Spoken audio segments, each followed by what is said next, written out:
this tyrannical control and this ability to scoop up phone records, and then your email systems, and then your search behavior. Um, Google basically categorizes people, I found through the research, into you basically have like an identifier based on your search. And so, for example, you could deem a white supremacist or some extremists just because they don't like maybe the fact that you're listening to Alex Jones, let's say, right?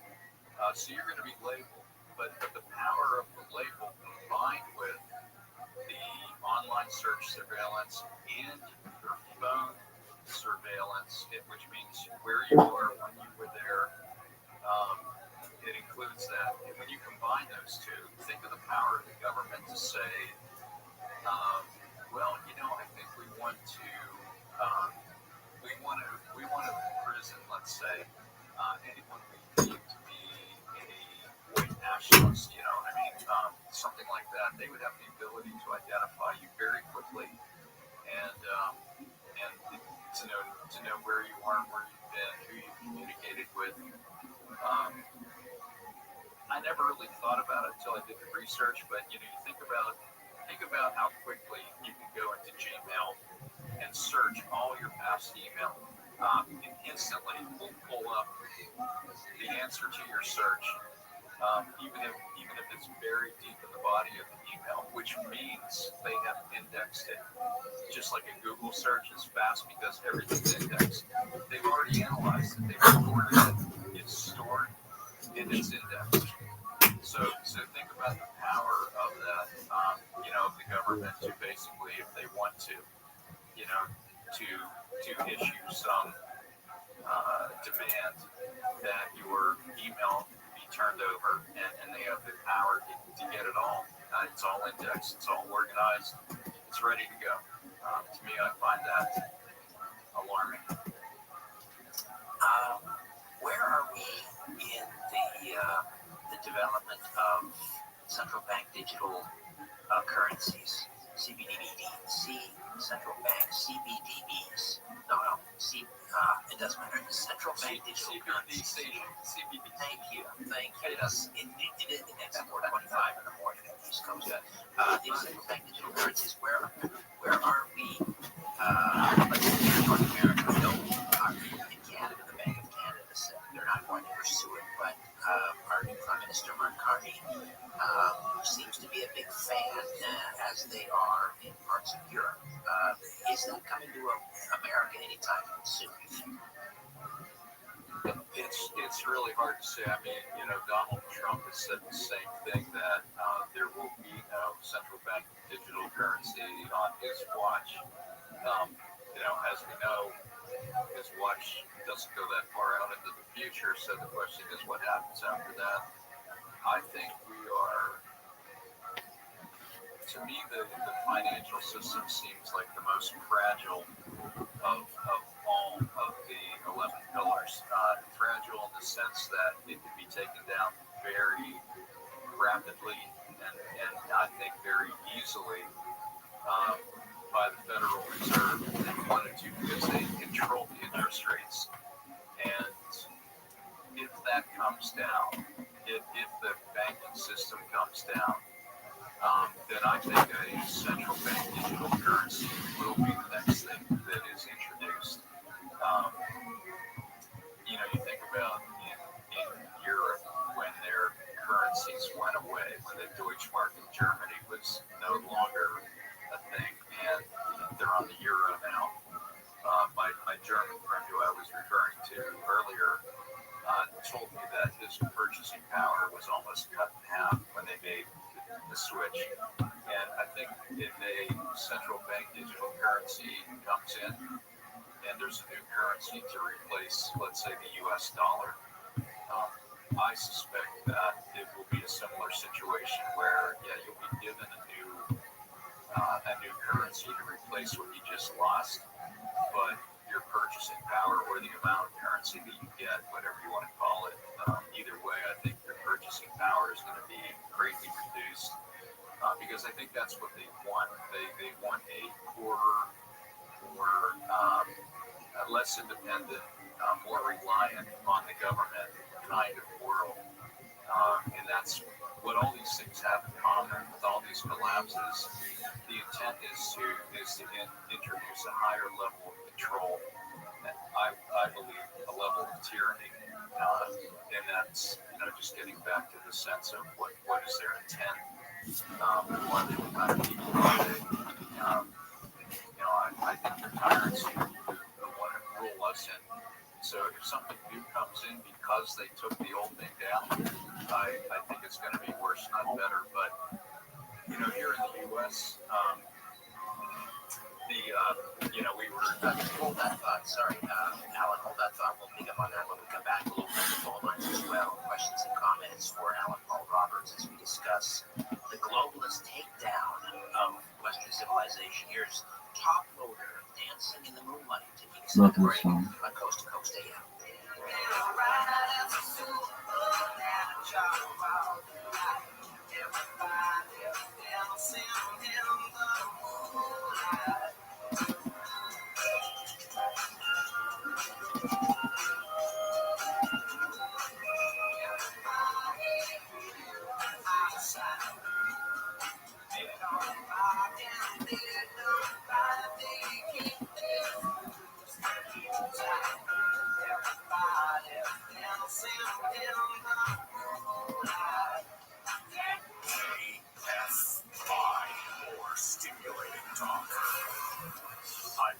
Christmas in the KFI 24-hour newsroom. The Santa Ana Elementary School is being renamed Jim Pass 4. John C. Fremont Elementary, named after the military leader and explorer, will now be known as Virginia and William Guzman Elementary. Guzman's parents in 1947 and instrumental in the desegregation of California schools nearly a decade before the U.S. Supreme Court did nationwide. The Orange County Register reports a recent survey by the Santa Ana Unified School District shows 63% of those surveyed were in favor. On Saturday, the annual Lotus Festival kicked off, and the festival So you like clipping people's clips? You like clipping people's kick stream and promoting your stream through the title, huh? Yep. Special events that require a ticket purchase. Today's the last day, and the Lotus Festival will run from noon to 10 p.m. In Lancaster, the high is expected to be 102 degrees later this afternoon. We wait local from the KFI 24-hour newsroom. I'm Jordan Christmas. Macy's Backstage is a whole new floor. You got it. That's exactly right. Right now, you'll find the latest summer styles all for under $25. With new arrivals every day, you never know what amazing deals you'll find. So don't wait. Find a location at Macy'sBackstage.com. Semper Solaris, your source for all your solar roofing and heating and air needs. Go to SemperSolaris.com. Stay connected when it matters most. Be prepared with Rapid Radio's walkie-talkie. With instant push-to-talk and LTE nationwide coverage, you can reach family and friends in any emergency. 100% private, no contracts, no hassle. Stay safe. Order now at RapidRadios.com. KFI AM 640, more stimulating talk. Mama, what does the chicken say? Dog. Cat. Giraffe. Giraffe. You're not going to get it all right. Just make sure you know the big stuff, like making sure your kids are voting correctly in the right seat for their age and size. Get it right. Visit NHTSA.gov. National Right Seat. Brought to you by the National Highway Traffic Safety Administration and the Ad Council. I want to ride Metro to Dodger Stadium without being worried about the zombies and the people that are violent and on drugs and defecating. That's quality of life for most of us. Gary and Shannon. Most of us don't need you to sit and craft a law that's going to affect 0.0002% of kids. Live 9 to 1 p.m. on KFI. And on demand anytime on the iHeartRadio app. Mommy, can I sit in the front seat? Just this one time? No, not yet. Never been in a fight. I'm a big old pussy, so I was thinking I could hit somebody wrong with my fist or hurt my wrist or something. So I was thinking the fucking elbow. You can get some power behind the elbow. I got their asses. It was just at the end. That was the only time I did it. It was like my senior year. I was like, fuck, dumb. And I was like, I'll never be able to do this again. I might win in Rome. You gotta I'm gonna watch it. I used to love watching it. I just would never participate. You're just following orders. And that's what's so dangerous. This is a microcosm of society. Oh yeah, when people were blindfolded, the weirdo guys would come around and they'd really start hazing. Like when the people couldn't tell who's messing with them. Because when I was on the other side, I could watch the people doing it. I was so interested in who would really get into it. And yeah, some of the weird dudes would really love it when they were blindfolded because the people didn't know who was doing it. Psychopaths. That's crazy. Kids. Yeah. Oh, there were crazy. That leads to shit later in life, have to. Yeah, they had issues and they were getting it out in college. Yep. Well, Like, what would they do? just physical kind of stuff, like punching, real aggressive, probably mainly punching kind of stuff. And it wasn't necessarily in people's face. People weren't getting punched in the face, but it was a lot of all on your body. Damn. Yeah, it was kind of psycho. Sure. It's kind of There's that one weird kid that just licks people and shit while they're blindfolded. He just like a comforting mother's tongue, We should finger him. We should finger him. You'll never know. I know. Wouldn't that be crazy? It's almost surprising that stuff like that didn't happen. It didn't. It really didn't. Well, I mean, it's almost surprising. And then there's fun jugs. Yes, that would happen. I know, and that ended up happening. So that's weird. So that means they really embraced their freak and were doing it. Because I think they were getting in the bathroom, and then the one guy would install the tube in the butthole, and then I guess you pour the Franzia or whatever it may be into the funnel. Franzia? What is I think people would do Franzia, the box wine installed. the hot box wine? Holy shit. Have you ever had Franzia before? Yeah, but I never knew it was called that. We just called it hot boxed wine. I never knew it had a fucking name. That's a name I've never brand. had It's it. a name? Yeah. Oh, I've never had it. You never took the bag out and slapped the bag? That started right at the end of my drinking era. Slapping the that bag was was a brand new. That's exactly. I know what it looks like. I just never knew it was called. You know what? I might have slapped it. I love Chillable Red. yeah, chillable the Red's a Sunset good one. Blush is mine. That's yours? Yeah, I thought someone put their name on it. I didn't know that was a fucking name brand. That it was like Josh. Yeah, I thought, who's Franzia? I'm having some of this. Yeah, that was good. And it was just exciting. Somebody could hold it up, and then you do the spell, and it's coming down. It's dramatic. It's a dramatic way of drinking. It is. Yeah. Can I hit your vape laser? You sure can. So I actually have another one in the car I meant to grab for you. But, well, that's okay. uh, I don't know how you would have known I don't know how you would have known I needed one. you can anticipate. You got it. Oh, that's good. Yeah, you like it. Yo. Red Band put me on it. What is that one? Blueberry Fab. Frozen blackberry fab. Pretty good. Take If I try it, gander. good. Thank you. I've never seen by butt chug stuff, but in Arizona, in Scottsdale, I saw a boy get cocaine blown into his butthole. That's not a vape. Really? He like a whole gram, like she blow darted it in there for him, and he got hit by a car 2 days later, and he's paralyzed. Really? And he got fired from work because the chick that blew the cocaine in his butt, it was his boss's little side piece that he was seeing. And Drama. yeah, The he tea. got hit by a garbage truck when he was crossing the street. Was he still awake from the cocaine? Yeah, he was high off his ass. It was a whole gram, and I'm pretty sure he kept fueling up throughout the. Damn. Because it bypasses your liver and gets you extremely fucked up. I've taken an Adderall up there before, but I've never. Really? Yeah, it's different. Yeah, I've moved cocaine. Have you? I've never done it with the powder, but he can get you. I'll do another one. That was something else, though. What do you mean? I just don't normally hit them. They're good. Where we're going, we won't need any doors. Yeah, Smooth though, huh? sometimes during COVID, I would be That would hit partying, better. The other one got my ass. and I would empty out vegetable capsules, like vitamin capsules, like the gelatin ones. Just put Coke in there, just put it up my ass. Sometimes, like When would it? How fast would it start affecting? maybe 5 minutes. Yeah, it's pretty. I thought it really got you geeked up. It's because it Yeah. bypasses your liver, and that's what Yeah. gets rid of all the impurities and shit in it. So like once if you don't hit that, it'll fuck. Like a shot will fuck you up. A shot will fuck you up. Like your butt. Yeah, it's severe. I know. That's what I've heard. It can be very deadly. Oh my gosh, so cocaine. I feel like if I was still doing that, that would be fun. That'd be like maybe fun some night. Yeah, it's just a fun like little treat.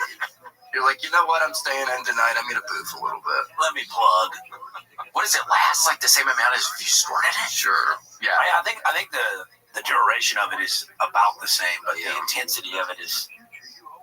Damn, it's more intense. And then you're also snorting cocaine while that's happening. Yeah, So it's like kind of a double one. It's a chicken or the egg. It's a DP kind of situation. You're taking it from all angles.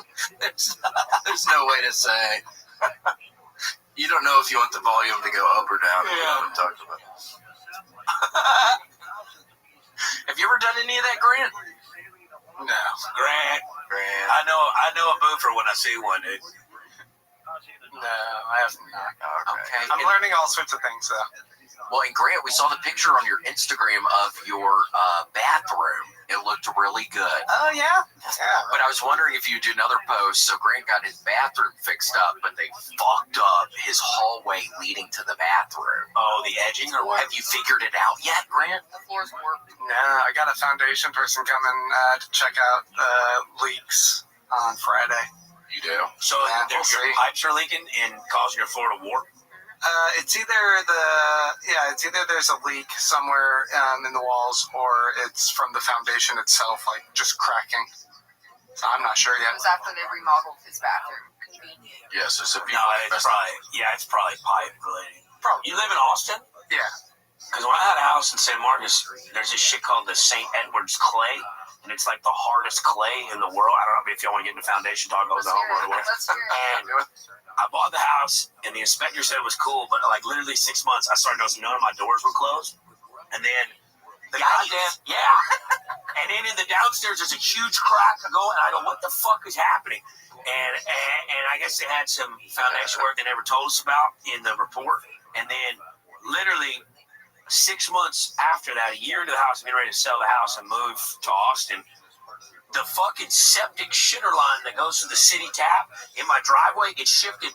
Turn on my washing machine and shit water just came through the back of the house. It cost me like fucking $25,000 before I ever sold that. I almost sued the company. Found that, but St. Edward's clay is the hardest clay in the world. And where I'm from, you're supposed to water the sidings of your house to help the clay settle. But this absorbs and expands and it fucks you. Yeah, I had Norwegian roof rats. I don't buy homes anymore. What do you have, Norwegian what? Norwegian roof rats. I'm not making that up. You can Google that if you Roof rat. They were brought over on the Mayflower, and they look like little otters. They're slippery. They have a scent, and they'd be in the walls, fucking gangbanging the living shit out of You would I hear it. wake up in the night. I have it recorded on my old phone. I wake up middle of the night, people, and it's just this mouse is getting pounded, bro. And this was in San Marcos. Yeah, and one of them died in my closet. There was a smell in there I could not get rid of.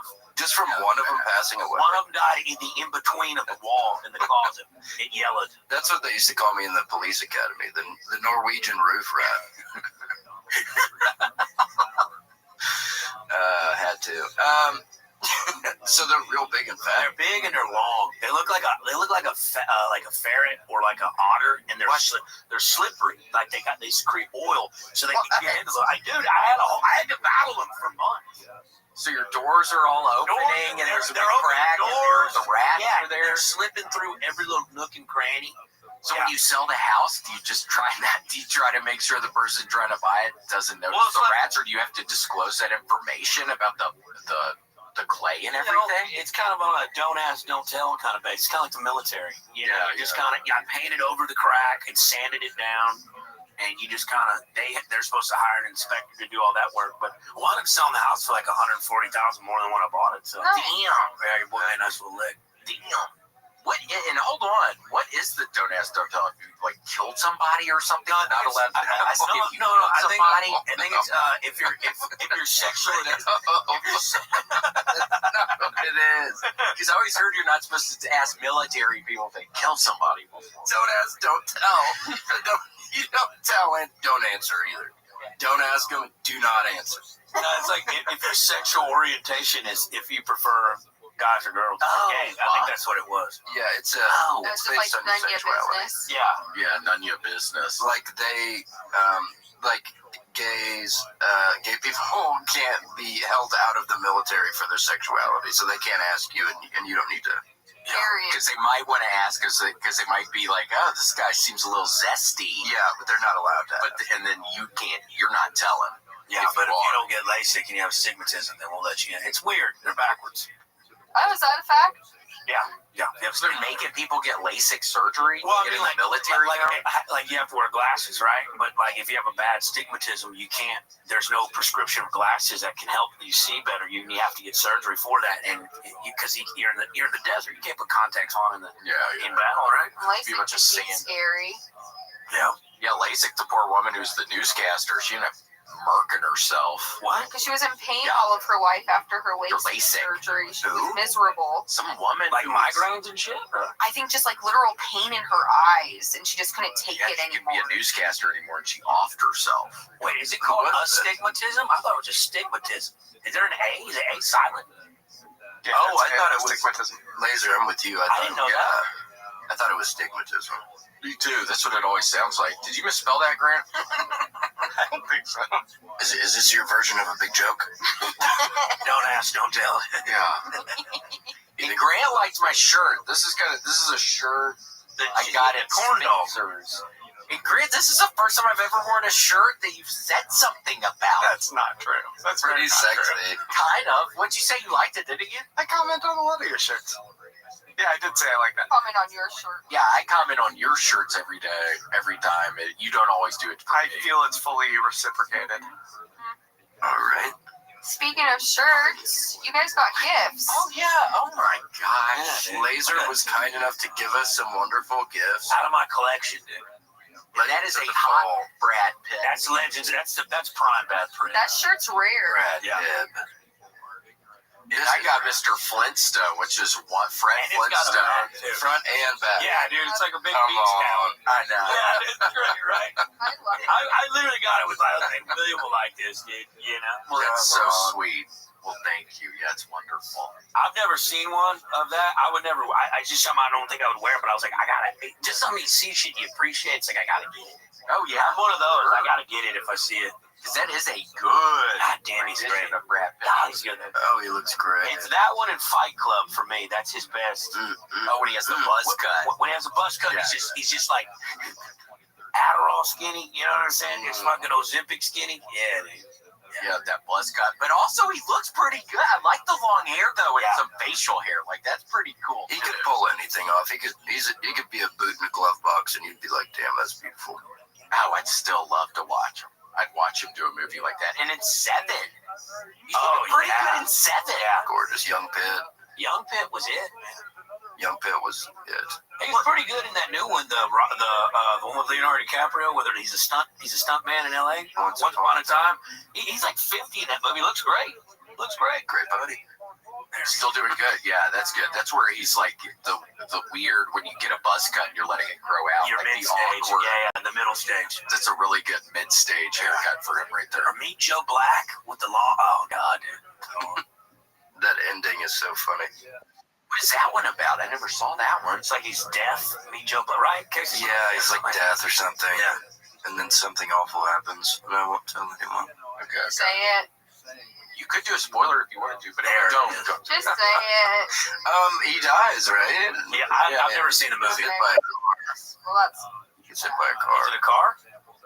Joe Black, I think I'm talking about the same movie. He gets hit by a car, and he goes to heaven.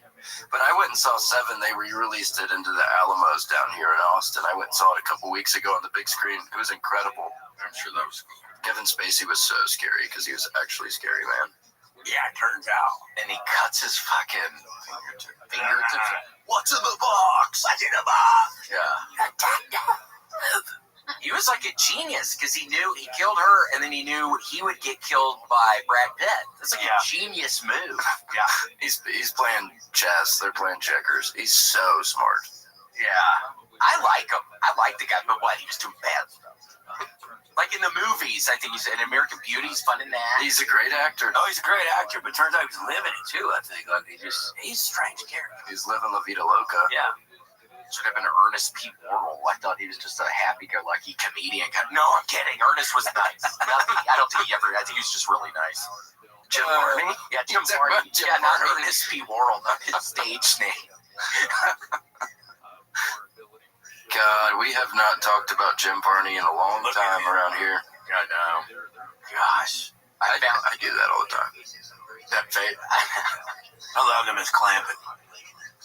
Oh, in the Beverly Hillbillies. Loved him. And he was Slinky Dog, wasn't he? Slinky Dog voice in Toy Story, I think. Yeah. And that's not the dude. He was Honey, I Shrunk the Kids. That's not him, right? Rick Moranis. Yeah, that's right. I couldn't remember his fucking name. William has that great joke. I know Rick Moranis, who's fallen off the face of the earth. You don't see him anymore. I know. I think it's after John Candy died. It was too much. He couldn't do it. He packed it in. Yeah, understandably. He lost a good friend. I know. Last thing anybody saw John Candy do is he was giving out people lasagna, the movie, the film that they were doing. He died the next day. Yeah, he was eating too much, I think. Yeah, he's passing out lasagna. And I love lasagna, but if you're some big old person, you need to be careful. But you shouldn't even get within 5 feet of a lasagna if you're that big. You are playing with fire. Hell no, because that's something you just start eating it. We made some lasagna this past week. Ooh, I just kept eating it and eating it. Lasagna is a shit. It's so good. Well, it's a death sentence. I mean, for a guy that big, it's a literal death sentence. See, and this is the movie. This is the movie they were filming when he died. What is it called? At the same time, he was also a tremendous Talmudic scholar. Wagons going yeah. studied today. And I'd like to pause us for just a second and reflect Wagons on West, Wagons East, all the same to me. There's some oh, what a treat. Oh, look, there's a great amount of meat in this. Context, Maimonides, yeah, a lot of people don't get it right. You gotta get it right. I like a real meaty lasagna. As a youth, like it meaty, not too cheesy, but I need some cheese. What's the cheese you put in the middle of it? Ricotta. Yeah, goddamn it.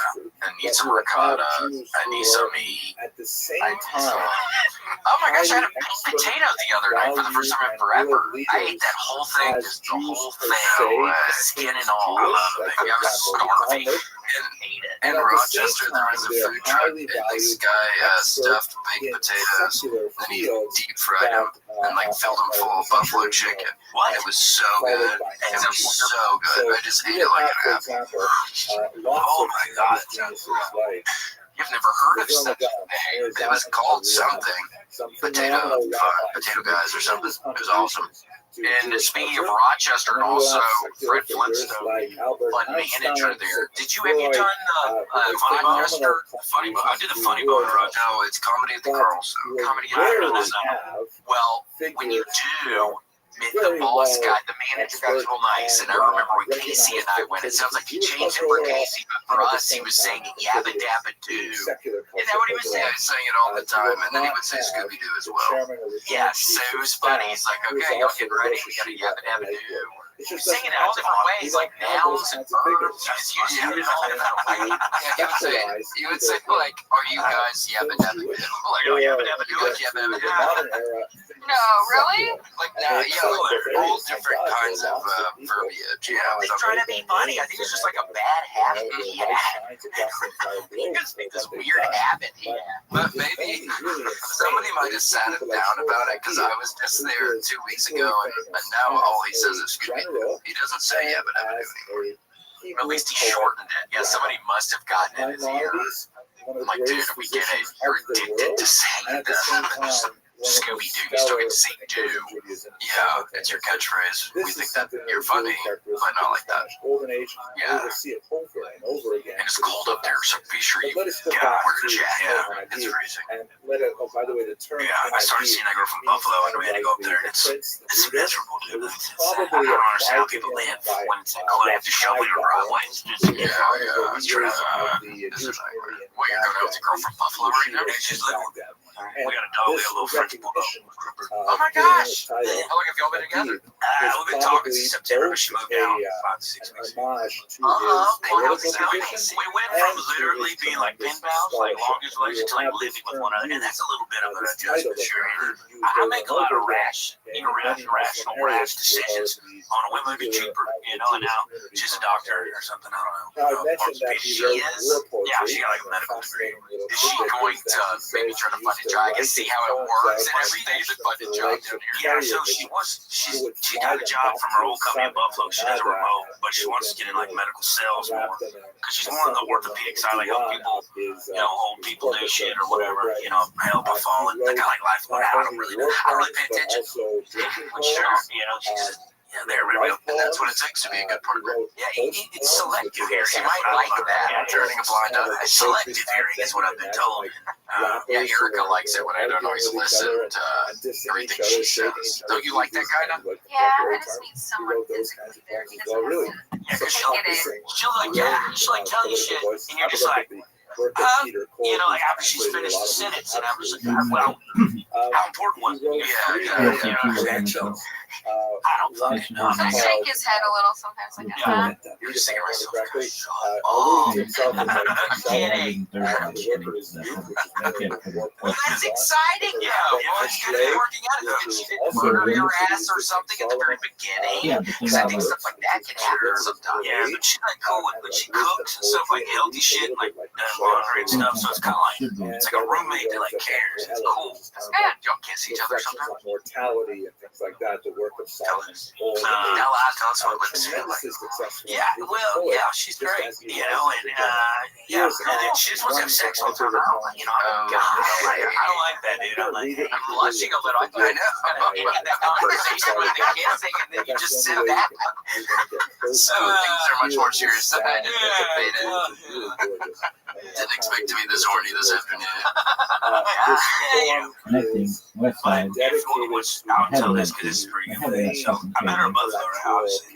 Wait, so what were you doing there? Like a show? I was doing a show, Helium, right? Helium up there, and I know some people from Buffalo. And it was one of the people that I knew. They were like, "Hey, my girlfriend, it's this girl. She's like, my girlfriend just broke up with her boyfriend. I'm gonna bring her to your show. And this is back when she's gorgeous. So I walk down stage, never meeting her. Just go, Gina, I know you're back there in the dark somewhere, but I love you. I started to show up like that. But here's where it takes the M. Night Shyamalan twist. You see, I'm a man of proportion, and I read a room like, okay, so I meet her after the show. She's gorgeous, right? Like, she's way too hot for me, right? And like we're kind of bullshitting and stuff. But then she like kind of goes over and starts talking to this guy at the bar. Later I find out it was our gay best friend, but at the time I'm like, it's Brian, somebody to talk to.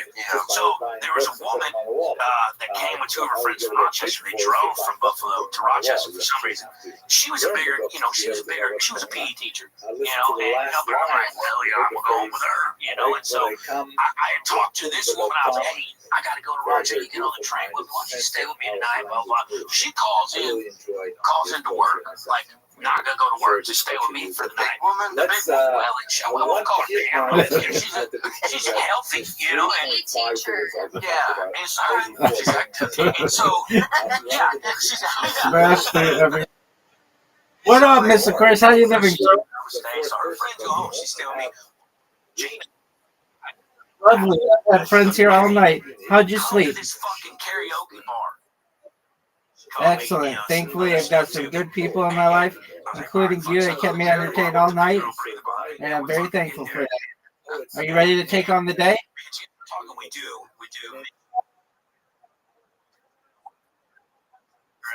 Excellent. All right, go hit them hard. We'll see you tonight, God willing. Yeah. You're We start welcome. talking and like 20. I think this is my soulmate, but I got this big mouth breather over here just hanging out, and I'm like, listen, darling, I appreciate you calling off from work, but I'm gonna get you $175 Uber at 3 o'clock in the morning back to Rochester because I'm pretty sure this is my soulmate. You said that to her? Yeah, I was like, I'm gonna get you an Uber. I think this is my soulmate. I've already called you an Uber here. Yeah, I'll pay for it. It's $175. That's like a fucking 45-minute drive. What did she say? She really couldn't say anything. Sure. And she just kind of sat. I was like, but look, I think this is my wife, And then when she got in the car, I slapped her, and I go, take care of her, dude. And they sent her on down the way. I never saw her again. So like I'm saying, I can't keep it that great. I got to find somebody that can hold me accountable. That was a power move, but good for you. Your heart knows what it wants. And now we're together. We got a dog, and she'll probably get married. But Well, that's she is exciting. So I'm not that bad of a guy. certain amount of tristesse I'm a great guy. Well, that's a wonderful origin story, though. Or if y'all do get married, that's so funny. You get the teacher lady, the $175 lift ride. Gentlemen, someone said, I mean, I could have made her pay for it herself, but Yeah, that would have been that would have been bad. That's how Together packing. You say It wastes too much of her time. No, it was all we'd been hanging out for like an hour and a half. I'm like, look, this is my soul. And And then she could go back to work the next day. well, she already called in, so I don't know. No, that's fine. You got to charge that one to the game. Put it on the games card. Put it on the games card. Yeah, what was she feeling? That was probably Don't make me feel bad, William. Yes. Well, you could say you like No, it's good. I mean, it sounds like it overall for sure with you positive, but oh my God, you like being active. See, I don't get a lot of weird shit like that on tour. You don't get no. One woman brought me breast milk the other day at the meet and greet out in a Yeti cup. Now, I'm not chipmunk in the car, so I get weird stuff happen. I just signed boobs sometimes. Yeah. And I hate to admit this. No, I don't. I'm happily with Erica, and I don't really do the meet and greets. I probably should. Sometimes I'll be talking to people and stuff, but no, I do not. It's a lot after coming off stage and then having to be cordial with people when you have that adrenaline, especially having a show afterwards too. Yeah. That's hard for me to go up and down. I think I'm gonna stop. Yeah, after this last weekend, I think I'm gonna stop doing it. It's too much. It's too much. Yeah. Or you can find, or you can do it on the last show. Last show. I thought about that. It's too much, especially when there's double shows. It's so hectic. Casey got stuck outside saying hello to everyone for 2 hours at Madison Square Garden. Oh yeah. He doesn't know how to say, "Oh, have a nice night." Well, it's sweet of you, but yeah, I remember going out in MSG and seeing people, and then I start feeling like I'm a giant asshole. I start hearing people say my name or something, and then I walk back in, and I'm like, okay, I gotta figure out another. I care about people.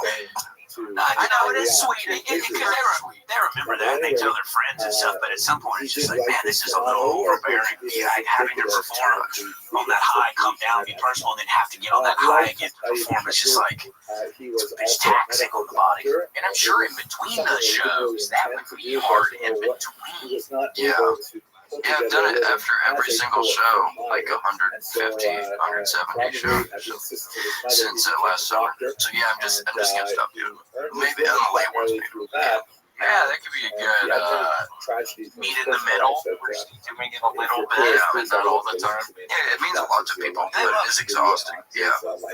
Yeah, there was some poor guy in Atlanta. He was like being real loud in between jokes and stuff, and then I was getting mad at the club for not doing anything at all because I could see the people working there. They weren't even talking to the guy. It just seemed totally weird. And then I was genuinely feeling mad just kind of towards the club. And I was saying, okay, y'all need to do something about this guy. And then they're throwing the dude out. And the guy was not, I don't think, doing anything maliciously at all. And I felt horrible when they're literally yanking his ass out. He falls to the ground. And I see his face under the lights and make eye contact. And he's like, William! And I'm like, oh my God! I made like a horrible judgment call on this.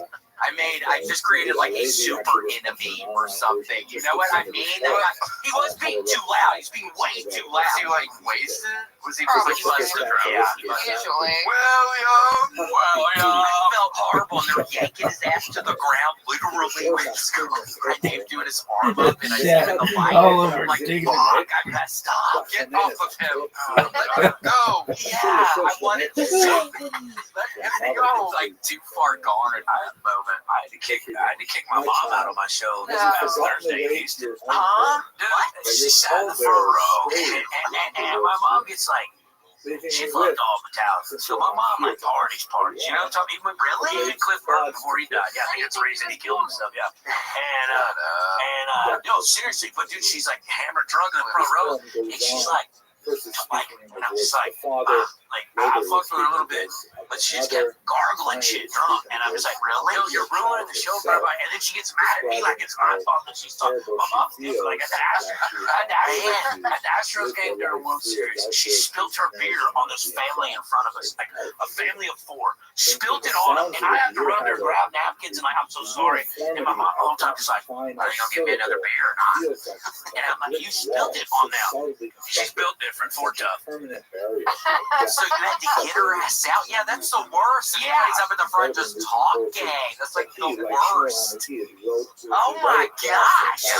Well, it's always people in the very, very front. Yeah. Because people that get there super early and they're really excited and they don't realize that they're disrupting things. Yeah, they are. Yeah, it's a nightmare. Yeah. Gosh. So what did you end up meeting? You were able to meet your mom after?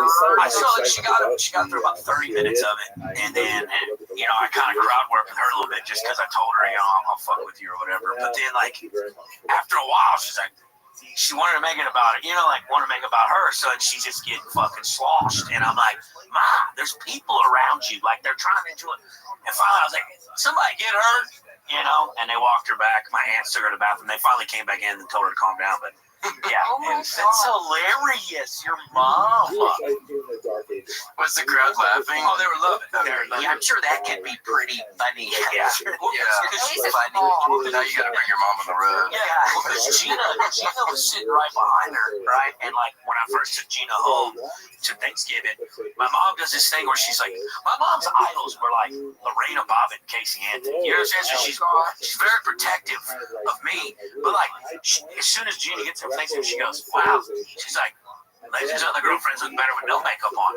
I just said that to Gina. And I'm just like, Mom, what are we doing? But she's like that. But she just, until she checks your ass, she got to see what she can get away It's with. like punking them. Yeah, she's like, I'm going to see how far I can pump. How did Gina respond to that? Is that like Gina's her feelings? Or Gina goes, get ready to fuck. Like, Gina's wonderful. I'm like, Gina, relax. Like, you know, it's whatever. I would have said thank you. Yeah.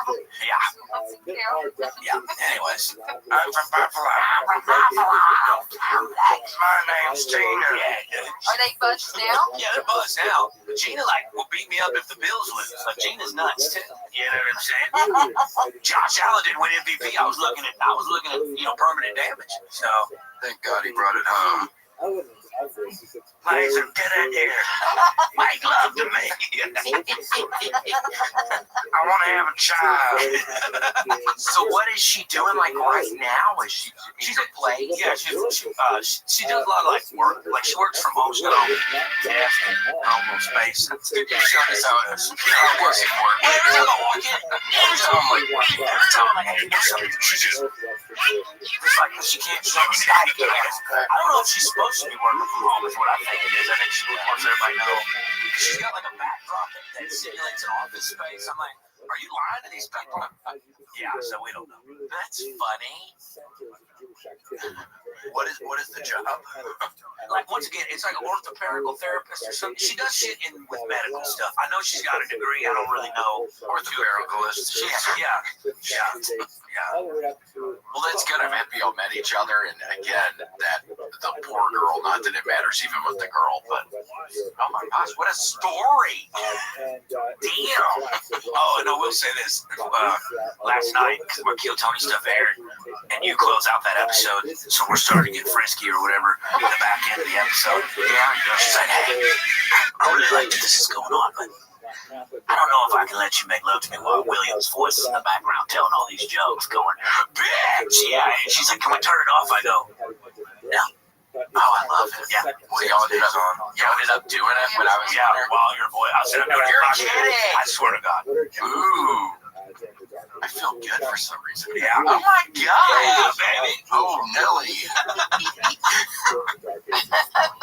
Yes.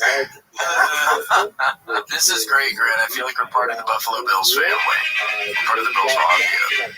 I know. I'm still here. Sorry. Yeah. Why'd you leave me hanging? I meant to reply. What the hell? Yeah, great. We won't bring up the Baffert thing again if you don't want us to. That's okay. Seriously. We won't bring it up again. All right, I appreciate it. Thanks, guys. Okay, thanks. Wow. A simple way to solve that, though, if you put dye in your water supply, like in a water heater, have it run through the pipes, it'll show exactly where the leak's at. It'll be like a big purple dye on your wall. Okay. Do you have like maybe some dye left over from dyed Easter eggs or something? You can maybe find that when you get back to it. Food coloring, you got any food coloring? Maybe that's different than dye. I think I do have some Pos Easter egg things. I got Pos. I always forget that name. Ooh, I'm sorry. Hold on, I'm doing one of these. You big Zed guy? Everybody's gonna play. Yeah, well, I'm down to 3. I was doing 2 6 milligrams for a year or longer. You were going up or double decker? No, just down. And now I can't even do down anymore. Or maybe I could, but it's like I messed up the guts, so I just do up 3 milligrams. So I need to eventually stop, but I'm addicted to these things. I don't feel like either these or those have long-term studies enough to see what the actual side effects are. We don't know. It ended up being worse than like chewing tobacco. The science is there. Yeah. It's so convenient. I wake up in the morning and reach for it where I'm outside and coffee got cigarettes. What are you doing? Damn right. So, but my dad knows smoking fat and you know over the grave. It's good, you know. It's risky with your mom. She wrote a joke again. No, I had a horse when I was 9. Oh, okay. But they did some weird shit on the back where I understand now that they were just trying to spice it up, but I remember when I was like 8, I woke up from a nightmare and all the lights in the house were on, but my parents weren't there, and I just happened to look outside and there's a porch light was on, and there's a tent in the backyard. And I go in the tent, and they're just fucking beating the brakes off of each other. It's like sexual. And I just ran inside. Later, I asked him, what were y'all doing? He's like, well, I was trying to save the marriage. We were spicing it up. I go, so you took her and fucked her in a tent in the backyard. That was spicing it up. That's where it led to. So, And you're 8 years old. yeah. What are you guys doing back there? Yeah, just elastic and sweat. Look like this Titanic when that hand comes up, goes down. Welcome. Yeah, it can get foggy. Those tents, you can get sweaty. It was midsummer night, 85 degrees, full humidity down. How are you doing that? Yeah. Well, the sweetie, your dad trying to spice it up. I mean, that's kind of fun. There's a tent in the backyard. Baby laser. So cool. Did you have a mullet back then? On a rat tail. Oh, really? In the back. $600 million. They can't even afford a $5,000 used to get one. He only lets himself spend $20 a day. Scotty did. This is back NBA's richest millionaire. You want to know where all his money goes? He lost his 7 Scotty grew up dirty. Got too much pride for that. And they're screaming and hollering. Swear to God, I took a life can, like a hard candy lifesaver, and choked on it on purpose so they would fucking come together to save me, to try to salvage the marriage. They split about 2 weeks later. But Oh my gosh. It had the opposite effect. yeah. Yeah, See, but for that moment, like your kid's joking now. He's now. See, I know what's wrong with him. His health. yeah, look at Rat Tail. We need a clean break. He's joking all the time. Well, whatever, dude. Paris Divorce, you get 2 Christmases. More press. Yeah, was it okay? Yeah, it's fine. I mean, you just get dropped off at a Walmart on Christmas Day, like a gift exchange, a hostage exchange to go to one parent's house to the other. Other than that, it was great. Yeah, mine divorced when I was 7. Called drama. Your parents are still together, though. Yeah, Larry and Francis are still together. My mom went to the emergency room last night. Uh-oh. Yeah, her diverticulitis was acting up again.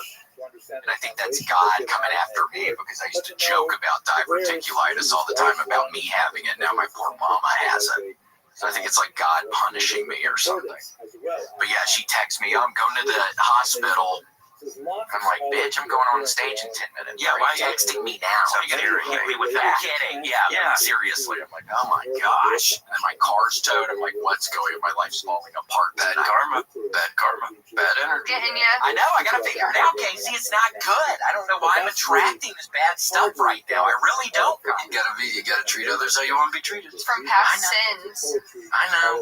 What is diverticulitis? Some fiber. Some with your tummy. I don't know. They were gonna have to have her a colostomy bag on her until the day that she died. A year or 2 ago, they got some second opinion in it. They didn't have to do it. But the first doctor they went to, they're like, yeah, we're just gonna give you a colostomy bag for the rest of your life.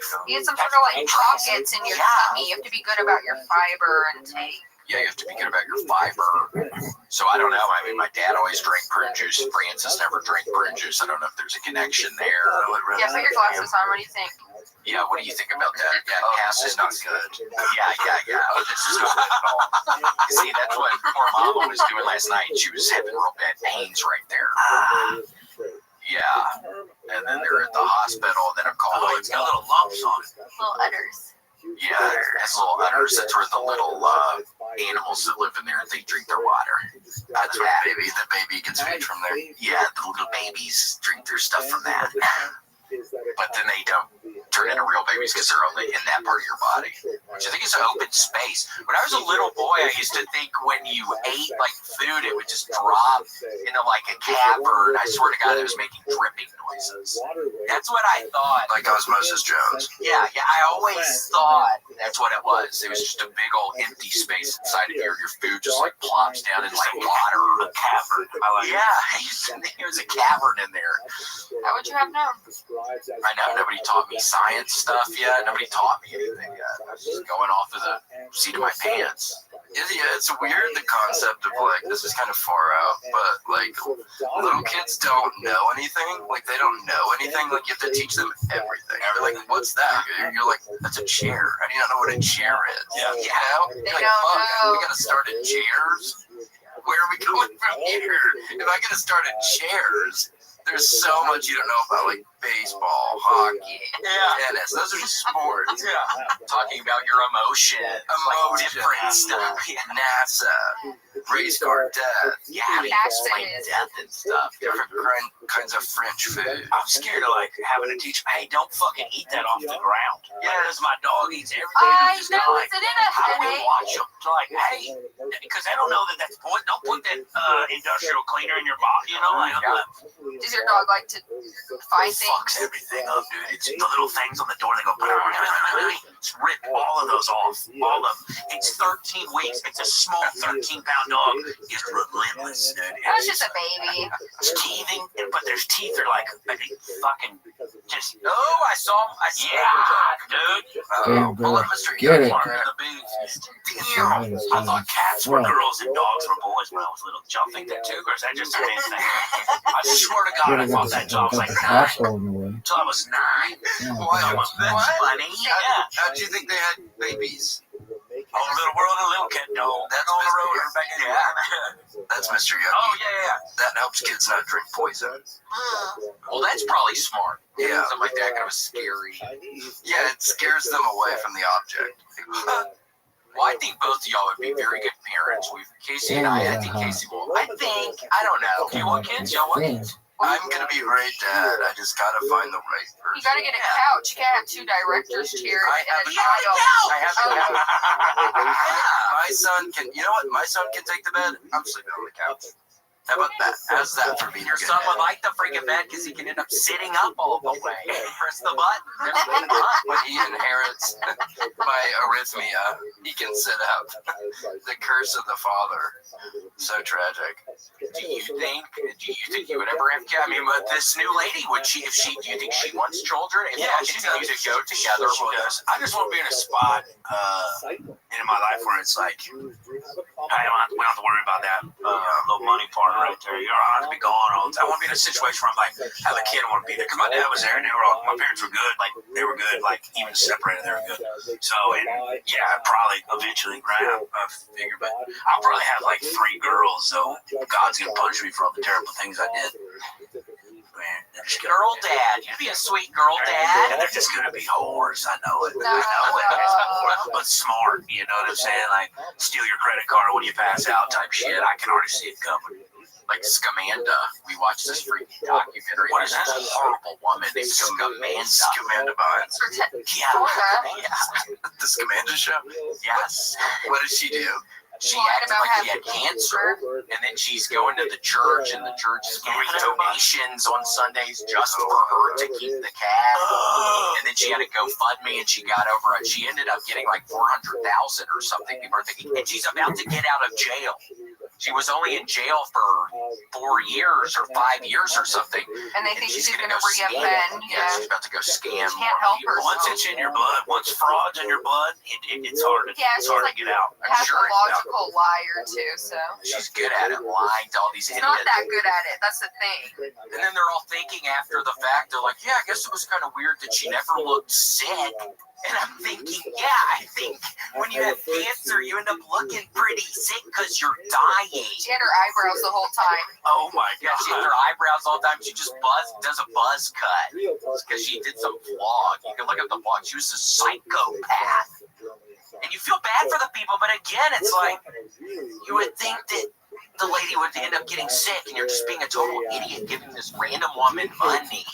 Like, you almost feel bad for the people, but it's like, they're idiots. Look, I mean, it seems like she's definitely gone through some trouble. She cut her hair short. She has her oxygen tube. Yeah, she would end up going to the ER all the time and taking selfies in the ER with like shit she would do. Taking some stuff with her to go. Well, look at that forehead fan. Look at that forehead fan. You don't trust anybody with fan. Hot bald though. She looks better bald. She looks better bald. Just trembling. Holy shit! Maybe she was born for this. I know she could be. And in jail, she got him to take her to the hospital 25 times in jail. In 18 months. In 18 months. So she has not. Yeah, she has like money housing problems. Yeah, herself. Yeah. But if you're gonna be that dumb to let someone scam you, like y'all remember when the internet first came around and you would get those, hey, you have a cousin in Zimbabwe that if you send me $5,000, he's left you $2 million or whatever. And I'm like, who actually falls out? My grandma sent them $20,000 in the span of 7 months. Are you serious? I swear to God, I was like, you got a cousin in Zimbabwe. You went to school when they didn't let the colors in the white schools. I don't know. How do you have a cousin in Zimbabwe? But it happens, people. 20,000. Like about 5,000 increments over the span of 7 months. My dad had to take the computer out of the house. That's horrible. Yeah. God, that dude was living large, or whoever was scamming your poor grandmother. Yeah, dude. Damn. Here's the Nigerian prince scam, dude. Yeah. Is that him? Yeah. Wait, what do you mean? There was literally one person? One guy. It was Deering. I'm sure there was. This is one of the guys I got. Yeah. This one was the guy in Louisiana. Sidale? I know where that's at. That's where they filmed True Detective. Yes, it is. That's a great It's right by Lake Charles. Mm-hmm. Oh, yeah. How do we know? Like we've been.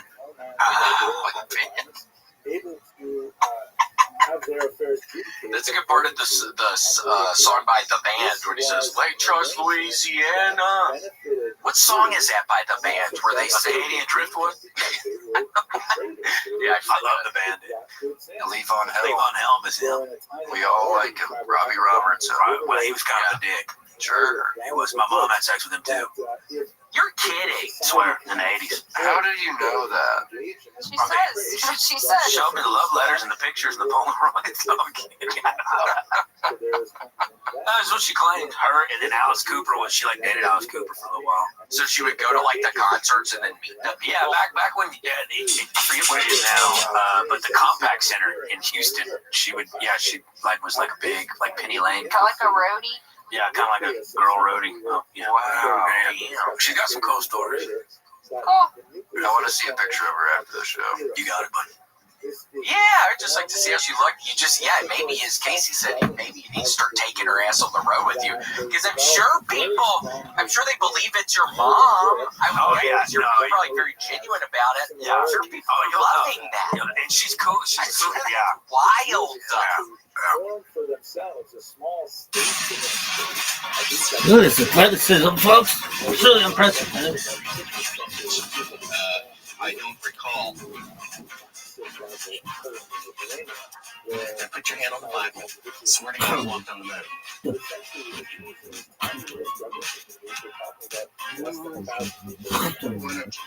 Predicted layers. We're here with Art Seville, investigative journalist and writer, author. Thank you so much for joining us for the interview. Sure, glad to be here, Dan. Great. I think a bunch of our listeners will probably be familiar with the fact of you getting punched by an astronaut. Which one was it? Edwin Aldrin Jr. Edwin Aldrin Jr. What other crazy things have happened to you? What stands out as like a memorable experience in your work? Well, there's many of them. Yeah. The next one that comes to mind is we produced the first film, A Funny Thing Happened on the Way to the Moon. And it was financed by a millionaire who builds rockets for NASA, who knows that the moon missions are fake. And he thought it was his patriotic duty to expose it. I was producing the film under the theory it might be true that they faked it. The film cost nearly $1 million. It's on the homepage of Sabrel.com. It's called The Funny Thing Happened on the Way to the Moon. About 3.5 years into the 7-year project, we were given a tape, classified footage from a whistleblower at NASA of the crew of Apollo 11, the alleged first mission to the moon, faking part of the moon mission right in front of your eyes, with a third track of audio of the CIA telling them how to do it. That convinced me, it convinced 2 NBC News directors that they did indeed fake the moon landing, and that was a life-changing experience. And after that film came out, we produced a film called Astronauts Gone Wild, the title of which came after the fact, after I was punched by one astronaut, threatened to be punched by another, kicked by another, threatened to be shot. And in one particular case, we accidentally left a hot mic on an astronaut, and the camera operator forget to hit stop record. So while the camera is in the backseat of the rental car in the astronaut's driveway, after we showed him the classified footage, which upset him greatly, we were recording the private audio of him and his son in his house with the door closed. And they're discussing whether or not to call the CIA to have me killed, which would not be necessary if they really went to the moon. Lying about going to the moon is a satanic lie. I don't hit people, but you're going to be able to do it.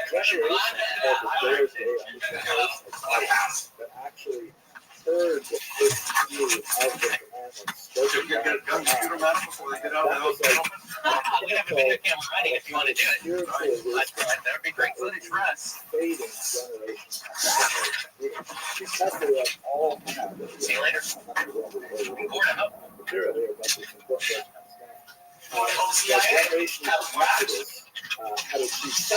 So those are the 2 outstanding moments, and if you get into the book, which just came out in German and from top publishers, I was literally abducted by the CIA and interrogated with truth serum when I found the footage that proves they did not go to the moon.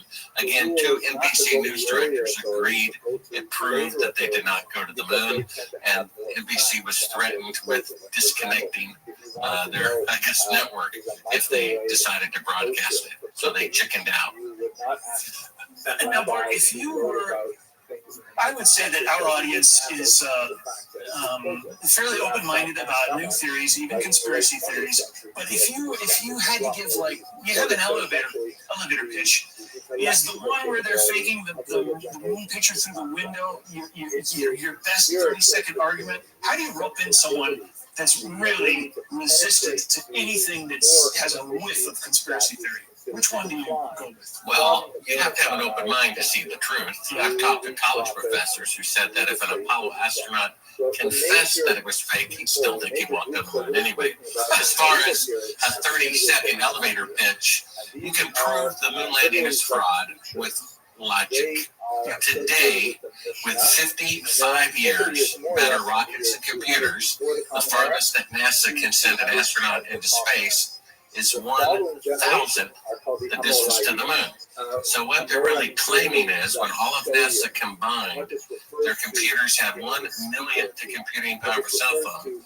They sent astronauts 1,000 times farther into space on the first attempt ahead of schedule than they can do today. So what they're really claiming is for the first time in the history of the world, technology was greater in the past than in the future, which is impossible, which means they didn't go to the moon. Right. I want to get back to that one about the old technology that has disappeared. Before we get into the details, What about this? Tell us why it's so important to know the truth about the moon landing. I've talked to people who have said, look, I don't want to talk about 9/11. That was 24 years ago. Let's move on, modern times. The moon landing was in 69. With all that's going on in Ukraine and Gaza and the national debt and the immigration problem, all the things we need to focus on, why is the moon landing so important? Well, it's like, let's say, Dan, you and I lived in a neighborhood, and once a month for the last 50 years, a child disappears. And we say, oh, well, it's just one of those things. Happened 50 years ago or whatever. No, these people are at large. And they didn't just fake the moon landing, they murdered people to cover it up. Not my opinion, it's the opinion of the dead astronauts' widows and relatives who told me so. That the man who was going to be the first man to walk on the moon was murdered by the CIA for not cooperating with the fraud at NASA. So not only are these people faking moon landings that we're paying for, we're paying for our own deception. We're also paying for the salaries of the CIA agents who killed our brethren for trying to expose the crimes of the corrupt federal government. Now, our country was founded because King George became a tyrant.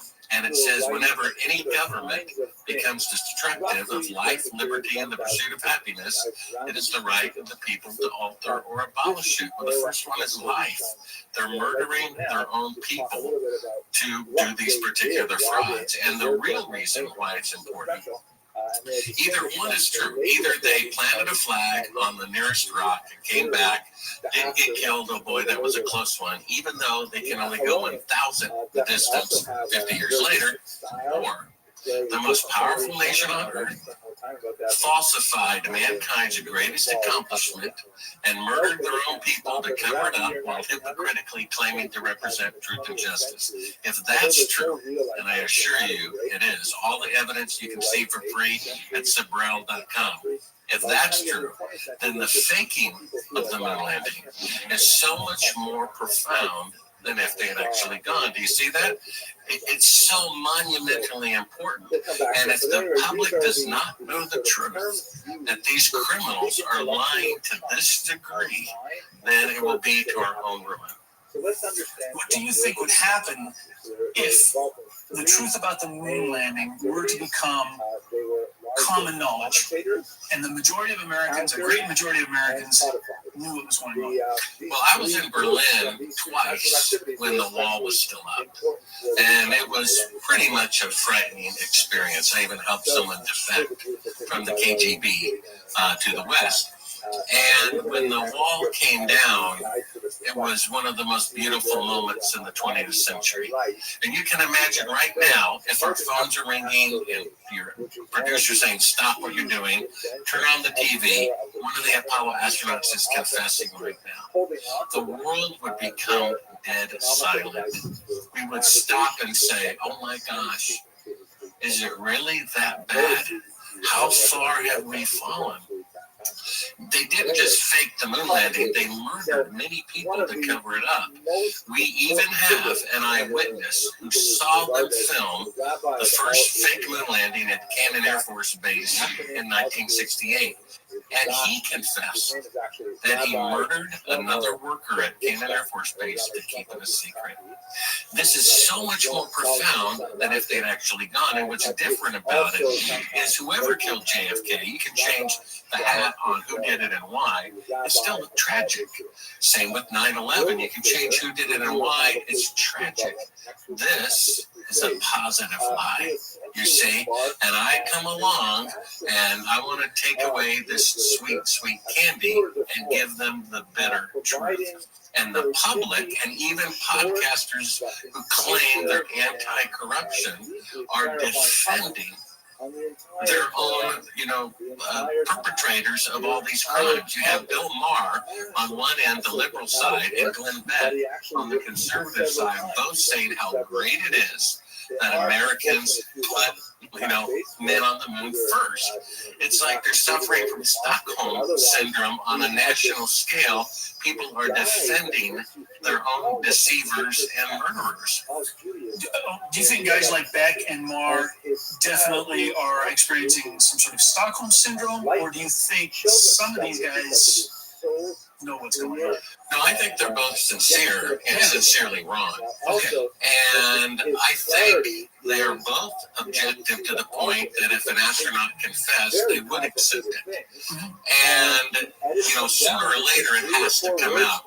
Trump can tell the truth about JFK and RFK and MLK, but if he doesn't tell the truth about the moon landing fraud, then the deep state has won, and he's complicit with it. And actually, if he wants to get public support for reforming the government, cleaning house, according to the NBC News director,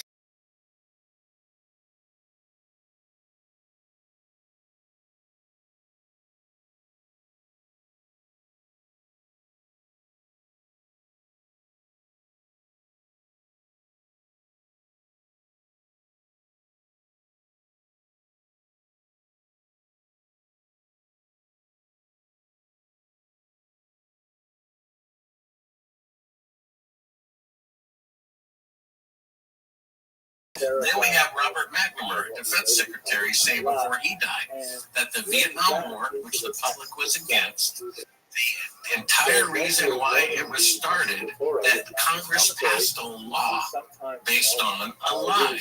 The Gulf of Tonkin attack, he said, never happened. So my point is, Dan, if the CIA is willing to kill their own president, willing to kill needlessly 58,220 of their own people, they're not going to have a problem faking a video image. And there is 4 times the proof necessary to prove it in a court of law that they did fake the moon landing. But it's a truth people do not want to hear. They would rather believe the lie. It's literally like Santa Claus for adults. Now, when you say that Trump is complicit, then that doesn't put him in the Glenn Beck and Bill Maher category. He knows. No, I didn't say he was complicit. I said if he didn't tell the truth about it, he would be complicit with it. What do you think his point of view on it is? Ignorance? No, I think he knows. Do you? Yeah, one subtle proof is that the first day he was in the Oval Office, you know what he did? No. He removed the moon rock from the Oval Office and said, "Get it out of here."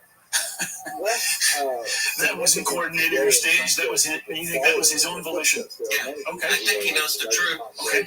And what do you do about it? It would temporarily embarrass the United States. But if you don't, it's worse to have college students and elementary students in the history books institutionalizing a lie. We need to know. Our eyewitness said that President Johnson was personally there at Cannon Air Force Base June 1st, 1968, to overlook the moon landing being filmed, and then 6 months later, about a year later, Nixon approved it. So we have both Republicans and Democratic presidents supporting this horrific and arrogant lie. It's really a blasphemous lie. The Tower of Babel was never finished. It was to reach the heavens. It was putting a man on the moon to reach the heavens. There's a famous writer who said about the Tower of Babel, the monument of their pride became a memorial to their folly. It was unfinished. The Messiah said to start a tower and to not finish it is proclaiming yourself a fool. And then my film, again on the homepage of Sabrel.com, we show after that the Titanic, and they put in writing, Dan, the ship that God himself could not sink. Yes, and then Richard Nixon, when he knew they were not on the moon, nevertheless said, putting a man on the moon is second in greatness only to God making the universe. This is an important truth. It's so profound that mankind faked the moon landing. If we don't tell the truth, we will never be cured of this cancer. Now, this is a bit parenthetical, but since you mentioned it, I have to throw this in. RFK Jr., the vibe I'm getting from him is he's not just like presidents are different in the run-up in the election to what they are when they get into office. It seems like RFK Jr. lately he's talking about the measles and getting the MMR vaccine out there, and he said something almost quote, "We need to shore up trust in our government." But it sounds like what we need to do is destroy the trust in our government. No, actually, the most repeated commandment in the Bible is do not fear. 365 times, one for every day of the year. The way to restore trust in the government is to tell the truth about the worst thing they've ever done, which is actually an emotional state of the public faking the moon landing. If they tell the truth about this outrageous lie, then people will trust the new administration. That's how they restore trust, is by cleaning house. Cleaning house is taking out the trash, and taking out the trash about a lie is to tell the truth about it. Now moving from Trump to Nixon, it's your opinion that Nixon definitely knew. Of course he knew. He didn't show up for the launch. We have the Japanese president there. We have the German chancellor there. We have all the world leaders there except the president of the United States, who was afraid to show up and have his picture taken, shaking Neil Armstrong's hand because maybe they would get caught and then it would look all the worse. After they got away with it, 6 months later, for the second launch, he shows up when people already were convinced we could put a man on the moon. Did he give an official excuse for being absent at the first launch? I think he said he had to walk his dog. Come on. That's a little bit of a joke, but there would be no reason for him not being there. They would reschedule it so the president could be there. That's what they would do. Yes. Now, you were on Joe Rogan for 3 hours and a half. Do you think his interview was fair? Fair? Well, here's the thing about fairness. Yeah. People think we have to hear their side of the story to be fair. That's the opposite of the truth. We've heard their story for 55 years. Yes, turn on the TV. Give our side, let us talk for 55 years, and then you're deserving of equal time. We already know what they think. We already know what they're going to say. Now, Joe Rogan told me privately that because new people are seeing this for the first time, he felt he had to do that. I disagreed. However, he might have been right anyway, because one of the things on the homepage of Sabrel.com is this quote from someone who reviewed my book on Amazon, who said, basically, I thought the moon missions were real, never questioned it until I saw Bart Sabrel on Joe Rogan. And it became so obvious that they were fake. I read his book, and it's all the more obvious. Now it's absurd to think that they went on the first attempt with 1 million computing power cell phone when they can't go 50 years later and can only go 1,000th the distance. Do you understand that? That's like saying Lindbergh flew across the Atlantic in 1927, 3,000 miles, but 50 years later, in 1977, the farthest an airplane can fly is only 3 miles. Do you realize? After they blew up the first atomic bomb in 1945, 10 years later, atomic bombs were 1,000 times more powerful. So if we could go to the moon on the first attempt with 1 millionth the computing power of a cell phone, we would have been on Mars 10 years later. We'd be in another solar system by now, and there'd be bases all over the moon. 8 presidents have said 8 times we're going to return to the moon in 5 years, starting with Reagan, and then it was Bush Sr., then it was Clinton said it, then George Bush Jr. said it twice, then Obama said it, then Trump said it. They all said we're going to go to the moon in 5 years, and they can't do it. They said in 2014, by 2018, we're going to have people orbiting the moon, and they were 2 years behind schedule and only have mannequins orbiting the moon. They can drive cars on the moon and play golf on the moon in the 1960s, but today the best they can do is send mannequins to orbit the moon. The truth is right in front of your eyes. I don't know why people can't see that. Yes, that's one of the main things that struck me. That come on, 1969 technology, and we haven't improved upon it to the point where we can do it again. And not just we, I mean, there are other countries that are quite rich now. You could say China, Russia, Japan, India, the European Union. Certainly they have the money and the technology to do it. Now, Rogan kind of attacked this point early on, and he said, "Yeah, but the scale of it, there was 400,000 people involved in this operation, and the willingness to go to that extent to do it again isn't there." Well, that's just not true. The government does whatever they want to do, whether the people are for it or against it. Just look at all the wars that we've been involved in where the public was against it, but they do it anyway. And that's one of the reasons people say it must be real, because you couldn't keep a secret from hundreds of thousands of people. Well, that's just not true at all. The atomic bomb was the biggest secret during World War II. It involved 129,500 people, and only 8 knew what they were building. That's like saying Bank of America has 500,000 tellers, but do you really think what those tellers know about corruption in the bank and what the CEO knows are identical? Do we really think the CIA is so stupid to tell the guy making the glove or the door handle or the boot, "Hey, we're really not going to the moon? Be sure not to tell anybody"?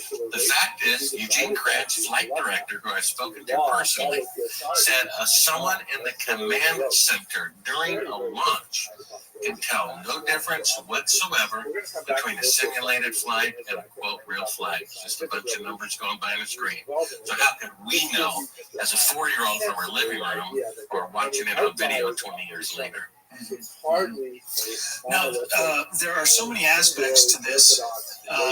When I go to the debunkers on YouTube, or I go to the Wikipedia page trying to debunk everything you've discovered and other moon landing deniers have discovered, there's a lot in there. But just first of all, are there any moon landing denial arguments that Wikipedia and NASA don't even try to refute? They're just so solid that they don't even bother going there. Well, my footage that I discovered of them faking being halfway to the moon right from your eyes. It is uncannily convincing. During this segment, intended to be edited and played back later for the worldwide television audience, dated July 18th, 1969, Neil Armstrong condemns himself as he states that he is 130,000 miles out, or halfway to the moon, as the NASA flight log also states on this date, when he is in reality in low Earth orbit of a few hundred miles.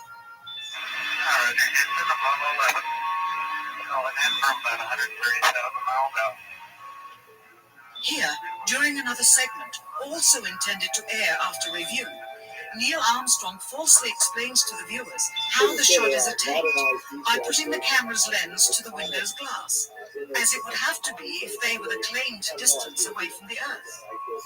We only have one window that has a view of the Earth, and it's filled up with a TV camera. If the window was completely filled up with a TV camera, as he stated, then an astronaut's arm would not be able to get between the camera and the window, as it obviously does here in this outtake. North America becomes invisible beyond the Terminator and You can also notice how the astronaut operating the camera reacted to the mistake by attempting to pan away from it.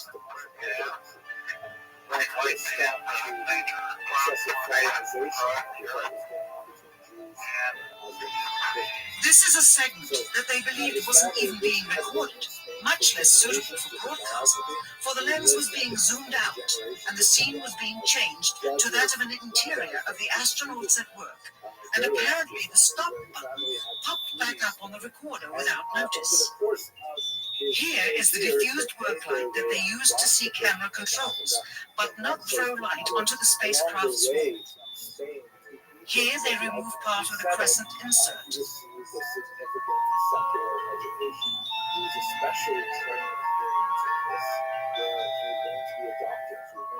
Finally, the iris is opened up and you can see the real location of the camera and the very bright and near Earth of the window.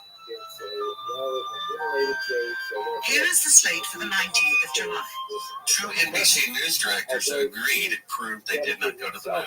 They flew me to New York, put me up in the Waldorf Astoria, paid me thousands of dollars for the exclusive license to break the story nationwide. The moon landings are fake. They got a threatening call from the federal government, and they backed it down. Even my critics agree. This is the crew of Apollo 11 pretending to be halfway to the moon.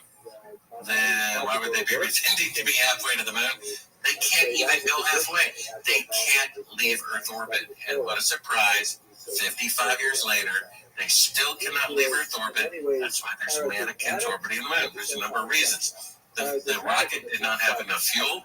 We have the original publications of von Braun.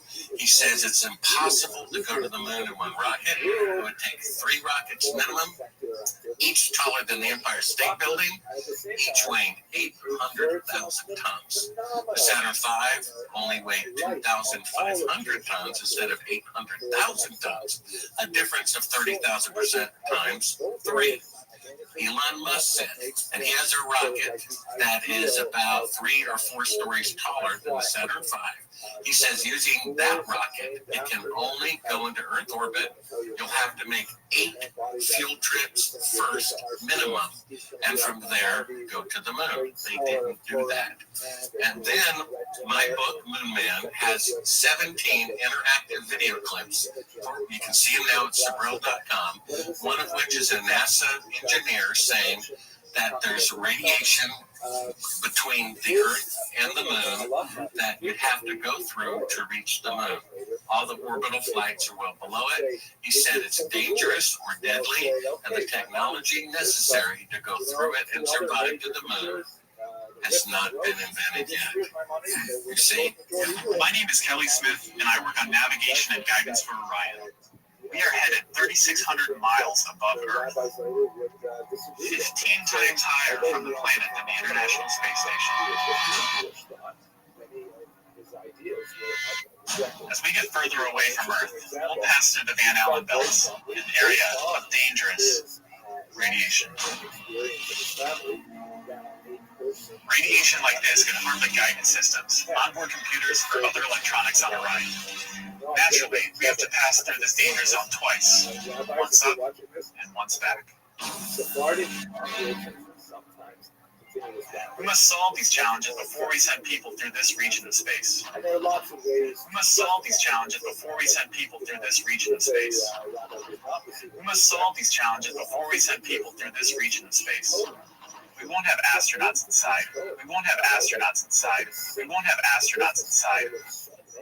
And then you could prove the moon landings are fake with one photograph.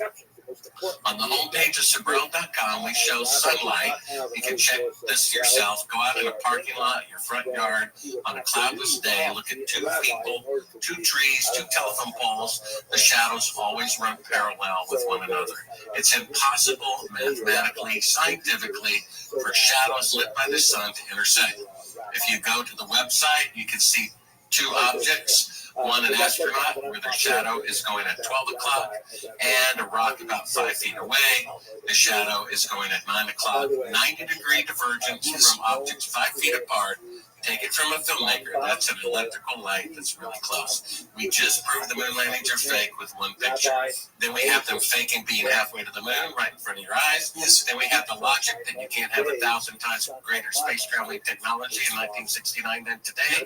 And then we have an eyewitness. Cyrus Eugene Akers, the chief of security at Kennedy Air Force Base, confessed to murdering a coworker to cover up the moon landing fraud right before he died. So there you go. He didn't go to the moon. What can you do? And if the truth doesn't come out, I don't know what to say, but mankind is doomed if it doesn't. And the president is not serious about disclosure, and telling the truth will actually build trust in the government rather than make it worse. Okay. If I may just mention the Orthodox response to 2 of the things you said. The thing about the shadows, I mean, come on, 90 degrees is quite extreme. But the Orthodox response to the shadow thing, well, we're talking about 2 things. differentiating heights of the ground, undulating ground so that the shadows wouldn't come at the same angle, and reflection from other stuff on the moon sending light out. Well, the fact is, if you look at two shadows of, let's say, two telephone poles growing across the parking lot, and then they go 90 degrees up a building, they're still 90 degrees up the building. It's still impossible for them to intersect. And then reflective light is diffused light. It's called fill light. It doesn't cast a shadow at all. It's impossible for reflective light to cast a distinctive shadow. Only a direct light source can cast a shadow. So there you go. And all you got to do is go see for yourself. Stand outside in the sun and see if you see any two shadows intersecting rather than running parallel. It doesn't happen. Even with uneven ground. It doesn't matter. The shadows, if this were the ground, they'd be parallel. If they go up a building, they're still parallel up the building. It doesn't matter. That's a 90-degree change in the ground. It doesn't matter. They're always parallel, regardless of the landscape going uphill, downhill. They're parallel. It's running on top even of the if landscape. they're on different ground. It doesn't matter. They're still parallel with one another because the shadows are on top of the ground. So it doesn't matter whether the ground is. The shadows are parallel on top of it. It's irrelevant. And now this counter theory I didn't understand very well. I heard it on the way down here today. Well, the answer to this von Braun hypothesis or statement that we need these gigantic rockets taller than the Empire State Building is because lunar lander technology. He said that since we don't have to land on the moon, von Braun was predicting how much you would need to send a rocket up, land it on the moon, bring it back, blast it off the moon. But with the lunar lander, you can go so much lighter. Have you heard that one? No, he's the rocket designer. Yeah. He said these mathematical numbers are irrefutable and unchangeable. That's what he said. They're irrefutable and unchangeable. Musk says with the taller rocket, you have to make 8 fuel trips first. There was a TED Talk. They said it might take 24 fuel trips to ferry up. We have von Braun on camera saying the tallest rocket man can build can only do Earth orbit. And you have to ferry fuel to a space station. A voyage around the moon must be made in 2 phases. A rocket ship taking off from the Earth's surface will use almost all the fuel it will carry just to attain a speed great enough to balance the pull of gravity. Unpowered, it will then keep circling the Earth in an orbit outside of the atmosphere. This is the first phase. However, if we can refuel the ship in this orbit with fuel brought up by cargo rocket ships, it can set out on the second phase, the trip around the moon and back. To facilitate this refueling operation, we will establish an advanced base in the orbit, 1,000 miles above the Earth. This advanced base, or space station, will be headquarters for the final ascent to the moon. Elon Musk is saying the exact same thing, right? You have to take 8 fuel trips. Are things more efficient as time goes on rather than less efficient? Yes. Well, there you go. Yep. Okay, what about this? Part of the reason for part of the reason that America had to pursue this moon landing thing was because we were in a space race with the Soviets. So why wouldn't the Soviet higher-ups had an inkling of what was going on, and why wouldn't they have cried foul? Yeah, so those are the 2 arguments why they must be real. All those people were involved, and I've told you that even someone in the command centers can tell no difference between a simulation and actual flight, according to the flight director I spoke to. And then the other answer is, should the Chinese or the Russians blow the whistle? That's not true at all. For example, let's say I had a picture of a world leader with a prostitute. I can upload it to the internet and ruin their career, and then the photograph is worth nothing. Or I can blackmail them year after year after year. I know someone who personally works in the command center of the Chinese Space Agency, and they told me everybody there knows it's fake. They teach it in school that the moon missions are fake. They're not disclosing it publicly in exchange for getting secret technology from NASA that's space related. Congress says it's illegal to sell space technology to China.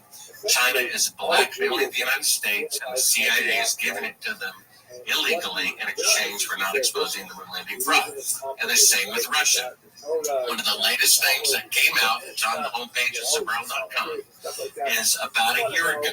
The smartest AI in the world, not available to the public, multiple AIs hooked up together, Google's neural network, which they showed off at a convention in Moscow for 3 days.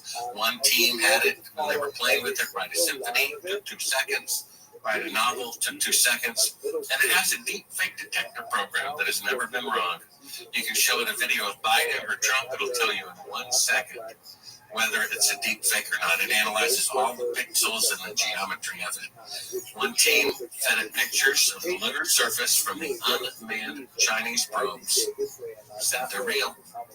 Every Apollo picture it fed them says it's fake backdrop, meaning it was taken a side of intelligence video. The smartest AI just said that. We have a video at my website showing Putin being shown the results in real time. Doesn't look surprised at all. Actually, looks scared that if the truth comes out, maybe some truth about him will come out, or he won't be able to blackmail the U.S. anymore. So, and we have the former Russian space director, the day he retired, said, "Hey, I wanted to say something I couldn't say when I was working. The moon missions are fake." When everybody knows it. That came out about 3 years ago. So RT is supposed to be, anti-corruption. Well, they never covered Putin being shown that the smartest AI in the world just said the moon missions are fake. Never covered it. And if I even leave a comment, what about the AI said that the moon missions were fake in front of Putin in another article about AI, they deleted. So the day after, the former Russian space director says the moon missions are fake, I get a phone call the next day from Fox News. They want to do an hour-long special, whether or not we went to the moon or not. They want to interview me, and they say, "Look, Mr. Sabral, we haven't read your book, we haven't seen your films, and even if we find conclusive proof that the moon missions are fake, the program will conclude that they're real to reassure people." This is what they told you before even getting the interview. Correct. And this is Fox News. That's not your friend any more than RT is. Otherwise, they wouldn't have fired Tucker Carlson, who got 100 million views for every program he did. Right? They're not in the business to make money like they should be. They're in information control. So I watched their special. They found one Russian scientist from 1969 who said, "Congratulations." So their narrator said, "See, the Russians think we went to the moon." But Fox News failed to report that 6 weeks earlier, the former Russian space director said that the moon missions were fake. So Fox News is lying, RT is lying. They're both controlled and told to produce programs that are reassuring people that the moon missions are real. Back to your debunkers, okay? If they really went to the moon, man, anyone who says otherwise is an idiot. So why are there 1,000 YouTube videos that took tens of thousands of hours to produce to reassure a bunch of idiots that the obvious moon landings are real? If I went around saying Mickey Mouse was the first president, not George Washington, do you think there'd be 1,000 videos to reassure people? No, it's not Mickey Mouse. Here are the reasons why. It's really George Washington. Now does protest too much. But in any case, the fact is, these people are not rational. Because I talked to an aerospace director at a major university that just between you and me is a few feet away. And he said even if an Apollo astronaut confessed on national TV that the moon missions were fake, he would still think he walked on the moon anyway. Sure. He would not recant the glorious moon landings. The last debunking video I saw 1 second of, he said, "I don't ever do debunking videos, but I'm doing it now because I am pushing his buttons. I've offended his God." The moon landing is a God for people who worship the works of their own hands. And the fact that I get such a reaction out of people, I get hate emails. I got an email that I had many emails I had to forward to the FBI. One of which said, because I said the moon missions are fake, he wished he could watch me and my family burn alive before his eyes. The fact that someone becomes such a rabid dog by me saying they lied about this one thing is proof that I'm correct, because a sword with no point makes no injury. You see, if someone is that rabid about their defense of the moon landing, that proves they're irrational, and therefore what they believe is the opposite of the truth. Okay. You mentioned the other countries, China, that the footage of the Chinese moon lander is real. They actually did go up there. And in the debunker guy I heard coming down here, he said, yes, other countries have gone to the moon. That's a fact. There just hasn't been a manned moon shot since, when was our last one? 71? 1972. 72. But they have sent up turtles and spiders and, I don't know, other things all the way to the moon. Is that true or is that bunk? I don't think so. I don't think any animal they've claimed to have landed on the moon. They've sent animals through the radiation belts to see what the exposure would be. In fact, that clip at my website where the NASA engineer says, see, people don't know this, but about 1,000 miles up above the Earth is a beginning of a radiation field that's 30,000 miles thick. Every manned mission has been well below it, except going to the moon. The man says they're dangerous, and the technology to go through it and survive has not been invented yet. I saw that NASA clip of the director saying we still need to solve that problem before we can. Yeah, we need to solve the radiation problem before we send people through this region of space. But they have to go through that region of space to go to the moon. You see, we must solve these challenges before we send people through this region of space. Meaning the challenges have not been solved. Therefore, if they sent someone through it, they would die. Then how did they go to the moon exactly? Yeah. And so basically they sent unmanned probes into the radiation with 2 Geiger counters. They should already know that they're not deadly if they went to the moon, right? 6 times to walk and 2 more times to orbit, and they send them back down. So I asked, this is a civilian mission funded by taxpayers. I'm a journalist and an American citizen. Can I please have those readings of those Geiger counters? They said, it's a military secret. And I'm like, okay, now let me make sure I understand this. When you send probes to the sun to measure the temperature of the sun isn't a military secret. It's a part of nature. Sure. When you send probes to Jupiter to find out how much helium is in Jupiter's atmosphere, that amount isn't a secret. It's just nature. So why would a part of nature, the amount of radiation that an astronaut would have to go through to reach the moon, why is that amount a secret? Because the original Van Allen radiation belt discoverer said it's 100 times a lethal dose.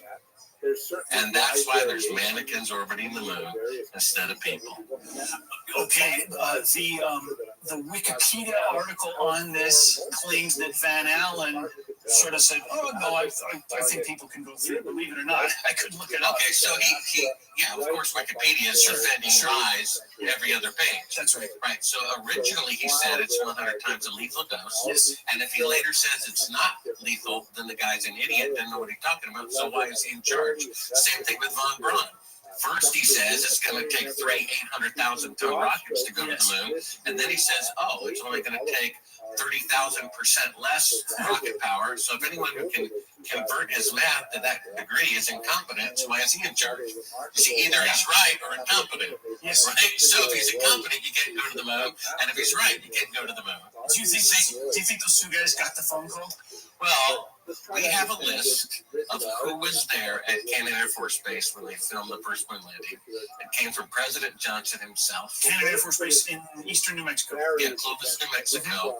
Our source who saw them film the fake moon landing there was the chief of security at the Air Force's most secure base.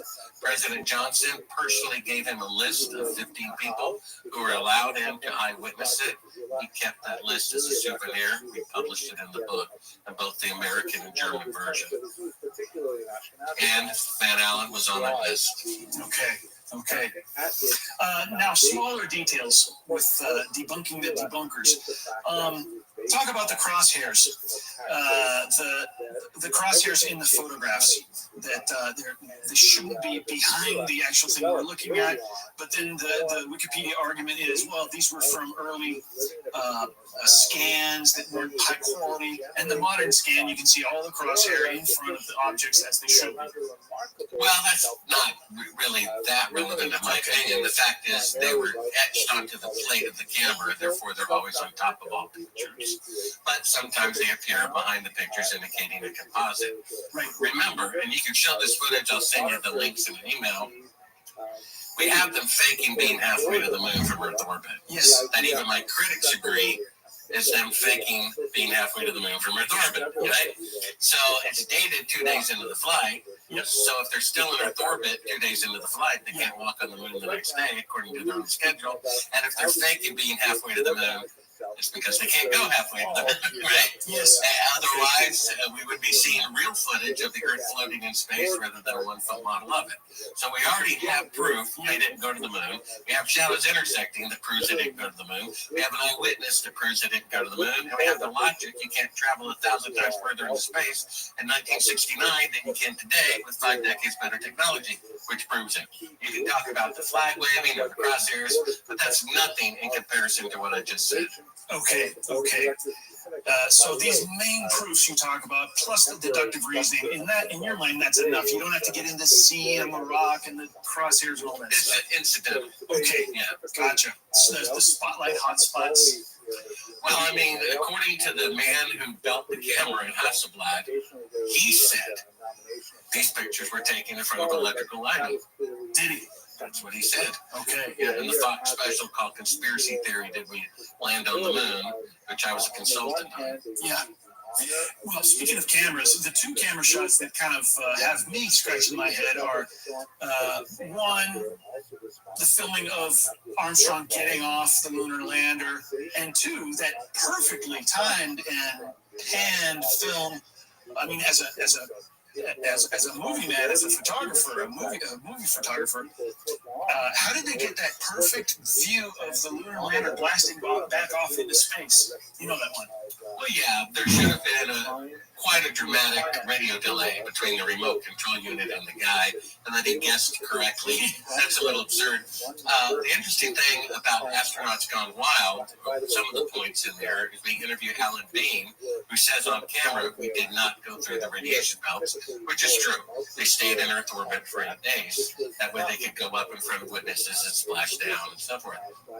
And then we have one astronaut saying during the descent, it was, very quiet, which is what we hear on the tape, when in fact it should be loud. Then we have Eugene Cernan saying, it was very loud. You can hardly hear each other talk. So which was it? They're a little inconsistent there. Right. I must mention another Wikipedia thing. They said one of the arguments against going to the moon is that they don't take into account the danger of solar flares. And Wikipedia's answer was, well, no solar flares occurred during these moonshots. Actually, the opposite is true. Some of the severest solar storms were in the last missions. Of course, Wikipedia said a lot of bad things about your TV station. So I'm out of here. I mean, I gotta try to give the counter arguments here. Well, again, they don't need equal time. Everyone knows what they claim. They claim they walked on the moon on the first attempt with computing power cell phone, and they can't do it today. We already know that. Right. And we already know people want to believe something positive. Sure. And don't want to admit that they're wrong. Yes. We already knew that. Yeah, I only bring these things up to the extent that someone's going to take one of these things and say, see, I got you. And I just want to know what Bart Sabrell has for an answer for these things. Well, I wish they went to the moon. I gave them the benefit of the doubt as long as possible. Even with the intersecting shadows, even with technology being greater in the past than in the future. But when I saw them faking being halfway to the moon right in front of your eyes, with the third track of the audio of the CIA telling them to fake a 4-second radio delay, yes, what can you say? And they say, speak now.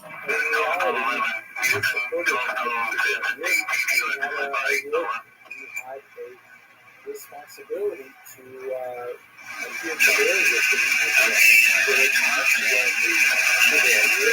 They did fake the moon landing. They did, and that is so much more profound than if they'd actually gone. The truth needs to come out. If it doesn't come out now, it never will come out, which means the evil people have won. Let's see. Oh, what about the hammer and the feather? You could take a feather and bronze it, and you couldn't tell on a black and white or video image whether that feather was bronzed or not, right? A bronzed feather would fall pretty fast with the hammer, wouldn't it? Sure. Do you think that okay, this is crazy, but recent pictures of the space station, and they invariably they'll have a woman with the hair that's like going straight up, but it's not waving around much. It's kind of all in one stiff, big bunch. Is that? Are they actually in zero space? Well, I have no idea. Yeah. The fact is, NASA can't be trusted. Yeah.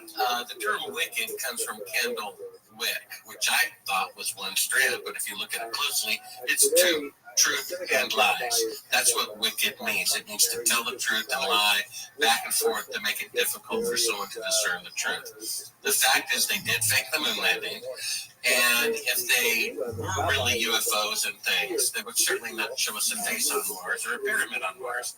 It's like Joe Rogan. I texted him and saying, "Why do you think that the square on Mars or the pyramid on Mars or the face on Mars proves we're aliens? Because those are the same people who showed us an astronaut on the surface that was taken at Kennedy Air Force Base." So they want us to believe in aliens. If they didn't, they would never release those pictures, right? Yep, those pictures are probably manufactured. Okay. Is there any proof that Stanley Kubrick worked on the studio production of the fake moon landings? Well, there's deductive reasoning, and there's some hints that he did. It's irrelevant who faked it in my mind.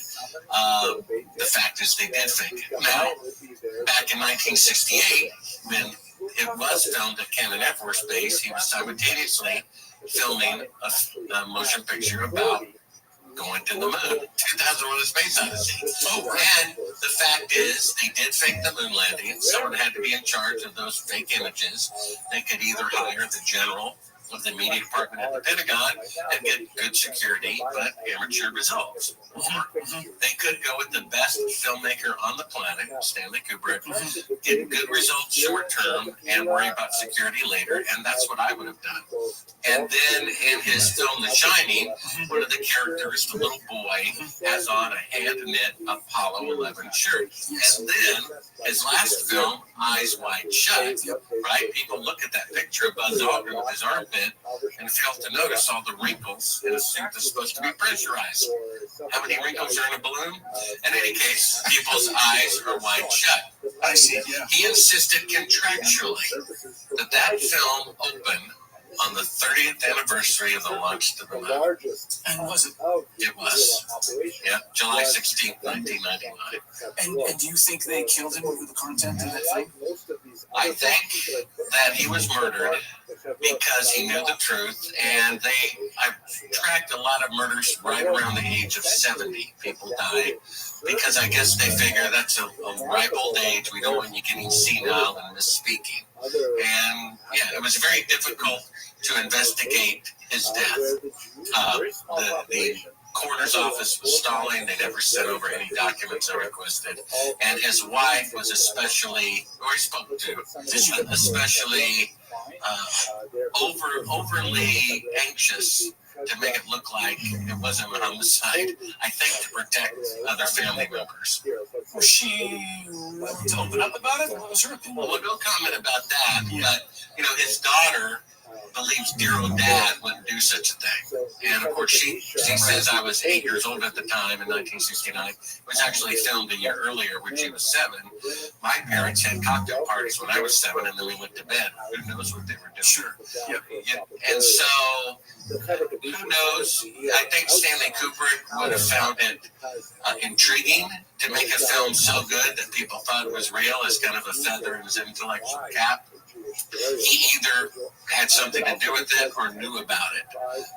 And again, it's irrelevant. I don't say in my book or film that he did it. Yeah. It's an interesting theory. There's some clues that indicate that he either had something to do with it or knew about it. Right.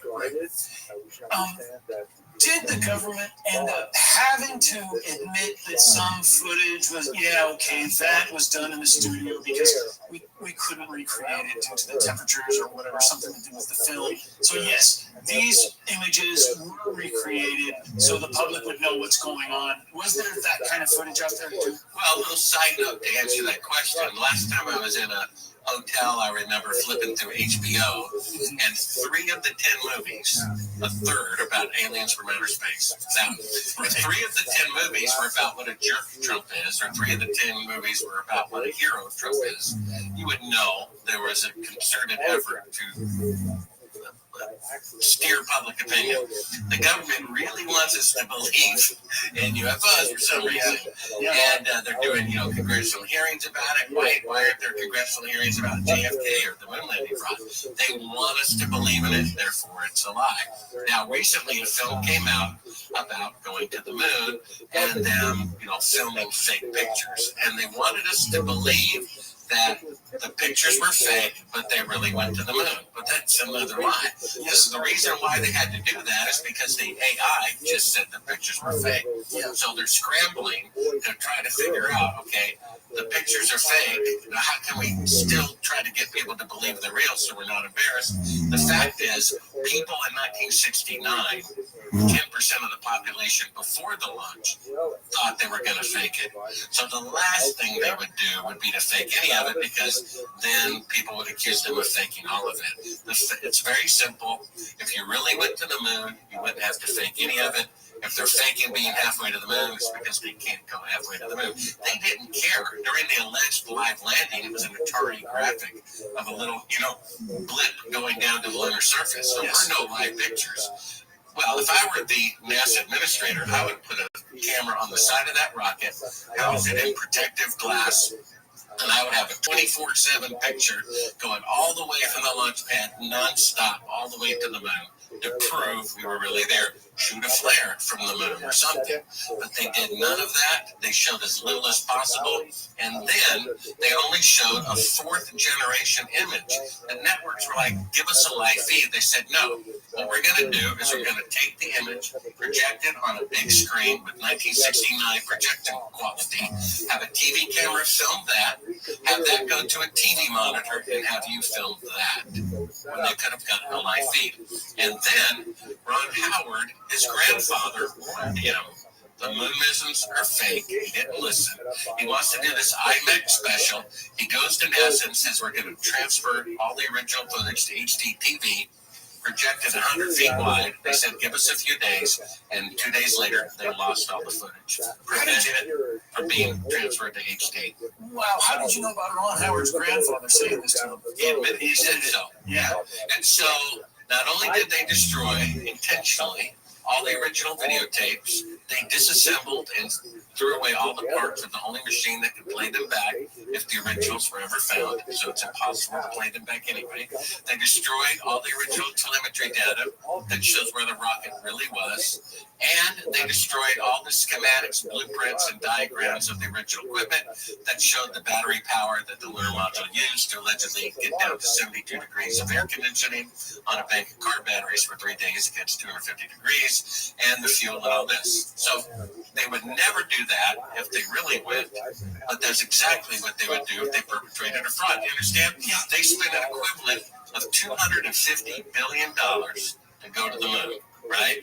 Imagine Bill Gates spending $250 billion to make the first computer. It works fantastic. He throws it into the furnace and all the diagrams. Maybe you should have done that with the atomic bomb. Yes, but they didn't, did they? No. The B-52 is 70 years old. There's still 200 of them in service. So if they really went to the moon, they would never destroy anything.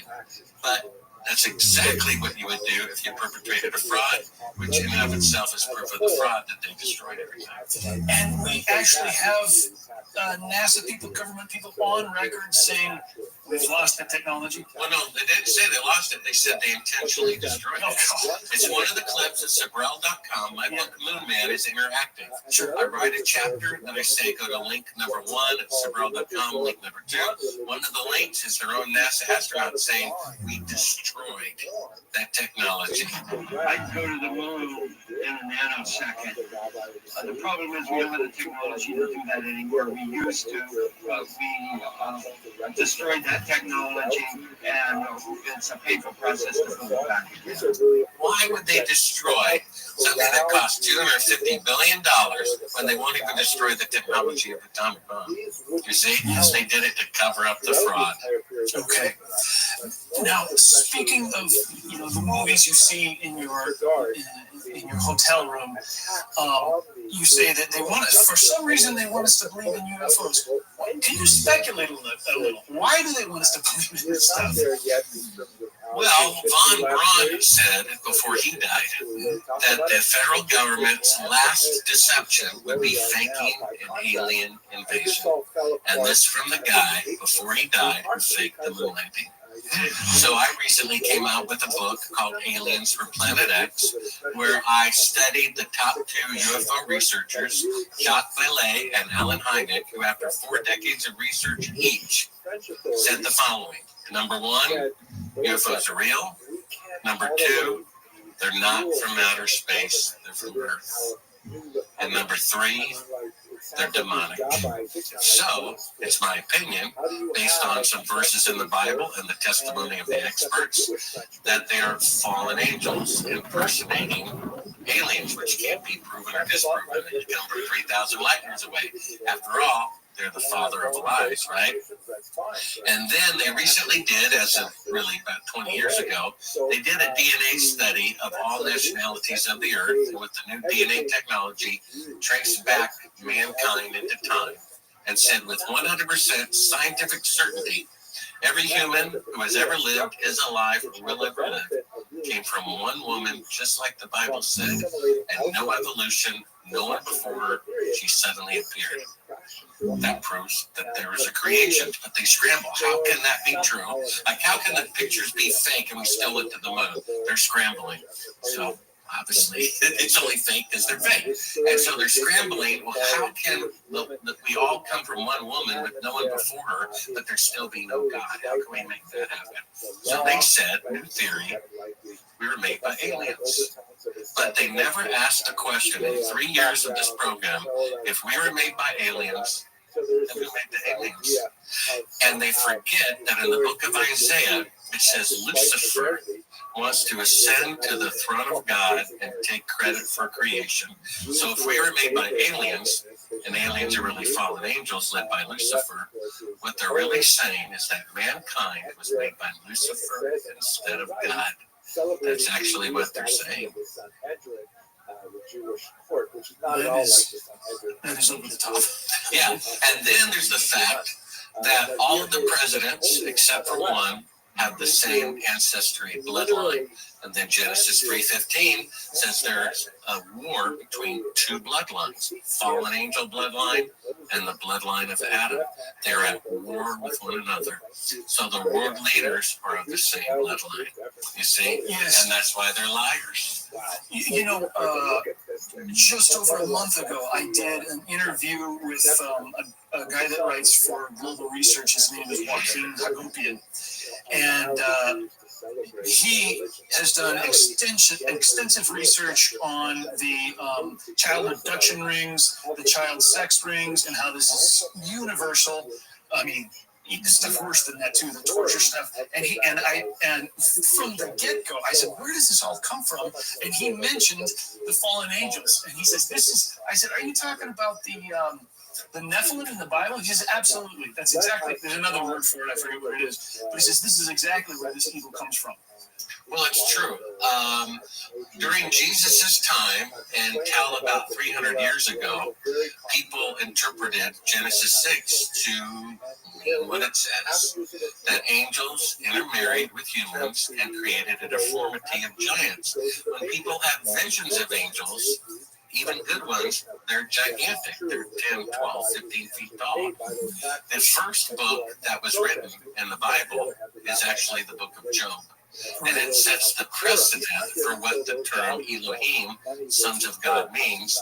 And it says the Elohim, sons of God, appeared before the throne of God, and Satan was there with them. It means angels then, so it means angels when it was written later in Genesis 6. You see, whether we can accept it or not, that's what it means.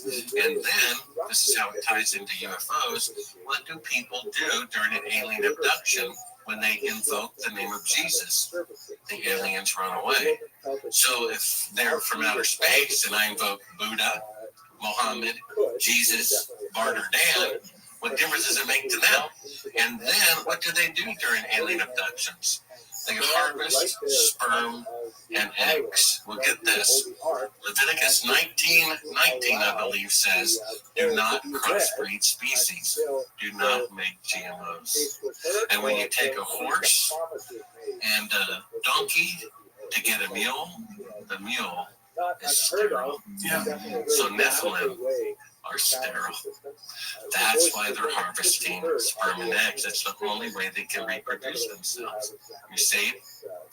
The Bible says when a human dies, they're actually asleep until Judgment Day. Right? So a fallen angel and a demon are different because multiple demon spirits can be in one person. So if a Nephilim dies, one of these world leader hybrids, that's half mortal, half immortal, maybe they stay awake, and this is where the roaming spirits come from. So all of this is in my newly released book, Aliens from Planet X, which also talks about a potential rogue planet coming near the Earth in the future, causing all of the tribulation in the book of Revelation, and then the world leaders using it as misdirection. Even though the world is dead, if aliens come out when the world goes by, the Earth, they can claim they came from that planet. And then the most powerful telescope in the world is called the Lucifer Telescope, run by the Jesuits of the Vatican. And one of them disavowed the order, said before he died, they're tracking an object that is going to play a significant part in world history in the last days. I think they're tracking planet Lucifer, Planet X, that comes to kill and steal and destroy. And get this, prior to 705 BC, every civilization of the world that had advanced calendars, the Mayans, the Chinese, the Hebrews, they all had the Earth having a 360-day year. That's why there's 360 degrees on a compass. And then right after 705 BC, suddenly all the calendars had to change because the Earth was pulled slightly farther away from the sun, causing the extra 5 1/4 days. You see, planet Lucifer came by and destroyed proof of divine creation, because before that point there were 12 months, 12 tribes of Israel, and every month had exactly 30 days. How can you argue against divine creation if the solar system has 12 months that are exactly 30 days each? That's clockwork. So planet Lucifer destroyed the testimony of divine creation as well. And according to Isaiah 13:13, that's talking about the last days, says the earth will be moved out of its place, pulled out of orbit one more time, causing all of these tribulations, the earthquakes, the meteor showers, and all of that Jesus talked about. And do you think that all the stuff you're saying that's in the media, in movies and such, the magic, the mysterious stuff, the zombies, all this is some sort of mental preconditioning for what they're going to put us through? Well, certainly this film that came out that tries to convince people that, okay, some of the footage is fake, but the moon missions are real anyway. That's just absurd in and of itself. They want us to believe in aliens for some reason, and Von Braun, who faked the moon landing, says they're going to fake an alien invasion. And so, trust me, If aliens were a secret, there would be no congressional hearings about it whatsoever. So they want us to believe in it with these military eyewitnesses and so forth. Okay. Well, I think we're going to wrap it up right around there.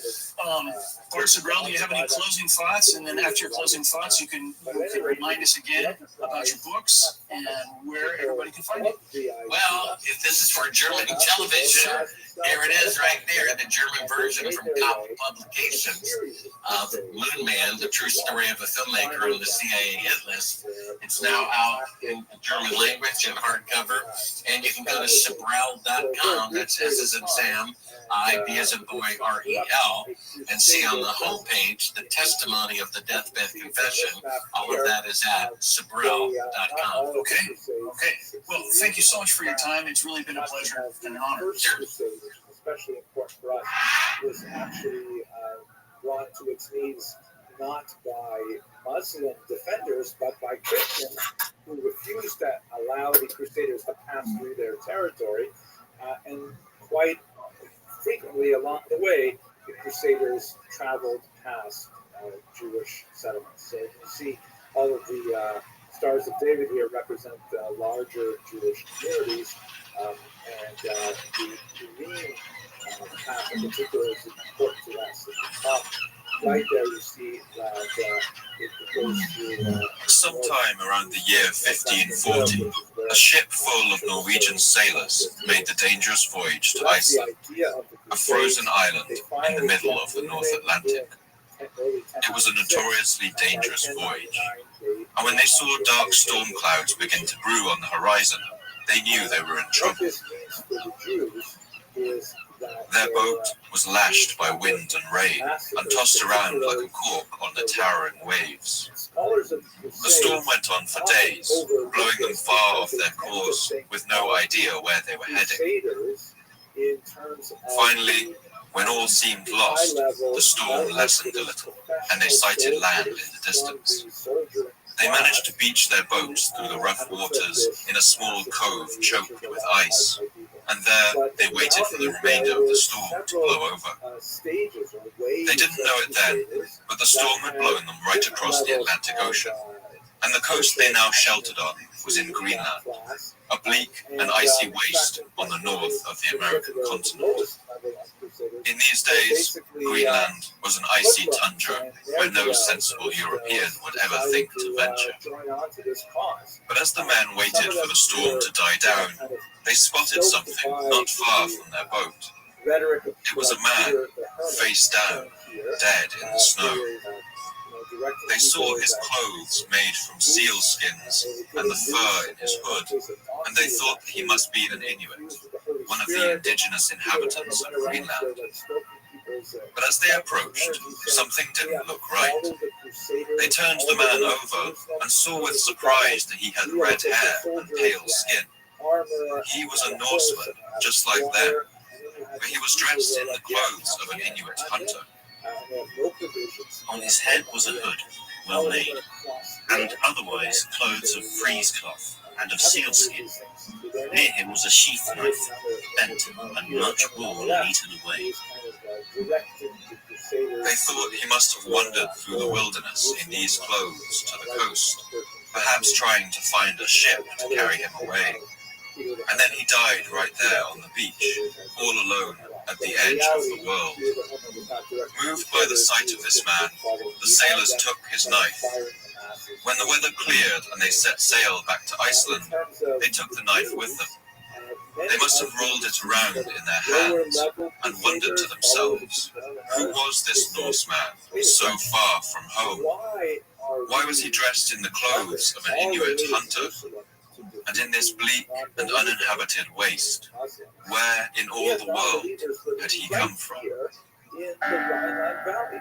Why do we have to go all the way over there when we can attack the Jews and we can fulfill the sort of religious mandate of the Crusades by attacking our local infidels?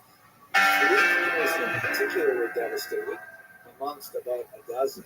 Speyer booms and mines, known as the community Shuk. Quite often we'll have little tri towns, three towns that have close associations and they're geographically proximate, they tend to have an acronym. My name's Paul Cooper, and you're listening to the Fall of Civilizations podcast. Every episode, I look at a civilization of the past that rose to glory and then collapsed into the ashes of history. I want to ask, what did they have in common? What led to their fall? And what did it feel like to be a person alive at the time who witnessed the end of their world? In this episode, I want to look at one of the most unlikely tales of a society's fall, the incredible saga of the Vikings of Greenland. I want to show how these European settlers built a society on the farthest edge of their world and survived for centuries among some of the harshest conditions ever faced by man. I want to explore how this civilization was able to overcome the odds for so long, and to examine the evidence about what happened to cause its final and mysterious collapse. Let's go through them a little bit more detail. These, by the way, if I were to ask you, who was the first European to discover North America, you might think of Christopher Columbus landing on the sandy shores of the Bahamas at the end of the 15th century. But actually, Columbus was far from the first. In fact, Europeans had made routine journeys to America for more than 5 centuries before Columbus was even born. And their story begins over 1,000 years ago in the 10th century. The people who made this dangerous journey were Norsemen, otherwise known in the Middle Ages as Vikings. They were sailors, soldiers and settlers from Norway and Denmark who had a terrifying reputation in all the lands they encountered. They were known as raiders and pirates to their enemies, but they were also expert sailors and shipbuilders, marvelous writers of epic poetry, and perhaps some of the hardiest explorers in human history. And half a millennium before Columbus, the Vikings crossed the ocean and landed on the icy coast of Greenland. They built a permanent settlement there, and the Norse of Greenland didn't just survive in this far-flung outpost. They built manor houses and hundreds of farms where they grew crops, imported steel, wine, and stained glass. They raised sheep, cattle, and goats. And they made voyages to explore the North American mainland too, making forays into Newfoundland and the coast of Canada. They fought with Native American tribes and returned with furs, ivory, and hardwoods cut from the American forests. In Greenland, they hunted walrus and even captured live polar bears to send back home to Norway. In this impossible landscape, they grew and thrived. And then, after centuries of survival at the edge of the world, their civilization collapsed. The Norse settlements in Greenland were abandoned, left to crumble into the hard, icy earth. And exactly what happened is still one of our most chilling mysteries. Our 2 main sources of information about the Greenland Norse are 2 of the great Icelandic sagas. These are pieces of epic poetry, passed on by word of mouth, that relate the great deeds of Viking heroes and adventurers. They were designed to be spoken out in mead halls for celebration and feasts. This extract of a piece of Viking poetry called the Hofudlausen should give you a sense of the sound and form of these great poems. Raised a flag of wave, and it weaved its bed, west over the sea I fare, and mine shore I bear, a feathering across the sea, so that it might become great beings. The wave oak I have drawn with the ice breaking on, and loaded praises pond in the mine ship's pond,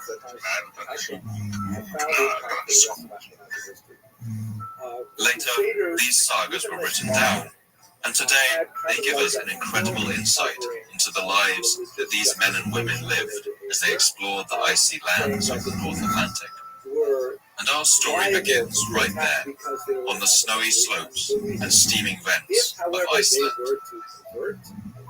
Iceland is a volcanic island in the northern Atlantic, about a third of the way between Europe and North America. And until around the year 874, it was completely uninhabited.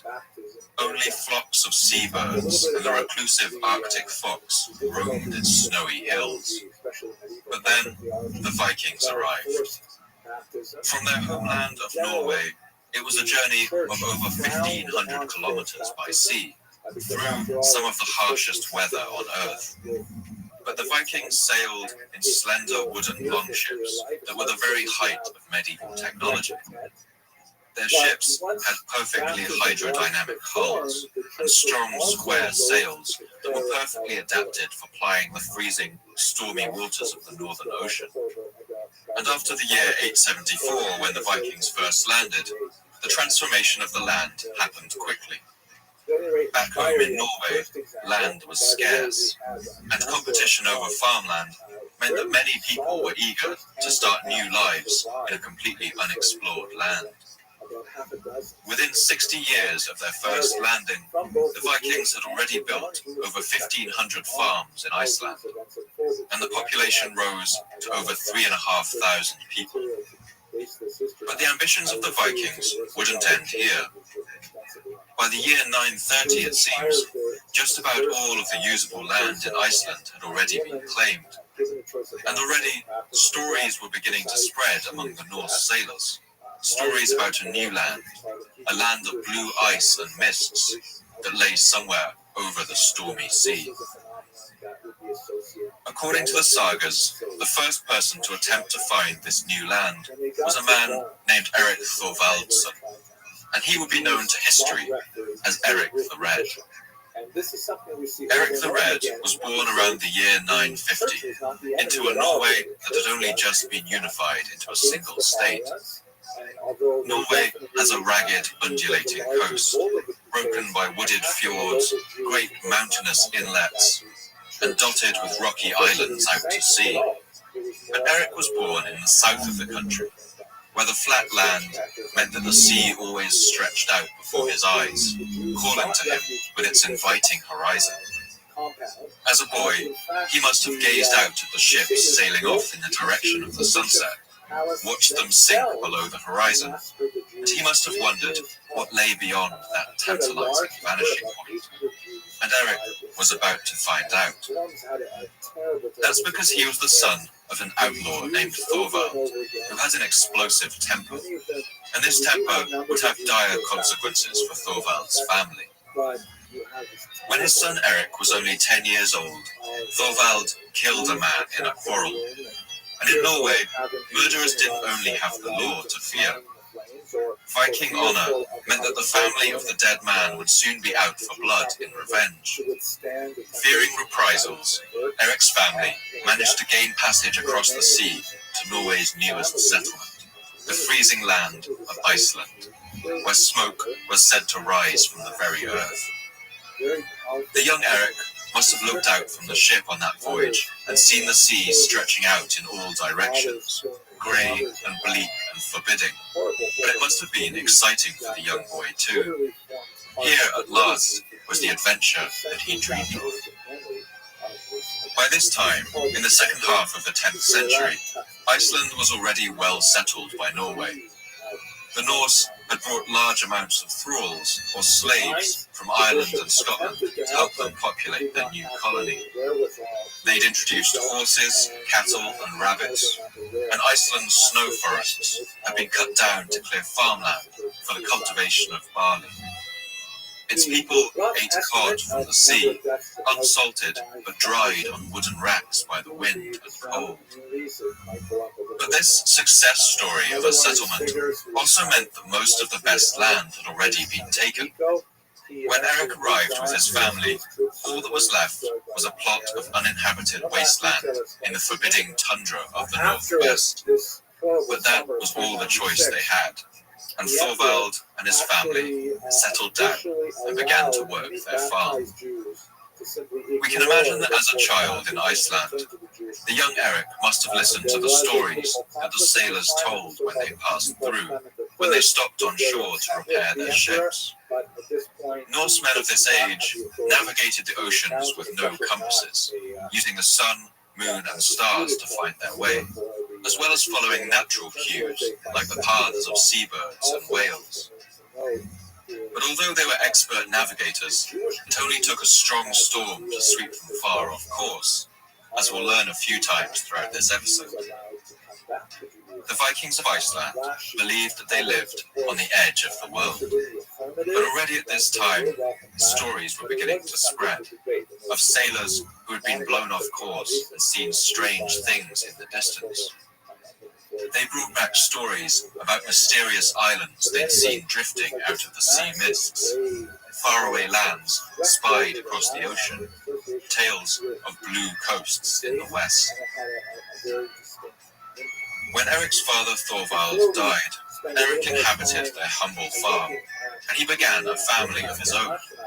But as he grew into a proud and pugnacious young man, it became clear that Eric the Red had inherited something of his father's temper, and even more of his bad luck.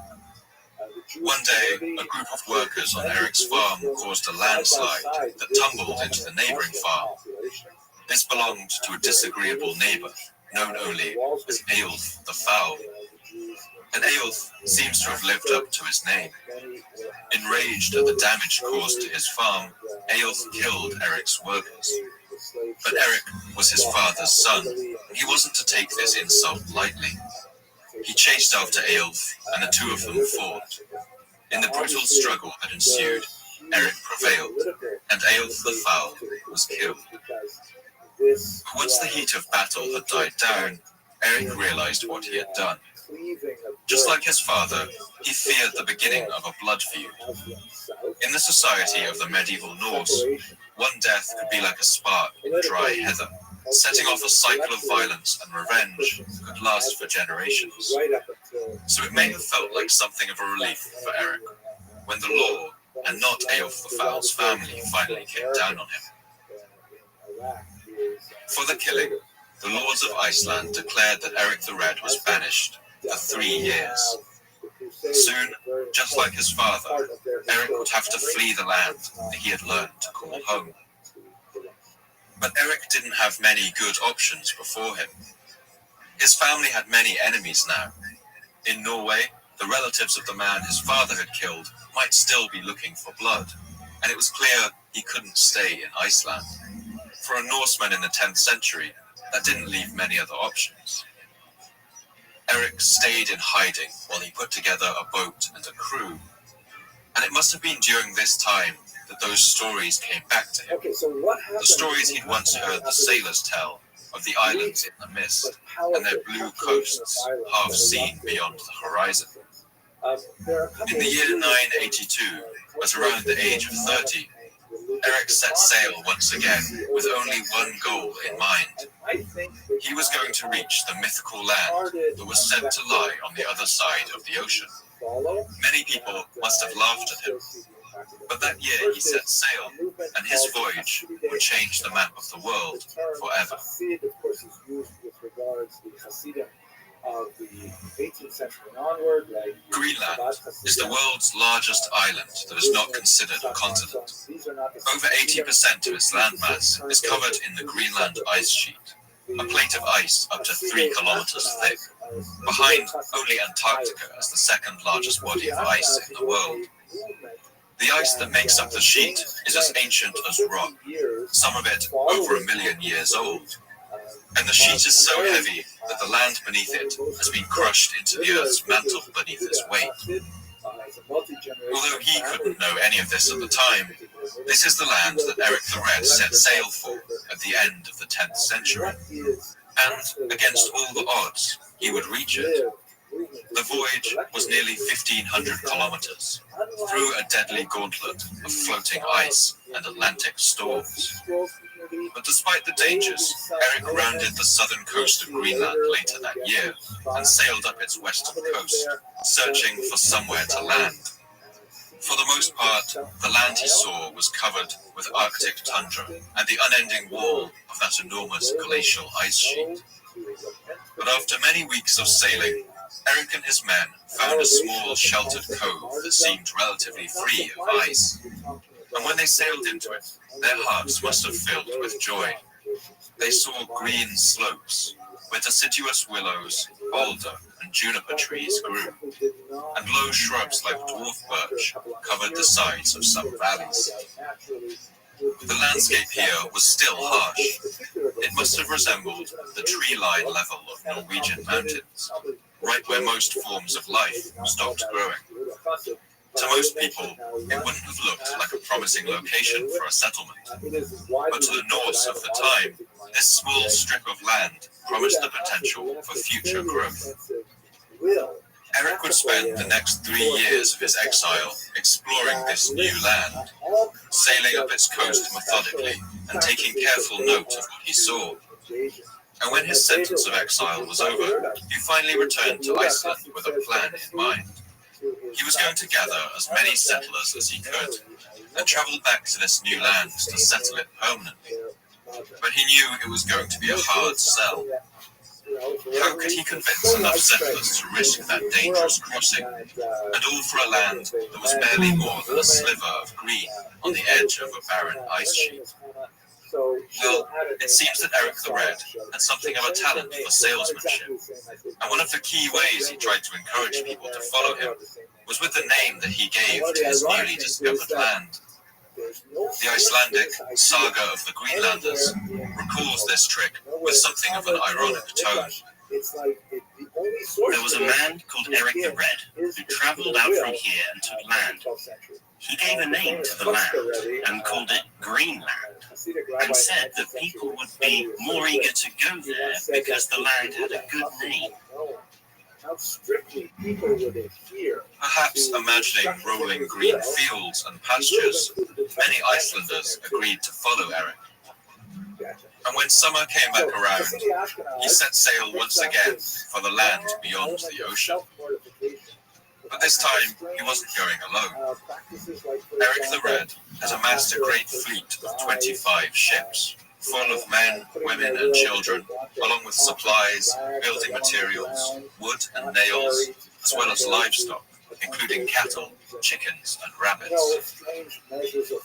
It must have been an incredible sight, all of those colourful sails and dragon-headed prows cleaving through the ocean waves. Of these 25 ships, only 14 would reach Greenland. 11 of them were lost at sea. And for those that arrived, the trials had only just begun. For the medieval Norse of Europe, establishing a colony in Greenland was about as difficult as we today might find establishing a colony on the moon. And if that seems like a far-fetched comparison, consider that only 18 astronauts have ever been killed in the history of space exploration. For medieval Vikings crossing the Atlantic, the casualties were enormous, and the reasons for this aren't hard to imagine. Firstly, the journey to Greenland took several weeks by sea through freezing Arctic conditions.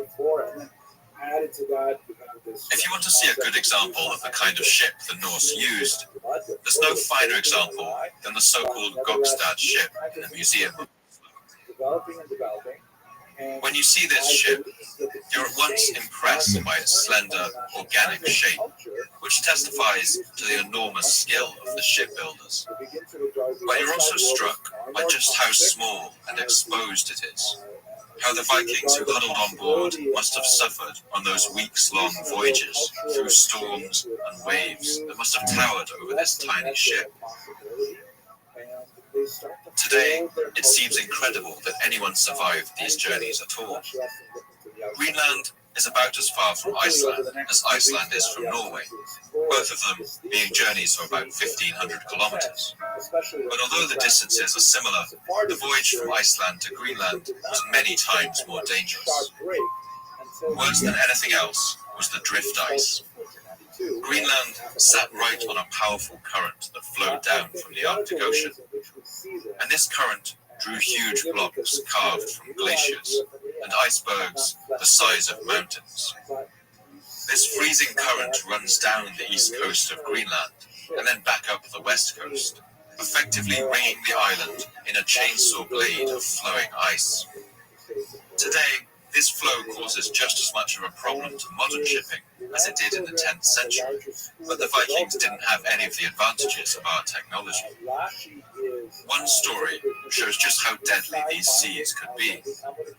A saga tells the story of a Norse Icelander named Lodin, who got himself the nickname Lick Lodin, or Corpse Lodin, because he made his living sailing up and down the east coast of Greenland, exploring its caves and coves, and gathering up the corpses of men shipwrecked there. Ships were always wrecked with ice from the northern bays. Lick Lodin would search the ways to the north and bring back to church the bodies he found in caves and on rock ledges. They had come there from the drift ice or wrecked ships, and near them there often lay carved runes about all the events of their misfortunes and sufferings. But the skill of Norse sailors meant that many did successfully navigate this asteroid belt of ice. Still, it couldn't hurt to pray. One surviving document contains a prayer written by a Greenland sailor who was about to undertake this perilous voyage. God the Sinless, I pray, save my voyage from danger. Lord of heaven and high, guard my ways. But despite these immense obstacles, Eric and his surviving 14 boats of settlers did succeed. They landed in Greenland and started one settlement on the south tip of the island. This would become known as Restream, or the Eastern Settlement, and it's where Eric built himself an estate and began to farm the land.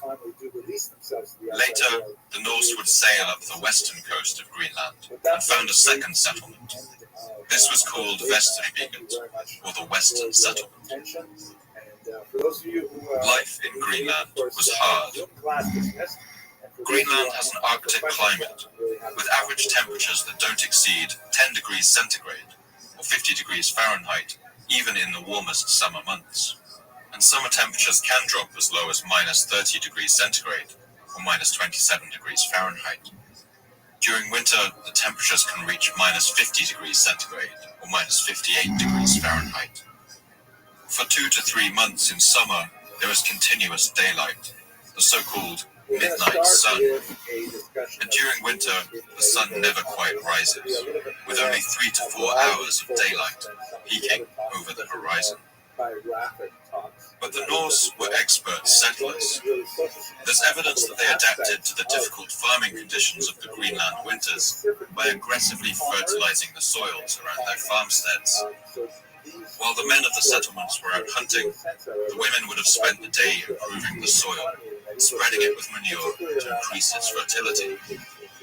Studies of the soil in early Norse settlements show a dramatic increase in the thickness of soil after the arrival of the Norse and the establishment of their farms. Bone samples suggest that at the height of the settlements, even small farms kept a cow or two, which was a sign of great status back in Norway. Written records from Greenland mention dairy products, including cheese, milk, and yogurt, as important staple foods. But it soon became clear that the Greenland settlers wouldn't simply survive in this barren land. In fact, they would thrive and ultimately make themselves and their home country very wealthy. That's because Greenland had a plentiful supply of one resource that was in enormous demand in Europe at the time. And that thing was the walrus. An adult bull walrus has tusks made of ivory that can grow to be over a meter long and can weigh as much as 5.5 kilos each. Ivory was hugely prized by medieval people, and many ivory artifacts from the Middle Ages were carved from walrus tusks. The most famous of these artifacts are the Lewis chessmen carved in Scotland in the 12th century, with marvellously expressive eyes and faces.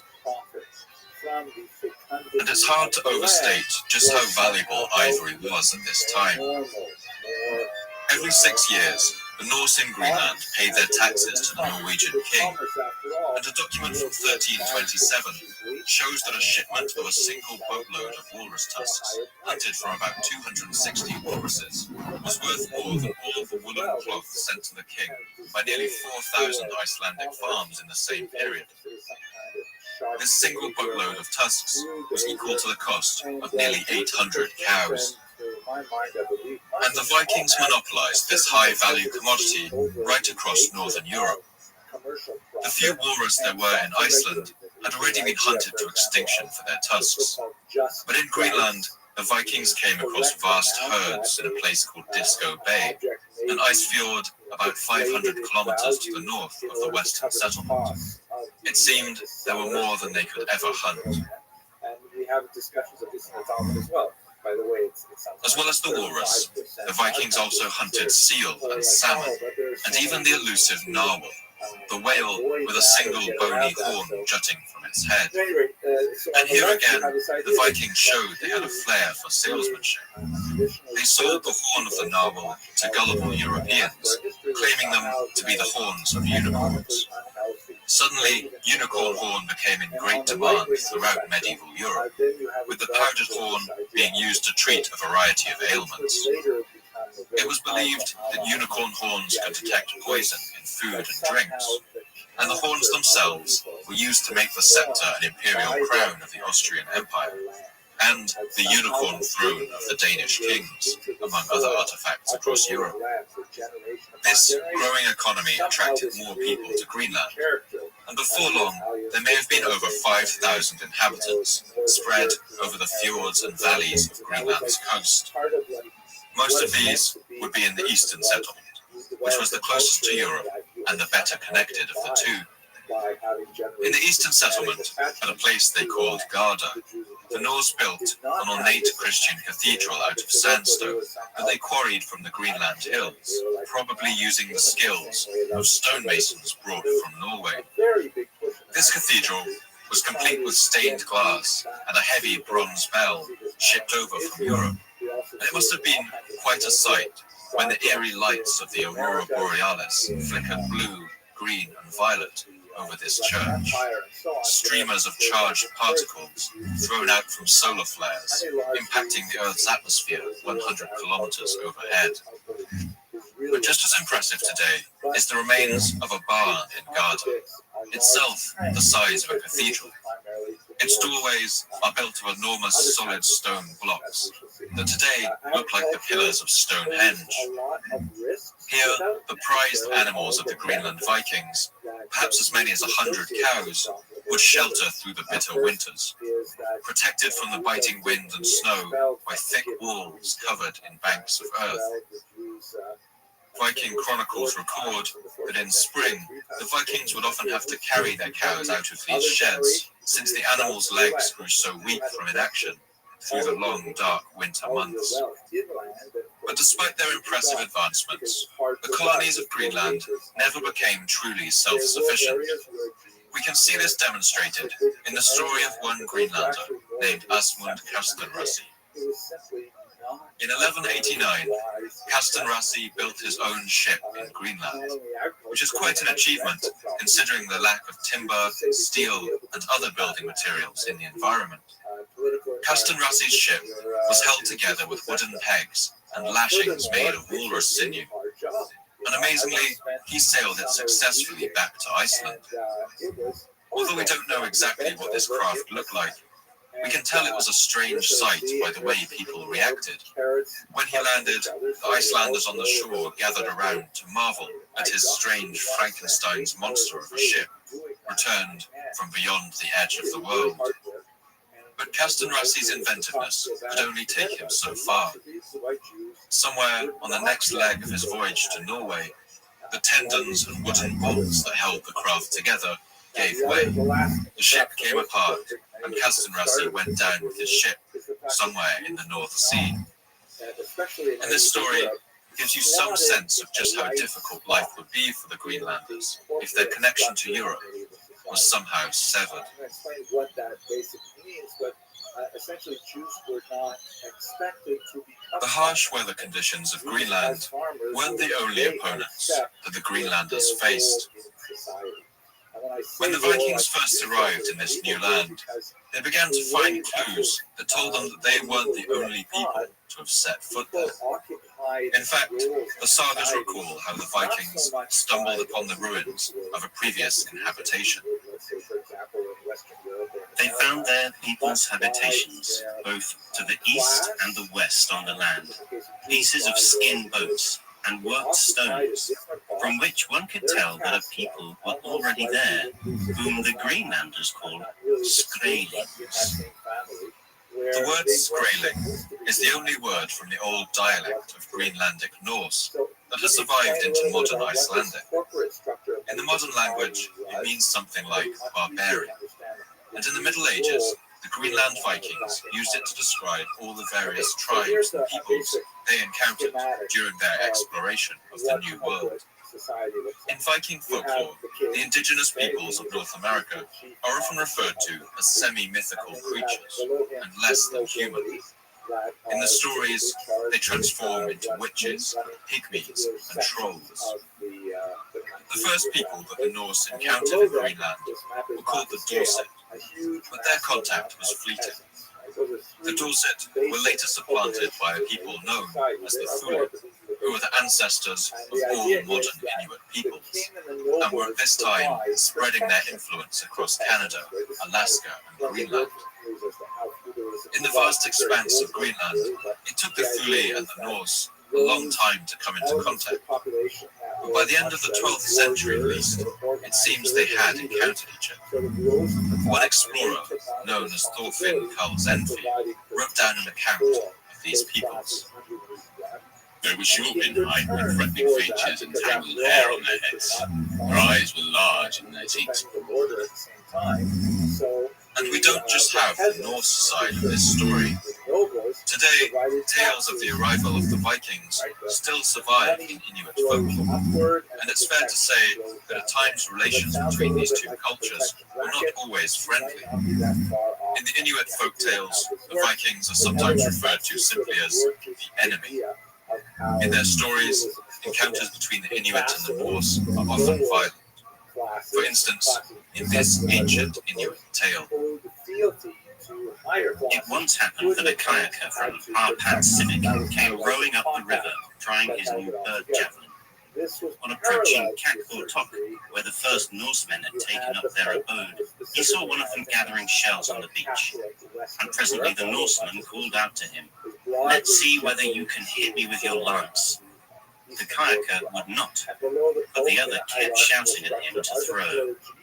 At last, however, the kayaker lost patience. He threw his spear and killed the Norseman on the spot. When winter came, all feared that the Norsemen would come and avenge the death of their countrymen. in this piece of folklore, this one act of violence begins a cycle of revenge that leads to a war between the Inuit and the Norsemen. And Norse accounts also seem to indicate that battles between the two cultures did take place. Other Inuit stories cast the Norsemen as mysterious and slightly ridiculous creatures, ill-suited to the harsh environment, but who nevertheless have power over strange magic. The kayaker one day went to the Bay of England to catch fish. He found there a tent belonging to some Norsemen who heard them joking and talking inside. He was curious, and he thought he might play a joke on the Norsemen. So he left his kayak, went up to the place, and began to strike on the sides of the tent. Inside, they felt quiet, and so he struck hard on the tent. Then he took a peep inside, and a lot of them shrieked with fear. There were forefathers and their children, and they fled in fear across the ice. But the ice was thin and broke through with them, so the all drowned. It's said that some nights they can still be seen through the ice, and when they are visible, it is known that someone will soon die.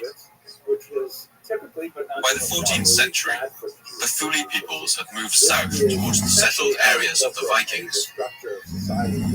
At some sites, they even occupied the same fjords, although at different sides of the water. And it's worth pointing out that the images of friendly Eskimos you may have seen in children's books shouldn't fool you into thinking that the Inuit were a meek or pacifist people. Although they were not a particularly warlike society, they were more than capable of defending themselves when challenged, and they frequently defended their southern borderlands against other Native American tribes like the Cree.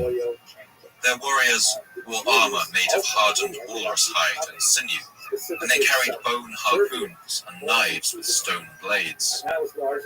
Their bows were particularly powerful weapons, as the Inuit enhanced their tensile strength by coiling them with dried sinew.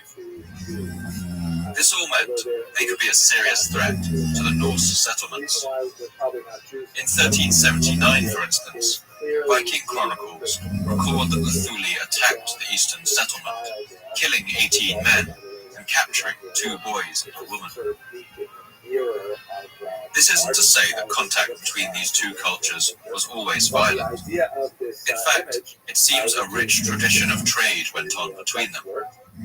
Items such as comb fragments, pieces of iron cooking utensils and chisels, chess pieces, ship rivets, carpenter's planes, oaken ship fragments have been found in several Inuit sites, far beyond the traditional range of Norse colonization. A small ivory statue that appears to represent a European has also been found among the ruins of one Inuit house. And it's clear that there was more than just goods being exchanged. Today, we can trace some words in modern Inuit languages back to their Viking origins, borrowed nearly 1,000 years ago from their Norse neighbors. But while there were periods of peace between these two cultures, they were often at odds, and the Vikings' inability to make a lasting peace with their new neighbors would certainly not help matters when their luck took a turn for the worse. The Vikings' difficulty in making friends in the New World would extend beyond Greenland too, and this can be seen more than anything when they made their famous voyages over to the mainland of North America, 5 centuries before Christopher Columbus was born. The Icelandic sagas vary on their accounts of who was the first Norseman to discover America, but many believe that the most plausible account gives the honor to a man called Leif Erikson. In Norse naming conventions, the name Eriksson means literally that he was the son of Eric, and the Eric in question was the one we've already spent some time with, Eric the Red. Born the son of this high chief of Greenland, Leif Erikson shared some of his father's adventurous spirit, and a little of his appetite for trouble. In the year 999, Leif travelled back to Norway as a young man in his 20s, and he swore to serve under the Norwegian king Olav I. Olaf was the first Norwegian king to convert to Christianity, and to turn his back on the old gods of his ancestors, Thor and Odin and Loki. While serving under King Olaf, the young Leif also converted to Christianity, and soon the new king had a mission for him. He was to return to his home of Greenland and convert the people there to Christianity too. So Leif was soon back on the sea, but whether by divine intervention or by the fickle nature of fate, Leif was blown off course like so many Vikings before him. And after many weeks of sailing through open ocean, he landed on the coast of a strange land he had never seen before. Wild grapes were growing here, fields of wild wheat, and even butternuts that he and his men gathered for food. They also found 2 shipwrecked Norsemen who had been blown off course like them. They rescued the men and took them on board. And if Leif's story is to be believed, these shipwrecked sailors were actually the first Europeans to ever discover America, and we will never know their names. When he returned to Greenland, Leif was determined to put together an expedition to explore this new land. He gathered as many men as he could and got back on the sea as soon as possible. They crossed the choppy waters and soon landed in a desolate and rocky place that he called Helluland, or the land of flat rocks. From there, they sailed south to a place he called Markland, or forest land. And finally, they returned to the land that he called Vinland, after the grapevines that he once again found growing there. Here, there was a mild climate and bountiful supplies of salmon. This was most likely the coast of what we today would call Canada, where you can still find this particular species of frost grape growing wild. Leif and his men spent the winter on the North American coast, in a small settlement they called Leifsbudir. And when spring came, they sailed back to Greenland with a cargo of timber and grapes. Leif's journey and the stories he brought back would encourage other Norsemen to make the same journey. Not to be outdone, Leif's brother Thorvald, named after his hot-blooded grandfather, made the journey in the year 1004. But he was to have far worse luck than his brother. At first, the journey seemed to be going well. Thorvald landed at Leif's abandoned camp and spent the winter there without incident. But in the spring, they sailed south and came across a strange sight on one of the beaches. They saw 9 people sleeping under 3 skin-covered canoes. They were indigenous Americans, or what the Norsemen would have called Skraelings. Thorvald attacked these sleeping men and killed 8 of them. But among them, one managed to get away and flee through the forest that fringed the beach. The Norsemen celebrated their victory and set up camp, but their celebration wasn't to last long. Soon they heard the noise of an approaching force and shouting voices coming through the trees. They realized too late that the man who had escaped had come back, and this time with reinforcements. Arrows began whizzing out of the forest, and the Norsemen fled back to their boats in disarray, hastily throwing up a barricade while they prepared to set sail. During the flight, Thorvald was struck by an arrow, and it pinned him to the wooden hull of his ship. As he died, he is supposed to have shouted out a final bellowing proclamation. What a fat joke. We've found a land of fine resources, but we'll hardly enjoy any of them. The group retreated back along the coast, and without a leader, they fell to infighting and bickering. They only just managed to make it back to Greenland alive.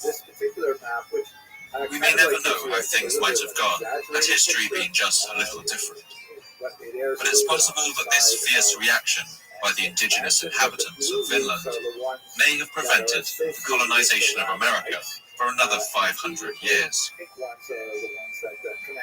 Partly because of their unwillingness to coexist with native peoples, the Vikings were never able to establish a permanent settlement in North America. The Norsemen did set up a number of temporary camps in Canada, often places where they would spend the winter before abandoning them and returning to Greenland. Today, only one confirmed Norse site has been discovered in North America, at a place called Lasso Meadow, or the Bay of Meadows, in Newfoundland, Canada. In 1960, a man called George Decker, who lived in a small fishing village nearby, led archaeologists to what he called the Old Indian Camp.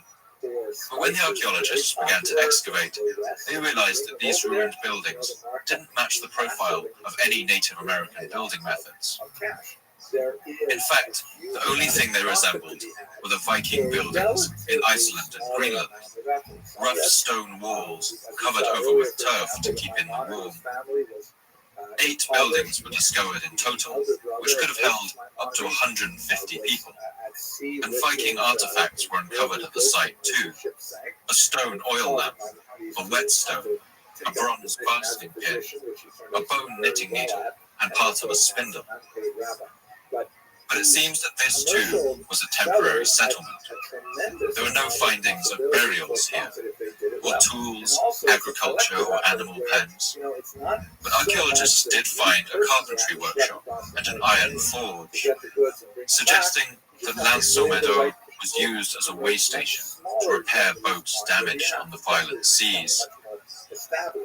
Partly helped by repair stations like this, the Vikings made routine voyages to North America to collect wood to build their ships, and probably to collect the furs of foxes, bears, and lynx too.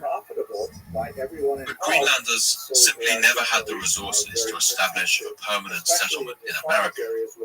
Their links back to Europe were just too fragile to support anything other than a temporary base.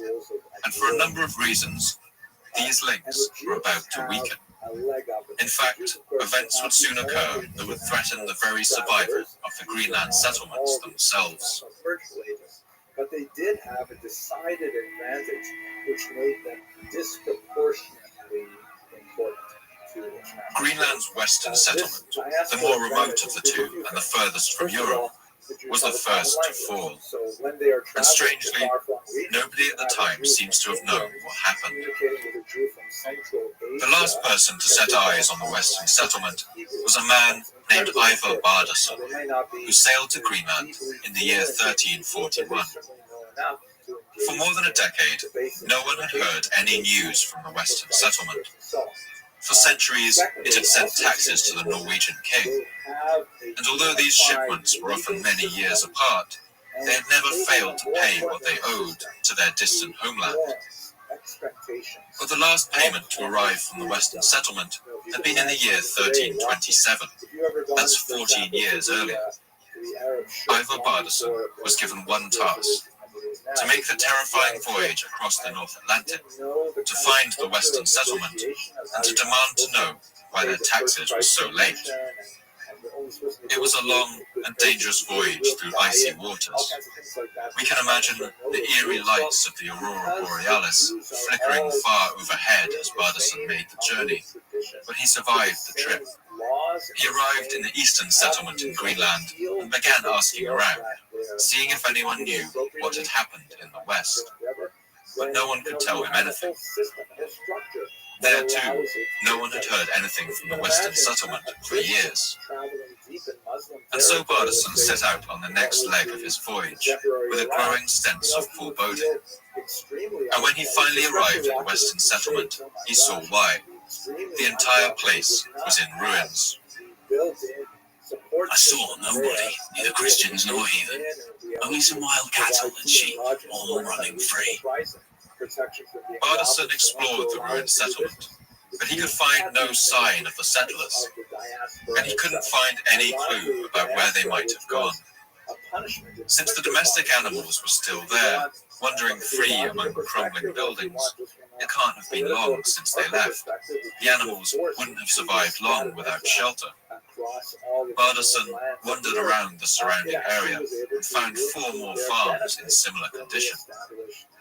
He and the men with him knew that the farm animals wouldn't survive the winter, so they slaughtered them and took as much meat as they could carry back to their ships.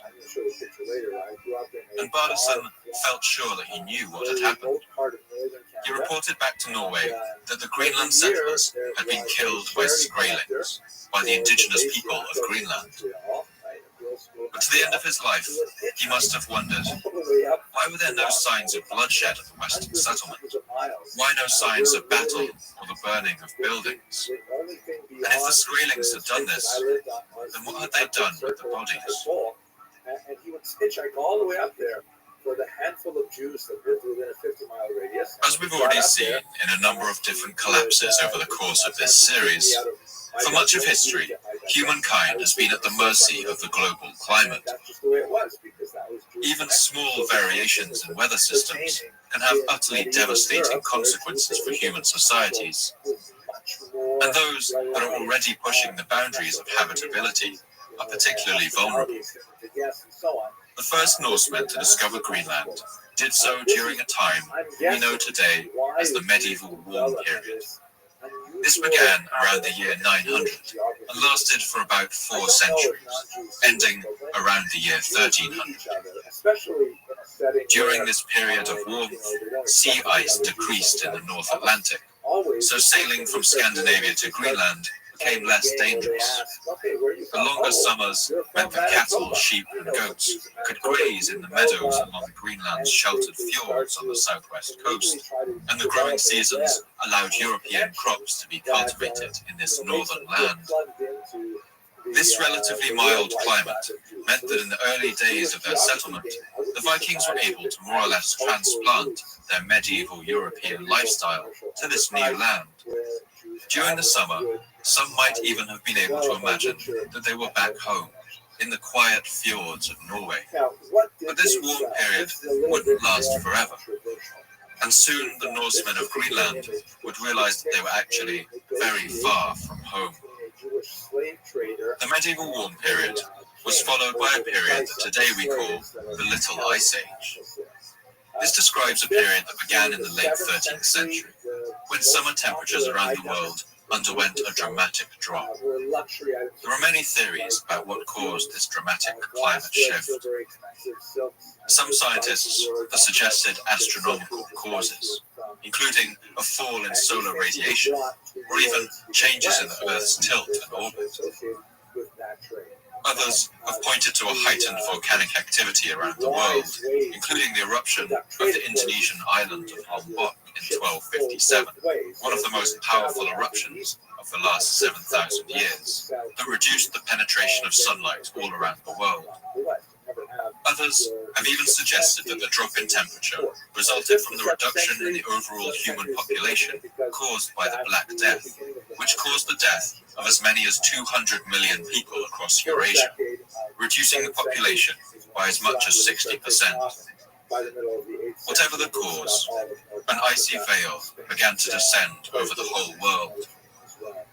Radiocarbon dating of plant material in Iceland shows that summers began to get abruptly colder between 1275 and 1300, and sea ice expanded.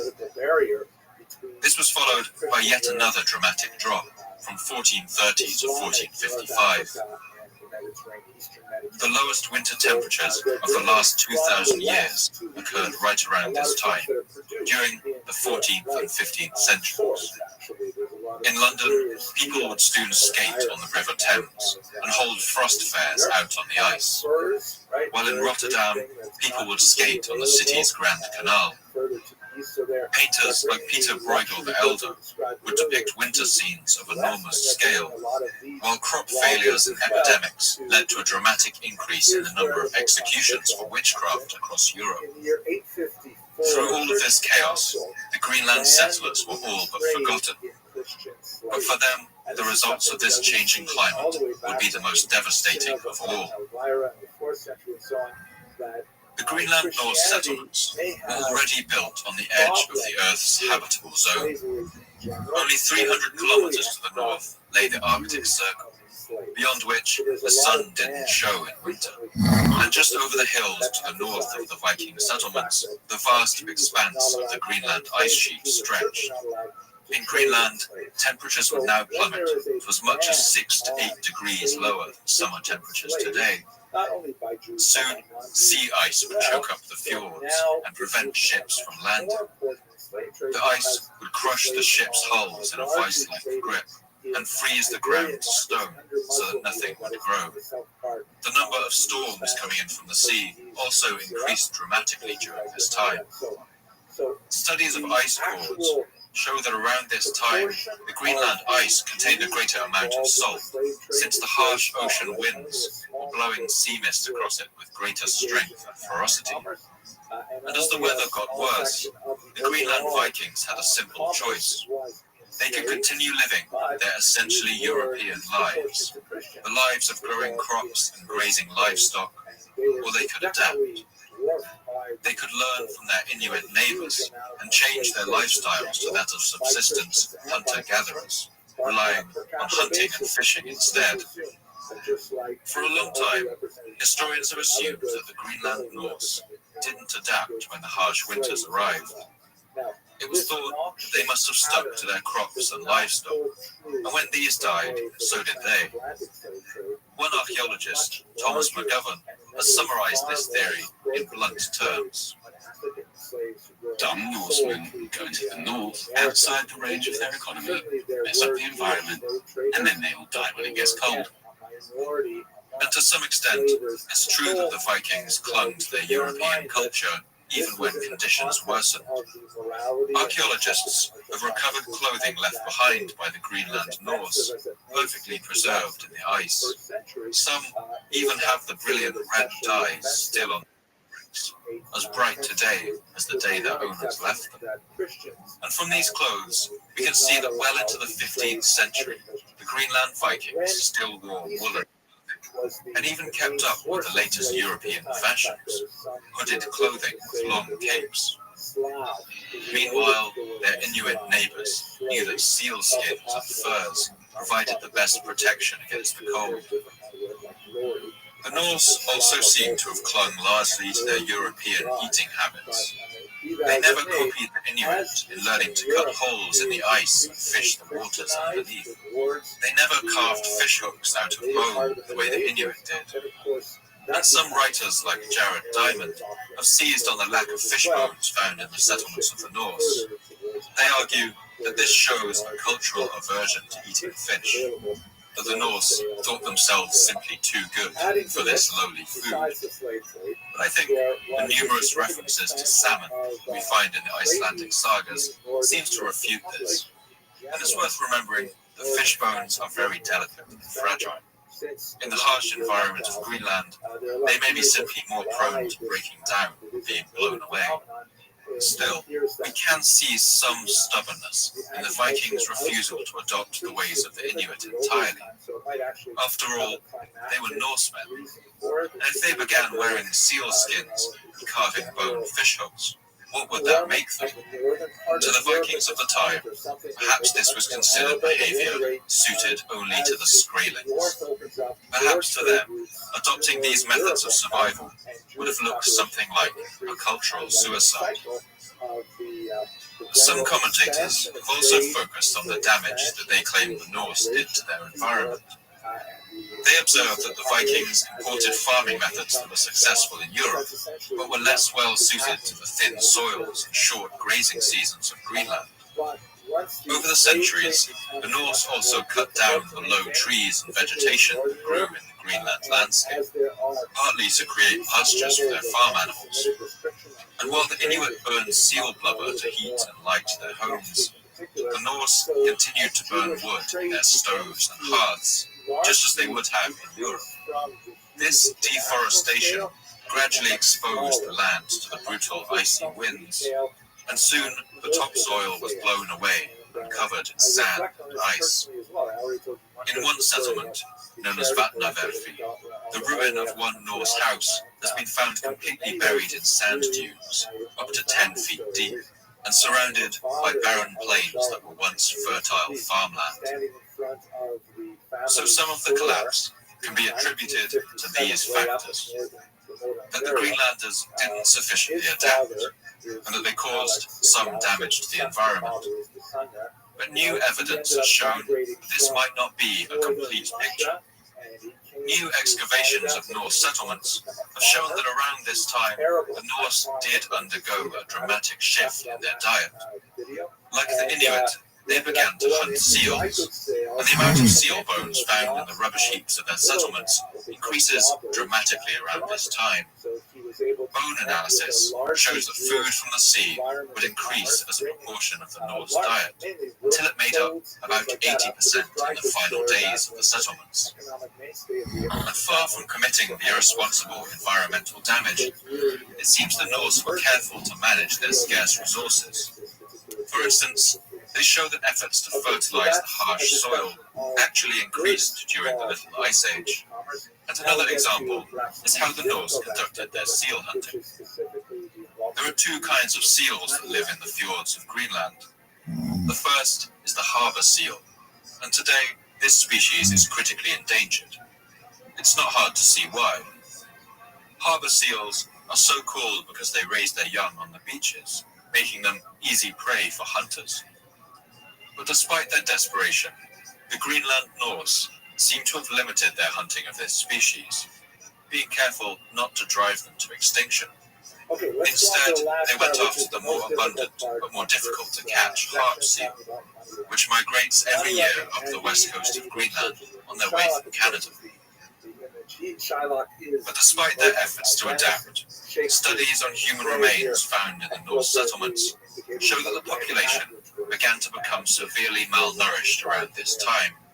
Skeletons buried in the late period of the settlements are stunted in growth and the teeth are worn down from eating poor quality food.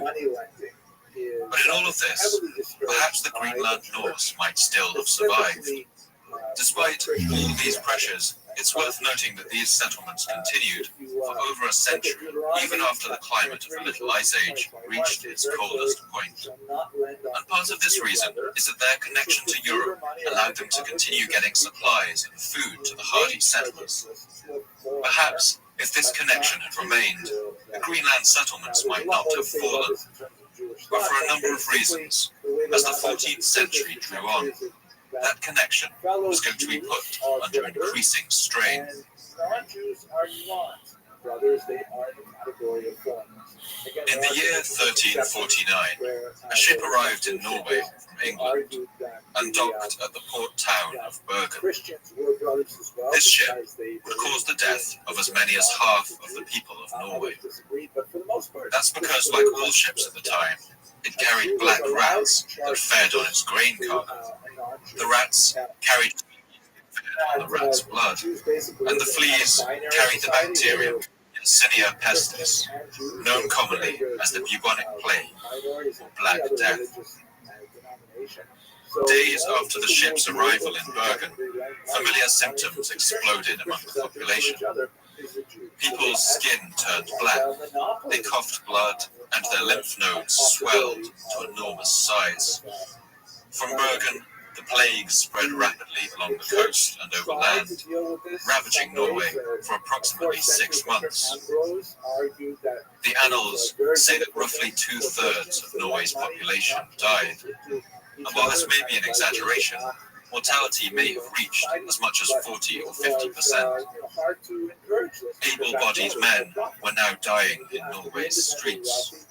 Every major industry, including those involved in shipbuilding and maintenance, would have suffered, while some may have collapsed completely. And while there's no evidence that the Black Death ever crossed the sea to Greenland, this epidemic would still be utterly devastating for the Greenland Vikings. Bergen was the port from which all voyages to Iceland and Greenland would have departed. As Norway reeled from the disaster and tried to pick up the pieces, it seemed supply missions for distant outposts slowed to a trickle.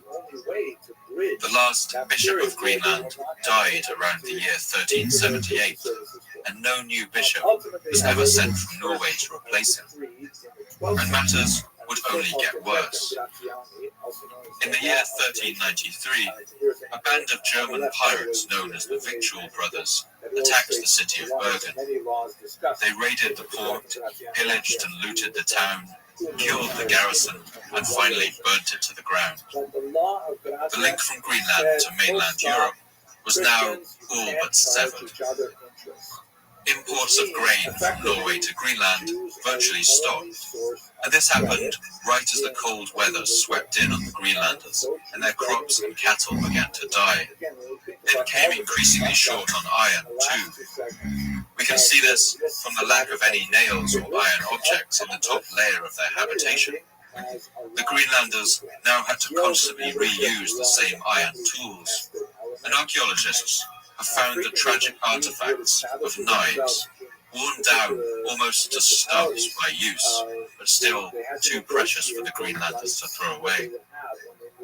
With food dwindling, the Norse in Greenland would have had little choice. They would now have to hunt even more seals and walrus in order to feed themselves. And to make this possible, they couldn't spare a single man. Now every able-bodied hunter in the settlements would have to sail farther and farther up the Greenland coasts, sometimes traveling as much as 1,500 kilometers on their hunts, often rowing large portions of the journey when the weather was too bad to sail. And their ships in this era might have begun to resemble something closer to Kastanrassi's Frankenstein's monster of a craft, rather than the sleek longboats sent from Norway. Virtually all the men of these settlements would have left on these long trips, and as the climate worsened, the ice spread, and storms on the sea increased, it's not hard to imagine what could go wrong. For a historical parallel, we might look at another set of islands in the North Sea, the Shetlands, to the north of Scotland. On the 16th of July, 1832, a freak storm hit the Shetland Islands completely by surprise. On that day, the whole fishing fleet of the islands was out at sea. 16 boats were sunk, and over 100 men were killed. In some of these small Shetland communities, this meant that over 80% of the male population was wiped out in a single day. Many of these communities never recovered. And as the Greenland Vikings were driven ever further from their homes seeking food, it's not hard to imagine something like this catastrophe swooping down on them. And after that, the death of these communities would have been assured.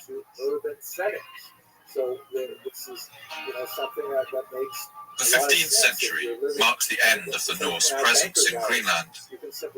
The last written record of the Greenland Vikings documents a marriage in the year 1408 at Hvalsey Church, part of the surviving eastern settlement. This took place around 70 years after Ivar Bardason discovered the ruins of the western settlement. The ruins of Hvalsey Church can still be seen today, a rough construction of granite field stones crumbling to the grassy banks of the fjord. It almost looks like parts of the landscape. Hvalsey Church is the best preserved Norse building in Greenland. And today, when you walk through the ruins, you can almost imagine the atmosphere of that day in 1408, the wedding of Thorstein Olafsson and Sigrid Bjornsdottir, as the fires burned and the seal meat crackled in celebration. Thorstein and Sigrid would soon leave Greenland, back to Thorstein's native Iceland. And after this, barely any written records mention the Greenland settlers. By the year 1435, less than 3 decades later, archaeological evidence suggests that all of the Greenland Vikings had disappeared. It's as if they simply vanished from the earth. We all have credit cards, and nobody likes getting their credit card bill. When you look at the statement, you see, okay, at least some of this decline seems to have been economic. Evidence suggests that walrus ivory, the most valuable export from Greenland, simply began to lose its value towards the end of the Norse period. This was the beginning of the age of European empire. And around this time, Portugal and other Mediterranean countries were beginning to open up their trade routes with sub-Saharan Africa. This meant that high-quality elephant ivory began to enter the European market. Elephant tusks yield an ivory of higher quality and size than the walrus hunted by the Norse. And so with the climate worsening, with the cold winters falling on them harder and harder, some of the Greenland Vikings may simply have drifted back to Iceland or Norway and never seen any point in returning. As with any tale of economic downturn, this certainly seems to have been the case with the younger generations. In the later stages of Norse settlement, most of the human remains found are of older people.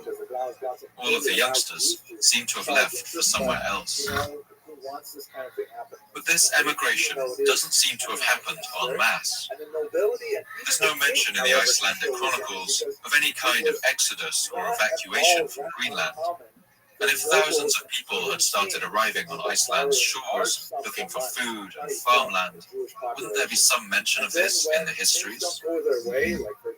At other sites around Greenland, the situation looks to have been pretty bleak.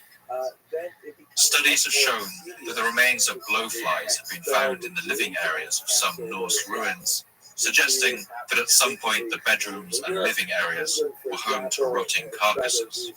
And of course, that no one was around to bury the dead. The silted up ruins of one Norse farmhouse tells another chilling story. Here, archaeologists have found the remains of 2 animals, one a newborn calf, and the other a Norwegian elk hound, a large hunting dog. Both sets of bones were covered in knife marks, meaning that these animals had been butchered and eaten. And it's fair to say that no family would have killed and eaten this dog unless they were on the edge of starvation. Hunting dogs were useful. They helped the Vikings to catch animals like caribou in the spring, and so they were vital to survival on the settlements. And we can imagine that the Norse were probably no more inclined to kill their four-legged companions than we might be today. But at this point, they may have had little choice. Remains also show that the Vikings around this time began eating the hooves of cows and hunting small animals like birds and rabbits, and up until that point they wouldn't have considered worth hunting. So this is the most pessimistic theory. But as the climate worsened and ships from Europe stopped coming, all the Greenland Vikings who remained simply starved and froze to death in their homes. But there's one final theory that I think is worth mentioning. And this theory changes the outcome of this story completely. Could it be that the Greenland Vikings didn't simply freeze and starve as we might have thought? In fact, might they have left for somewhere else? In 1723, a Norwegian explorer named Hans Egede visited Greenland with the intention of finding the Norsemen who he believed still lived there. Like Bardason before him, he was disappointed to find only rubble and ruins left behind. But while he was there, he spent time among the Inuit people of Greenland and tried to see if they knew anything about what had happened to the Vikings who once lived here. The Inuit had no clear answers for him, but they showed him the ruins of a stone church where once the Greenland settlers had worshipped. I inquired of the savages whether they had destroyed the stone building, but they replied that the Norwegians did it when they left this country. But if they left this country, where did they go to? It's true that at some settlements, it seems the Norse did depart in an orderly and planned fashion. They took all their valuables with them, and in some places even closed the doors behind them. But where did they go? Why did no one back in Europe know what had happened to them? Why did Hans Egede think he might find Norsemen still living there? Could it be that when the climate became impossible in Greenland, the Vikings did what they had always done? That set sail and find a new land to call home. The land that the Vikings called Vinland, and we today call Canada, was unknown territory for the Norse. But it's worth remembering that it was a much shorter journey than the voyage back to Norway or Iceland. With Arctic ice flows and the activity of pirates worsening, this might have been a major factor in their decision. And for a race of settlers and explorers, they might have found the distant shore a more tempting prospect than struggling to survive in the already well-settled land that their ancestors had left behind. Some corroboration for this theory comes from the annals of the Bishop Hodson, writing in the 17th century. He tells a remarkable story about where the Greenland Vikings might have gone. The settlers of Greenland lapsed of their own free will from the true faith and the Christian religion. Having abandoned all good conduct and true virtues, they turned to the people of America. And there is some more evidence that at least some of the Greenland Vikings may have actually departed for America. At around the period of the decline of the Greenland settlements, in the year 1347, the Icelandic chronicles mention a curious incident. A ship arrived on the shore of Iceland after apparently being blown off course, and the crew claimed that their destination had been Finland. Some have argued that this could have been one of a number of ships full of Norse immigrants, trying to start a new life on the coast of North America, once life in Greenland had become impossible. What happened to these settlers, if they existed, we may never know. Did they meet a violent end like Thorvald Eriksson under a hail of native arrows? Or did they learn the lessons of their ancestors? Did they learn to adapt to their new environment, to make friends with the people who already lived in that land? Did they take up their ways and customs and embrace their new adopted country? Until any archaeological evidence is uncovered to support this theory, it will remain just a theory. But I'd like to remind you of the story that we opened the episode with, of that Norseman lying face down in the snow, dressed in the seal skins of an Inuit? Does this show that some of these Vikings actually did take that final step and blend in with the people of the New World? Did they learn their language and adopt their customs? While I'm suspicious of this story as a historian, as a storyteller, I do like to imagine that this is a possibility. That at least some of the Vikings of Greenland may have swallowed their European pride and put on the seal skins that would keep them warm through the increasingly darkening winters. I like to imagine that they once again set sail for a new horizon and lost themselves somewhere on the shores of a new world. I want to end the episode by reading a piece of ancient Norse poetry called the Voluspa. It comes from the era before the introduction of Christianity to Norway, when the Vikings worshipped the old gods of ancient times. It tells the story of how the world was created and how it will soon come to an end. This passage tells of the coming end of the world, an event known as Ragnarok. As you listen, try to imagine what it must have felt like to live right at the end of the known world, surrounded by the dark and wild oceans on every side. Imagine how it must have felt to have your contact with the rest of the world slowly fade and then die altogether. How it must have felt to feel all alone on that narrow strip of land between the blue-white glacier walls and the roaring Black Sea, as the northern lights flicker in the sky overhead, and all around you the ruins of your houses and fields, your farms and your churches, crumble unstoppably into the earth.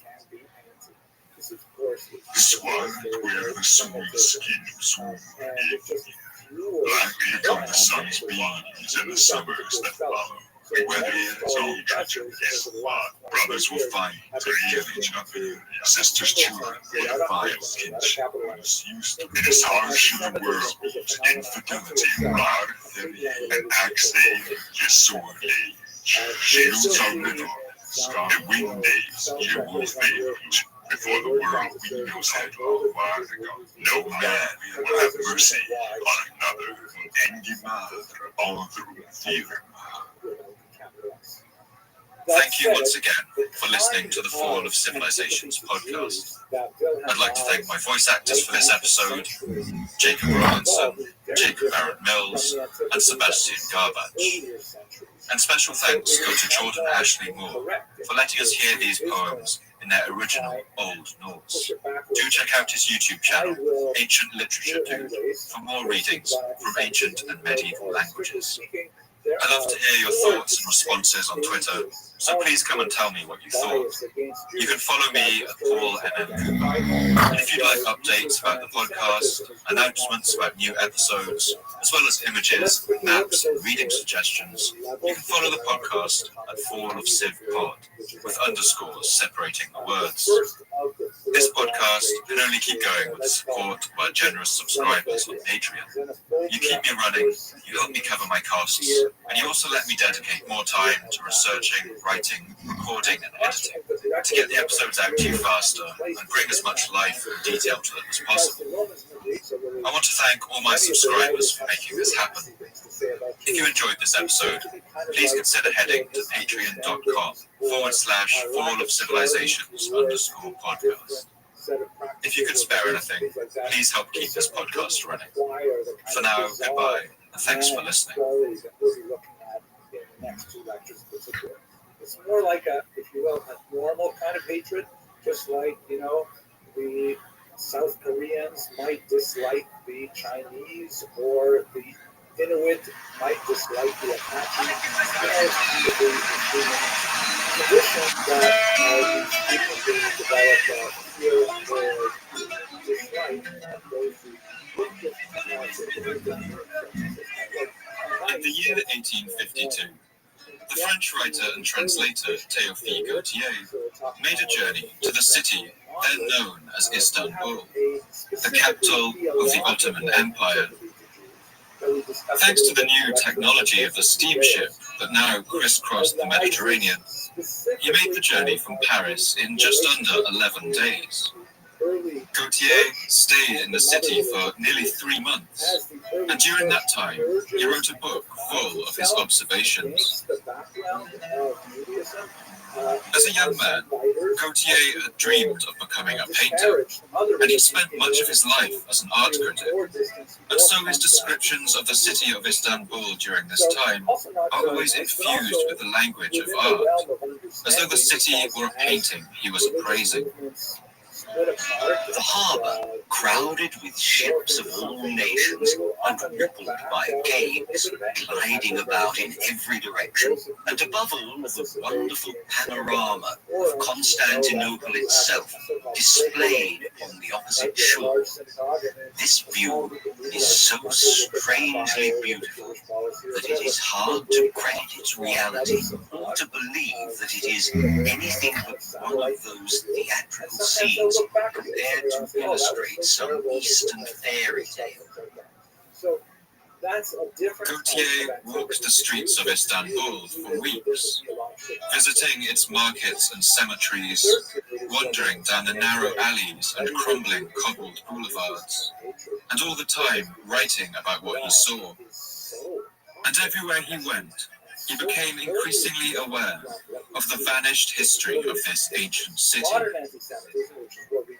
While the Ottoman Turks who lived there increasingly referred to their city by the name Istanbul, Gautier, along with much of the rest of Europe, knew it by a different, much older name.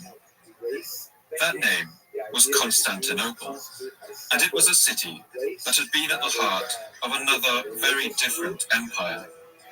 One that had been the foremost power in Europe for centuries.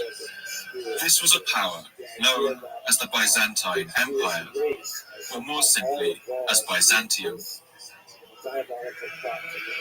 Byzantium had its beginning as the eastern half of the Roman Empire.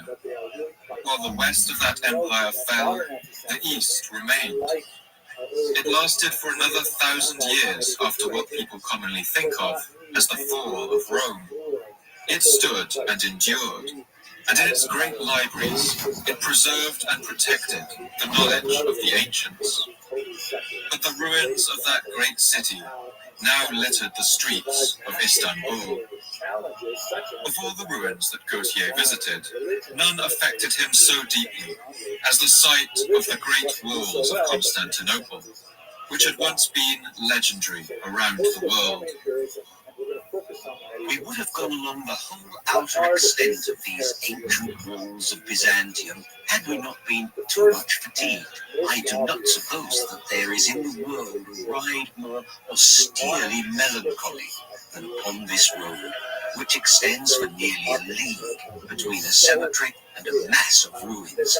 The ramparts, composed of 2 lines of wall flanked with square towers, have at their base a large moat, at present cultivated throughout, which is again surrounded by a stone parapet, forming in fact 3 lines of fortification. These are the walls of Constantine, at least such as have been left of them. After time, sieges and earthquakes have done their worst upon them.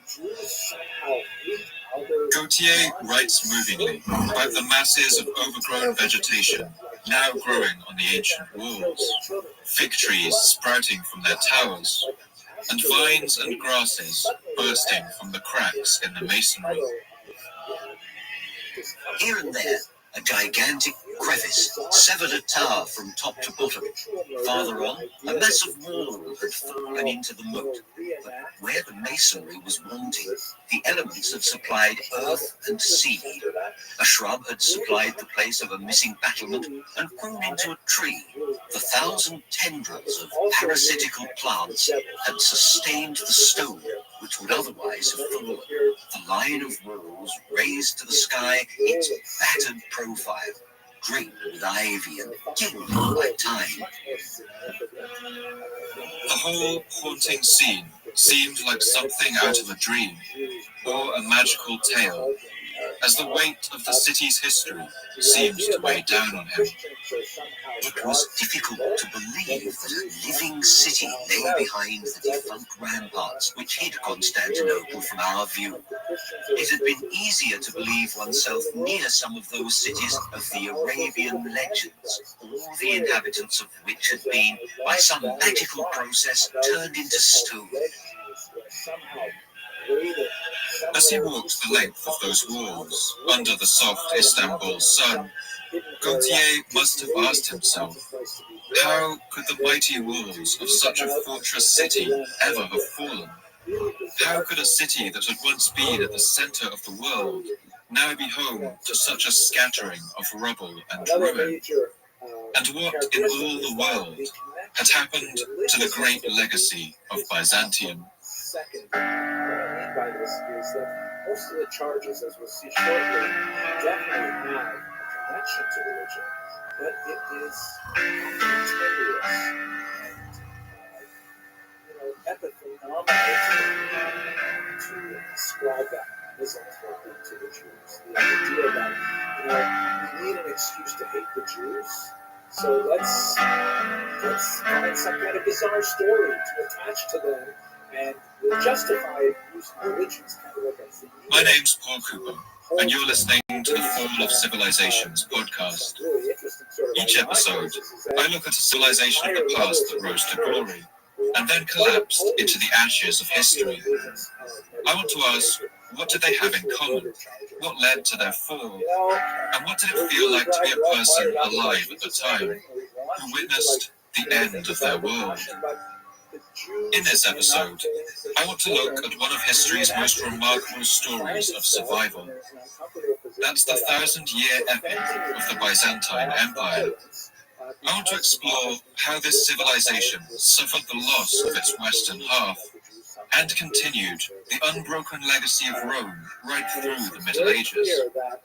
I want to examine how it formed a bridge between two continents and two ages, before ultimately being crushed between them both. And I want to tell the story of how it was that the impregnable walls of Constantinople were finally brought crashing to the ground. So you see that, for example, in the Latin translation of the Bible, that Jewish scholars of the Bible were consulted widely to try and figure out what the words mean. 6 million years ago, the Mediterranean Sea was a very different place to the cool, dark waters we know today. In those days, our ape-like ancestors hadn't even begun to walk on two legs. But if you were able to go back and see that time, stand on the shores of Greece or Italy, Turkey or North Africa, all you would see before you would be a hellish, dead landscape. The land beneath would drop away for 1,500 meters into a rolling desert of bleak salt flats, broken by lakes of water so salty that if you tried to swim in them, you would float on the surface. For more than 600,000 years, this deep depression in the land had been cut off from the Atlantic Ocean by the movement of the Earth's plates. And over the millennia, the seawater that had once filled it had evaporated away, leaving only this harsh, salty land where nothing would grow. But this was all about to change, in the most dramatic and apocalyptic way imaginable. This vast, deep basin was separated from the Atlantic Ocean by a thin strip of land, only 60 kilometers wide, joining the land masses of what is today Spain and Morocco. Beyond that, the enormous weight of all the world's water heaved and rocked. And as 600 millennia passed by, those Atlantic waves ate away at that narrow strip of rock. The ocean waters ground down those cliffs until this strip of land was only 30 kilometers thick, 15 kilometers, then 5 kilometers. And then at some point, around 5.3 million years ago, this narrow gate of rock burst apart, and the Atlantic Ocean was unleashed into Europe. What followed must have been one of the most impressive and terrifying sights that has ever occurred on Earth. The world's ocean burst into the Mediterranean and thundered in a raging torrent down a series of waterfalls that dropped for more than a kilometer. This channel is thought to have carried more than 200 billion liters of seawater every second, or as much water as 1,000 Amazon rivers, reaching speeds of up to 90 miles an hour. The waters of the Mediterranean rose as much as 10 meters a day to create a sea 4,000 kilometers end to end, or enough to cover the whole of North America from California to Virginia. This process took perhaps as much as 3 years, but some researchers believe it could have taken only a few months. The force of these thundering waters caused earthquakes and landslides that can be seen in the geological record, and these triggered mega tsunamis more than 100 meters high, or enough to completely swallow a 30-story building. This deluge is known today as the Zanclean Flood, and it's in this violence that the peaceful sea we call the Mediterranean was formed.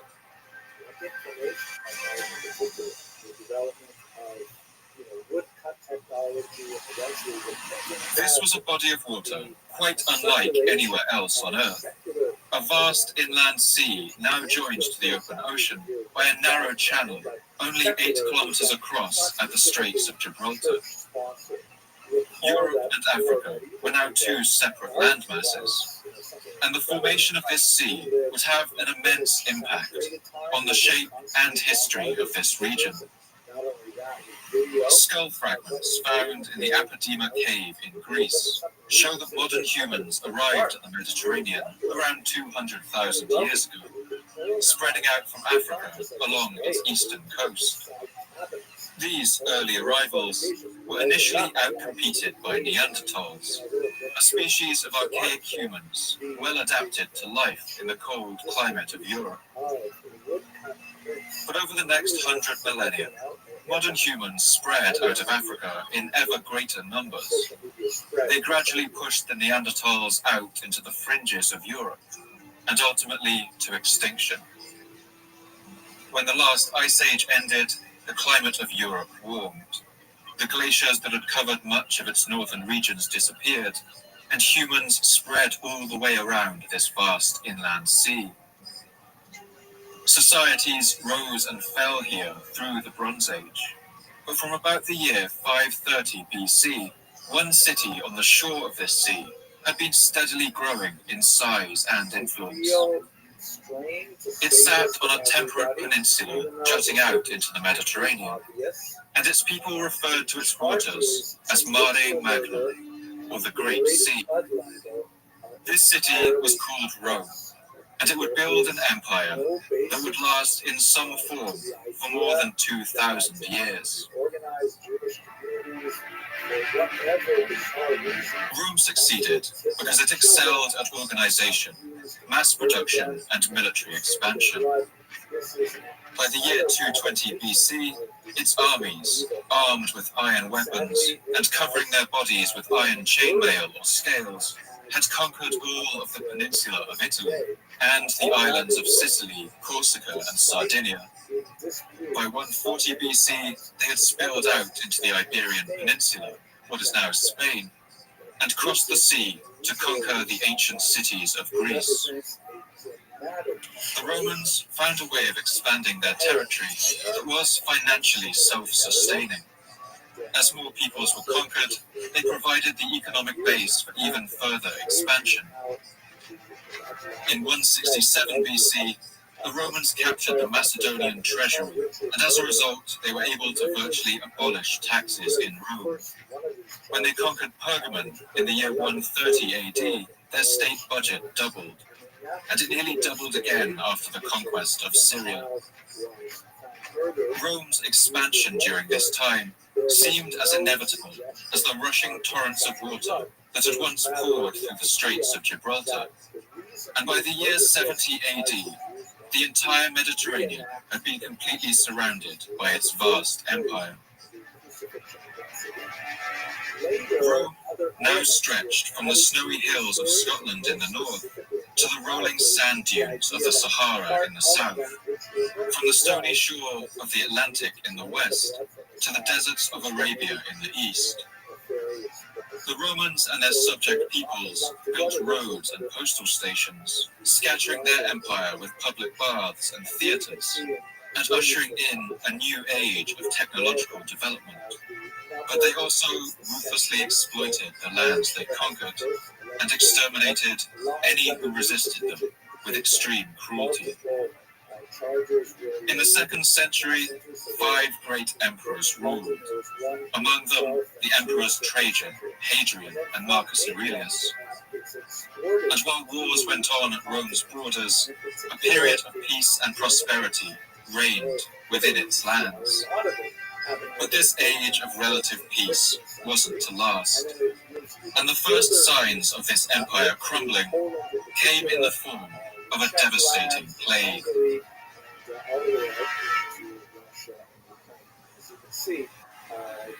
In the winter of the year 165, Rome was at war with the Parthian Empire, a power centered in ancient Iran. Roman troops were besieging the Parthian city of Seleucia, close to the modern city of Baghdad, when they first began to experience strange symptoms. The Greek physician Galen describes these frightening occurrences. On the 9th day, a young man had a slight cough. On the 10th day, the cough became stronger, and with it he brought up scabs. After having catarrh for many days, first with a cough, he brought up a little bright, fresh blood, and afterwards even part of the membrane which lines the artery and rises through the larynx to the mouth. This terrifying new illness spread rapidly through the troops. We don't know exactly what this plague was, but by its description, it may have been smallpox, possibly combined with a simultaneous outbreak of measles. Whatever it was, the plague quickly spread up the rivers of Mesopotamia. In the city of Amidon, where the Romans were trying to fight off a Parthian siege, the Roman historian Ammianus Marcellinus describes the horrific scenes. In the city, where the number of the corpses scattered over the streets was too great for anyone to perform funeral rites over them, a pestilence was soon added to the other calamities of the citizens. The carcasses becoming full of worms and corruption from the evaporation caused by the heat and the various diseases of the people. Unable to fight both the Parthians and the disease, these Roman soldiers soon returned home. But they would unwittingly lead that invisible enemy right into the heart of the empire. The plague soon spread among the Roman soldiers stationed among the foggy pine forests on the Rhine River, and then spread south along trade routes, finally reaching the densely packed metropolis of Rome. The Assyrian writer Lucian of Samosata writes about the houses of Rome standing empty, with magical symbols and spells painted on their doors to ward off the evil that stalked the city streets. The records of the Han Dynasty in China also record a period of plague breaking out around the same time, suggesting a worldwide pandemic of deadly proportions. This outbreak, known to history as the Antonine Plague, is thought to have killed somewhere in the region of 2% of the empire's population, or around 2 million people. But in the worst affected areas, mortality seems to have reached 30 or 40%. This weakened the empire at a crucial time in its history. Industries like trade by sea were utterly devastated, and the Roman military was critically weakened. As the plague reached its height, Rome's political world fell apart too.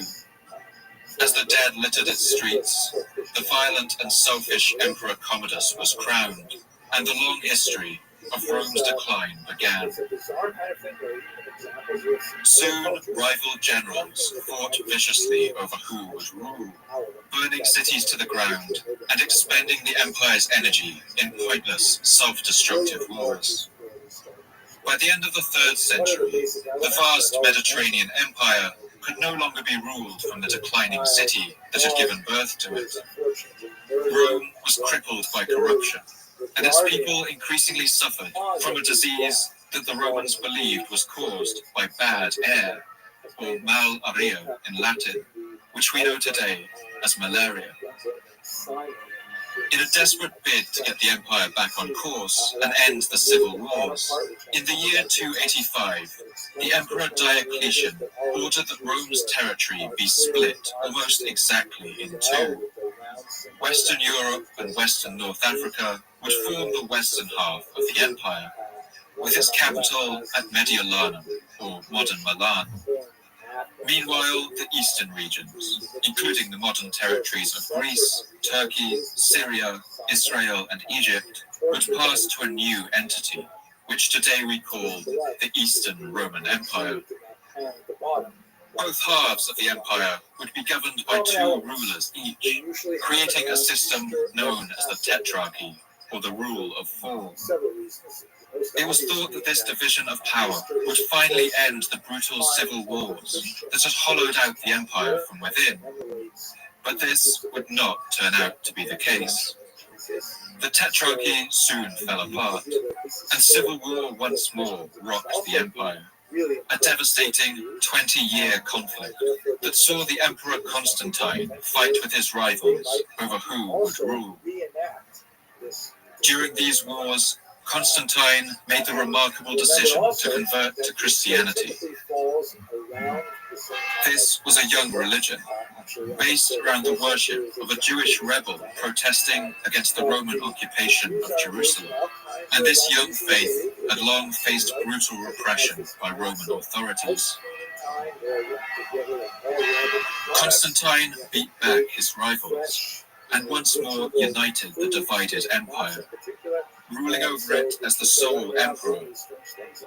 And Constantine was also to embark on what to some must have seemed like an even more remarkable decision. Constantine decided to construct a new capital in the east. He considered various options, but ultimately settled on a city that sat at the point, right where Europe and Asia met. A small Greek trading city in the far east of the Mediterranean. This was a city known to the Greeks as Byzantion, but the Latin Constantine would have called it by the name we recognize today, Byzantium. The vast Zanclean flood that filled the Mediterranean wasn't the only great inundation to rock this region in prehistory. In fact, on the eastern shore of that sea, around what is now Turkey, another very similar event would take place. On a smaller scale, but still no less dramatic. Around 7,500 years ago, it's believed that the waters of the Mediterranean were themselves pushing up against another range of cliffs that walled off a narrow valley known as the Bosphorus. Beyond this barrier was another depression in the land, filled with a large freshwater lake. As the Ice Age ended and the glaciers melted, global sea levels rose. And perhaps aided by the frequent earthquakes in this region, the dam holding back the seas once again broke, and the waters of the Mediterranean spilled through the valley of the Bosphorus in vast and unstoppable quantities. If this hypothesis is correct, it's thought that up to 50 cubic kilometers of water poured over this ledge each day, or 200 times the flow of the Niagara Falls. The lands beyond filled with salty seawater, flooding an area of 100,000 square kilometers, or about the size of Cuba. It's thought that Stone Age people would have witnessed this flood, and it must have been a terrifying sight, one that they would tell their children about, and their children's children. In fact, along with the flooding of the Persian Gulf around the same time, this event has been proposed as one source for the biblical story of Noah's flood. This body of water would become known as the Black Sea. Today, its shores belong to the nations of Russia, Ukraine, Georgia, Bulgaria, Romania, and Turkey. And that narrow valley through which this vast flood of water poured is now a narrow sea channel, which we call the Bosphorus. Here, the continents of Asia and Europe are separated by only about 750 meters of sea at their narrowest point. A second narrow channel, known as the Dardanelles, sits nearly 300 kilometers to the west, where once the ancient city of Troy stood as a rival to the Bronze Age city-states of Greece. Between these two thin entryways is the world's smallest sea, known as the Sea of Marmara. And it's right here that the city of Byzantium was founded. Byzantium was an ancient Greek colony, founded by settlers from the powerful port city of Megara around the year 667 BC. Folklore attributes the founding of the city to a prince of Megara named Byzas. And the inspiration for Byzas's journey came from the oracle at Delphi. Modern analysis has shown that this oracle was built at a place where volcanic gases were vented from the earth through cracks in the planet's crust. The priestesses of this oracle would descend into chambers flooded with these gases, which would send them into a trance-like, hallucinatory state, ready to give prophecies to those who asked for them. According to this piece of folklore, the oracle at Delphi gave Prince Byzas a haunting piece of advice. We must set sail and search for the land opposite the city of the blind. And so Byzas sailed across the sea, through the narrow Dardanelles Strait, and into the Sea of Marmara. And there he saw what he was looking for. On the Asian side of the sea, a Greek colony named Chalcedon had been established. But Byzas saw immediately that the European side of the sea was a much better place for a colony, a defensible position with a large natural harbour. The settlers of Chalcedon had been blind to miss this perfect spot, and so Byzas had found the land opposite the city of the blind. He landed on the shore and named the city he founded there Byzantium, after himself. And the advantages that Byzas saw in the city were indeed formidable. It sat right at the narrowest point of the Bosphorus Strait, the point where Asia was less than a kilometer away over the water. This was a natural crossing point, controlling all the land-based trade that ferried between the continents. But it also controlled all shipping traffic that passed between the Black Sea and the Mediterranean. On top of this, the swift currents that flowed through the narrow channel would make it very difficult for any army to attack by sea. The city's harbour was a long sliver of a river estuary, sheltered from the swift ocean currents, and large enough to hold 1,000 ships. This body of water would come to be known as the Golden Horn, either because of the enormous wealth that would flow through it in the ages to come, or for the rich yellow light that would often blaze on its surface as the sun set over the sea. Pinched between the Golden Horn and the Sea of Marmara, Byzantium was a perfect wedge shape. Any attackers who wanted to take the city were able to approach from only a single direction, and it was a perfect spot to build a fortress that would be virtually unassailable. Rabbi registered his deep dissatisfaction with the police department. For much of its early history, Byzantium was not a major city. although it was a wealthy one. No more than 40,000 people are thought to have lived here during those times, compared to the more than 1 million that may have lived in Rome during its height. But it was an abundant place. The Roman geographer Strabo writes about the rich stocks of fish that could every year be brought out of the narrow channel of the Bosphorus. The horn, which is close to the Byzantine city wall, resembles a stag's horn. Into these young fish stray, and are then easily caught because of their number, and the force of the current, and the narrowness of the inlets. They are so tightly confined that they are even caught by hand, providing the Byzantines and the Roman people with a considerable income. But despite its natural defensibility, Byzantium was conquered a number of times by the Persian Empire and the Spartan and Athenian Greeks. It was even besieged and burned to the ground by the ruthless Roman Emperor Septimius Severus during one of the empire's more destructive civil wars. When the Emperor Diocletian split the empire in two, Byzantium was chosen to be the capital of the eastern half.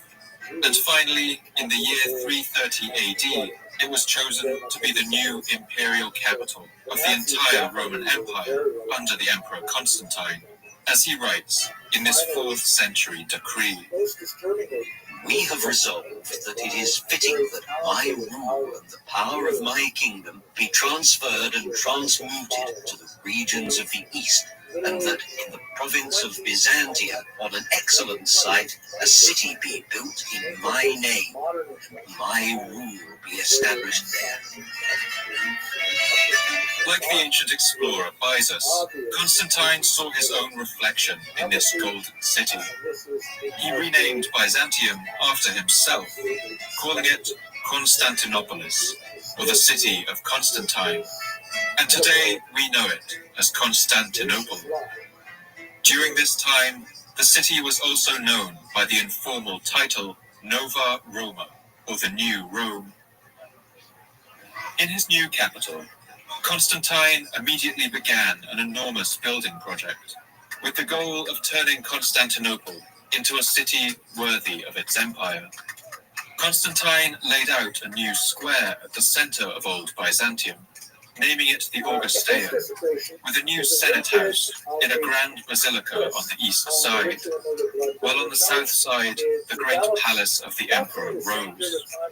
The Byzantine poet Marianus wrote about the beauty of the city in these early days.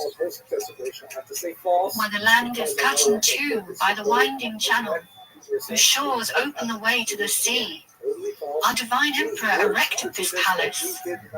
O far-ruling Rome, you look from Europe at a prospect in Asia, the beauty of which is worthy of you. Near to the imperial palace was the vast hippodrome, used for chariot races. Its track was 450 meters long, with stands capable of holding up to 100,000 spectators. Up to 8 chariots could race on its track at one time, each powered by 4 horses each. And these events must have been an electric spectacle. Nearby was the famed baths of Zeuxippus, adorned with opulent mosaics. The 5th century writer Leontius writes one invitation to a friend that gives a glimpse of the leisurely life of this city. On one side I have close by me the Zeuxippus, a pleasant bath, and on the other the racecourse. After seeing the races at the latter and taking a bath in the former, come and rest at my hospitable table. Then in the afternoon you will be in plenty of time for the other races, reaching the course from your room quite near at hand. Constantinople would even create its own obelisk to adorn its hippodrome, built of square stone blocks to a height of 32 meters tall. That's exactly the same height as the obelisk that decorates the Circus Maximus in Rome. And this was a statement of clear intent, that Constantinople was every bit the equal of the Eternal City. Around the year 330, Constantine also built an imposing city wall, running between the Golden Horn and the Sea of Marmara, closing off the wedge-shaped city and taking full advantage of its defensible shape. The first Christian emperor claimed that an angel had guided him about where to place the walls, and he built them a great distance from where the old city walls had been, an impressive statement about how large he expected his new capital to grow. And he was right. In the next century, Byzantium would grow at an immense rate, and by the beginning of the 5th century, the city had spilled out even beyond Constantine's ambitions. Today, we can trace the expansion of the city in the advancing rings of its city walls, growing outwards like the rings of a tree. By the year 404, the emperor in the east, a man named Theodosius II, embarked on an even more ambitious building project to protect the expanding city and build a new set of walls 2 kilometers to the west. These would stretch for 6.5 kilometers and massively increase the enclosed area of the city. But while these walls demonstrate the ambition of this expanding city, they also testify to the increasingly dangerous world that the young capital found itself at the heart of. When you look at the situation that the Emperor Theodosius faced at the time he embarked on the building of these walls, it's not hard to see why he considered them necessary. Around this time, vast migrations of people had been pushed out of the Eurasian steppes by some unknown force, and were now crossing en masse into Roman lands. And the Roman state, crippled by civil war, was struggling to cope. One writer, Synesius, summed up the mood of impending doom in a speech he gave to the Emperor Arcadius around the year 399. Everything balances on a razor's edge, and the state needs the assistance of God and the emperor to crush that danger which has been troubling the Roman Empire for so long.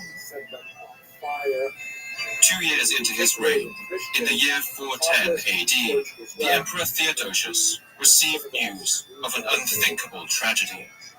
An army of Goths, led by the general Alaric, had laid siege to the great city of Rome 3 times, and on the 3rd time they had burst over its walls and sacked the city. While the sack of Rome was relatively constrained by the standards of the time, it was still an act that shocked the world. The writer St. Melanius the Younger, writing about 10 years later, describes this horrifying event.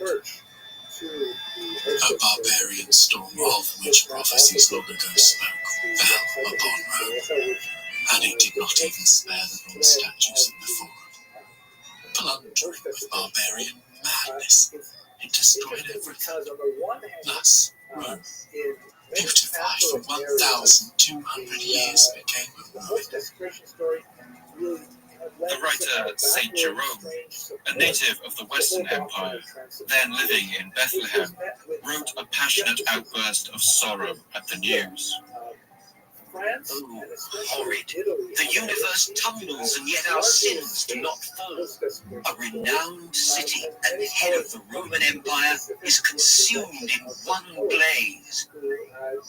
The disaster sent refugees from Rome fleeing across the Mediterranean, piled into boats. They landed on the shores of Africa, Egypt, and the East. St. Jerome describes the desperate plight of these citizens. Who would believe that Rome, built up by the conquest of the whole world, collapsed, that the mother of nations had become also their tomb? The shores of the whole east, of Egypt, of Africa, which once belonged to the imperial city, were filled with the hosts of her men servants and maid servants. Wherever the Roman refugees landed, piled into boats, starving and thirsty, the people saw their fine clothes and thought they must be carrying some hidden wealth on them, as St. Jerome remembers. Who would have believed that mighty Rome, with its careless security of wealth, would be reduced to such extremities as to need shelter, food, and clothing? Some are so hard-hearted and cruel that instead of showing compassion, they break up the rags and bundles of the captives and expect to find gold on those who are nothing more than prisoners. The Emperor Theodosius was determined that his city of Constantinople would not follow the fate of Rome. And so the walls he built in the following years would be one of the most imposing defensive structures ever to be built in either the ancient or the medieval worlds. This was a ring of 3 walls, arranged one after the other, each taller than the last, with a wide moat in front of them. This moat could be immediately flooded on demand, using an ingenious system of pipes that ran along the length of the walls, providing instant defense should the city be threatened. The final, tallest wall was almost 5 meters thick and 12 meters high, including 96 towers, each at a height of 20 meters. These walls were built with precisely cut blocks of white limestone and decorated with lines of red brick, so that they must have shone a gleaming white when the sun hit them. These walls were so formidable that they would not be breached for 1,000 years, and it would take a complete revolution in military technology to do so. And these walls were not completed a moment too soon. In fact, as the final stones were being put into place, they would face one of the most fearsome tests that could be imagined. That's because in the decades since the first barbarian migrations had begun, it had become apparent what was driving so many nomadic people out of Asia. That force was a people known as the Huns, and they would soon be ruled by a man whose shadow would loom over all of Europe.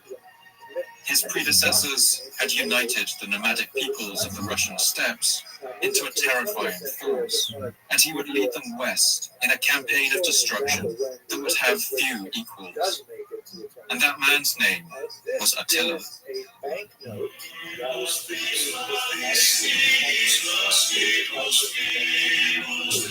The Huns were a nomadic people who lived in Central Asia, the Caucasus, and Eastern Europe. They were a society of pastoral warriors, living mostly from the meat and milk provided by the animals they herded. At first, they had mostly held back from Roman territory. The Romans even employed them as mercenaries, happily paying them to keep clear of its territory. But with the rise of Attila, all of that was about to change. The 5th century Byzantine historian Priscus of Panium describes Attila in the following terms. He was a man born into the world to shake the nations, the scourge of all lands, terrified all mankind. He was haughty in his walk, rolling his eyes hither and thither, so that the power of his proud spirit appeared in the movement of his body. He was indeed a lover of war. When Attila became king of the Huns, he was determined to set out on an aggressive policy of expansion into Roman lands. He broke treaties he'd formerly kept with the Romans and began to raid their cities. And the Roman army, weakened by all of the empire's troubles, could do little to repel him.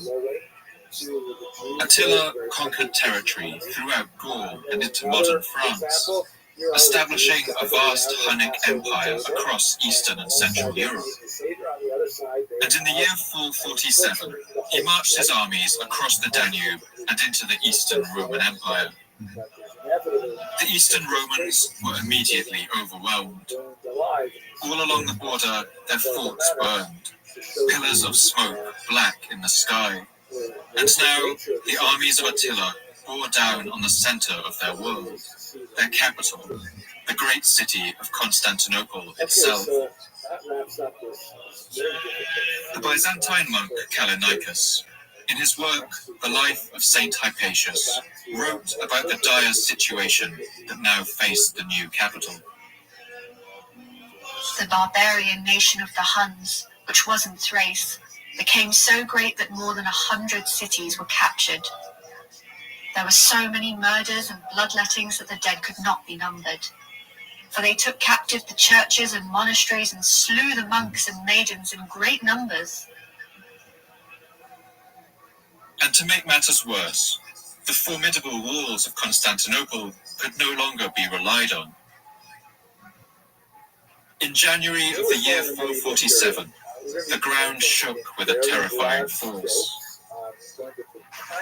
This earthquake was the strongest in living memory, perhaps in all of the city's history. Over a period of 4 months, earthquakes and the floods they caused ravaged the whole area, with enormous loss of life. Buildings collapsed across Constantinople. The city's skyline must have been pocked and broken by fallen roofs and crumbling walls, and people were buried in the rubble. But most terrifying of all, the tremors brought down a whole section of the great Theodosian walls, the only thing standing between the people of the city and the approaching army of the Huns. For the citizens of Constantinople, this must have been utterly terrifying. These walls had taken more than 9 years to build, and now one man was put in charge of the seemingly impossible task of repairing them in only a few months. He was a prefect and a native of the lands of Phrygia in modern Turkey, and his name was Constantinus.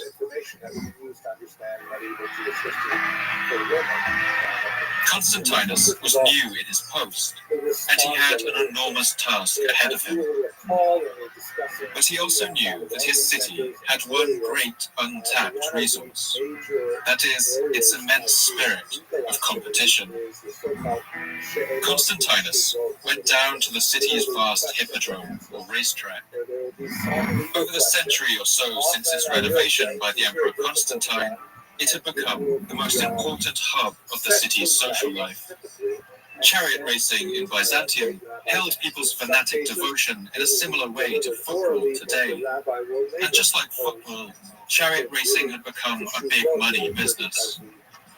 4 great racing teams raced in the sands of the hippodrome, each named after a colour: the reds, blues, greens, and whites. And each of these was supported by, and closely tied to, a political party in the Byzantine Senate. And just like our modern sports teams today, bitter rivalries existed between these teams and their legions of supporters. Riots were common events at the racecourse, and it was not uncommon for deaths to occur when rival gangs of these hooligans met. Constantinus arrived at the hippodrome that morning, perhaps shaking a little at the magnitude of the task he faced. He raised his hands and made a simple announcement to the gangs of racing fans he found there. The city was in danger. These sports teams were to help with the reconstruction of the city walls. They would each be given a section to complete, and they had to gather as many of their supporters to help as they could. The declaration of a competition was clear and irresistible. These gangs went about the city's drinking places and squares, its baths and spice markets, gathering as many people as they could from the streets, telling them that the pride of their team was at stake, and also, perhaps as an afterthought to some of them, the fate of their city. In this way, more than 16,000 workers were gathered to repair the walls of Constantinople. We can imagine the frenzy of activity as these masses of sports fans climbed the scaffolding with stones, bricks, and mortar, singing their team songs and jeering at the other teams, as together they rebuilt their fallen walls. This effort was so effective that in only 2 months the walls of the city were rebuilt, and even reinforced in some places. A brief inscription carved into the base of the walls is all the monument that was left to this remarkable achievement, comparing it to the mythological figure, Pallas, the Titan of war. By command of Theodosius, in less than 2 months Constantinus erected triumphantly these strong walls. Scarcely could Pallas have built so quickly so strong a citadel. We can imagine the look on the face of Attila when he arrived at the gates of Constantinople and found not the earthquake-crumbled ruin that he had been promised, but a triple line of defensive walls, their limestone glistening white in the sun, the strongest fortification in the known world. The two sides reached a stalemate. Attila could not take the city, but the Byzantines could not beat him in battle.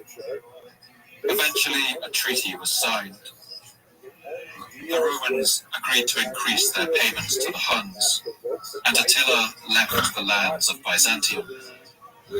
Constantinople was saved, and the Eastern Roman Empire would survive. But for its sister power, the Western Roman Empire, the pressures raining down on it would prove too much.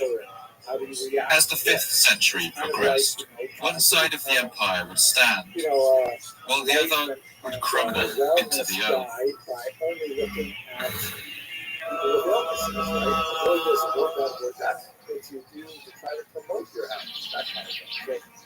The landscapes of Byzantium ranged across 2 continents and over an enormous variation in temperatures and climates. These lands had always been the most populous of all the lands of Rome, the richest and the best developed. In fact, by the late empire, its eastern half had a budget 3 times the size of the west, and an army twice as large. In Europe, the heart of the Eastern Empire was always the Balkans, including Greece. And in Asia, it was the region known as Anatolia, or Asia Minor, which is roughly the area of modern Turkey.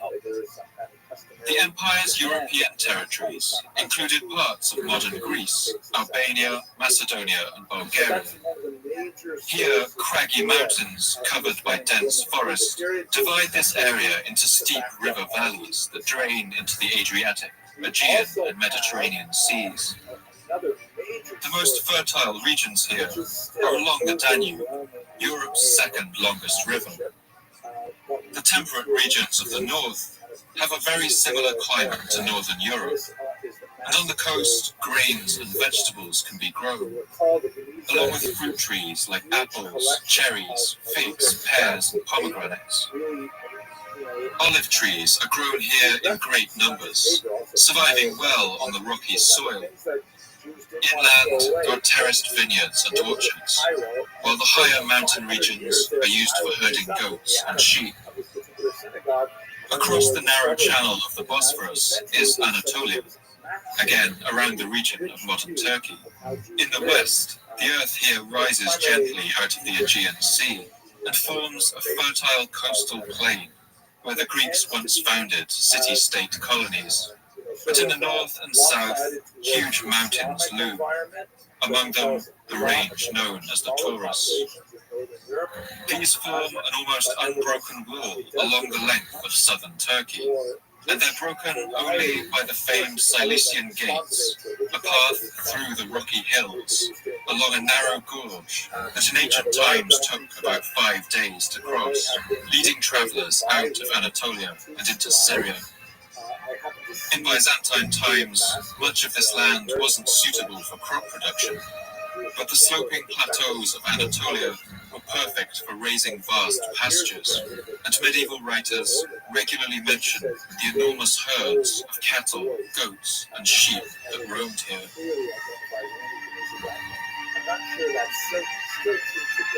Despite the administrative division of the empire, the Romans of the time didn't consider their empire to have been split. For much of their shared history, the Romans of both halves went on viewing it as a single entity, although governed by 2 different imperial courts. But there were significant differences between the 2 halves. The overwhelming culture of the East was Greek, and the Byzantines spoke the Greek language throughout the empire's history, in contrast to Western Rome, which spoke Latin. But the people of the Byzantine Empire never referred to themselves as Greek. Even the name Byzantine is a much later invention. In fact, until the end of their history, right through the Middle Ages, they referred to themselves simply as Romans, and their lands as Romania. Byzantine rulers were in fact greatly offended whenever Westerners referred to them as the Emperor of the Greeks. The people of Constantinople viewed their city and the city of Rome as what the Byzantine philosopher Themistius describes as the world's two mother cities. Although, of course, he argues that Constantinople deserves just a little more credit, since it had to build itself up from nothing. And yet of the two mother cities of the world, that of Romulus and that of Constantine, it is ours, I would say, that is more to harmony. For she had no association with the race of rulers, and yet she became a partner in empire with the great city through her virtue. In the year 381, the theologian and Archbishop of Constantinople, Gregory Nazianzen, wrote about how these two cities seemed like a light to the world. Nature has not given us two suns, but it has given us two Romes, beacons of the whole world, one an ancient power and one a new, differing from each other only to this extent, that the one outshines the sun, the other the evening star, but they hold up beauty to match beauty, a balanced pair. So it's hard to imagine how it must have felt during this time to be a citizen of Constantinople and to hear stories about what was happening in the West. While the administration of the emperor's court had moved elsewhere, in the 4th century, the city of Rome was still the symbolic heart of a powerful empire and the home of an immensely rich aristocracy, with estates all over the Mediterranean. But as the 5th century dawned, its position began to falter. Only 45 years after the destruction of the city by Alaric, a second sacking of the city by the Vandals once again halved its population, and by this time Rome's influence extended no further than the borders of the Italian peninsula. Despite its claims, wealth no longer flowed to it from the rest of its empire, and the complex economic web it sat at the heart of began to unravel. We can see the decline of Rome written in the stones of its buildings. One example is the massive Basilica Aemilia, which stood next to the Senate House. It was destroyed by fire sometime in the 5th century, possibly during one of the sacks of the city, but while the Romans rebuilt its outside facade, making sure it looked suitably grand to onlookers, they never repaired its interior. This building presented a grand face to the world, while inside it was a burned-out shell. And by this time, the same could be said for the whole city of Rome and the western part of its empire. Excavations have shown that by the mid-5th century, rubbish was being dumped within Rome's great monumental buildings, that the buildings themselves were beginning to crumble, and that new, rough paths were being cut by people walking and dragging carts and horses through its fine gardens and monuments. By the 470s, the Roman emperor in the west, who now ruled from the city of Ravenna, was little more than an Italian warlord. Rome could no longer pay to maintain its legions, and increasingly relied on the services of German mercenaries. Eventually, they could no longer pay these either, and when one group of mercenaries known as the Heruli demanded lands in Italy as payment, the Romans refused. The Heruli rebelled, and the remnants of the Roman army was defeated in the Battle of Ravenna in the year 476. The Roman emperor was forced to resign, and the Western Empire vanished as a political entity entirely. For those in the East, watching this collapse over the 5th century must have sent chills down their spine. The writer Saint Jerome encapsulates what must have been the fear and uncertainty of that age.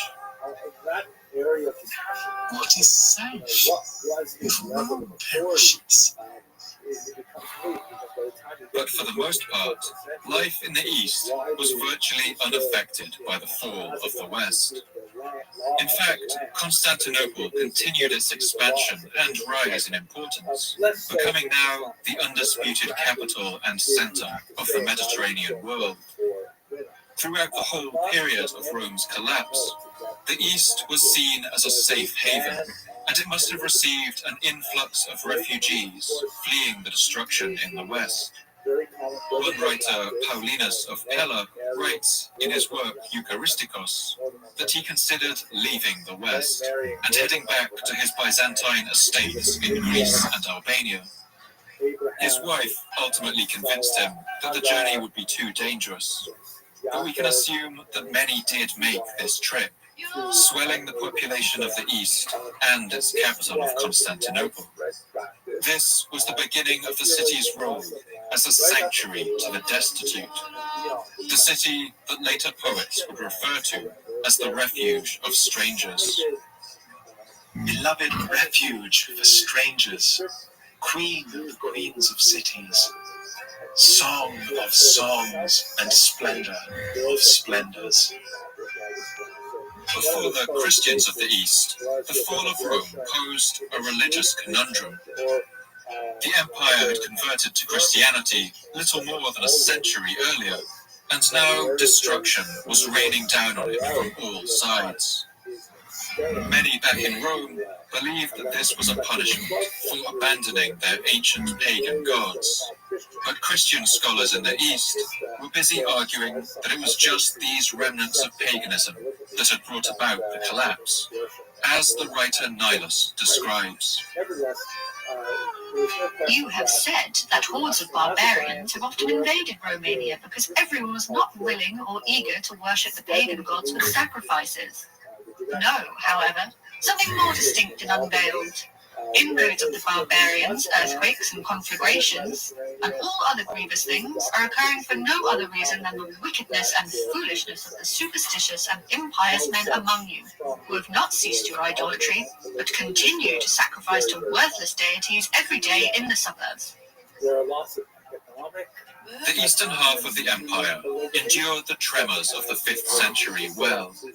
It suffered some damage from the Hun and Ostrogoth invasions, but it ultimately managed to buy off these attackers. It was plagued by Vandal pirates, sailing from their bases in North Africa, and nomadic tribes like the Blemius and Nobardus in Upper Egypt. But these enemies inflicted no permanent damage. And soon one man, an emperor of the East, would go on a crusade to recover the fragmented lands that had once belonged to the Western Empire. He was one of the most remarkable characters from history, and his name was Justinian.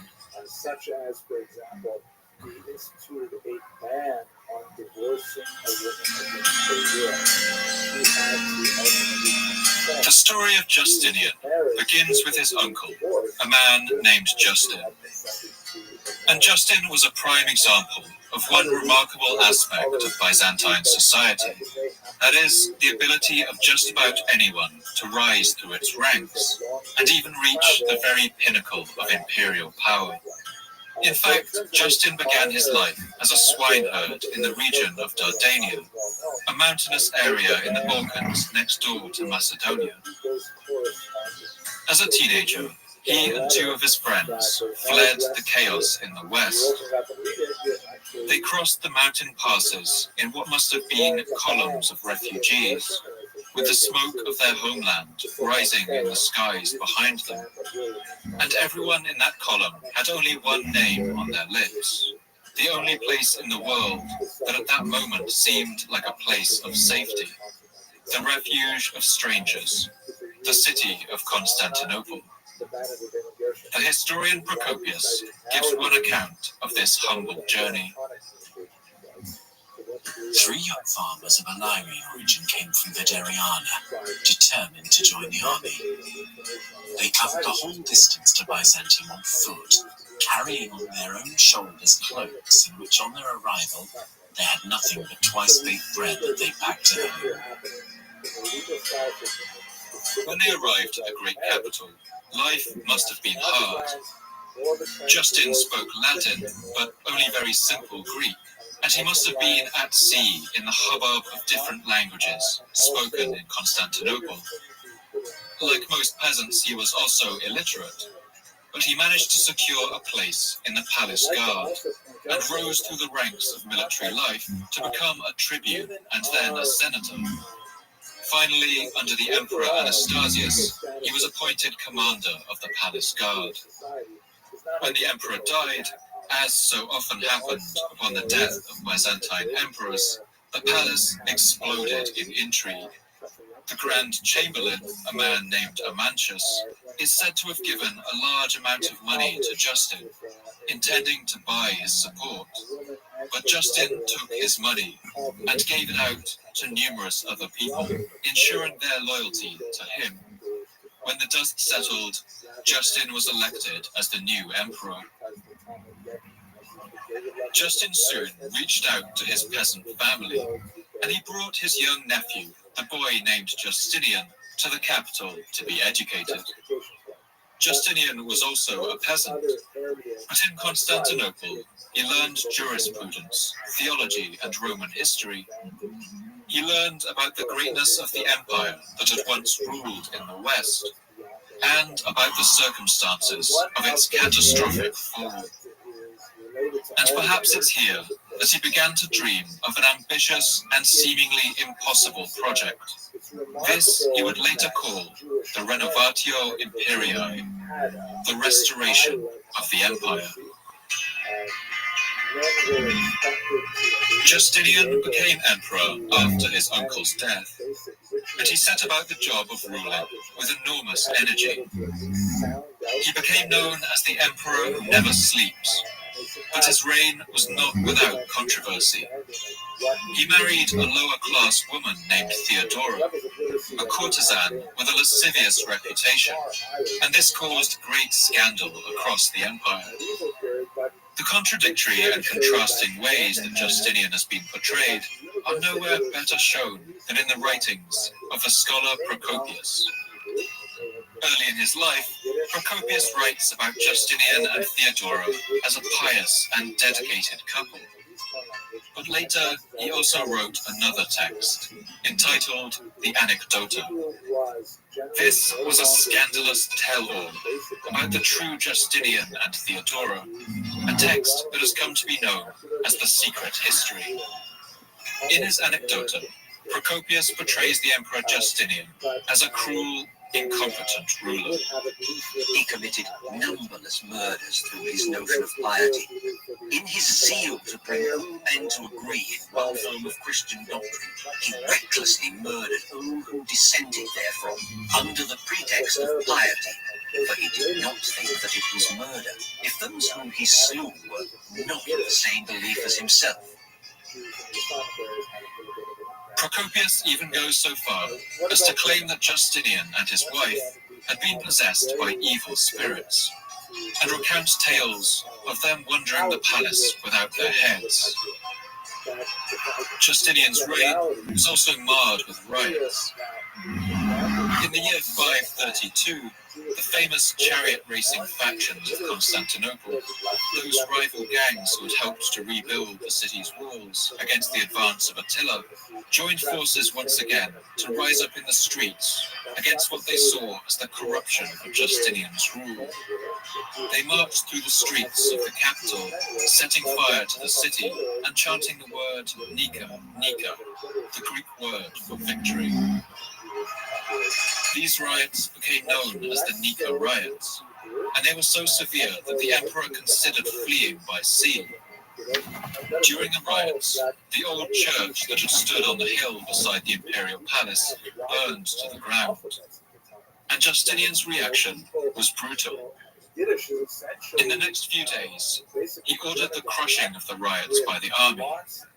Procopius records that 30,000 citizens of Constantinople were killed during this repression, and the sands of the Hippodrome were stained with their blood. Whatever the truth of Justinian's character, we can at least be certain that he was ambitious. In the wake of the riots, he resolved to rebuild the city, and in the blackened ruin of the old church, he ordered plans to be drawn up for a new cathedral that would rival St. Peter's tomb in Rome. What resulted was one of the world's most remarkable buildings. Columns and other marbles were brought from all over the empire, and more than 10,000 people were employed in its construction. Its vast dome rises 55 meters above the ground, with a span of 30 meters. This is the Church of St. Sophia, more commonly known by its Greek name, the Hagia Sophia, and today it's one of the most recognizable landmarks in the world. Justinian was also determined to increase the economic potential of his empire, and one of the ways he did this was through perhaps history's first act of corporate espionage. That's the theft of the secret of silk from China.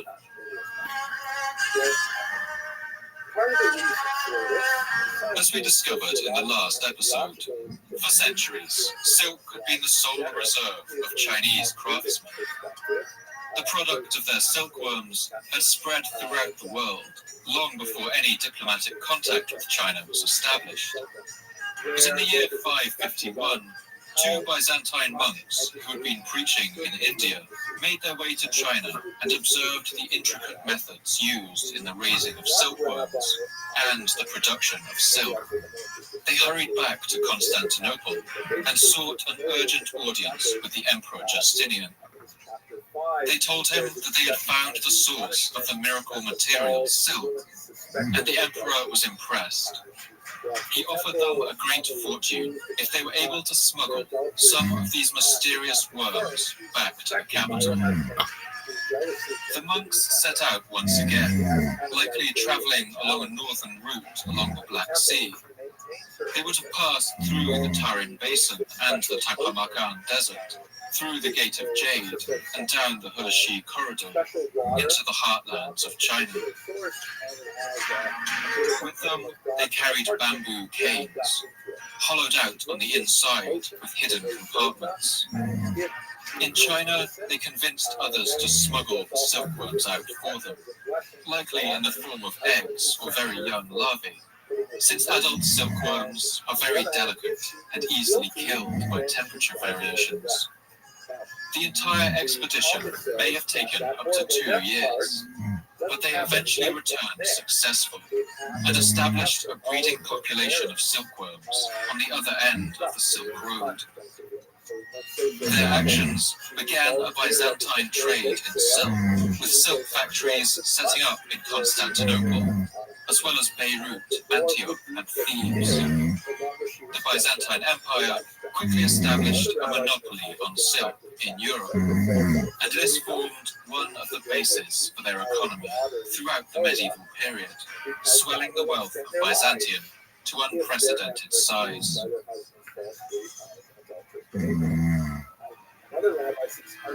By the early 6th century, the city of Constantinople was unmatched around Europe. It had constructed the longest aqueduct in the ancient world, winding for around 250 kilometers through the countryside.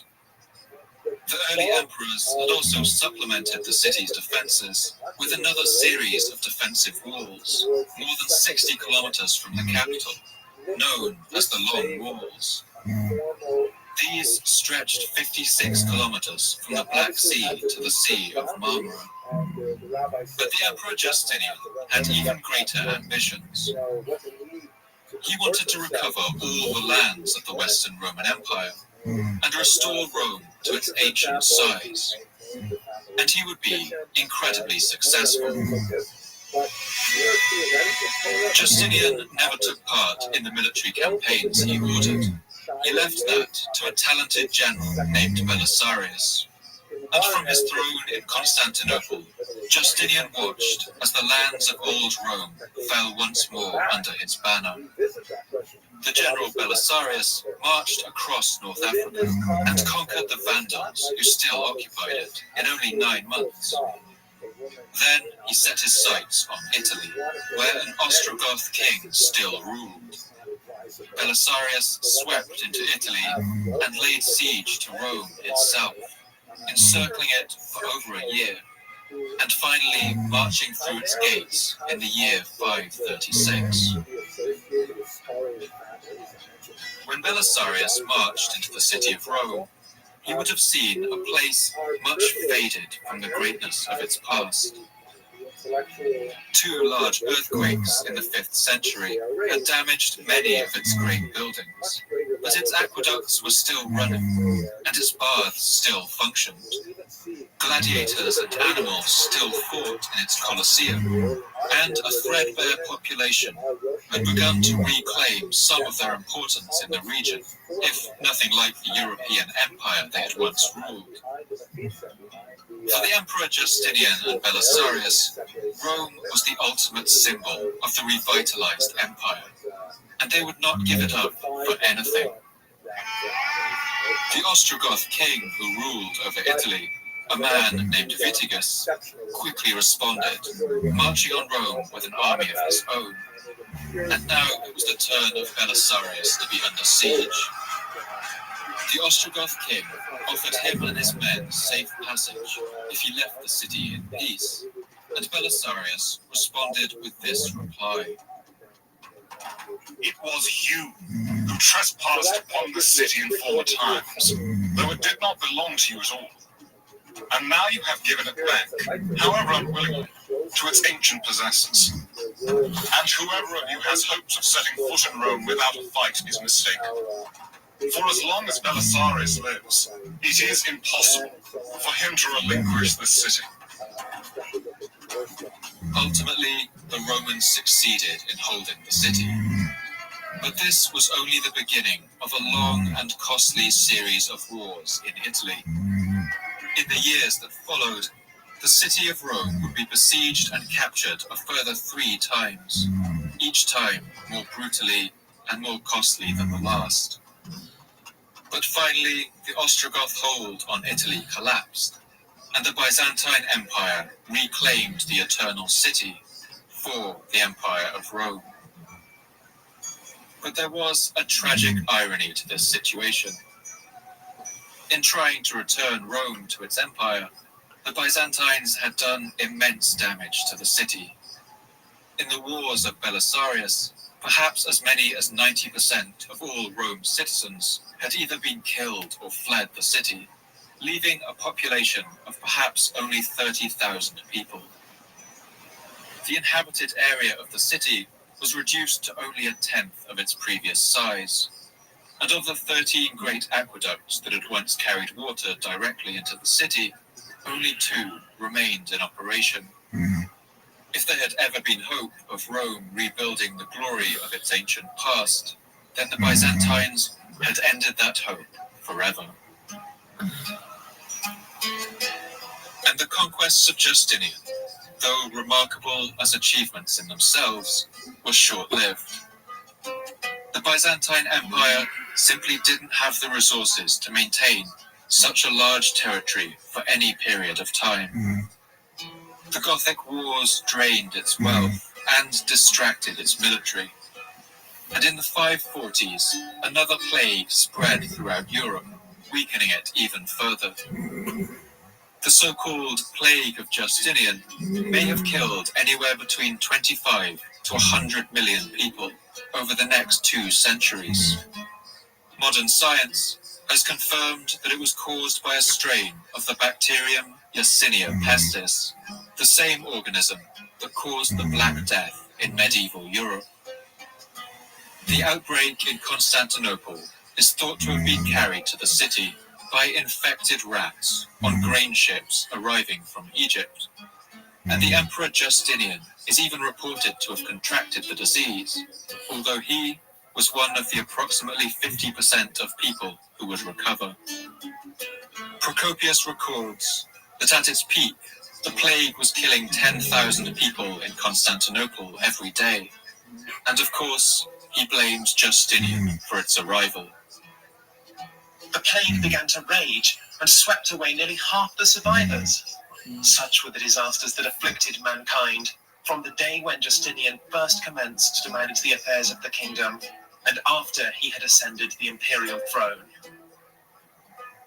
Procopius also reserves harsh words for the way Justinian reacted in the face of this plague and his unwillingness to offer support to the stricken peasants of the empire. When pestilence swept through the whole known world, and notably the Roman Empire, wiping out most of the farming community and of necessity leaving a trail of desolation in its wake, Justinian showed no mercy towards the ruined freeholders. Even then, he did not refrain from demanding the annual tax. The plague weakened the Byzantine Empire at a critical point.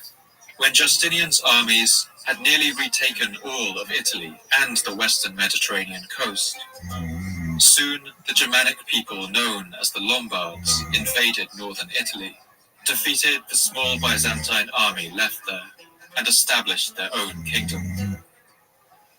The dream of resurrecting the ancient empire was dead. In the 550s, 2 earthquakes shook the capital of Constantinople, and in an event that seemed redolent with symbolism, the great dome of the Hagia Sophia cracked. In the year 558, a final earthquake caused the dome to collapse entirely. To the citizens of Constantinople, this devastating event must have seemed like the final judgment of God on an emperor who had such lofty ambitions, but had in the end fallen so short.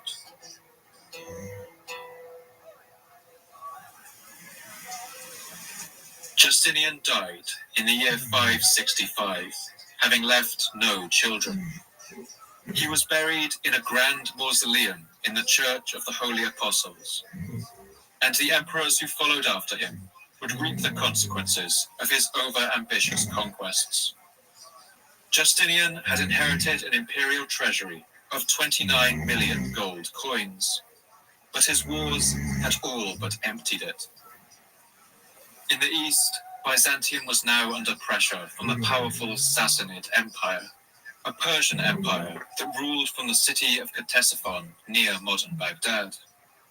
Wars with the Sassanids dragged on for decades, weakening both empires and usually resulting in a bitter and costly stalemate. By the year 630, the empire had lost most of Italy and North Africa once more, and held only a foothold in the island of Sicily. But in the early 7th century, one emperor named Heraclius seemed like he could return the empire to its previous glory. He ruled for 30 years, won an impressive series of battles, and beat the Sassanids back in Anatolia, even recapturing the holy city of Jerusalem. In the year 629, Heraclius brought the relic of the true cross back to the city of Jerusalem in a lavish and triumphant ceremony. For a time, it must have seemed that he was leading the empire to a new golden age. But little did the people of Byzantium know that a new rival was rising out of one of the most unlikely places, the seemingly empty desert sands of Arabia.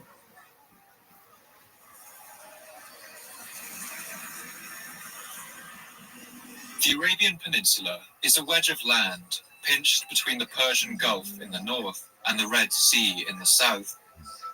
It's technically a subcontinent, since it sits on its own tectonic plate, and over millions of years it is torn away from the rest of Africa in the south, while slowly crashing into the Eurasian plate in the north, forcing up Iran's Zagros Mountains. This is an arid land, divided between rocky mountains and dry coastland, lined with coral reefs, and separated by small strips of fertile pastures in its rocky valleys. But perhaps most famously, the region is home to a vast range of deserts.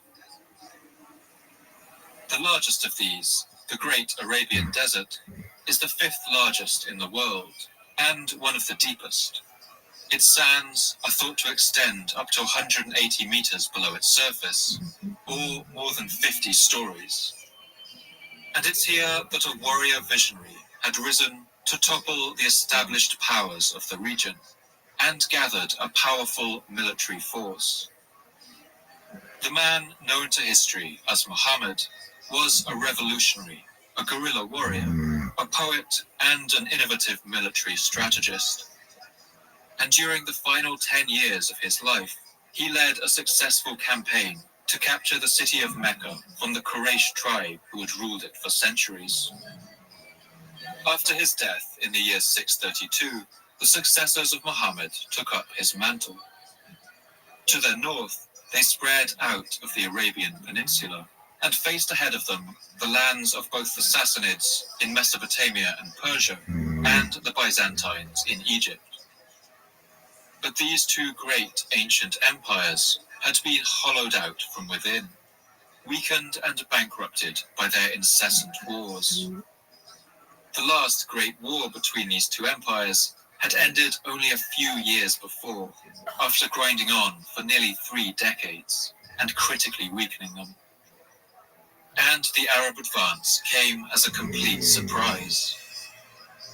The Byzantines were distracted by their wars and paid little heed to news that was trickling across the desert to the south. They had also stopped paying tribute to the desert tribes who they usually relied on to pass them information. In the year 634, to the surprise of the entire world, the Arab armies defeated a Byzantine force sent into Syria and captured Damascus in a lightning strike. The Byzantines tried again in 636, but a sandstorm scattered their forces, and when the Arab cavalry bore down on them, they were utterly annihilated. Arab armies fought using swords made of the finest Indian steel, riding on the backs of camels and horses, versatile and fast across the desert landscape. Their tactics were primarily defensive, luring their opponents into ill-advised attacks, with large groups of archers placed on both flanks. The only hope for the Byzantines was now that their great rivals, the Sassanids, would halt the Arab advance. But this hope would be in vain. In fact, Arab attacks would bring about the complete disintegration and collapse of the Sassanid Empire. 400 years later, the Persian poet Ferdowsi would write the following lament about the end of this great power. Damn this world, damn this time, damn this fate. Where are your valiant warriors and priests? Where are your hunting parties and your feasts? Where is that warlike spirit, and where are those great armies that destroyed our country's foes? Count Iran as a ruin, as the lair of lions and leopards. Look now and despair. The Byzantines watched helplessly as their Asian territories were swallowed up.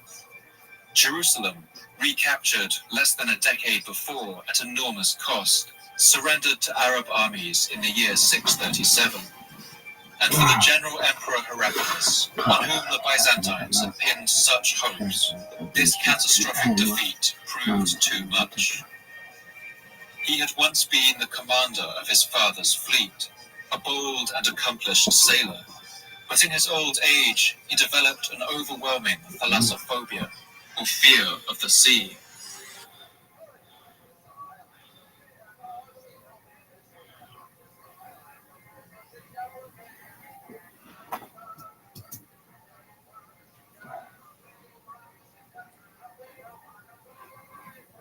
Jewish one in the medieval period. We're going to be painting in fairly broad strokes. I'm going to kind of limit our discussion primarily to the High Middle Ages, let's say about the year 1000 to about the year 1300. And but I am going to think about both the Islamic sphere of influence as well as the Christian sphere of influence, because as we shall see, some rather distinct differences exist between those two areas when it comes to the history of women in particular. One of the most challenging aspects of this important area of Jewish history, which is vastly understudied, is the lack of explicit women's voices from the medieval period.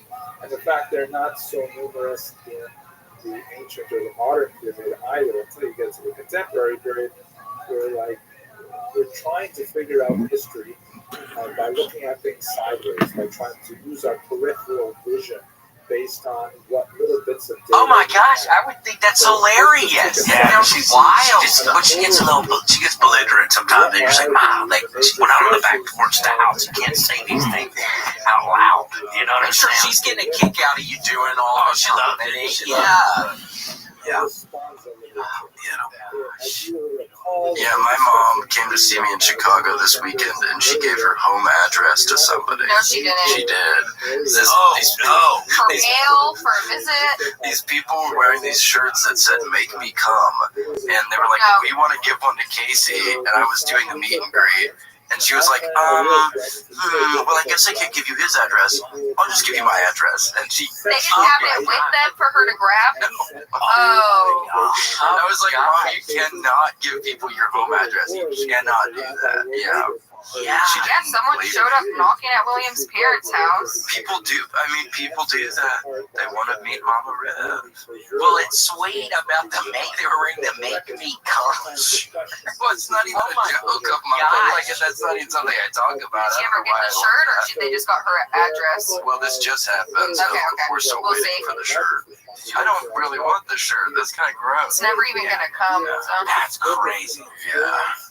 Oh my gosh, well, it's sweet of her. I think her heart's in the right place, but yeah, she has to be careful. Yeah. I know she was just trying to help. But yeah, you don't want somebody showing up in her place like my freaking parents. Like, I don't even need to talk Drove about from out of state. Yeah, nightmare. Interesting move, man. Alright, I gotta go to Dallas. I love you guys. Cool. Yeah, too. It's a lot of fun. Oh my gosh, Uncle Laser, thank you so much for being on the podcast. It's a lot of fun. Cool, I'll read these names out, then if you have to leave. Because, you're at the show tonight. Yeah. But yes, Jenny J, Jess, these are mercenaries. Joe Kai, John Shaw, Justin Threckle, Captain Chaos, Casey's mom, Kyle Heath, Larry, Lawyer Joe, Lil Miss Becky, that's different. Nice Wizard, Nissan Pappy, Robert Bushel, Ruby Jewel Sparkle, Shinakaya from the Big Island, Zatrack, Sergio Shiba, Stephen Fournier, Coach Facebook Crew, the Gaming Crooner, the Wizard, Vanderweed, White Magic, William and Casey, the Cats, William Kieran, William Ramsey, Worm Drive Show on YouTube. Choose your own adventure. Zombie Warlock, Anthony Whiplash, Marginson, Ashton Belfield, Big. He's a wrestler. Ben Ashen, Bobby Feldman, Brennan Riley, Bryce Scar, Daniel Hunter, Danger Fox, Destiny A. Ford, Dingleberry Harry, Do All Uncles Kiss on the Lips, Dr. B. Dugan, Eli Slugworth, Gators, Godmother, Goldie May Star, Grantsworth Nightmare, Hurley at WMS.LOL. I love Big Macs. I Poison is Big Mac. Jesse J, Jenny J, and Jess again. Thank y'all so much. Thank you guys. Thank you. Thanks for joining us for this week's episode of the William Montgomery Show. Send your questions, artwork, and manifestos to the William Montgomery Show at gmail.com. Leave William a voicemail at 737-471-1098. And never miss an episode of The William Montgomery Show by subscribing to The William Montgomery Show channel on YouTube and anywhere podcasts are sold. Check out William online at william.f.montgomery1 on Instagram.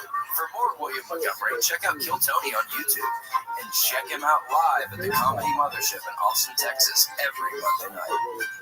Find more of me, Casey Rocket, at patreon.com/Casey Rocket.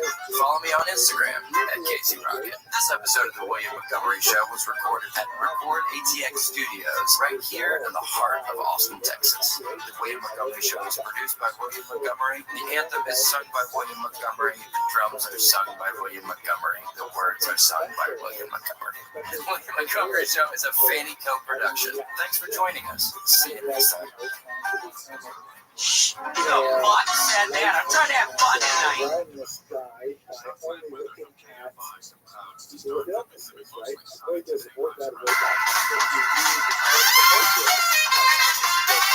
Recorded live in Austin, Texas, USA. It's the William Montgomery Show. Starring William Montgomery and the genius Casey Rocket. With the Tony Chin Orchestra. The William Montgomery Jr. Dancers. As always, William is joined by the lovely Erica. I'm Casey Rocket. And now here he is, the big red machine, the Memphis Strangler, William Montgomery. Holy shit. We got Peyton back on this motherfucker today. Straight from O-Block, Peyton Ruddy. Hey guys, straight from O-Block. Thanks for having me back on. I was thinking about it all morning. Oh my gosh, well, how is it? Sounds like you're setting up an Amy's Ice Cream in O-Block. How in the world is that even going down? And also, Peyton's buddies here. Matthew Mitchell. Wave your hand, Matthew. Hello. Off camera. He's off camera. And he threatened to hurt us. Yeah, that's why he's off camera. He was between Peyton and Casey. But if anyone on our Patreon can guess what he looks like, we'll show his face. Yeah, if anybody can guess, like, really accurately, that's fun. What this dude looks like. You want to say something so people can get, like, hear what you sound like? Hey there, my name's Matthew Mitchell. I'm from Belgrade, Montana originally, but now I live in Austin, Texas. They're going to look you up now. Try it from memory. Yeah, that was a crazy amount of information to give out. I don't know. It was a tough game. I don't know how else to I would have just said chicken tenders. What do I look like? I'm Matthew Mitchell, chicken tenders. Back to you, Bob. Well, the Winter Pig has spoken. Yet another year and another fantastic prediction by the Winter Pig. What did he say? That was yesterday, wasn't it? Yes. Yes, Groundhog's Day. He predicted the exact time and death of my whole entire family, and it's very soon. Really? Yes. How are you even going to deal with them? One day at a time. Yeah. The Winter Pig by my side, there's no telling what I'm capable of. Oh. But your whole family? That'd be like the worst news to get from Puckatuffy Phil. Puckatani James. Yeah, Puckatani James. Yeah, that groundhog with a pug. Yeah, he's got a whole crew of groundhogs that control the weather. Groundhog. What is that, like a sexy? Is a pog? What is that? A pog is a fat ass white girl. P-A-W-G. They're up with a PH. They're opening one on O-Block. Next to Lucy's? Next to Jenny's Ice Cream. Yeah, Jenny's, yes. Jenny's Pogs. It's a subsidiary of Jenny's Ice Cream. Yeah. Yeah, it's hot bitches. Also, the little Pogs. The little Pog boys. Whoa. You see, look at the little butthole. That's even. It's all but you kind of see that. It's all cheeks. That hole is misplaced. What do you think? It should be lower? Well, it should be in between those cheeks. Yeah, you wish. Yeah, I mean, how does it go to the bathroom? If it sits on a toilet, it seems like the shit would just straight hit the back of the toilet seat, not inside, because his butt cheeks would be sitting normally. Right. Maybe those are his balls. That might be his balls, and the rest of his body's the door. Yeah, it's something with the. That's a weird one. Grant, this next one, that looks like a regular. That looks like a better butt. I mean. Yeah, that's a good looking butt on that one. More useful. Properly voluptuous. Yeah, I like groundhogs. They're cute. So what did he say? So it's going to be the thing with your family and also winter? Yeah. Just when you thought it couldn't get any worse. It's also going to be winter. God. Shit, this is awful news. Babe, turn this on. We're going to be dead by June. Hold on, Grant. I've honestly been wondering what is going on about your floor that got all messed up. Did you end up communicating with the people? No, still don't know yet. I mean, they're still finishing up things on the bathroom, and we're waiting on a shower door. Oh, awkward. So they're there every single day. So you still see them every single day after you think they messed up your floor. Actually, no, I haven't seen him since we last talked. So. What happened with these people? They warped his floor. Yeah, warped floor. They gave him a really good bathroom, but they warped his floor. Just trying to do a warp tour thing. Warped floor. Warped floor. Blink-182. Yeah, Blink-182 would have to be there. Sublime without Rome. Sublime with fucking Brad's son is going to be in that one. Well, a lot of people are hating on him. What do you think about him? I think he sounds just like his dad. What are people even saying? They're not that he's not his dad. No, a lot of people hated on Rome too. Sublime with Rome. Were you big on him? Yeah, I never really listened to him, but it sounds like people are hating on his ass. It's like stepping on minefields walking out of his house. Seriously. Yeah, it's really, really bad. Yeah, hey, Rome, but there's Bradley's son. Gosh. Are we ever going to see him, Casey? You think? His son? Yeah, I would love to. Yeah, I would love to. We'll follow him on tour, like Deadheads, but we're just following Supreme with little Brad. Supreme. From Asia. I'd love to see little Brad get out there and honor his dad's honor. Yeah, little Brad. That's Supreme. Little Brad. Supreme with some. Yeah. Supreme with some. Zone. Yeah. Sublime with some. Like sun with a little Enye on it. Oh, I wish I had a son to avenge me. God, me too. Well, Casey, there's still time, dude, for now. Yeah, there's still plenty of time. And same for you, Peyton. Yeah. And I think same for Mitchell. Certainly. We're all going to have kids. Yeah, sure. Believe it, man. So you're going to have kids? I don't know. That'd be fun. Yeah, I think I'd like kids, but don't talk about that with, you know who. By the way, she's playing Tetris right now, and it kills me because I played it on a flight, and I was playing for what I thought it was like 30 minutes or something. It goes so fast, and then I get on the final scores, and I was half of what the lowest one is. It kills me. I don't know how you're so good at Tetris. I need to start watching YouTube videos on like the science behind it, because I don't know. I'm not getting something. Well, she practices a lot, right? It's just block. There's nothing to get. You just like. Is there not like a strategy? Big block. Yeah, if there's it's a big block. If there's an open space and you can fit the block in there, and if it completes like a whole row, it. So are you not trying to build up on the side? I feel like one of the philosophies is building up on the side and then really smashing down the long pieces on the other end. But it's hard to do. I don't know. Getting it so high. I'm not sure, William. Well, I just gotta keep on practicing. Yeah. Personal preference. Well, I'm never gonna get it. Do you ever were either of you guys big on the Rubik's Cube? Yeah, I could never figure it out.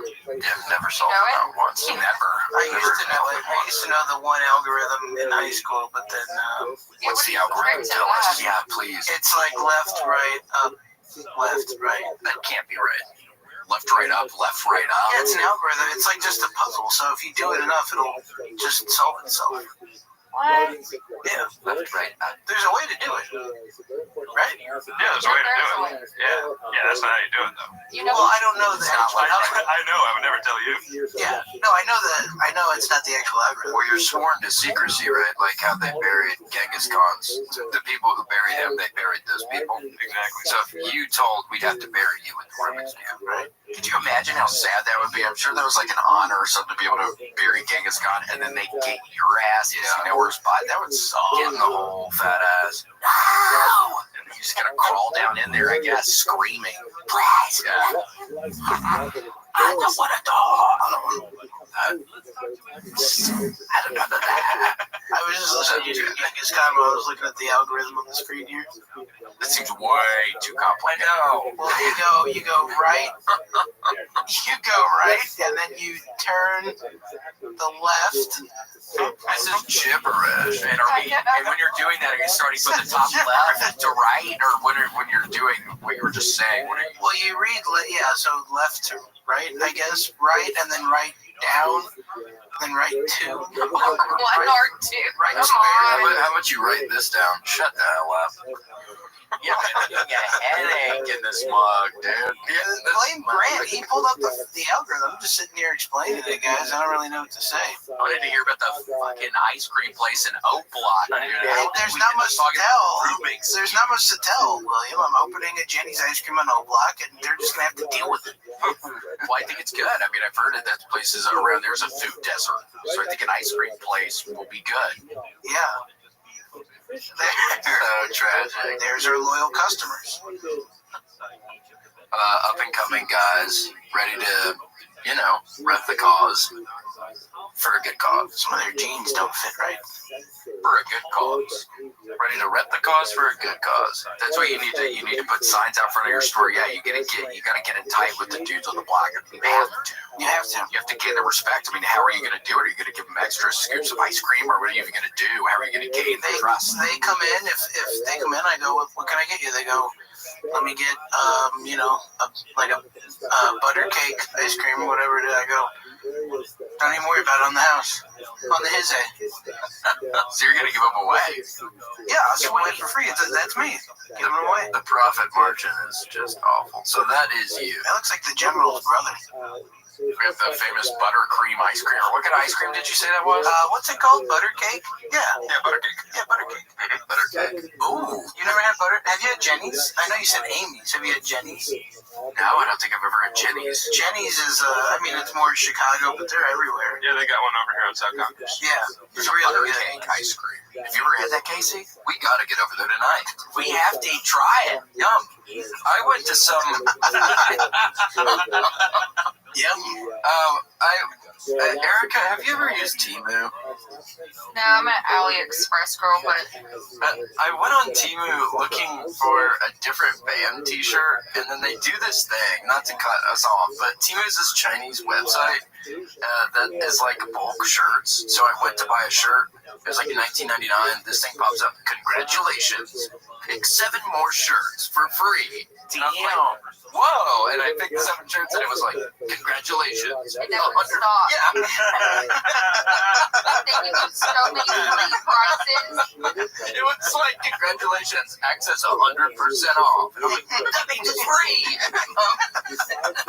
And it's just like a lot of spinning a wheel, right? Yes, it's a wheel. And I did like you always win. You always I didn't realize that. I was like, what luck? Yeah. You're just spinning it, winning while they're just taking your data. You're like, how is it? I'm the luckiest guy on the planet. How many t-shirts did you end up with? Did you end up with some stuff? What are the odds? Yes, I went for one shirt for a band t-shirt, a specific shirt, and then I ended up with like 8 or 9 things. And I spent, because then they get you on the shipping and all kinds of other stuff, so I ended up spending like $70 or $80 on this one shirt. It was like, select from the sweatpants category. And I was like, I guess I'm getting sweatpants. How about a jacket? It's free. And I was like, well, if it's free. Yeah. I'm getting a new wardrobe. Yeah. What was, soda. What was the band? What was the band? Yeah. This comedy kind of band called The Mentors from the 90s. They were like a shock rock band. And all the songs are about like this stuff.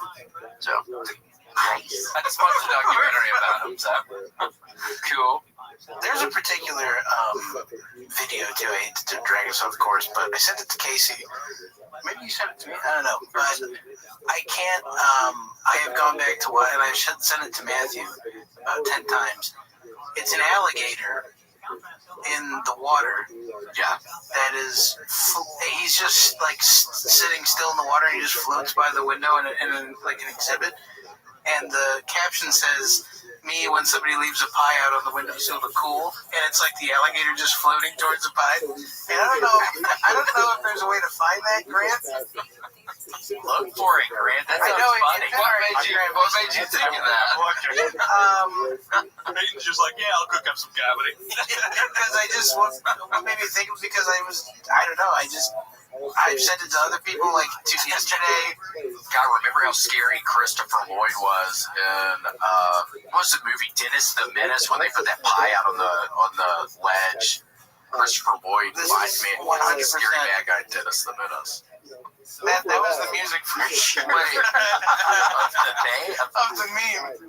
God. I don't know what you're talking about. I haven't seen Dennis the Menace. Dennis the Menace, yeah. What is that? Early kind of 90s. Yeah, kind of a fun one if you're a Dennis the Menace fan. It's a pretty good rendition, pretty good rendering of Dennis the Menace. If you're a Menace head, yes, exactly. It's hilarious. It's pretty true. True to form. It sticks to the source material really nice. Yeah, completely.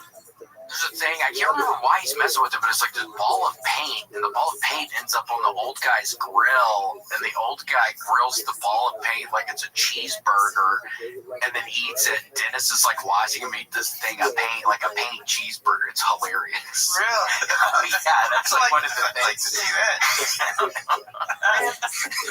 Grant, pull up the cheeseburger sandwich. I'm only just barely getting the gator. I knew you were doing something. Yeah. I heard the music. We gotta see that meme. Dude, I'm getting it. You know what I'm talking about? The meme of the alligator? Yeah. Maybe. I think I sent it to you. I don't know if I have the wherewithal for something like that. Oh, you completely do. Here it is. Here we go. Let me turn up the volume again.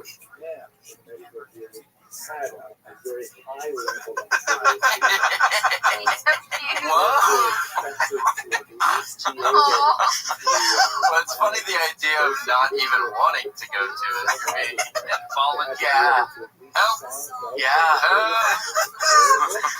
Yeah, so that one has been getting me. I thought he was going to be lying flat. It's fun that his body, his arms and legs are. Yeah. Well, I just went to the Atlanta Zoo on Friday, and it's full of beluga whales. So that looks like it was at some sort of zoo. Oh, yeah. And it was so exciting. Yeah, it was the zoo. It was the zoo fun. So sick. Penguino, stingray, manta ray, clownfish, penguin. Damn. So sick. And they have a whale shark. So big. They have a whale shark? Over 100 feet tall. So it's almost like an aquarium. Where do they keep the whale shark? In a big-ass tank, just for kids. And boys, of course. But yeah, it's this giant whale. 60 feet tall by 20 feet wide. It's huge. The whale shark, you know what video? Seriously, it's weird you brought up whale shark. I watched the weirdest video last night of these fishermen from Bali or something. They caught this giant ass whale shark, and they're like doing it up on something, and everybody's on the deck of the ship, and then it falls and crushes some dude. Whoa. Yeah, and its tail rips off. It's horrible. Oh no, pull that up. But yeah, it looked like a big whale shark. It was a big old thing. And it falls on these people. And you can tell it like kills the dude. Yeah, I mean, it's this big ass thing, and it is not moving once it hits the deck. Oh, seriously. The deck. Oh, its tail. I hate to think about that. Whale sharks should be given diplomatic immunity. They are like crazy beautiful animals. They're huge too. That blows my mind that they had one in captivity. They do. They had two of them, and they're in the same tank. I mean, you got to think of the size of those tanks. It's going to be 1 million gallons. And you said this is a zoo. No, it's an aquarium. Yeah, the Atlanta Aquarium. And they let me in because I had a birthday recently. That's me when I finally. Oh, really? Yeah. Free ticket, $50. Wait, so what are you? Hold on. So what do you mean when you finally reach the pie? Your mouth is just open and you're eating it? Yeah. You actually nailed it. Something tells me you knew what I was talking about. So wait, I guess you eat the pie. So yeah, I get it. It's completely understanding. Wait, so I'm supposed to believe that you eating the pie? Oh my gosh, and there's a cartoon figure going towards the pie. That's smelling nice blueberry pie. Well, you can tell what it is. I can see a little speck of blue, Peyton. Thank you. And I think they get the whale sharks because there's a lot of magic and power and stuff in the tail. And they make soup and medicine. Well, they put out the documentary. Eli Roth put out a documentary on shark fins.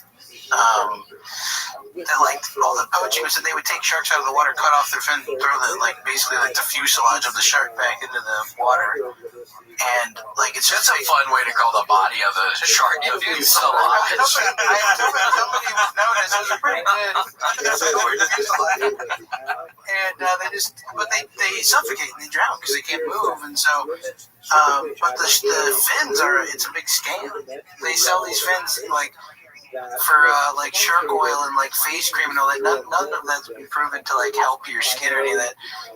So it was a big kind of like shark oil salesman. Yeah, big like uncovering kind of like it was like a big scam. And all these they would go finning. Yeah. So a finning of finna tonight. Yeah, some finna. Fin tonight. Yeah, doing that, just rolling somebody's house with toilet paper, doing that after you roll again. Let's go fitting tonight, huh? Yeah, go fitting. Come on, don't be scared. Did you do a lot of fitting in Montana? Yeah. Okay, now, just curious. Good to talk to you. Thanks for checking in. Yeah, for sure. How are you doing over there? Yeah, it's nice. It's pretty good. Yeah. Folks at home, call in if you know what I look like. Has anyone guessed, Grant? Yeah, Grant, is anybody trying to guess? Anyone even home? Oh, we're actually live. Did they draw from memory? No guesses yet. Is anyone there? Yeah, that's a sweet way to say nobody's watching. I mean, these comments are rolling in and just no guesses on that. No, sorry. What are people saying there, Grant? Let's see. It's me. Someone said a bootyful spring. Someone said something about Drake. I guess with the Drake smelling the pie. There's no guesses on the physical smelling the pie. Well, it's true. The comments are rolling in. Yeah. Yeah, there's two kinds. There's this guy. Drake smelling the pie. Look at his feet up in the air. Oh, yeah. That one looks demonic or something. I don't really like that. Oh, my gosh. Yeah, guess what happened last night? Haunting.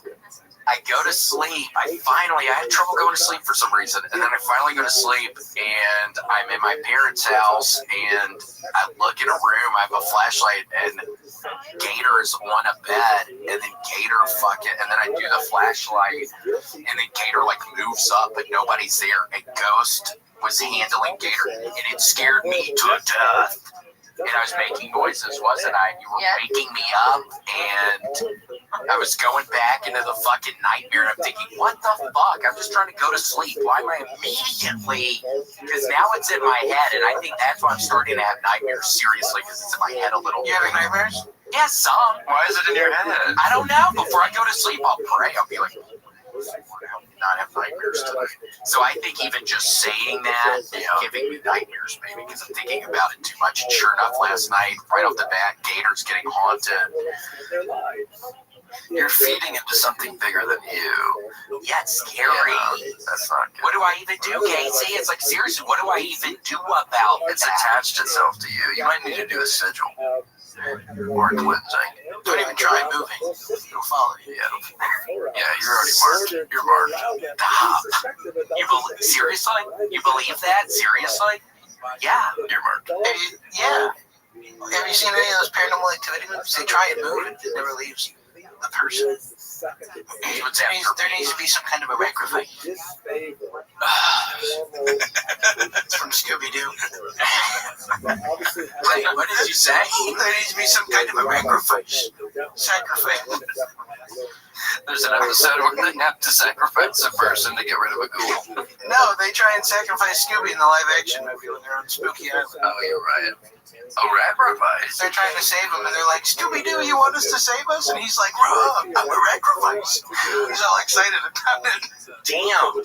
Don't bring that up. Yeah, it's too funny. That's a really good Scooby-Doo accent you have there, though. I mean, seriously, that's really good. Thank you. Oh, microphones? Yeah, there he is. The animation, I forgot how good it is. Scooby. Yeah. Yeah, I forgot there was the live action. Dude, I swear to God, the 3 funniest movie characters in history are Scooby-Doo, Donkey from Shrek, and Austin Powers. In my opinion. In that order? Yeah, probably in that order. So Scooby-Doo just cracks your shit completely to pieces. Yeah, I mean, like, dude, the movie, it doesn't let up. Just non-stop hilarious. Non-stop jokes the whole way through. Look at Donkey. That is one of the funniest things I've ever seen in my life. Can you do an impression of him? Shrek. No, I can't. Who's that, Eddie Griffith? Eddie Murphy voice? Oh, yeah, Eddie Murphy. Yeah. Who is that? D.L. Hewley, who plays Donkey? So tragic. Cedric? And then Austin Powers, yeah, he's funny. And who plays that? Charlie Murphy? Yes. He's Austin. He's Austin Powers. Charlie Murphy and Austin Powers. It's Damon Wayans in whiteface. Yes. So Damon Wayans. I know, they got too bold after White Chicks. How funny and good. How good. Yeah, they just kept on doing it in movies after that. That was weird. Beverly Hills Cop. That was it, I guess. Just a couple of them, but still. I think Nutty Professor. Didn't he do anything with Nutty Professor? Well, now we're back on Eddie Murphy. I wish. Yeah, I mean, well, yeah, I wish we had Eddie Murphy still. Trust me. Serious? I mean, it's fucking 6 more months of winter, dude. 6 more months of Eddie Murphy. My family will be gone by June. If there's something you can do, there's got to be something you can do, Casey. You can't change destiny. And that's what I've always said. What we do in this life will echo in eternity. Gladiator. So, did you see the new one? Yeah, and they repeat that line a bunch too. And I remember thinking, I liked that from the first movie. That was cool. That's funny. They end up repeating it in the second one. That's just kind of like a weird choice. Yeah, to just recycle the best stuff from the first one. Well, it still is hitting, and it was really good. And there's sharks. There's sharks in that movie too.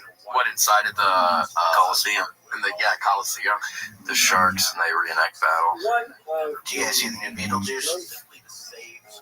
Yeah, I didn't understand the woman being in there. I didn't get it. And then come to find out it's the director's slam piece or something. And I'm like, oh, now I get it.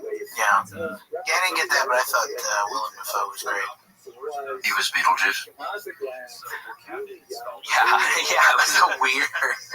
Yeah, they decided to, have Willem Dafoe as Beetlejuice. I thought that was strange. And I do want to say at the end, Casey, because the last podcast we did, I had not finished The Lost City of Z. At the very end, that makes you think that those cities exist and they can find the stuff. Remember at the very end, he's like, yeah, look at this out there. That's like a giant wall. It's an old road in the middle of the Amazon. It exists, dude. Yeah, I know. Well, are you saying we should go? Yeah, I think we need to go down to the Amazon. I was thinking something that it's down there. If we have suns, let's say this summer. If we have suns by, let's say we have suns by August. Okay, by August. 16 years from now, I'll be 46.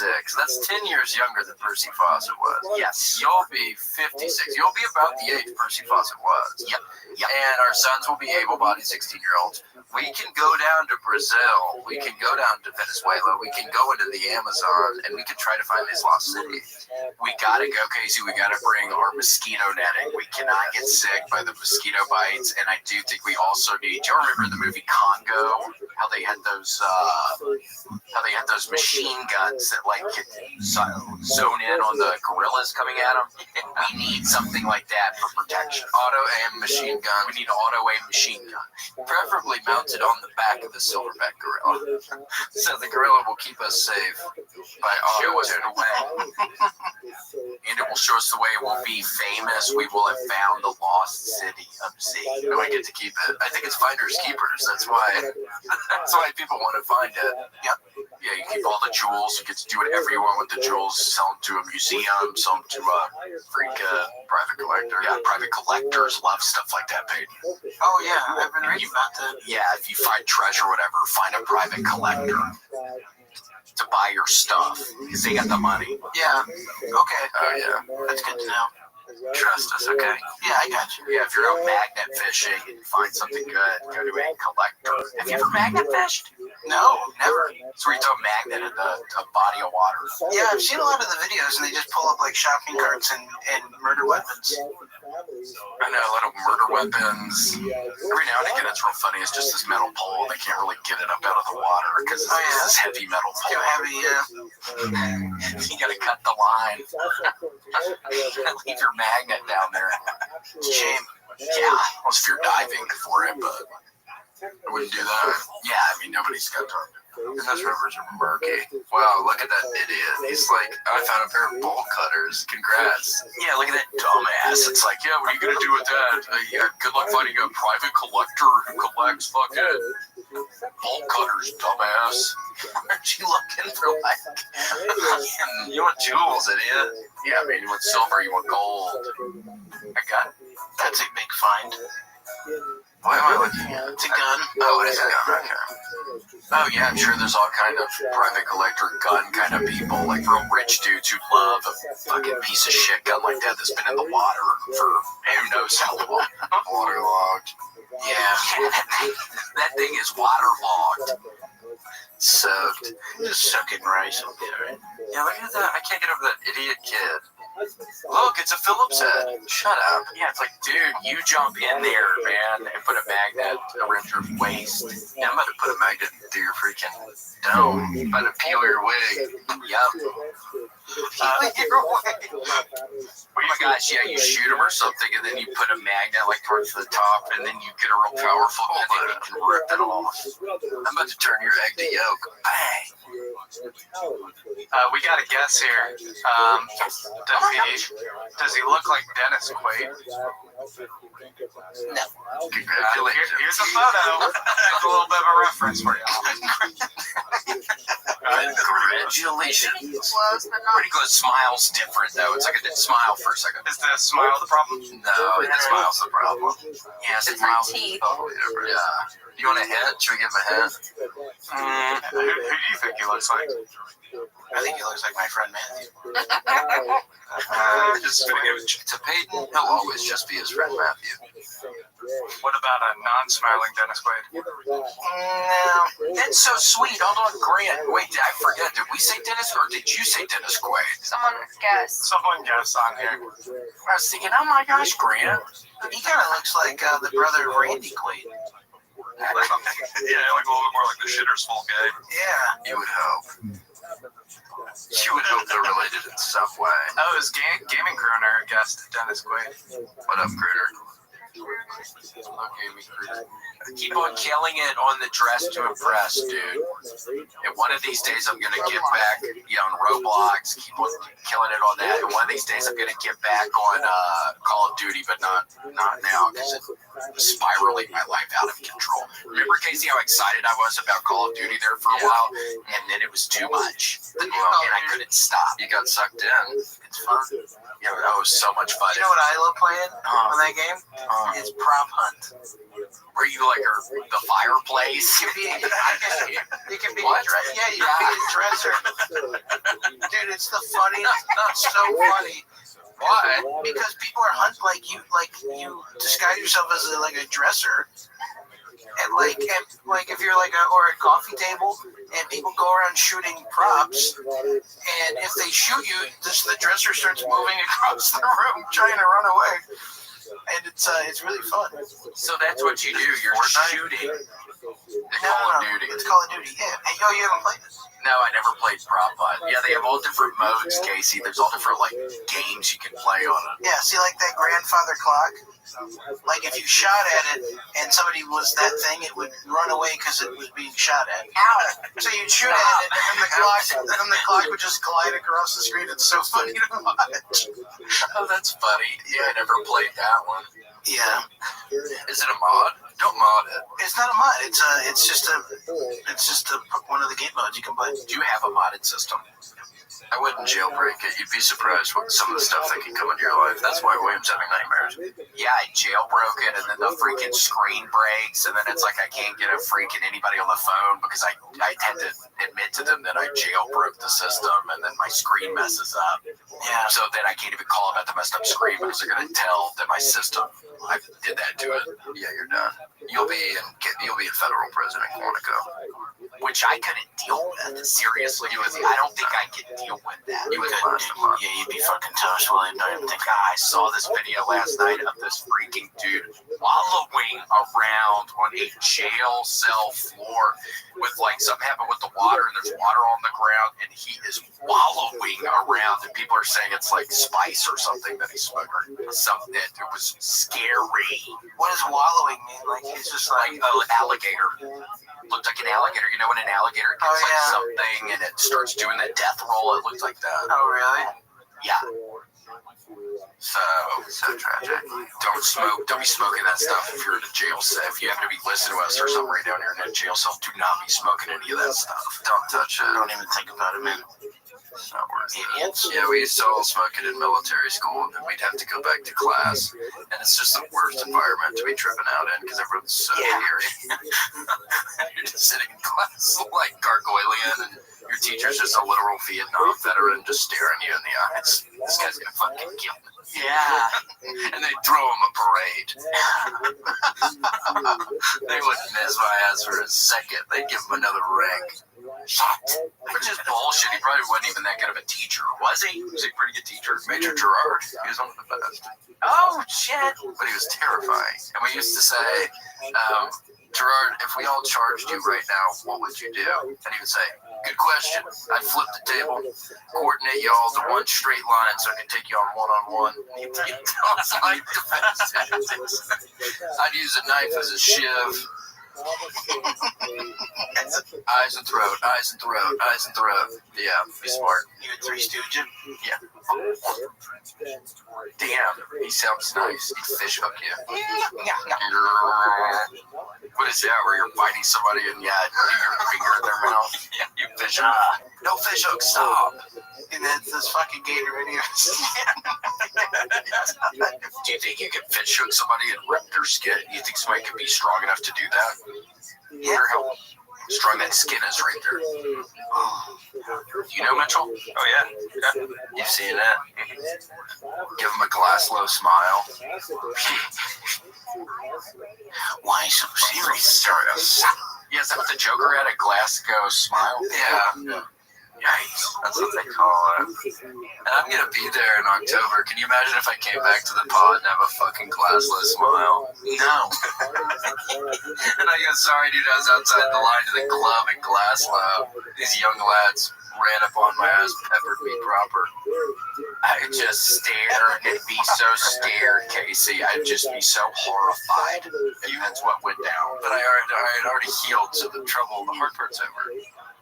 But it's knowing I'm going to be looking at your ass and you're going to be having, I got to get used to it. Because that would be an intimidating look. It's really normal. That's how I would wake up and see you looking at me in the middle of the night.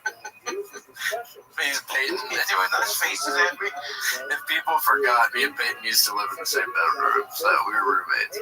Yeah, do y'all ever miss that? How long ago has it been now? 6 months ago. I guess so. 5 months, 4 months. September, I moved out October 26th. So where you living these days? 3 months ago. I have my own. What you said? 3 months ago. It just wasn't that long. Yeah, it wasn't that long. Yeah, December, January. Yeah, 3 months. Situation now good? It's good. I'm in a one bedroom with furniture. And I thought you were about to say with friends. No,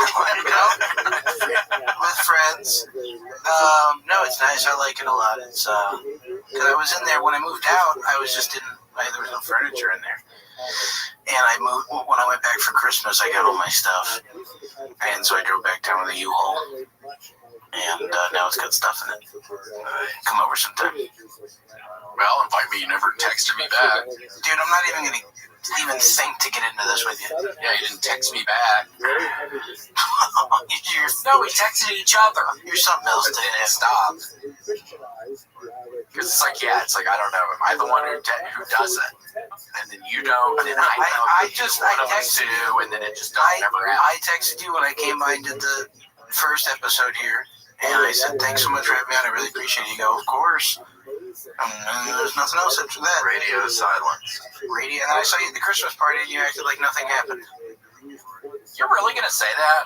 You're really going to say that? What should I have said? Just thanks so much for being on the podcast? Or what do you... What should I have said? Hello? Yeah. Hey, how are you? Merry Christmas. I'm pretty sure that's how it went down. Gosh. That is how it went people down. are getting tattoos, people were gambling, I'm out of place, wishing No, you were very, I was just joking, it was nice. We were playing blackjack, and this lady did not know what she was doing.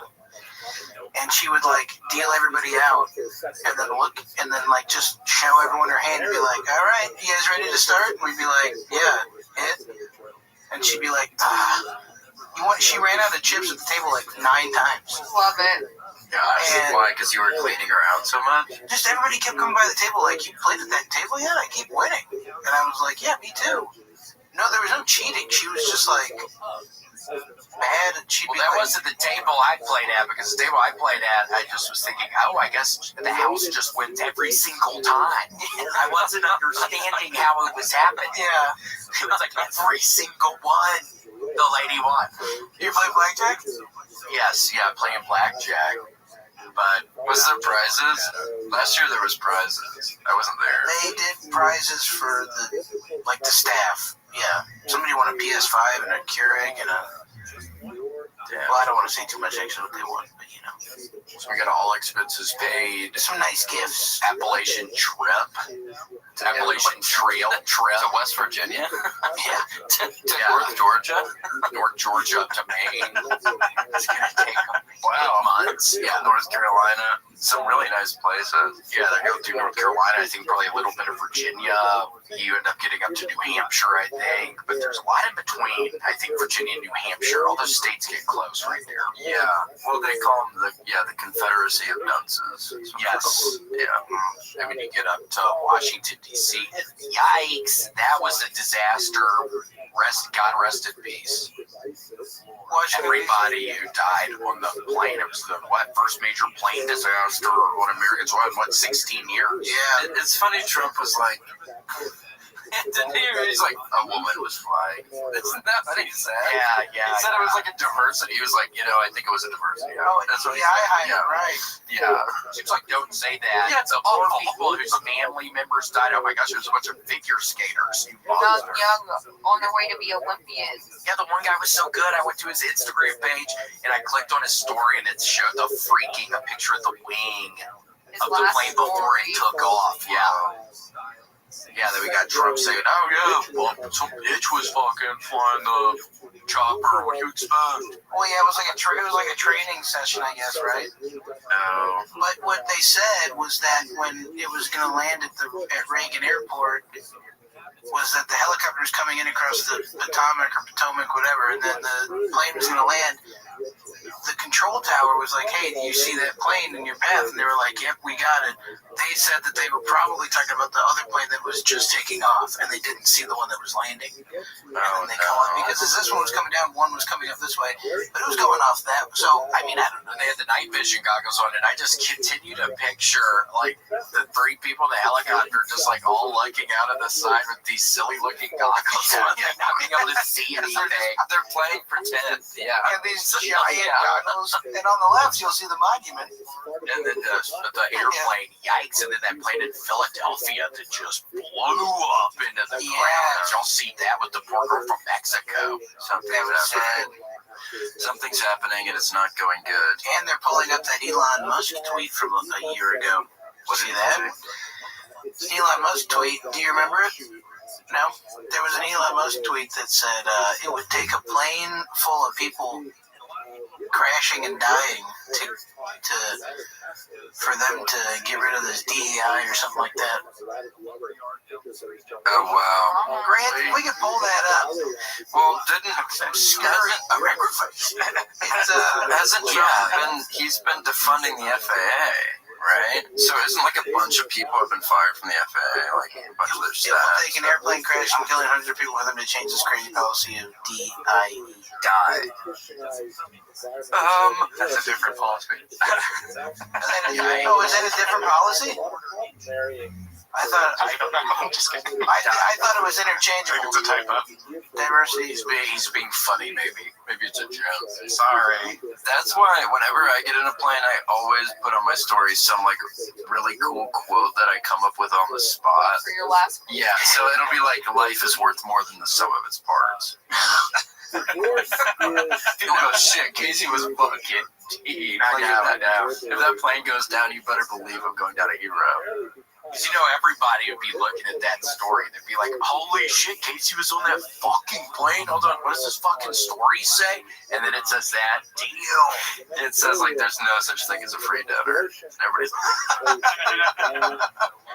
People would just start crying. Yeah, waterworks. So everybody needs to turn off the waterworks. Yeah, that'd be and they start reading that crap. Damn.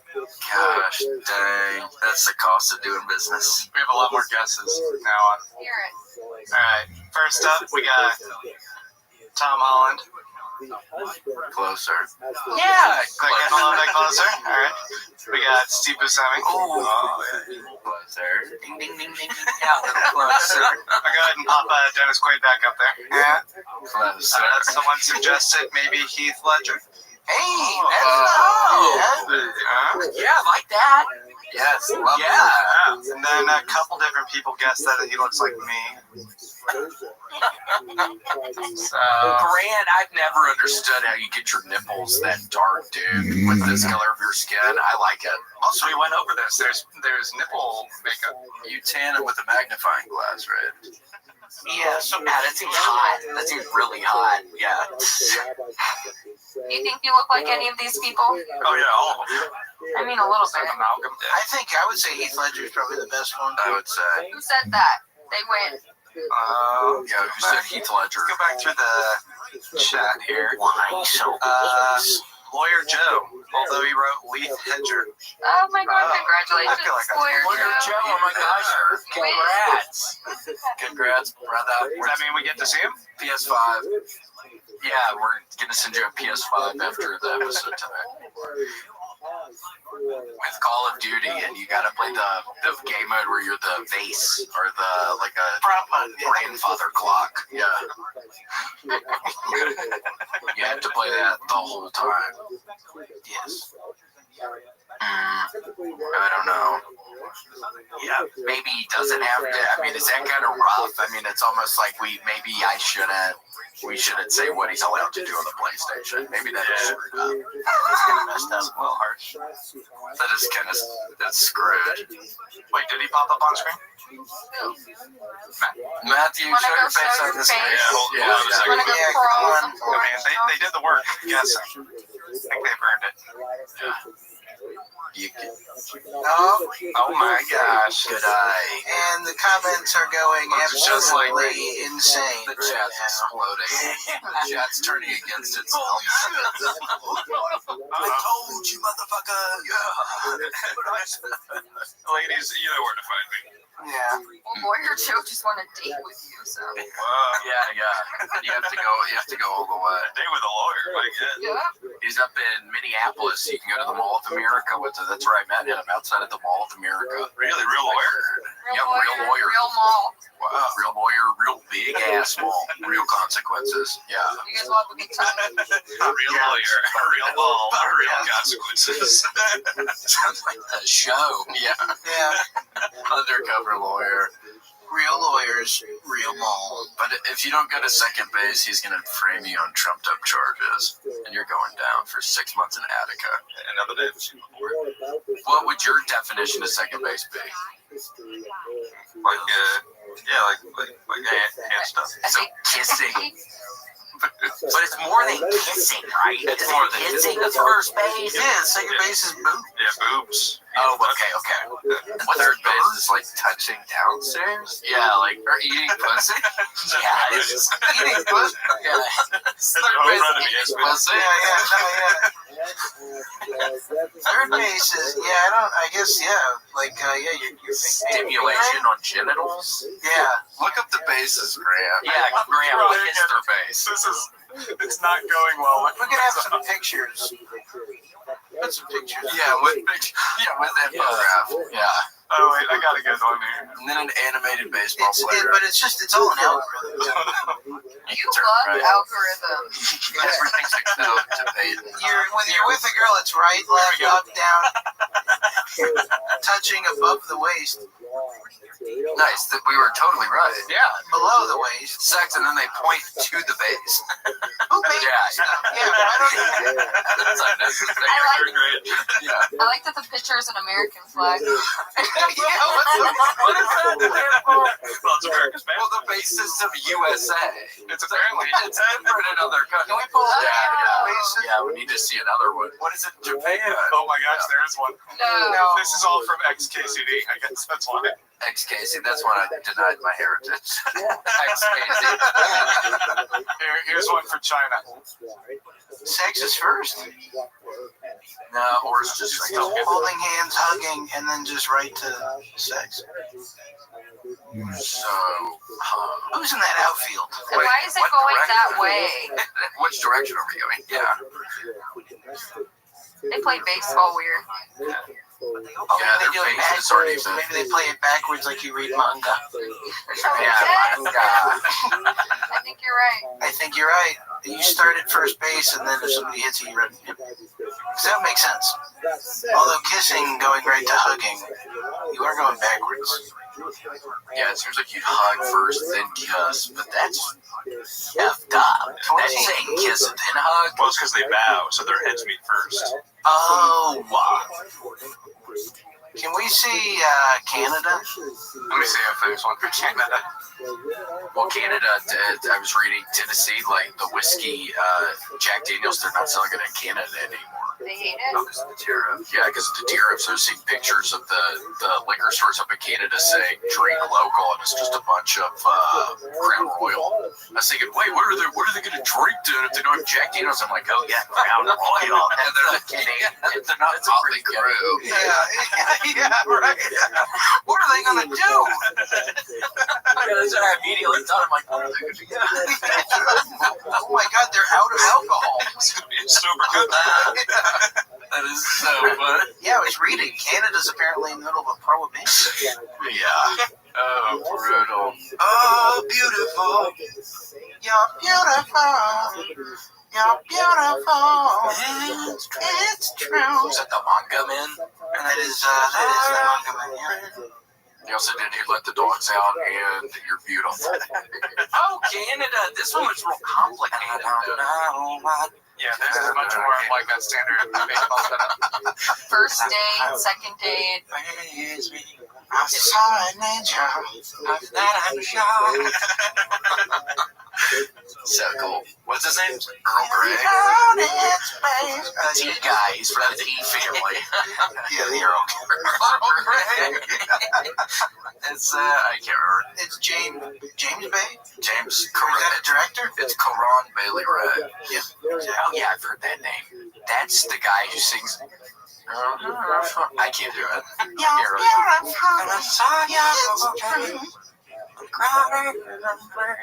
All right, Grant, zoom in on the base system so we can see where this one is. I'll never get more detailed. Here you go. How's that? Pitcher's plate. Pitcher's, they're giving you the diameter of the. So they For got Canadians, it's massive. about 90 feet between the bases, it looks like. Grant, this is just this is just actual baseball. It's just Canadian baseball rules. I hate to say this. This is just real baseball. I think they're pretty technical over there. I didn't even know they played baseball in Canada. I just had no idea. Neither did I. Well, Yeah, that's Freddie Toronto Blue Williams, Jays. Freddie Freeman. The Toronto Blue Jays are up there. Yeah. The Edmonton Oilers are up there. Edmonton Oilers, another classic baseball team. Who else? The Raptors. Toronto Raptors are up there. Drake's from there. Yeah. And Memphis a little bit, where I'm from. Yeah. No, not really. That's like Elvis. It kills me. He's actually not from Memphis. He's from North Mississippi.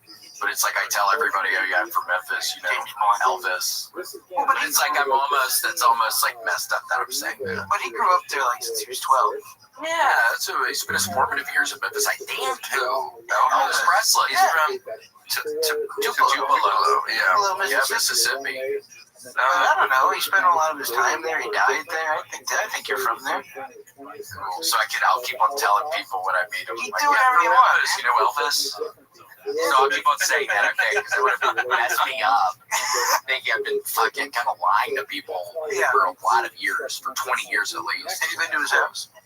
Yeah, I did go one time. I also went one time during his death week, and my buddies and I just got wasted, and we were going through the crowds of people with candles in their hand. It was like crazy. It was insane. There were so many people just standing out there with their candles. It was Drake. That's so crazy. They honored him like a martyr. Yeah. People love his ass. Yeah, it's crazy. You know what I was just thinking of? Because you said Toronto Blue Jays, it started all these connections in my head. Do you remember when Drake warmed up with the Kentucky basketball team and he was shooting baskets with them? And he had the full practice uniform on. Can you imagine asking to do that? Like, hey, you mind if I go out there with you guys and warm up? The coach, what? Why would you want to do that? Like, just take a couple shots. He's like, oh yeah, I guess you're Drake. He's like, great. Do you have a uniform I can wear? That's Drake on the back. Yeah, I wonder how he did. I wonder if he was draining some shots or how it was. He was like airballing shots, and he's like hustling. What? You asked to be here, dipshit. Yeah. Dipshit shirt rack. He's a huge fan of yours. Crap addict. Yeah. Wait, he's a big fan of me. Is he actually? Yeah. No, he's not. Yeah. He messaged Tony Hinchcliffe, and he said Casey Rocket equals goat emoji. Yeah. He messaged him. You didn't know that? Drake likes me big time. But I'm not Millie Bobby Drake, Brown. look at the gun. Dude, that is top-notch information. I didn't know that. Bring me on tour, Drizzy. Yeah, Peyton, I mean, the freaking pressure's on now. He watches this podcast. Yeah, he does. What's up, Drake? Yeah, do you want to say anything to his ass? I got nothing to say, man. It's nice to sorry for being mean. Look at that whack-ass jump shot. He has a bad form, kind of. I'm Yeah, too familiar with basketball, but it's not great. It's touching his head. Also, like, what a great way to just, like, tell everybody you were lying about being in a wheelchair this whole time. Just get up and start playing basketball in front of a stadium full of people. That's insurance fraud. That's disability fraud. You should look up DJ Khaled playing basketball. His ass is literally out every shot he takes. Butt crack? No, his ass. His pants or shorts are just falling off every shot. Yeah, he's like running. Yeah, he looks like me playing basketball. If you tighten your shorts up, I believe you would tighten your shorts up. You might allow that to happen. Yeah, see, there he is. But he's not actually dunking. I don't know. He's not a 10-foot goal. He's not actually. Look at his belt. Look at his belt leg. That's like hard to even understand what I'm looking at. It looks like the letter P. I know his butt and legs are pretty flat. It appears. Yeah, he's got it going on a little. You would think his butt would be a lot hairier than that, right? Am I wrong? Yeah, no, he's like a hairy dude. But maybe he just cleaned up for the photo. Yeah, it's like Persian. Are Persian people like super hairy? You would think. There's laser hair removal now. Oh, we could have done the lasers on his butt. I've heard of people doing it. Butt, hole, areas. Yeah. Probably could happen. Sure. Yeah, good for him. I know. Gosh, would you ever do that, Casey? Would you ever get like the laser hair removal? I don't know where I would need it. I'm super hairy. My chest, my shoulders, I'm hairy as hell. But people like that about me, and people Don't trust do it. anything about it. Yeah, I think it's nice. You hairy guy? Not really. Huh? You don't think I am? I would have said I kind of am. I'm pretty hairy. The issue with me is the hair is kind of red, so it kind of blends in. Sure. It kind of blends in, so it's kind of hard to tell how hairy I am. But I'm a pretty hairy dude. But you just can't tell because it's like red hair, so my skin's kind of almost pink or something. So it's like it blends in kind of. Yeah, I'm super hairy. Yeah, he's one of the hairiest guys I know. Yeah. Remember I showed you? Yes. I've shown Casey before. Yeah, he FaceTimed me, what was it, 2 weeks ago? It just happened, and he was like, all right, look really quickly. Yeah, and I did. He said, okay, stop looking. Yeah, I'm going to do this for a second. And then I do it on my body, and then I kind of go back and Casey and we're smiling at each other.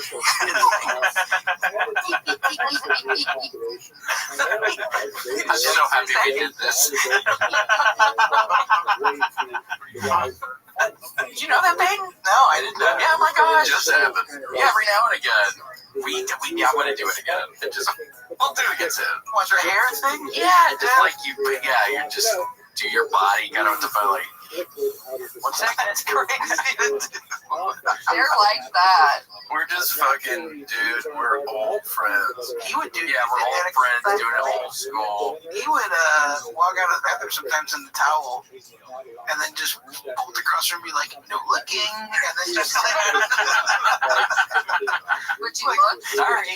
I would look. Yeah, I would. I would glide up my back under his towel. Yeah. But he would bolt by. He'd be like, "No peeking." And then he'd come out like 20 minutes later, just was it used to sing a song? Full business suit. You're like, sorry about all that. He scared you? Used to, yeah. Oh yeah, he would do that. That was my big one. Come out of scared you. He would walk out of the room and be like, "Don't be scared." Yeah, God, we had fun back then. We're moving back down. We just got older. He said I had to go. We got older. Yes. Bye-bye. This was him walking out of the bathroom. Bye-bye. Sweet dreams. No. Which are you hairy? No. Not at all. No, my belly's kind of hairy. I don't have chest hair. I don't have back hair or anything. Sometimes I get like a wild hair on my nipple. And I love seeing those. But you're young. How old are you, 23? I just turned 24. Oh, you got time. You got time. Yeah. Happy birthday. Thank you. Thanks a lot. When was your birthday? December 27th. Oh, okay. Yeah. Christmas. Yeah, Christmas. Yeah. Really weird time to have a birthday. Yeah, that was me. That means your parents made love on Cinco de Mayo. Oh, mayonnaise day. Look at that cat. Ugh. You like those? No. The Dr. Evil cats? No. Somebody gave you one, but that's Austin Powers. You don't like it just from Austin Powers and you love Austin Powers? Oh, Austin Powers is very funny. So is Dr. Evil. You wouldn't foster one? One of those cats? No. They're so gross. Yeah. Looks like a chicken wing. It looks like, do you want to eat that arm? I feel like if I was really hungry, I'd eat that arm until I go to big chicken. I would eat that arm. You know what that reminded me What? is that, did you yeah, this might be a little after you time. Did you ever see Barnyard, the movie? There's this hen. Or no, he's like some kind of mongoose or some kind of whatever, fox, whatever. And they're all talking animal friends. and there's a chicken, and he is like he wants to eat this chicken so bad. And every time he's around the chicken, he's just like, hey, how's it going? Good to see you. And he's wigging out over the chicken, and it just reminded me because you're like, I eat one of his arms when I'm really hungry. Yeah, it's weird. Your mind immediately went to like, I guess I'd eat it if I had to. Yeah, that guy. Yeah, that's him. He like freaks out. He's like, oh my god. He wants to eat the chicken. Yeah, That's funny sounding. Sounds like a riot. you could probably spit roast the cat though, and it would look alright with some seasonings on it. For sure, fatten it up a little. It's also like, remember on Rescuers Down Under? Or is that a little before your time? I never watched that. Oh yeah, there's some sort of animal that loves the eggs. Oh, okay. Very similar. Do you mind looking at Rescuers Down Under, Grant? Is it the lizard? Yeah, the lizard. Oh my gosh, he always gets so hungry when he sees the eggs. He's always trying to get the eggs. Kind of hilarious. Yeah, look at his ass. Oh, the Rescuers. Yeah, that's after he ate Miss Bianca. It's a real Bianca's wife. That's after he's going after him. I can't remember his name. Yeah, Frank or hungry. What's the little mouse's name? I can't remember his name. Miss Bianca's his wife, though. Miss Bianca. That sounds like something I would make. Miss Bianca is his wife. Oh, his wife? Oh, it's Mrs. Tyler. Oh, Mrs. Tyler, for sure. Oh, that's her. It's either Jake or Bernard, I think. Oh, Bernard. That sounds right. It's an English couple. It's like an older English mouse couple. Bernard and Nurse Bianca. That's sweet. Sweet. Real similar. Well, Peyton, thank you so much for being on the podcast today. Also, you, Mitchell, thank you so much for sitting there. It was exciting. People trying to figure out what your ass looked like. Yeah, thanks a lot for letting us hang out, guys. It was a fun little time of all of us. Is that what you call that? Casey, what's he? I don't know if I would. Matthew Mitchell. Yeah, Matthew, hold on. I was messing around calling you Mitchell. Oh, that's right, Matthew Mitchell. You got it. Hey, Matthew Mitchell. A lot of it, we call him Mitchell. Yeah, you nailed it. Oh, okay. You got it. Yeah, you nailed it. Yeah. Great work. Thank you. That was great. Yeah. Okay, we do need to thank 2025, the year at the mall. Nope. Anthony Whiplash Markinson, Ashley Belfield, Beef, Ben Hashim, Bobby Beltman, Brendan Riley, Bryskar, Daniel Hunter, Danja Fox, Destiny 84, Dingleberry, Harry, that's a great name, Dova King, Dr. B. Dugan, Eli Sugmore, Tanner's Godmother, Goldie May Star, Grant's Worst Nightmare, Hurley at WMS.LOL. What is that, Hurley? Send an email. I love Big Macs, Jenny J, Jess Jokive, John Shaw, Justin Threckle, Captain Chaos, Casey's mom, Kill Tony Facebook, Kyle Heath, Larry, Lawyer Joe. Good guess earlier, Lawyer Joe. Way to go, pal. Miss Becky, if you nasty, nice words are Nissan Pappy, Robert Bushel, Ruby Jewel Sparker, Shady Shadow Kai from the Big Island, Satrak, Sergio, Shiva, Zero Fournier, The Wizard, Vanderweed, White Magic, William Casey, The Cats, William Karen, William Ramsey. Went too fast. Yeah. We love you, the Williams. I just went too fast. I was kidding. Whoa. Worm Drive Show on YouTube. Choose your own adventure. Zombie Warlock. Thank y'all so much. And we're figuring out the mole thing. We're beginning, middle of quarter one. We're in the dog days of Q1 and Q2 is fast approaching. So check your emails. We're going to be sending you guys a couple little pamphlets to sign up to kill them all on site. Yes. Sign the petitions. Sign the petitions to have them all extradited to Guatemala. We will be in front of the Capitol tomorrow at 2 p.m. We will, if you want to join, protesting the use of helicopters. Yes, we're going to be out front, loud and proud. Seriously, we'll be in front of the Capitol tomorrow. Bring your megaphone. Bring your megaphone. I'm heading the road again. Peyton and Matthew will be with me during my Chicago shows. CaseyRocketComedy.com. And look at my Instagram, William Montgomery. I have shows coming up. Alrighty, thank you. Bye. Bye. Thanks for joining us for this week's episode of the William Montgomery Show. Send your questions, artwork, and manifestos to the William Montgomery Show at gmail.com. Leave William a voicemail at 737-471-1098. And never miss an episode of the William Montgomery Show by subscribing to the William Montgomery Show channel on YouTube and anywhere podcasts are sold. Check out William online at william.f.montgomery1 on Instagram. For more William Montgomery, check out Kill Tony on YouTube and check him out live at the Comedy Mothership in Austin, Texas every Monday night. Find more of me, Casey Rocket, at patreon.com/Casey Rocket. Follow me on Instagram at Casey Rocket. This episode of the William Montgomery Show was recorded at Record ATX Studios right here in the heart of Austin, Texas. The William Montgomery Show is produced by William Montgomery. The anthem is sung by William Montgomery. The drums are sung by William Montgomery. The words are sung by William Montgomery. The William Montgomery Show is a Fanny co-production. Thanks for joining us. See you next time. Who the fuck said that? I'm trying to have fun tonight. They don't always gel together. The end result is, of course, that the Christian side won.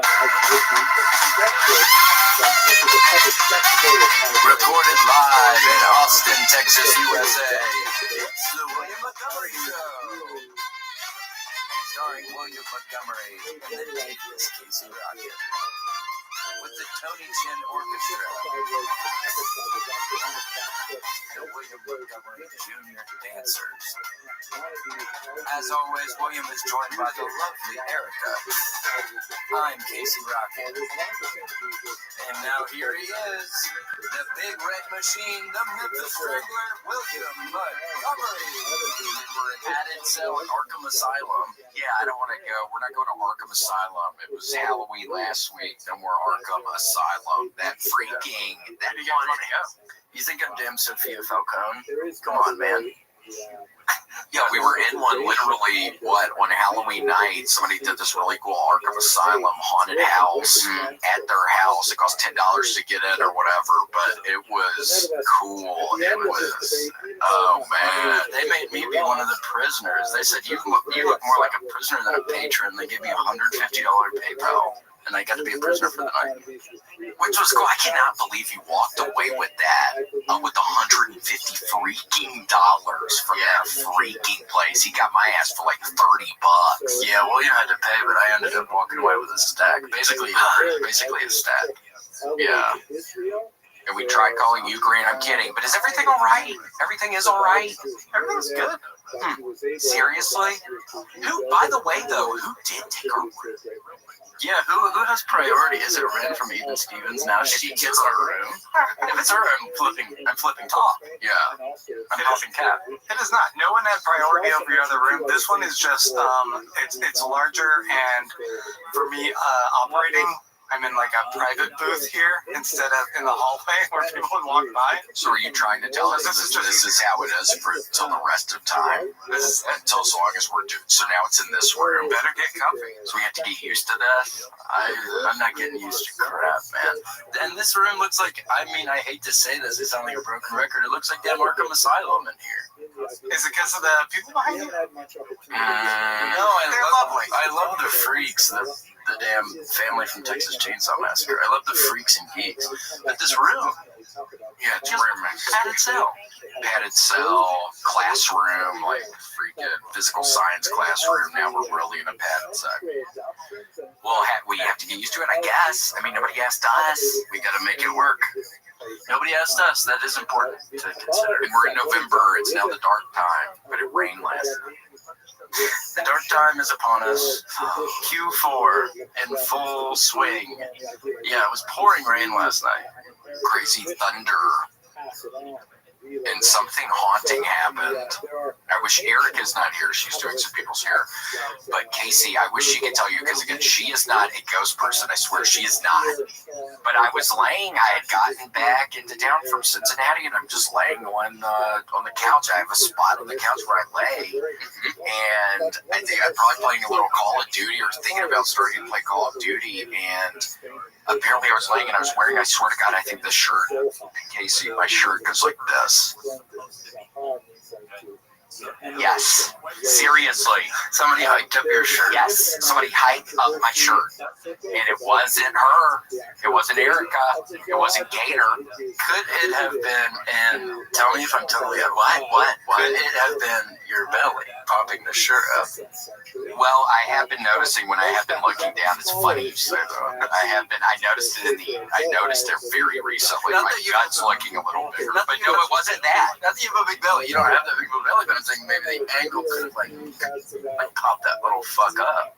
It could have been. That could be an explanation. Because I swear I was laying on my side and I wasn't doing it. I wasn't moving. Again, I think I was just thinking about starting to play Call of Duty, and then the freaking the shirt goes up. I didn't feel it though. Okay. Well, what do you mean? How'd you know it happened? Because Erica had this weird look on her face.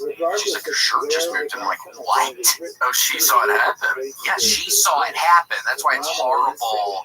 She's doing the hair right now, and she can't even be telling you, because I didn't even see it or feel it. It just happened to me. That is not good, dude. That is the first step in a residual haunting. Were you just looking that up right there? Well, I said something to Grant to go ahead and pop on the screen, because there actually has been some pretty big ghost news lately, especially around the holidays. And let me just ask you this really quickly, and I hate to get sidetracked. Is that a thick ghost, Grant? Oh, sorry, I was muted. You went offline. So horny, he had to go off the grid. It's a very thick ghost, yeah. Oh shit, he's fucking covered. That is, look at that blood. Look at that dog. And you know it would smell good because they're a ghost. They have no BO. I would put, so what? If nobody even has to pay, would you just generally maybe it's some specific situation where it makes sense? Would you put your face near a ghost butt? What do you think? Like if the situation called for it? Yeah, that's why I gotta stop myself. Maybe there would be at some point in time some specific situation where maybe it makes sense for some reason. Like we had really been hitting it off, and the ghost was like really leading me on. Yeah, for sure. I would do the nasty on a ghost. I wonder what that is. Like freaking ghost, because I haven't even seen that many before. I've seen maybe one or two. I haven't seen many ghosts. I've definitely seen less than a handful, and you know their ass can't get pregnant. Oh yeah, I know. Which is probably a blessing and a curse, because they probably go through phases of their life where they're like, oh my gosh, what if it's not gonna happen? Yeah, great. I'm gonna be alone this whole time. And I'm like, you don't gotta be alone, girl. I'm right here. Yeah, I don't care if you don't have kids, bitch. I prefer you without them. Your body looks great. Yeah, I don't want anybody messing up that body. I would love something like that to happen. I sent Grant an article, Ghosts, apparently. Here, I'll have it up. Sorry, 1 second. It's all right, my man. Deal with your thing. Yeah, hold on. Is everything pretty good? Pretty good? I was a little slow. It's just like there's ads all over this. All the blood is running from your brain to your thing. Yeah, I'm too busy looking at this image. Be careful. Yeah, slippery slope. Got me, and it's grip. But yeah, that's the first step in a residual haunting. It's touch, smell, fear, sleep. Well, it's so weird. Remember when you and I, Casey, a couple of weeks ago, we did that thing, well, what did it end up being, 8 or 9 hours, filming something. Yeah. You remember we found the duster. Yeah. And then remember, you sprayed the duster into the air, so it was hilarious. You spray it, and then I ended up walking by it, kind of not even soon thereafter, but I walked through the little glen or something, and it made it smelled weird, and now I swear Erica will spray stuff, and it might have been happening even before that. Yeah. Erica will spray stuff, and I'll get this weird sensation in the back of my nose. I'm like, What does that smell? So maybe Are you just talking about having a sense of smell? What are you saying about smell? Yeah, maybe it's just weird. Maybe things I just don't like how they smell. It's gonna be a bad reaction. Man experiences smell for first time compilation. That's so funny. Yeah, how scary. Well, yeah, the duster, I think it's heavier than air. So if you were to spray a room with air duster, wherever you spray it, it would just stay. You could theoretically stay in the huff. You could be in the huff osmosis, they call it. What is that? What are all these things you're looking at back there? Something weird's going on. And again, I try to act like everything's normal, but I can sense things are off a little. Guys, everything's fine. Doing great. And we have this article here that I brought up that was just popping up stuff left and right. That was all. Yeah, well, there's no such thing as a free dinner. Grant's taking free dinner right now. Part of some experiment. We're probably live streaming on his Patreon for cash. Yeah. Gosh. Wait, so what is You it? guys think my side hustle's okay? Huh? William didn't sign off on it. I said it was okay. And we're in Q4, so it's like something's got to give. So yeah, like maybe that works, but I didn't sign off on it.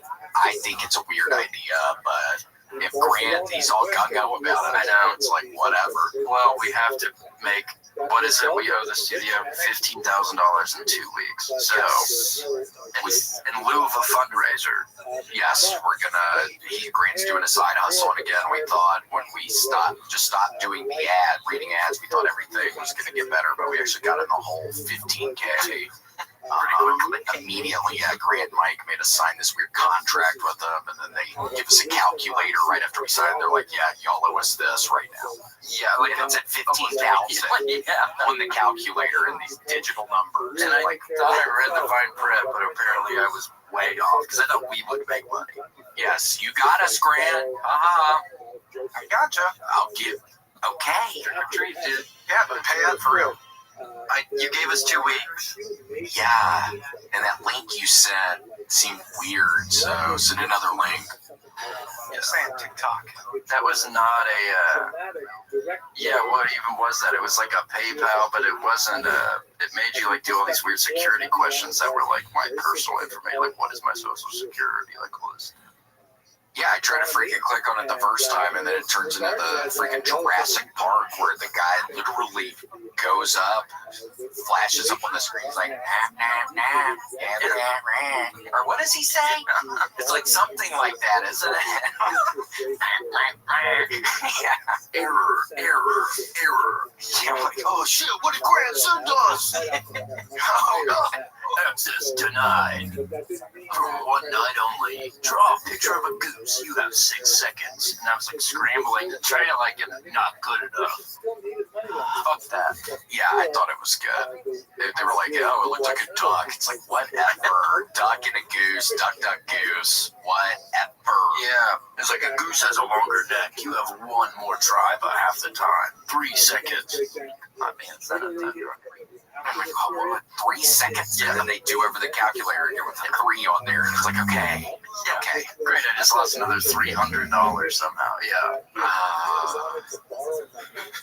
God, look at them. They are stacked. Eeny, meeny, miny. I could go with any of them on a date.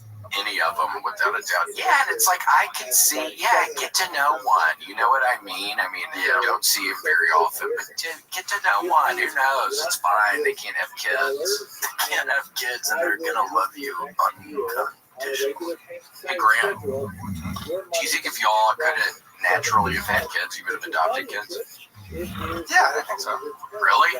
Yeah. From what country? So many to pick from. There's over 100. Do you guys have any suggestions? Ethiopia, Lithuania, Taiwan. Yeah, the big three. Somalia. You gotta get a Pirates kid. Yeah. Seriously. The Somali pirate kid? Oh, wow. You gotta get a Pirates son. Gosh, but how do you even meet a pirate these days? It's really a hard person to meet a freaking pirate. How do you even meet one of them? PiratesOnly.com. It's like Farmers Only, but for dudes who rob big ships on little ships. Damn, I bet that website is probably crashing daily because of all the traffic and everything. Yeah, but when they get with a pirate and they probably find stuff. Oh yeah, and they say for every citizen born, 3 pirates are born. So like they say by 2050, there's gonna be more pirates than people. That is scary, and people don't talk about that enough. Today is elections. We're gonna find out who's the president tonight, and that's just interesting that people don't really talk about that kind of stuff anymore. It's like what they're probably gonna take over a country. You would think the first step is a ship, Captain Phillips now, Captain Phillips style. Captain Phillips, man, from the big island. But you bring up a good point, because what's next? Naturally, after a ship, land. Yes. So they're going to take North Carolina. North Carolina's in league with South Carolina. They'll probably just give up South Carolina for free. Yes, and Virginia is right around there. That's going down. That's first to go. Oh, man. Yeah, you see. This fucking city is going to be called Piratesburg by 2030. We built this city on pirates, man. Wait. Grant, why'd you tell me to say that? We're so great. That's such a dumb idea because we're so landlocked. It would take pirates like 4 or 5 hours to get here. Yes. On their carts, and they hate being shipwrecked. Yeah. I mean, they get the barrier islands. They try to land in Texas. They're shipwrecked. They're going to be on fucking South Padre Island when spring break's happening, and they're going to go, I think I might as well stay. This shit's rocking. Yeah, do you know if there are any apartments nearby that maybe we can start renting? Is there like a subway around here? And maybe start working out? Maybe if we really kind of work out, we can just get an apartment here. And we should get like real jobs, right? This shit rules. That's what you got to do for anybody listening or whatever. Just do that. Find a place you like, maybe out on some spring break or what have you. You like it, get a job, find an apartment, get on Craigslist. And by the way, I might make the 3-hour drive to Dallas. There is a I have the elephant collection, and I almost don't know if this is cheating or not. Tell me if you think this is cheating, but somebody is selling, I think it's 100-piece elephant ornament collection. Once in a lifetime haul. I think I maybe should get that. It's $75, but I swear it's like 100. I could have a whole Christmas tree with just elephant ornaments. So they're Christmas tree ornaments. Christmas tree ornament, and then they're all elephants, and they're all different. But it's like, is that almost cheating? Because if somebody sees that, I'm like, I'm like, I've been collecting elephants my whole life, and it's like, what? He really has. Look at this tree. It's 100 ornaments on it. You don't got to get them piece by piece. That's not part of the rules, right, Grant? I feel like it is. I feel like you gotta earn that. Oh, really? It does feel like a loophole. But that means that a loophole means that it's all right, though. Okay. Yeah, I guess. Like, in the eyes of the law. The eyes of the law and the eyes of the Lord. Yeah, which is which? Who gets the family Bible? Pay to Caesar what is Caesar's, Grant. Little Caesars would have loved to have been a pirate. He looks like a damn Roman anyway. The spear. He's just giving everybody pizzas. Byron. Oh yes, It's a quick change. He got hit in the head. He used to be really eloquent, but he got hit in the head, and ever since the accident, all he can say is pizza. Which is horrific, because I don't know if he's being exploited. If he realizes, his family realizes he's being exploited like that, because I'm sure Little Caesars, they're still around. I enjoy Little Caesar pizza. They're making money. It's like, what is going on? Good cash. What's going on with Mr. Little Caesar? Yeah, like, is his family being compensated, or is it like slave or whatever? You know what I mean? That is what they're saying. Yikes. This is what the pigs look like? Yeah, pigs with trunks. That's what people say sometimes about elephants. And it's funny, I get it, but it's like, it's an elephant. An elephant never forgets. An elephant enjoys peanuts. Did you know an elephant can end up, they can just a peanut, just like a circus peanut, an elephant can end up crack it open and get the little peanut out. Really? Their noses? No, I'm kidding. Can they? That'd be cool if they could. I didn't think they were that dexterous. I know. Their little trunks. Because granted, I don't know if you've read, but an elephant's trunk is basically its hand. It's its hand, but like you don't drink through your hand. What if you have a straw? What if you have a straw implanted in your wrist? Oh, I guess you could. Yeah, and you can just drink out of your wrist. You have to do your wrist like that. Iron Man style. Yeah. I mean, so good. Spider-Man can spray it out. Can he like suck back in? Yeah, could he suck in? Could he eat like a plate of beans through his hand? And whenever that person goes to the bathroom, all their friends are like, why did he fucking get that surgery? I don't want to hear a surgery. He's like eating out of his mouth anymore. Wait, Grant, we forgot to talk about that article. Apparently ghosts can only live for 100 years. And how, so that's what that said. And how, so the ghost hunters came up with it. Yeah, because the ghost hunters figured out, since they're around ghosts all the time, only 100 years. Yeah, they said like based on like how long famous ghosts are seen, and then when they stop being seen, it like gives them a good ratio for like the timetable on how long these little MFers live. Interesting, or it could just be the people who like love Elvis. They're all just dying off, so people aren't seeing anybody else thinks about Elvis anymore. Well, yeah, like every 100 years, kind of the cultural zeitgeist is totally reset. Like no one really, in 20 years, no one will probably know who like Humphrey Bogart or like Peppermint Patty, or little Peanut Snoopus. Oh gosh, it's Snoopy on his freaking doghouse when he's like he drives up a plane. Yeah, he was the Red Baron. He fought in war. Snoopy fought in war. People don't realize that Snoopy fucking killed people. He was in France. His plane got shot over France at one point. I think it was a POW over there because they didn't realize they thought he was German. He's just a dog. Yeah, no, Snoopy literally almost died in a POW camp. But he survived. But after that, he couldn't do the thing like John McCain where he does his arms up all the way. But luckily, he's a dog, so his arms are normally just in front of him anyway. Yeah, he was held in a stress position like a North Korean internment camp. That's sick, because it was just a dog. I know. Let him go. What's he going to do? Tell? Yeah, let him go. See how he fares in the wild. He might not even make it out in the wild, but he might, and he might get stronger, so you need to be careful. You need to think about if you let him out or just get him.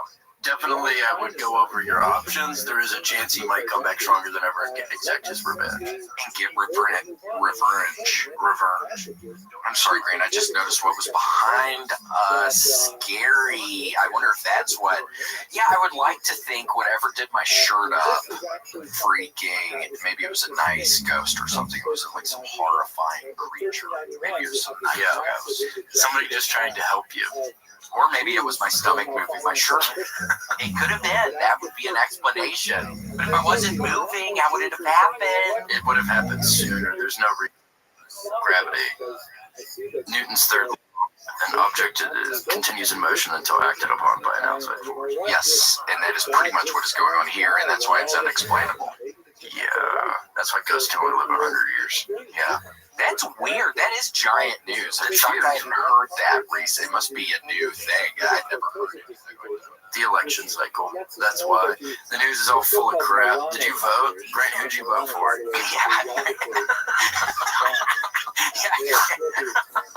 Just straight Democratic ticket. Nice. Fair enough. When did you do it today, or you early vote? Early vote. Second day.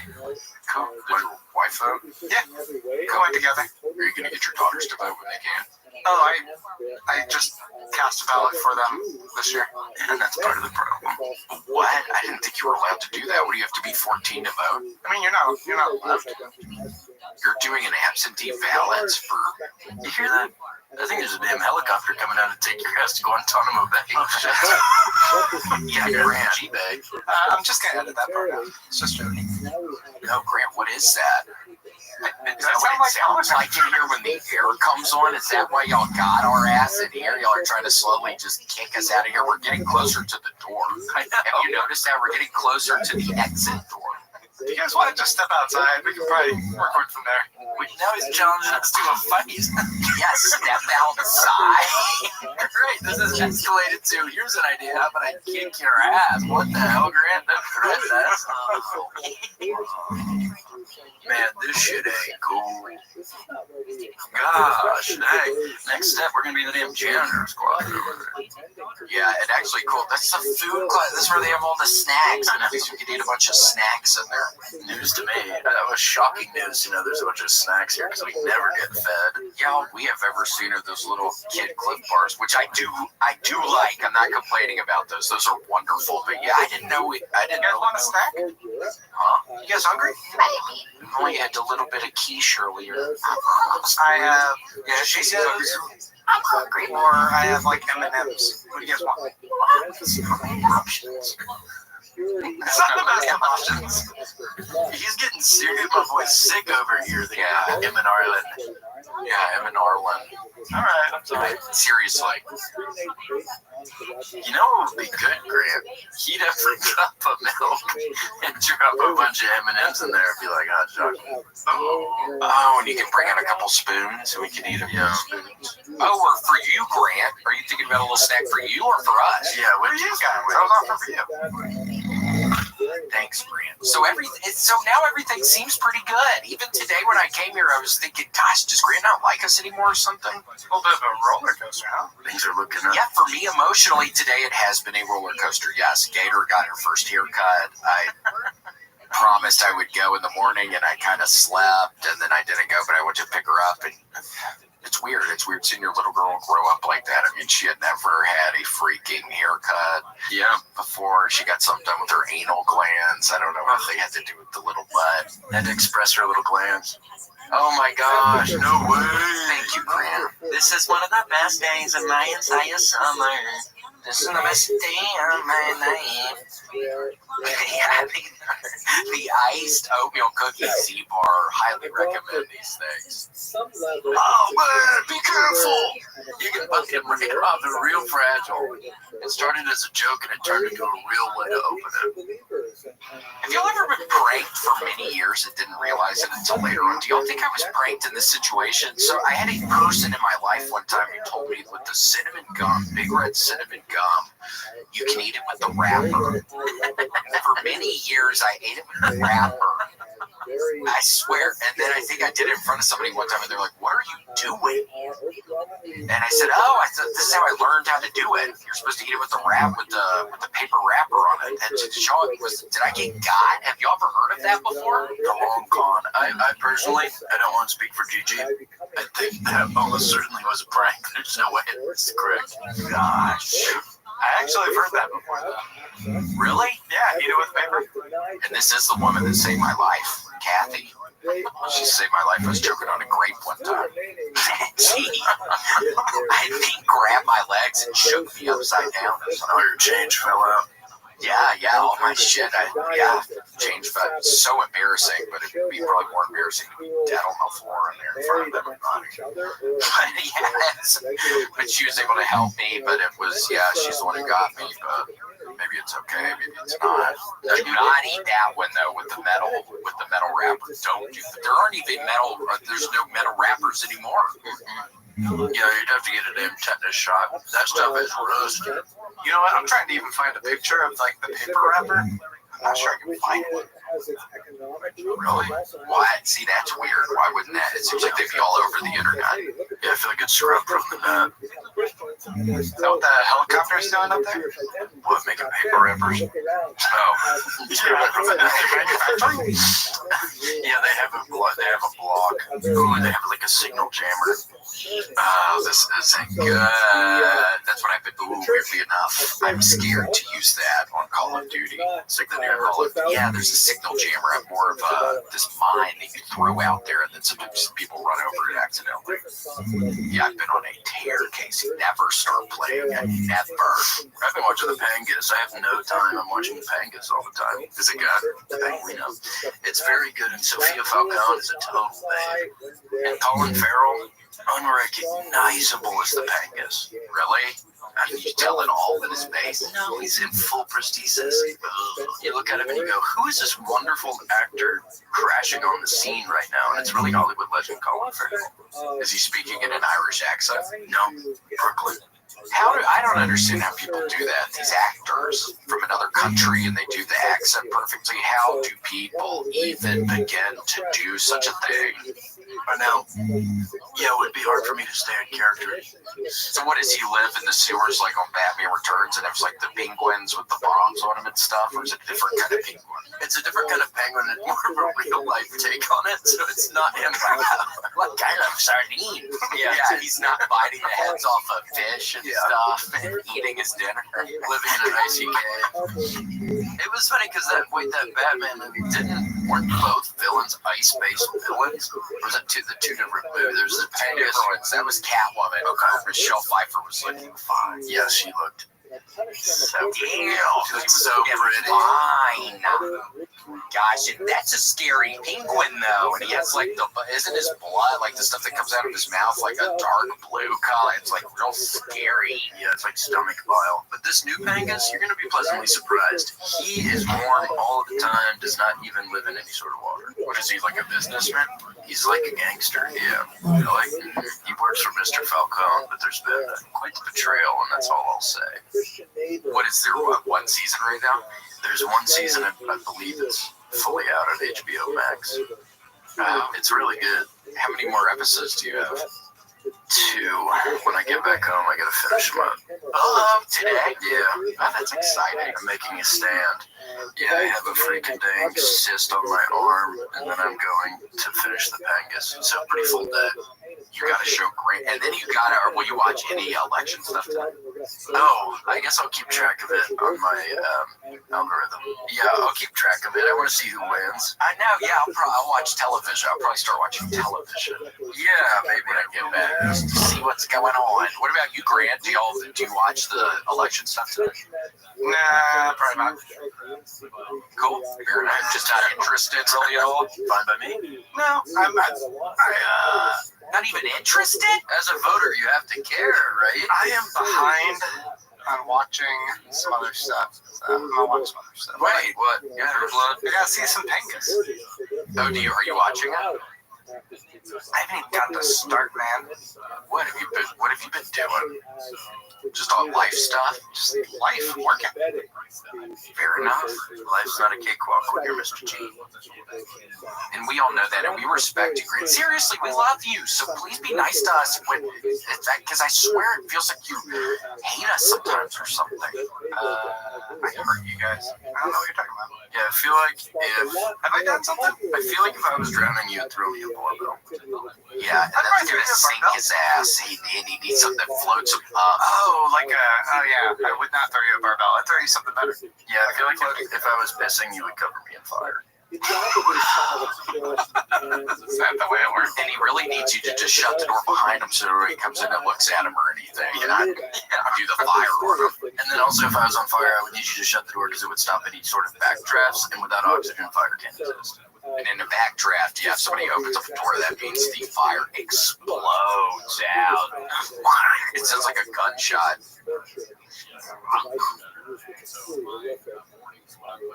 And then everybody's kind of gone. Yeah, you're gone forever. You're literally in pieces. Superheated air. So is the penguin, in this one, is he buddies? Because in Batman Returns, he's buddies with, what's his name? Who ends up killing the person with the taser. He kisses somebody with the taser. No. Joker? No, what's his name? Mr. Freeze? Billy D. Williams. I love Mr. Freeze. I can't. He's a Batman Returns. He's not even like a main. He's not a costume bad guy.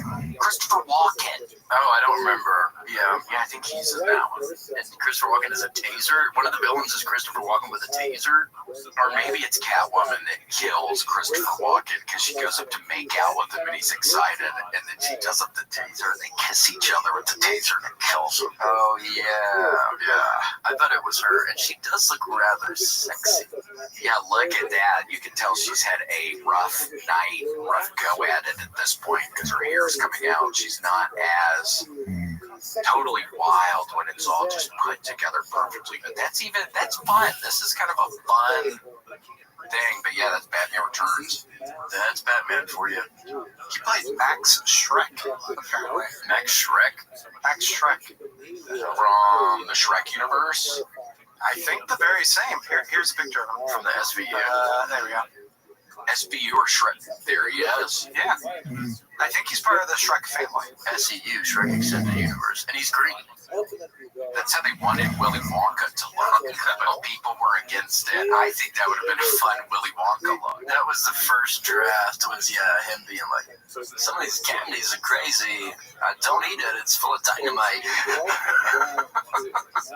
Yeah, it should have been his ass. I think that was a real mess up on Hollywood's part. Messed up, yeah. Oh my gosh. Brothers in Arms. Oh, what are you doing, donkey? The donkey's got an attitude. He's married a dragon. So fucked up. Hold on, how do you do that? Wait, I do a good one, and it's Christopher Walken, but his daughter is the girl from The Ring. My daughter, she's stuck in a well and comes out of televisions once a week. You wouldn't believe it. She's a water spirit. She haunts a videotape. VHS only, not DVD. I love it. Pretty wonderful. But, so yeah, it's pretty scary. That's probably going to be my SNL tape if Lorne Michaels was watching. That's perfect. Oh, how'd you get Lorne Michaels up there so quick? That was really fast. Yeah, he used to be a lion tamer, Christopher Walken, when he was younger. He went to the circus. Fun fact, Hollywood fact. Oh, really? Yeah, he was a lion tamer. It's good. What a weird world that would have been if one of the lions got him, and then it would have been the freaking butterfly effect. And Christopher Walken. Oh, this is crazy to think about. Christopher Walken dies, so Christopher Walken doesn't get to kill Natalie Wood on that yacht. Natalie Wood lives. And then Robert De Niro doesn't feel guilt because he loved her. Robert De Niro doesn't star in Meet the Fockers, and instead, who stars in it? Harvey Weinstein, and we all have to forgive him. And also in their JFK Jr. dying, he wouldn't have died in that airplane. I swear to God, he would not have died in that airplane. No way, I swear. Not a chance. He wouldn't have. Harvey Weinstein ends up getting a phone call when he's 17 years old that says, hey, change your ways. He ends up being a really nice guy, and he's not a monster anymore. He totally changes all of Hollywood and makes it really acceptable for all people, and there's no workers' rights violations. And that's, God, what could have been? That's like that movie, The Butterfly Effect, when that one scenario where it's like the kid, what does he get his hand blown off? He's like living in the house all weird. That would have been that where, yeah, God. Wow. That would have been damn Christopher Walken after he was maimed if he had survived. Yep. And then it wouldn't have worked out.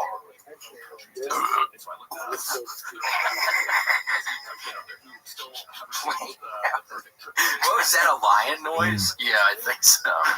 That was that ghost you heard that one time. That was a lion in the house. Gosh, Casey, don't remind me, dude. I'm actively getting haunted. That's weird, huh? That's the first step of a residual haunting. Touch, fear, scare, smell, sleep. It seems like you're on the fear stage. 1,000% fear stage. And again, I'm getting the smell thing weird. I think maybe there's a connection that I'm getting the smell, so I'm getting 3 of these things. What am I at, 3 right now? Yeah. 5? You're at the third. I mean, if you really, it's not for me to say what level you're at, but it sounds like you're already at smell. I think I could get to 5 before Thanksgiving. If I work at it. Yeah, it's like you have, I think, 10 days once it starts until the big big showdown. Yeah. Oh, well, I need to figure out exactly. I think maybe I have 7 days left. You might. This is not good. Wait, I have 10 days, you said? Yeah, 10 days from the first touch. And what are we at? We're at Tuesday right now, Sunday. Okay, so next Wednesday. Yeah, is that what it is? Is that right, Grant? We're talking about on 10 days from Sunday. For the first 10 days from Sunday. Yeah. Next, it's somewhere between Tuesday and Wednesday. Depends on the hour. Yeah, it depends on the exact moment you were touched. 10 days from Sunday. That was a good kind of emo band. Yeah, it's like 30 seconds tomorrow. Taking back Sunday. Yeah. That is freaky. And to think that one of my friends is going to be haunted possibly to death is actually really freaky. Oh, wow. Oh, gosh, yeah. Well, I have all that stuff at my place. What should I do with some of the sweet things you've got me before? Should I write like your name on it and give it back to you or something? Yeah, so when they find your freaking your carcass, your carcass is going to spontaneously combust. Yeah, I'll know which crap is mine. Yeah, they're gonna find me in the bathroom, just a pile of rubble by the freaking. Your hand's still on the knob. It's like, God, I guess he was about to jump in the shower or something and he caught on fire. Oh, gone. Yes, exactly. Shadow person, you're probably on the flying orb stage. Oh, stop! You're kidding. Are you? Dude, I mean, this is big. This sounds like a level 3 haunting, dude. There's 4 levels. And then haunted object, demonic entity, banshee. The banshee's scary looking. What do you think, Grant? I mean, what do you think? You think there really is an explanation? Maybe I was breathing and my tummy made the shirt move. I mean, that honestly could be an explanation. Do you think there's another one? What do you think, Grant? Could be a ghost. I mean, you're saying you felt something. I didn't feel anything. No, it lifted? Yes, my shirt lifted. I was laying on my side thinking about starting to play Call of Duty all day. And then because I was really tired, but I was like, I think I can push through and play for 6 hours right now. But I'm really tired because I slept 3 hours. But I was on my side, and then the shirt moved. Right, and you felt the shirt. I didn't feel anything. Erica saw it. Erica saw it. She just saw the shirt move? She was a witness. Yeah, she was on the couch, and I was very close. So she's next. So after you burned to a crisp, this whole process will start over with Erica. And both of your hands were away, for sure. Oh, yes, I didn't touch anything. It weirded me out. It almost made me angry when she said, because I was like, okay, why are you trying to scare me right now? But she was really acting weird about it. And I was like, what? Oh my gosh, stop. Can I ask you something personal? Do you have a tail? Because that could hold it up. Yeah, like Beauty and the Beast. Like T-A-L-E-U. You have a talking candelabra? Like it sounds like you've done it. You want him to tell you a story? How is that going to help? Well, the candelabra, that one dream at the nightmare, I had that one night where I was in my parents' attic. I saw a candelabra move up. Like somebody grabbed it, and then I started screaming, "Oh Jesus!" And then Erica woke me up because I thought it scared me to death. I thought I was actually seeing verifiable evidence that there's ghosts, but then it picks it up, and the thing starts moving towards me, and it scared me. Yeah, and you fucking woke up screaming. Thank God she woke me up. Yeah. Or I would have been stuck there. That happened in my mom's. Yeah, I would have been stuck in the dream for who knows how long. What are the odds? You might not have ever woken. It could have been so scary you went into a coma. Yeah, I don't even want to think about it. And then you're living your life. We're doing this podcast. You get a text. You go, "Oh, sorry, Grant, pause the podcast." You read the text. It says, "Wake up, wake up, wake up. This is Casey. Please wake up. You've been asleep for 5 years." And then I feel like I just start feeling dizzy. Like, oh my God. On election day, this is happening. I think sometimes something real weird will happen to me, and I'll start looking around and I'll go, "Damn, what if I died when I was a teenager? This is all fucking purgatory." I think that way sometimes. What, like some sort of weird, like a deja vu thing, or or something's real misplaced, or like something crazy. Like on Halloween night, I was with a lady, and we were on a date, and fireworks started going off right over her house, and it was like this beautiful fireworks display, and I was watching it, and I went, "This is a little too perfect." And I started looking around, again. Why did I died when I was a teenager? Because this is a little too perfect, and I'm not falling for it. Well, it's good, or it's your past self or whatever lighting the fireworks, telling you now, okay, this is a good thing. I'm lighting these fireworks for your ass In memoriam. in memoriam, because I mean, you did die, but with your dream right now, it's a good thing. I'm gonna shoot off the fireworks. People shoot off fireworks in celebratory times. True. Maybe I'm in heaven. Maybe this is all. Well, now this is all about me, which is I'm a true egomaniac. Because really, it's about you. Maybe we're both in heaven together. Together, and Gigi's about to get there. And Gigi's is on like the level below. I'm on the prize. He's about to get his wings. Gosh, I would do anything if I knew we were in heaven, Grant. I'd do anything to help you get your wings. Thanks, man. We really would. We have some questions from the patrons, if you guys are cool with that. Sorry, I didn't mean to dismiss. I appreciate that, and I would have y'all's back too. Yeah. Well, I don't have to help you get your wings. I was just choosing to. Yeah. It's election day. He's feeling very generous today. Okay. Yeah, America's about to change for the better. Well, we got some important questions here. Go on, Mitch Dolphin wants to know, how did the ghost hunt at the White House go back in September? Oh, pretty fruitful. yeah. I mean, Casey, we had tried his EVP meters, last Halloween time on the ghost tour here in Austin, and we were able to verify that we're pretty sure they at least worked to some extent. And then weirdly enough, after that, there were some ghost hunter types. I'm not going to say it was Zach Bagans, but he did reach out. He was able to send us over equipment. And yeah, I mean, it was pretty cool at the White House. I'd actually never seen the White House or any of the stuff in Washington, D.C. before. Yeah, I had never been, and it was cool because the president was sleeping. Yeah, so they went, you have to be really cool. Yeah, it's so weird. It's like it's a celebratory time, and it's like, what? I know. Why shoot? Because it was Kamala Biden was sleeping in the guest house, and they were like, why is she sleeping? It's like 8 o'clock. Yeah, I know. It's kind of weird. It's like, what are their kids? What is there, a sleeping child around or something? Or what? It's not even that. Yeah, it's 8 o'clock. like, why does she go? Does she go to bed? Does she get up early? Anyway, no, she's really good. Like, what? That's a lot of sleep. Yeah, I'm trying to do the math. What is that, 13 hours? No, it's every night.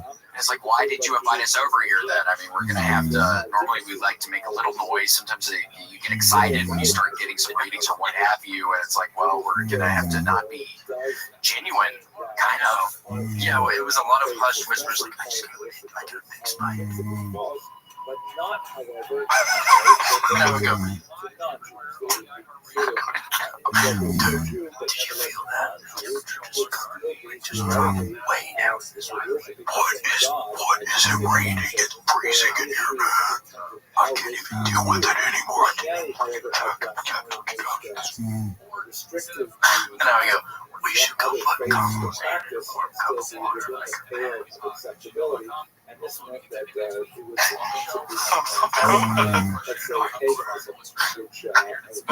Yeah, it was really cool. Yeah, it was cool. So it went well, okay. really good. And we did a spirit box, which is cool. It's a random radio station selector, so it just scans the frequencies, and you'll hear words spat out, and a lot of people think it's ghost talking. And we were getting some crazy things on the ghost box for sure. There's a lot of stuff about, hey, I'm hungry. Leave me a little present by the door. I promise I won't harm nobody anymore. And they were like, hold on. Yes, we don't. We should DoorDash like a bag of chips or something for it. I was a DoorDash trying to forget to the front door. But yeah, it was really cool. I never thought I would ever step foot in there. Not one way or the other. I just never would have thought I would have stepped foot in there because I was never like a sports team. Like always in the sports team, like the national champion always gets to go in there. It's like, That's why I committed to Georgetown to play basketball. I pictured one day I would be in the White House until I tore my ACL, and then I I was shocked this is how we got there eventually. And we don't have to talk about that. I know. I mean, you were doing so good, freaking McDonald's All-America. Yeah, I know. My freshman year, I set an NCAA record for the Big 12. And my sophomore year, first game, sure, I would go down with that injury. So. Crazy, and it's so wild. You were buddies with James White, one of the Florida Gator basketball players who I loved. He was also a McDonald's All-American, great dunking and stuff. That's so cool. But we all played some together. Yeah, I would love to. We were legendary for the pick and roll. Yeah. Gosh, that stuff is crazy. Do you know what that is, Grant? When somebody's doing the pick and roll and somebody in basketball? It's breaking apples, getting apples. It's a good guess, but yeah, good guess. I don't know. What is it? Fruit related? You thinking of fruit roll-ups? yeah, A little bit. Roll-ups, slams. well, fruit roll-ups are typically for after-game celebration. Do you normally, what do y'all do? Do y'all normally do out the shapes of the fruit roll-ups or just ball it up and put it in your mouth? Can I tell you that I had a fruit roll-up for breakfast today? You're kidding? Seriously? I'm not kidding. My breakfast today, mere hours ago, I didn't eat till about noon, was four vanilla Oreo thins and a cup of milk and a fruit roll-up, which I was hoping it would be tie-dye because I got with the variety pack. Oh, I love tie-dye. My fingers were so crossed, but it was just screaming strawberry. But it's still pretty good. It was still good. There's no such thing as a bad fruit roll-up, even if it's been in your center console for a long time. Oh, man. Is that where it was? In the center console? No, it wasn't. It was amazing. But I'm just saying, even if like theoretically I did leave it in my car, I've eaten them still, and they're still good. Yeah. Wait, what are the Oreo thins? What is that? Thinner Oreos. I mean, think of double stuff, but what? I mean, a fifth of the size, Graham? Yeah, I think so. It has some stuff in the middle, and it's two little things on top. They're just really small Oreos. They're just really thin versions of a traditional Oreo. Oh, yum. Yeah. So you can eat like 5 or 6, and it's equivalent to like 2. Oh, which is good. So that's what I've been doing. I was doing vanilla because it was breakfast. It's the most important meal of the day, so I only had 4. You're kidding. That's never even happened before. Wait, you're kidding. Stop. Did you guys notice that? Yeah, wait, stop. I'm getting scared. Stop. Are you kidding? Didn't feel good. My changed in here. Screen flickered, my shirt lifted up. It's really weird. No, stop. That is not funny. Yeah, hold on. You didn't do that, did you? No, I'm not really sure what that was. I'm not even kidding, I felt an energy shift. Me too. We're on a roll. I don't think anyone saw a difference. Something came through here. Yeah, no, I did too. And then the screen goes black for a second. You're kidding, Grant. I'm starting to feel weird. I'm starting to get goosebumps in here. Yeah. Grant, let's try this really quickly. There might be some pretty good like EVP energy. Pick a number 1 through 10 and tell me if I guess it right. Ready? Yep. 6. I mean, you were really close. Yes. Oh my god. What? Basically getting the number. What are the fucking odds, man? I mean, what? 1 out of 5, 20% odds. Not bad. Wait, hold on. Do another. Wait, it's okay. Do one. Got another number, G? Got one. You're really close. 3. A little bit lower. 2. Oh my god, you are almost there. 1. Got it. Damn. Not bad, 40%. Yeah, what's that? 40%. Okay, it's official. We're being haunted by some sort of mathematicians. Yeah, and I don't like that because I don't like math, and that's how I almost got kicked out of school, was cheating in a math class. Thank God it red-handed. Yeah. Soon Moon. She busted my ass. She was your teacher or student? Yeah, she was my teacher. Soon Moon. I think I was looking at people. I can't remember what I was doing. I didn't cheat a ton, but I was cheating on the math test sometimes. I remember my freshman year of college, I scored so low on a test. My teacher he announced the scores to the class. He said the highest score and the lowest score for some reason. And I had scored so low, he didn't even want to admit it. He went, because I got like a 21 or something. I was just guessing because I never showed up. And he goes, all right, the highest about an 85. The lowest, 62. And I went, ding dong. Oh my gosh, hey chief, come on man, you gotta take away my Medal of Honor over here? You know Bubba got 21. Yeah, that's kind of sick. Yeah, man, that he would do that to you. Yeah, I'm sure you maybe were thinking, 62 could have been worse, and then you get it, and it's the 21. I know. It's like, at least tell everybody, I died on this cross for that. Yeah, what a weird move to fucking do to somebody. Yeah, I hated math. I changed my major in college, so I would never have to do it ever again. What was it? You like math at first? No, I'm kidding. I wonder what that would even entail. Well, like business. I know. Well, yeah, it was business, and then you have to take a bunch of algebra, so I changed to journalism, so I never ever had to do it ever again.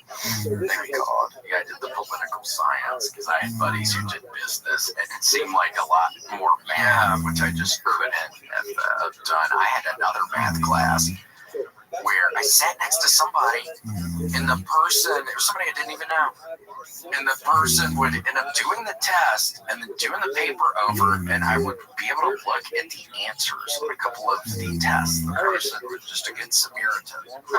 I'm kidding. Well, that's from my perspective. I'm sure it's, not good. Not good activity. Not good. Don't cheat on stuff, okay? It's a big regret in my life. That's why I had to bring it up today. It's a giant regret in my life. Never cheat on a freaking test, and I'm not even kidding. Well, your teachers aren't kidding. If you want to grow up and live a life of shame like Snoopy did, just kidding, total hero.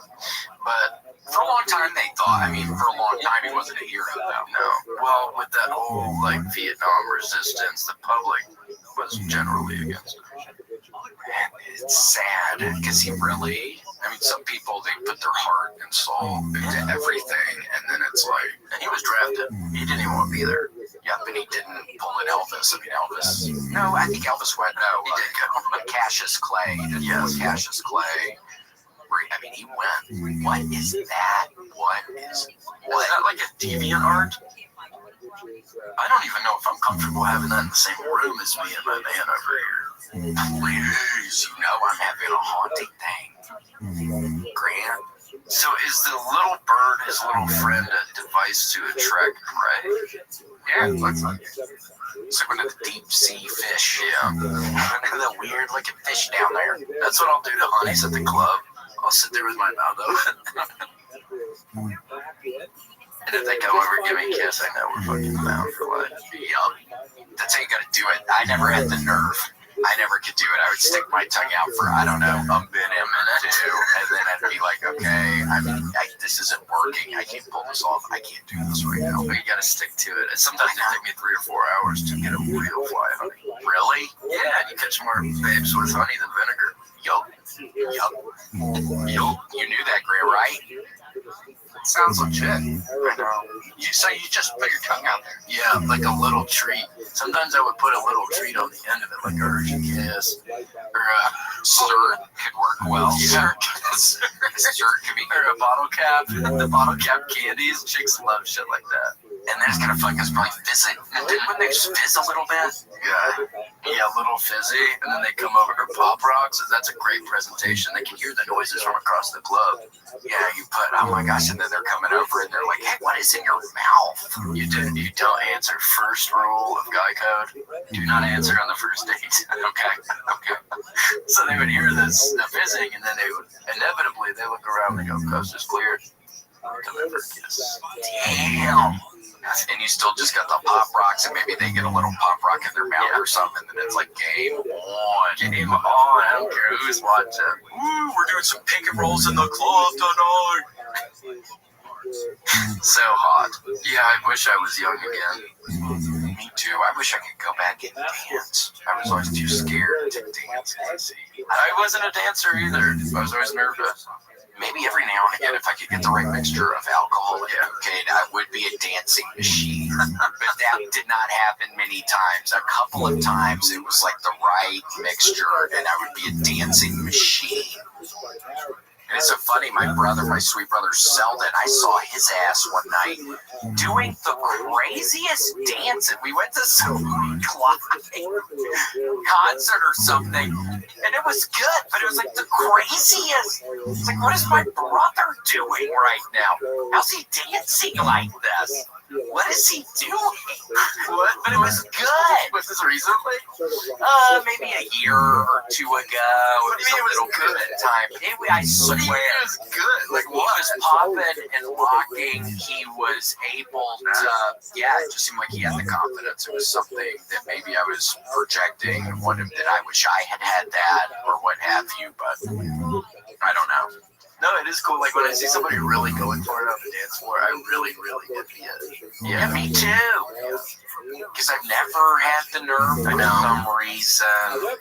Now that I've been sober for several years, I think I dance more now than I did when I was drinking. Because I think so. I'm not one to like get into the pit, like fucking, like oopsie, but like I'll dance a little bit because I can be kind of self-aware. I'll kind of groove a little bit. Which is fun. That's a fun dance. Like in a concert, maybe like a Lauryn Hill, not even Lauryn Hill, whatever. Yeah, dancing, shimmying around a little. Yeah, I want to learn how to freak, and I'd love to learn. It's the rhythm of the night. Yeah, you just gotta go for it. It's a rhythm of the night. Are you good at doing it, Grant? I love dancing. Really? Would you ever invite us dancing? Yeah. Me and the boys just going out dancing? I love it. Me too. That'd be fun. There are probably some dance clubs around here. Yeah, like a Mexican dance club. That would be fun. I would just go take, you could take us? Yeah, we can go. Before Thanksgiving? I think so.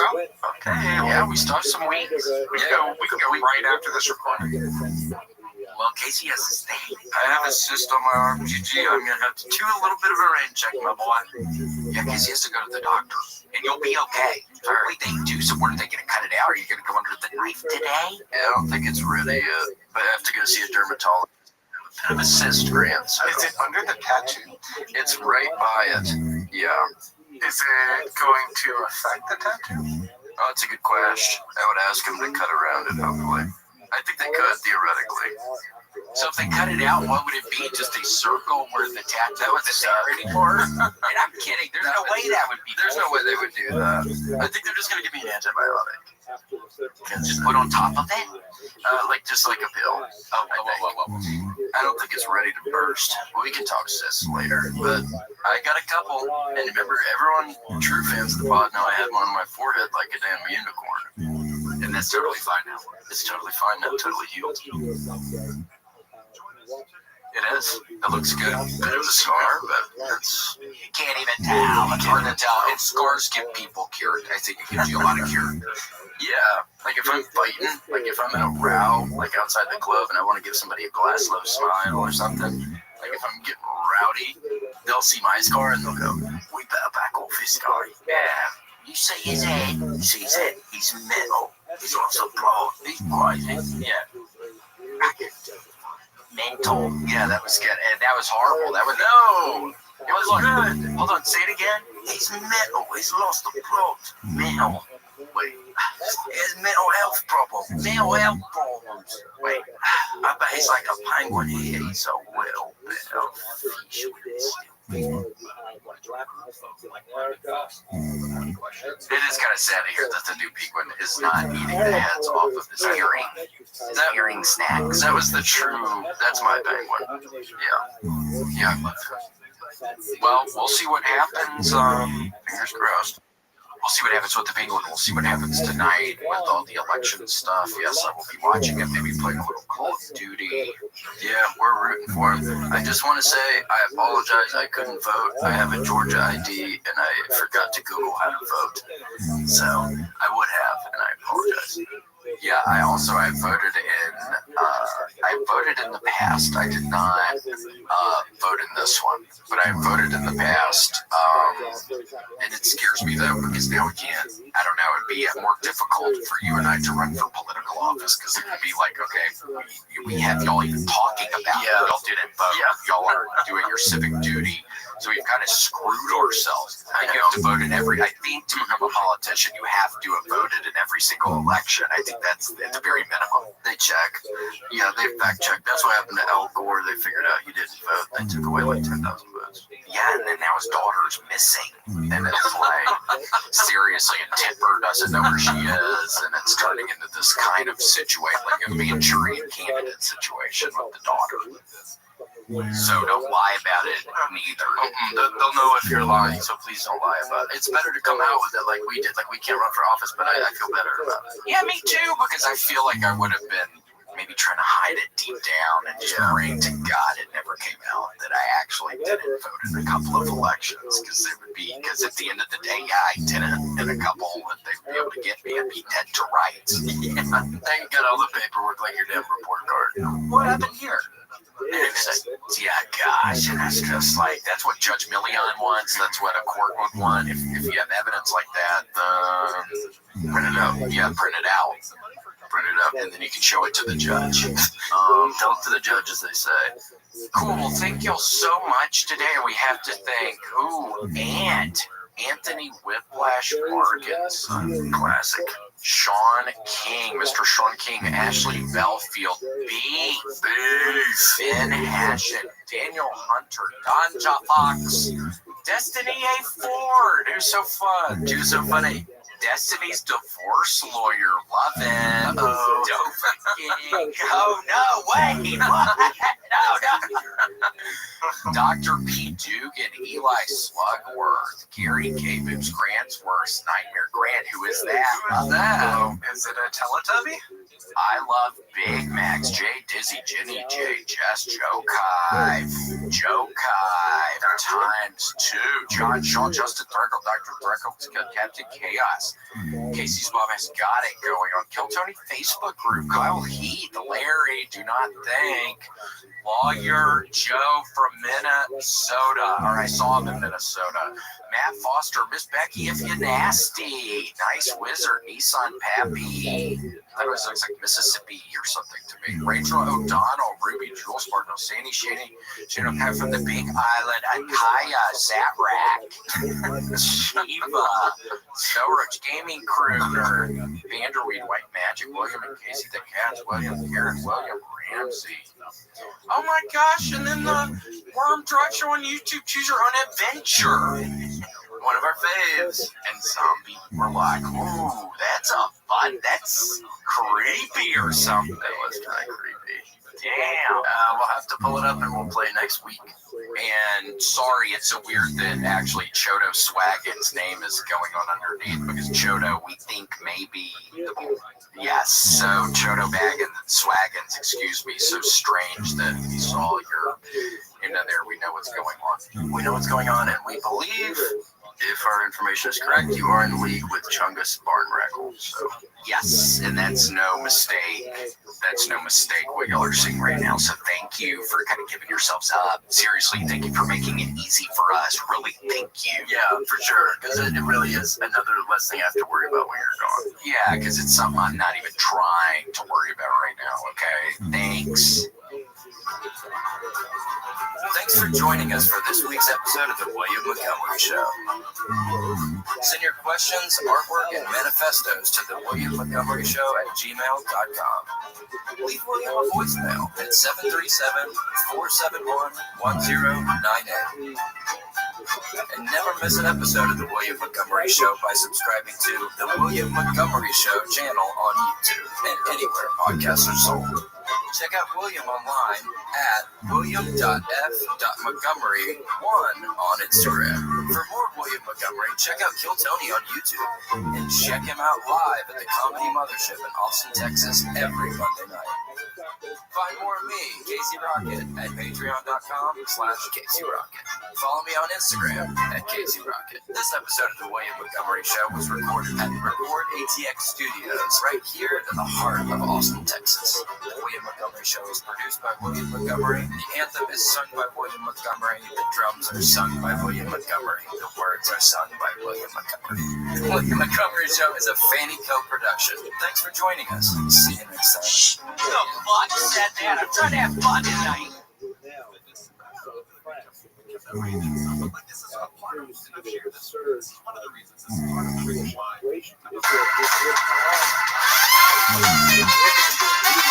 Recorded live in Austin, Texas, USA. It's the William Montgomery Show. Starring William Montgomery and the devious Casey Rocket. With the Tony Chin Orchestra. The William Montgomery Jr. Dancers. As always, William is joined by the lovely Erica. I'm Casey Rocket. And now here he is, the big red machine, the Memphis Wrangler, William Montgomery. Kind of scary news. Other than, hold on, Grant, we have to. What happened? What did somebody steal the other headphones? I do not know. We got a little bit of a mystery going on here in the studio. From Even Stevens, did she steal them? She said these are for Shy. I know. She took them. I caught her ass snooping last week. I didn't want to say anything. I gave her the benefit of the doubt, but she was going through my purse. Casey and I could. It was so weird, man, because I could tell. I was seeing it on the other end. You were seeing it, and that was so awkward. I was let down. Yeah, and I look up to her, you know, for sure. Oh, I know. I mean, even Stevens. It's obviously that was a really good Disney Channel original, one of the best. That Cat House, Monster House, Keeping It Charlie. Oh, was it about the skateboarders? Yeah, the skateboarders whose boards get banned by the mayor, and they have to win the local 24-hour dance competition to win it back. Yeah, I mean, and for those who didn't realize 24 hours of dancing, especially in something like this, I mean, you better be drinking your water. You have to be drinking liquids or you're gonna hit the floor like a sack of potatoes. Yeah, it could be fatal. You could overheat in as little as 10 minutes. So it's like being in the Sahara Desert. You got like 10 minutes, I think, before you gotta find a palm tree to get underneath that thing in the desert. And not just a mirage. I'm talking a real deal. Yes. God, that's my biggest fear, I think, Casey, and I don't really talk about just being in a desert, waking up in the desert. Yeah, waking up in the desert and then seeing it look like a building or some sort of oasis and then getting there and it's a mirage. Yeah, like a 4-star casino and you're on a freaking run. You're up 25K and then you taste one of the chips and this is a freaking rock. Yeah, and then it all comes crashing down and because that's what they say, like, to have your dream totem, you know, like Inception. So, like, always taste the chips. And if it tastes like a rock, the whole house of cards comes down. And then you're just actually in the desert, Clark Griswold style. Oh, you gotta be kidding me. I got Home Alone.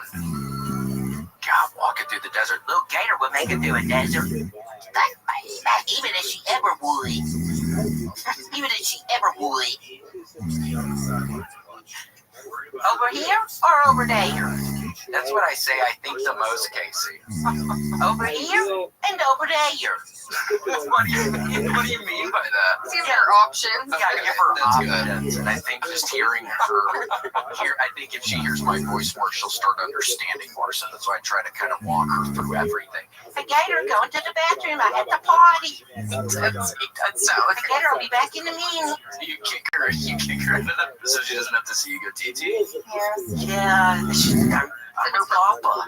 She's a year old. She's getting older. It's getting to be the time I think she doesn't need to see my. Yeah. It's like, at what age do you stop like showering with your parents? You know. I know. For me, probably too old. You know. But that's just me.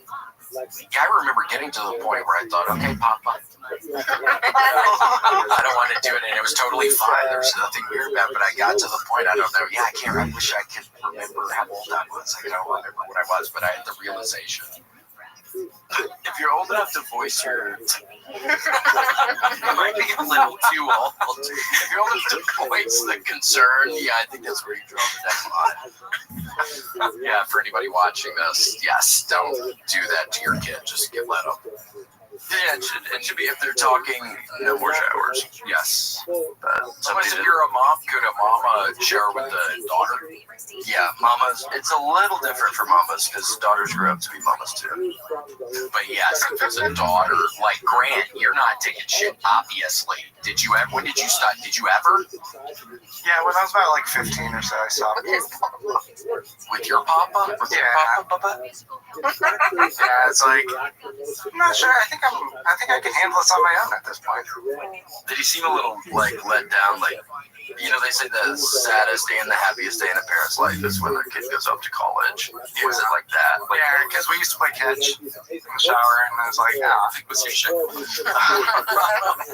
Yeah, there you go. Oh my word. Ooh. Oh my Atlanta.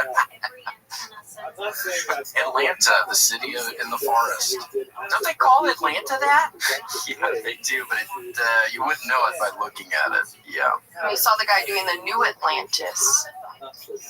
Oh, Casey. TikTok. We found somebody on TikTok that it sounds like it's the very beginning of maybe a cult kind of situation. Anybody can live on his land. Yeah, He's anybody. right next to the border of El Paso in Mexico. He's starting a New Atlantis? Yeah, it's called New Atlantis. Hashtag New Atlantis, and all you have to do is follow him on TikTok, and then he will send you his address. But until you follow him on TikTok, he won't give out the location. That's a pretty low barrier for entry. It is. It scares me a little. Well, according to him, for every 100 people that reaches out to him, only one of them shows up. So I don't know how many. That's still an insane ratio. People backing up and leaving their entire lives to go to New Atlanta. Seemingly by El Paso, Texas. So Maybe hopping over the border too. Yeah, they're hopping over the border. There's some of it's weird, and then it shows where the main guy sits, and it was under a couple of umbrellas, and it looked like he was literally in the middle of the desert. I'm thinking, what are they doing here? I don't get it. They don't have the infrastructure yet. I don't know anything about it from what you just told me, but it seems like they need like roadways and like water aqueducts. Have to figure out a water situation, or you're not surviving. The one girl was already hospitalized from not drinking enough water. Yeah, one chick gets hospitalized with the main spokesperson for this group of people. What was her name? She had a fun name. Her name was Visionary Empress. Yeah, Visionary Empress. Okay, so they let you name yourself again when you're born again. But that's a Christian name. Yeah. Well, one of the guys' name was Austin. Yeah, Austin was one of the guys. And maybe he just chose that, because that could be a fun one. Yeah, like Stone Cold Steve. And there's Jolie B. Yeah, you could wear those shirts. You could really keep Austin weird shirts, and it'd be cool because that was your name. Keeping you weird, yeah. Or yeah, the Austin 316. That would be cool if your name was Austin. Because you'd be like, yeah, it's the wrestler. If I'm with like my friends who smoke tree, I'll wear shirts that say like keep Casey baked. Oh yeah. I have a specially made shirt. I got my buddy to print it. Damn. But are you smoking with them? Yeah, like when I'm really chiefing, like when I'm getting loud. If I'm getting loud and I'm ready to turn that volume up a little bit, yeah, I'll wear it.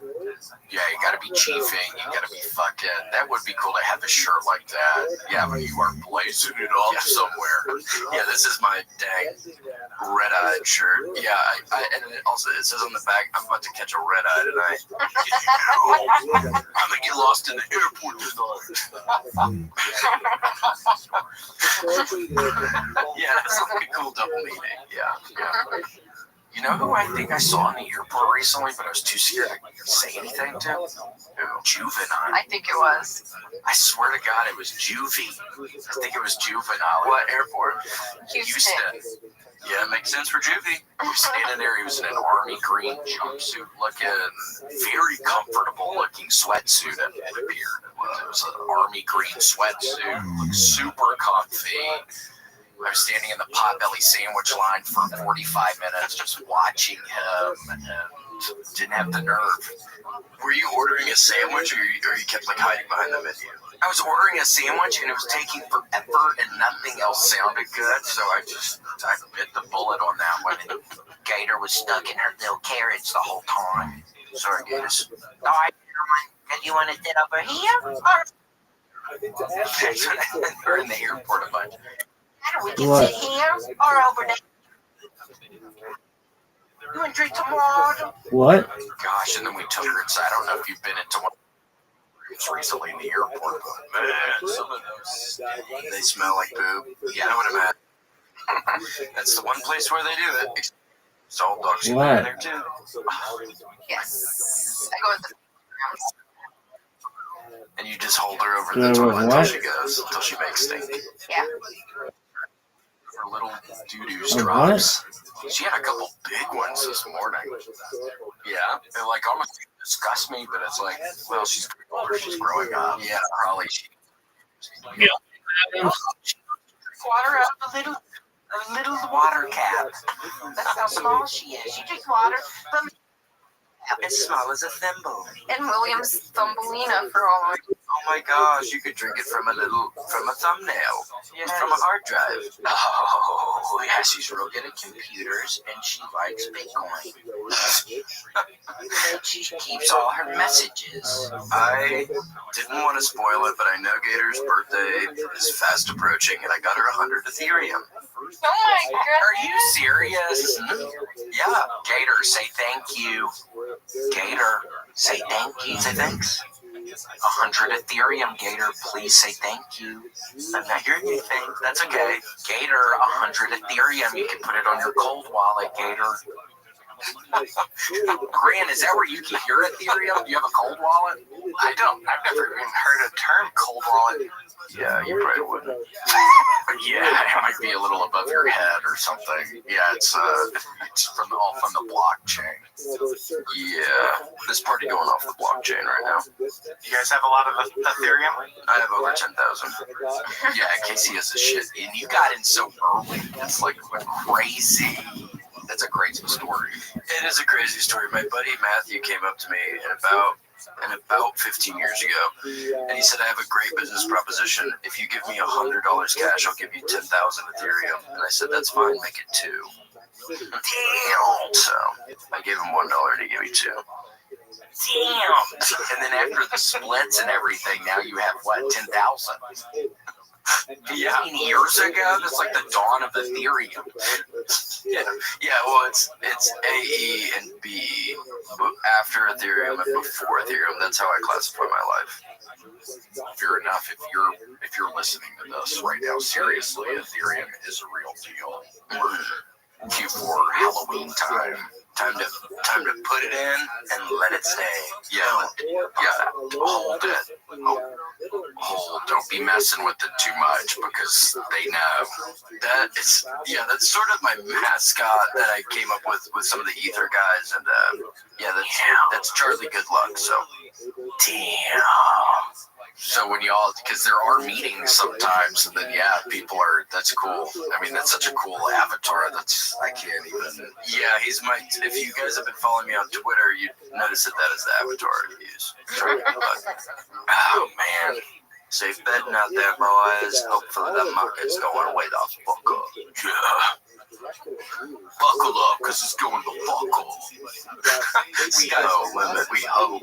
Yeah, we are praying to the Lord above. Even Gator Girl. And she doesn't even like to pray that much. She don't even understand what that even means. Because she doesn't even know what she is in her reflection. She has no context for what Jeebus is or goddess. I know, it's almost kind of sad, but maybe it's also kind of freeing. She does it, she looks at her reflection, and I don't know if she really understands it. She'll look at the television, and I don't know if she really understands. So I think Jesus and God, is totally above. Hey, Grant, maybe don't block my bitch ass out. Can I see what we're doing? No, okay, well then. All right, well then I seem like I totally snapped on you for no reason, but I trust it was justified. We got 6 people waiting. Yeah, and Grant. Pick a number 1 through 6. But Grant, it really is. It's so nice for you to be back. I mean, it's been Bryce last week. What was that? 2 weeks, Grant? You were gone. I was, yeah. Yeah, we missed you. Let's say every single second of the whole time. Oh, thanks. And Grant, I actually pulled up a little too fast last week and smashed my bumper on the freaking thing. I got to take it to the car place tomorrow. I haven't taken it to I got to take it to but yeah, my car's all messed up. We are lost without you. We're lost without you holding the tennis ball on a string so we can tell how close we are to the growing wall. Yeah. That's my purpose. I'm sorry you guys did that. You're so much more. You're so much more than that. I know, but that is an important thing. Do you guys want to bring on some patrons? Yeah. Make it quick. I'm about to then pass out on this thing. Yeah, I mean, I thought you were going to do the air conditioning now.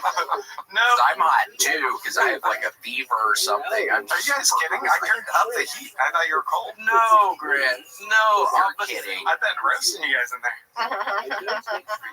Dude, Casey isn't doing good, Grant. Seriously, man. He's not kidding.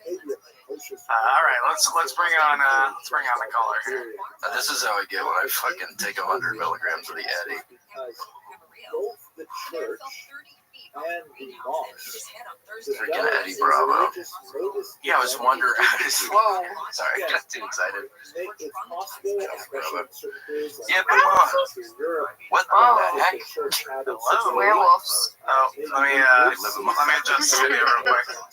Werewolves of London, born to raise a flag. Wait, that's not the song. There we go. Born to raise a flag. Destiny. Werewolves in London. Is that to the beat of Sweet Home Alabama? Yeah.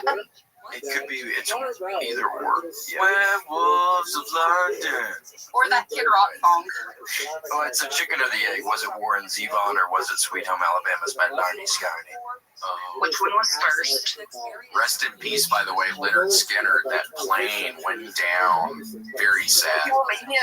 50 years ago today. That was the day the music died. Isn't that what that song's about? Yeah, Don McLean wrote it about Lenny Scar. Well, Destiny, how are you? Oh my gosh, it's almost Halloween time. How do you even feel about that? Do you guys do a family costume? No, Eddie won't do it. Uh-oh. Eddie won't dress up with me, my husband, and my new husband.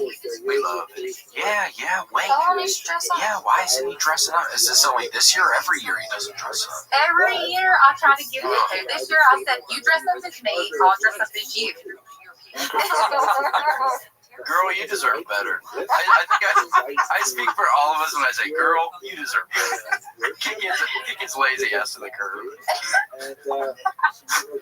Yeah, oh my gosh, he at least should do that. I mean, he can get in his closet. Y'all wear each other's clothes. Y'all can do that. Eddie should do that. Destiny. I know. That's what I said. I was like, we already wear the same size.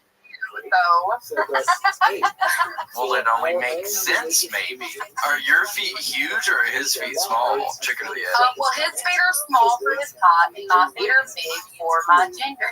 Wait, so what are his stats? You said they're small for his height?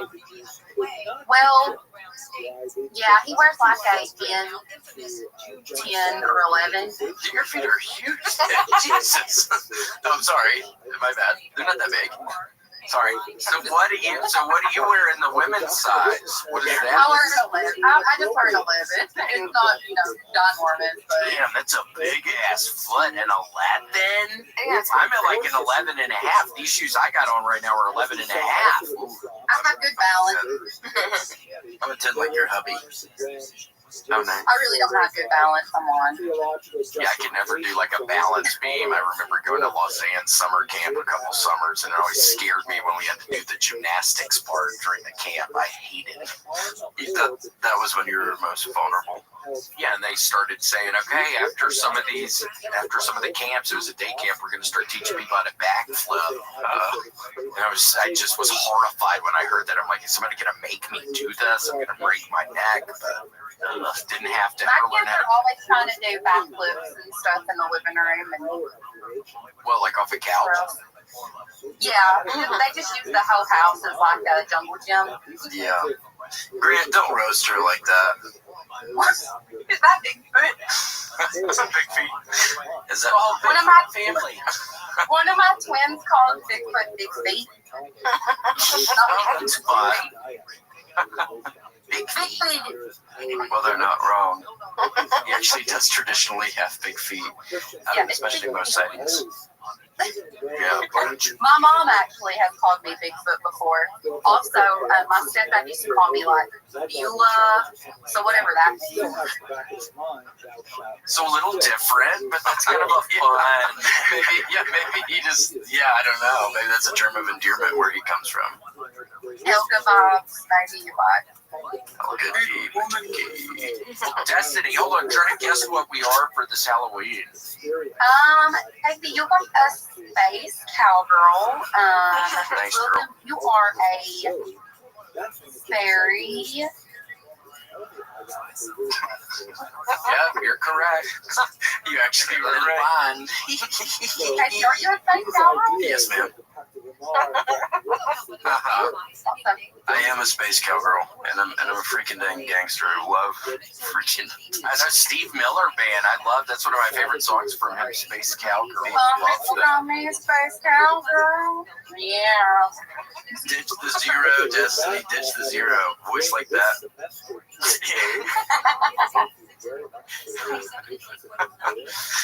Wait, so where is his ass right now? Where is he? He's building a ramp at work. Come on, the plot thickens. A ramp. I know, whatever. That must be cheating on me.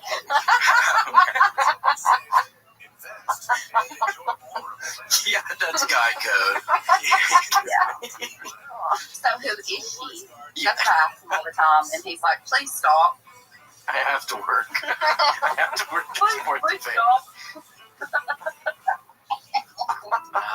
That's funny. Well, no, he's really probably building a ramp, probably.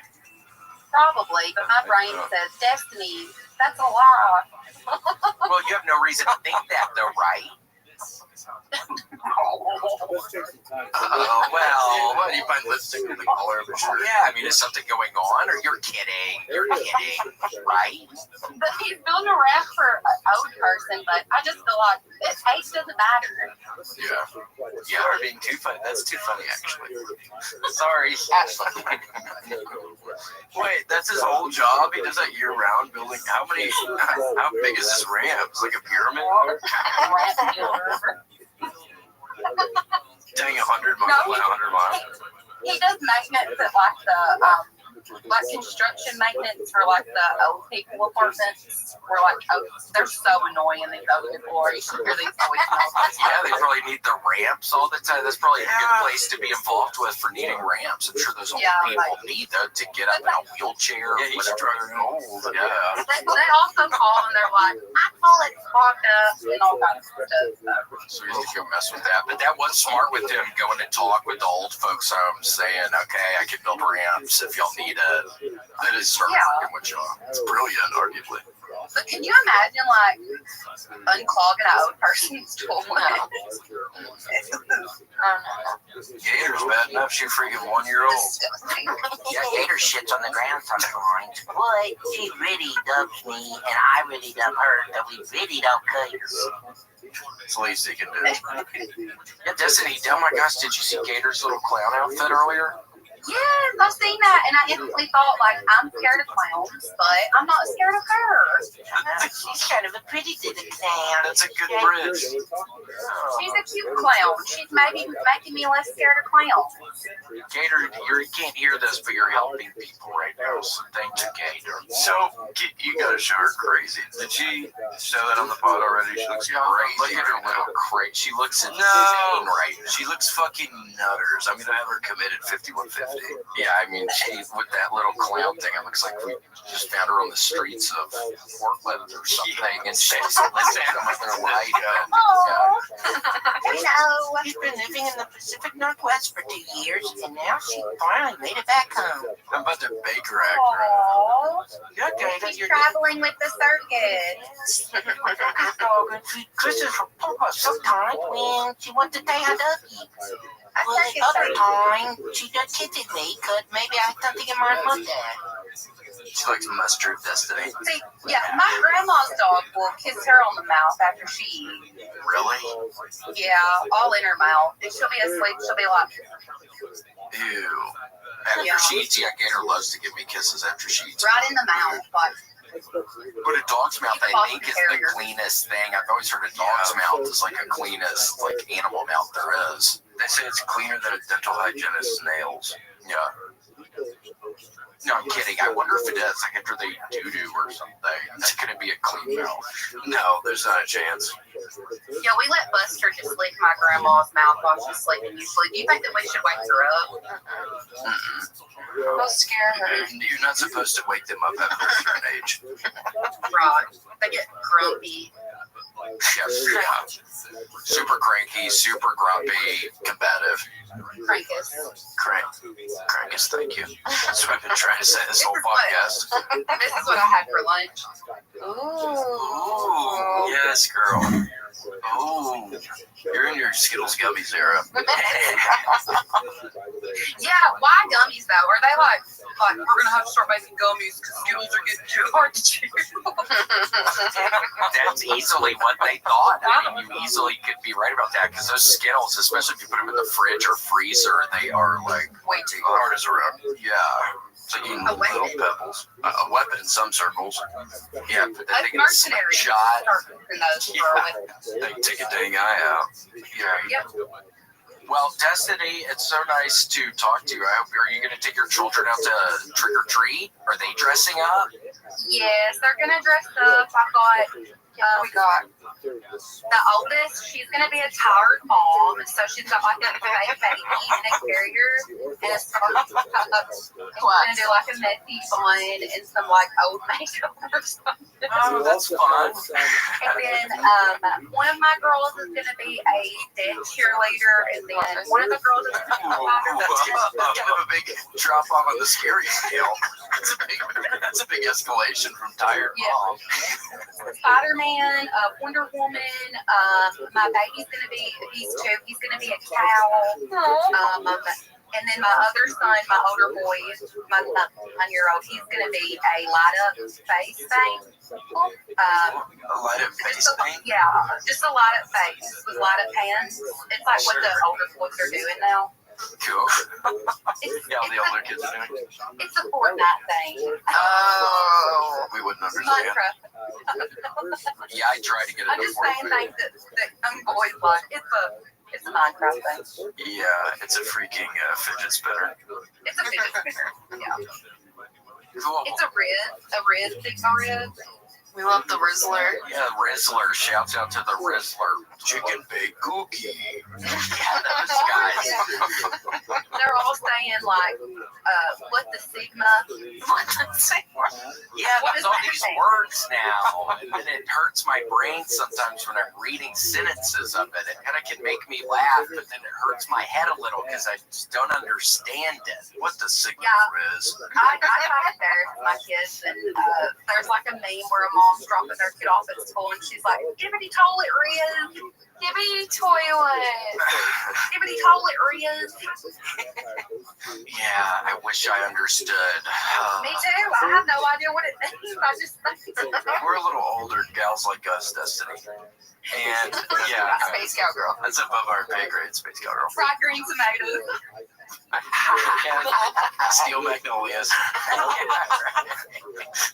Flowers and whatnot. Purple, the color purple. Driving Miss Daisy. Driving Miss Daisy. Another one? Yeah, maybe a little. What's the one with the pies, with the poop pies? What movie is that? The Help. Poop pies? Yeah, The Help. Oh, we don't watch Old South. Yeah, didn't see that. We don't watch them like that. The hell? What else?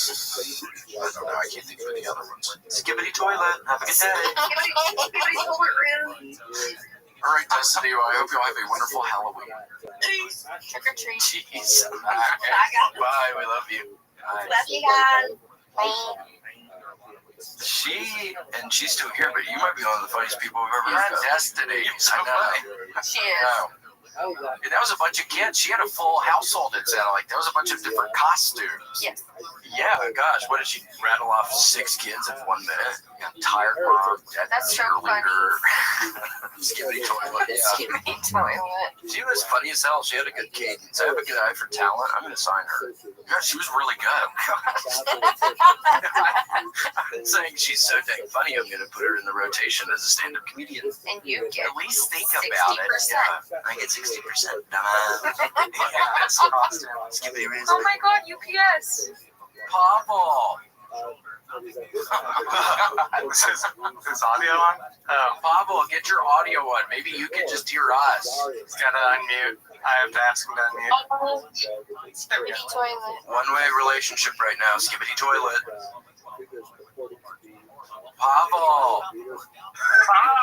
Oh, hello. We hear you. Being a bad boy. I'm being a bad boy. I gotta get out of the truck. Pavel, you really went all out this Halloween time with the costume, dude. Oh my gosh, that was probably expensive getting all that stuff. It's a newer one, so yeah, it costs a lot. Cool. How are you guys? Holy shit. We're good, man. Look at the trees behind him. It's fall. Yeah, it looks beautiful. We're gonna do a geocache on you. It's got a green screen. It cost me a pretty penny, but you know. What do you think? What are you gonna do? Yeah, hold on, Pavel. We have to try to guess where you are. Tell us. What's the temperature? Right, yeah, maybe give us one hint. What is the temperature right now? It's warm. Degrees. Degrees, dumbass. Nice cowgirl era. You're sassy like that. Yeah. Okay, let me guess. Maybe I think you are in Is it a city we've heard of? You know what? The city I met, I know Shaq played here. Huh? When he was younger. Who did? Yeah. Shaq. Shaq, baby. Sack Baby. Okay, so we know Sack Baby was there when he was younger. That's a good hint. Okay, I'm guessing, yeah. He was a baby. And there's no degree. And it looks like that outside, because that's some very nice. pretty foliage. Okay, maybe I'm going to guess, Kentucky. I'm going to guess Georgia. Actually, the dark almost hit the right state. You're pretty close. What was the state? Tennessee? I'm not going to tell you. But what Louisiana? That's not part of it. You have to know it. Well, I mean, you said Kentucky. Think a little bit northbound. Louisiana. Oh, New Jersey.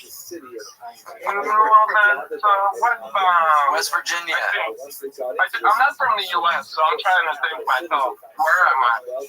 Does that really say Germany? Is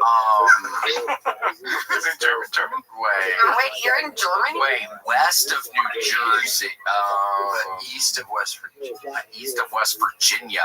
You're in Virginia? No. Where are we? What state are you in relation to Virginia? You don't get I don't know. I was driving and I kind of got lost. Are you on the clock, my man? I just actually went on the brakes. Cool. Oh, nice. To make sure big brother's not spying on me farting and pooping and all. We report your ass to OSHA. Yeah, dude. Wait, Maryland. Are you in Maryland? No.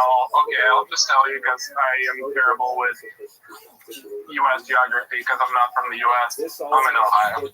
Oh, skibbity red. We were never going to get that. Skibbity, dude. That's so Ohio. Skibbity. That's something so Sigma. This is so Ohio, right? Yeah. That literally, I think, is a phrase right now. Yeah, it's something kids say.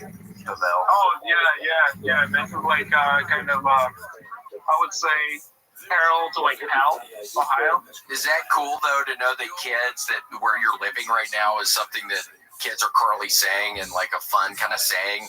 Yeah, it's very correct. I would say I feel very much in the spotlight, but I don't know if it's a negative light, if it's a positive light. just any light is maybe okay. I don't know. Any press is good press, man. Coke light. I don't know. I'm kind of sad I missed both of you guys last time you were in town, but I do have tickets for you, Casey. In Cleveland? No, he bought you tickets to go see something. Oh my God, yeah, you bought me tickets to the Skibbity Toilet reunion? Yeah, I'll check. Well, that's so sweet. I don't think anybody's ever received tickets. No. That's so sweet. Or Pavel. It's Sabrina Carpenter. Oh my God, no way. Sabrina Carpenter with Chapel Roan? Yes. Chapel Roan, special guest. Yeah. Oh my gosh, I'm a little jealous about that. Gosh. What about Shakira? You forgot Shakira. That's a lineup to watch. Oh my God. That's expensive. I can't wait to watch them eat. Oh, yeah. What, like, the Skibbity Toilet? Yes, eat out of the Skibbity Toilet. With the Rizzler. Some Riz. Yeah, the Rizzler's gonna be there, and the freaking Costco guys are gonna be there. Chicken bake cookie. Yeah, it's like the Cookie Monster. It does sound like. Oh, maybe that's why he says it like that. I never did that kind of shit. Boom. Cookie. Yeah. Boom. Cookie. What's on your what's at the bottom of your hat? Oh, you don't want to know. Yeah, I'm kind of freaked out. Like a real fairy. Yeah, let's just say what a real fairy would wear. He's bottomless. I'm regretting us. Bottomless with one of those cages on my thing. So like you can't. It's like a chastity. Yeah, it's like a chastity thing on it. So it's just over the penis and balls. Yes, so it's locked pretty tight. Yeah. Does your thing have a little set of wings too? Tattoos. But they're not real ones. I was able to get the kind that you dampen the henna tattoo. Yeah, I was able to. Yeah. It's pretty much a henna tattoo. It gets darker in the sun. Yes. So that's why you gotta walk around out on your porch or whatever and get it really out there. What do they use for the ink? Like radium? Vegetable oil.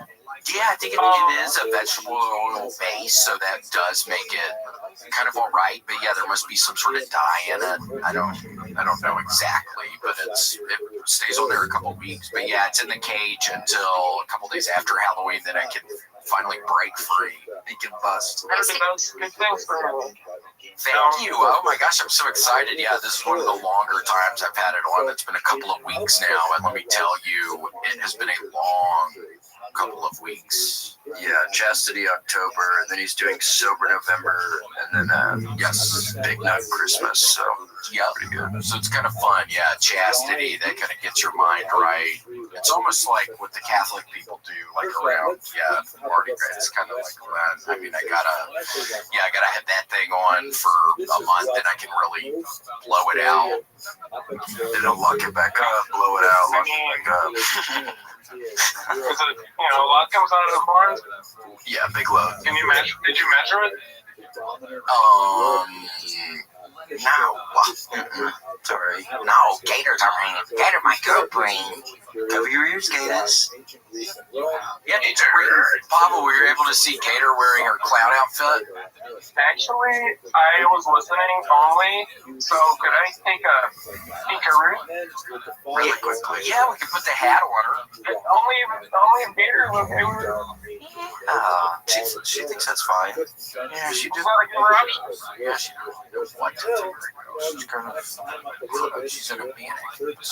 Well, she heard freaking chicken baked cookie, and her ears went, oh, yeah. I love chicken. I love chicken cookie. Here, it does sound good. Wow. Hey there, Papa. My name is Gator. Drive safe today. That's how she talks. Thank you, Gator. Please drive safe today. Hi, my name's Gator. Thank you, Gator. Yeah. Hi. Don't break too quickly. Yeah, you have to be really careful today when you're driving because sometimes dogs can run out in the street and if you're going way too fast, maybe it hurt a dog friend of mine and sometimes I have dog friends. All dogs are friends, Pavel. Yeah. They talk to each other with barks. today. Ooh, huh? You've seen 3 dogs today? Chase. No, chased by 3. Alright, did you hear that? Some of your friends were really chasing our friend. But then sometimes if you have a friend chasing our friend, then sometimes we don't know what's happening over here or over there. Concerning. Oh, she's very smart. Okay, well, Pavel. Wait, hold on. So what are you doing? Are you doing anything for Halloween? I was at a Halloween party Saturday. Where were you? That was pretty good. That was pretty good, but I gotta give the candy out this Thursday. Gosh. What with you? I'm ready. You got kids? I got no. You think you ever will? Yeah. He's thinking about it. Yeah, not too late. How old are you? Yeah, it's let's just say almost 30. Okay, that's old enough to have a kid. Yeah, man, you're plenty old enough now. I think that's a good time. I mean, you're almost at 3-0. I mean, once you get to 3-0, you're totally old enough, I think, to be able to have a kid. You just need to find a good, you gotta find somebody, man. Clock's ticking, Bevel. I mean, I gotta reach out there to Woodbury. Yeah, maybe I'll find someone. Maybe you'll be delivering a package or something, some like kind of hot girl comes out and it's like, hold on, taking a box. Yeah. Well, I think I gotta deliver those babies now. So I'm gonna let you go. You can't let us go. We have to let you. Yeah, I mean, this is a Halloween special. Sorry, dude. Please. Well, I thought rules were reversed. Yeah, you thought wrong. I'm sorry. Gator didn't even want to wear her hat for Pavel. But she really didn't care. And she really should. Over here or over there? Yeah, she looked over here, and then she looked over there. And then sometimes she's put on the carpet over here, and then sometimes on the shoe over there. I really think you got Good to see you guys. Thank you. See ya. Bye. You can't hang up on a bus. Yeah. And I don't think he's allowed to doing that. Did he actually rent that stuff? That'd be wonderful if he rented and he was really going all out this Halloween. We'd like to see that. But don't be the people. Did you see that article, Casey, about the people who I think went to Texas State and they stole all this Halloween, all these Halloween decorations for people? Don't be doing that. Now they all have felonies. Ooh, yes. They wouldn't even charge me and my friends. I grew up in a small town. The police would have just taken us to our parents' house with a slap on the wrist. Damn. Everybody knew. Everybody. So watch where you live. Watch where you live and watch what you say.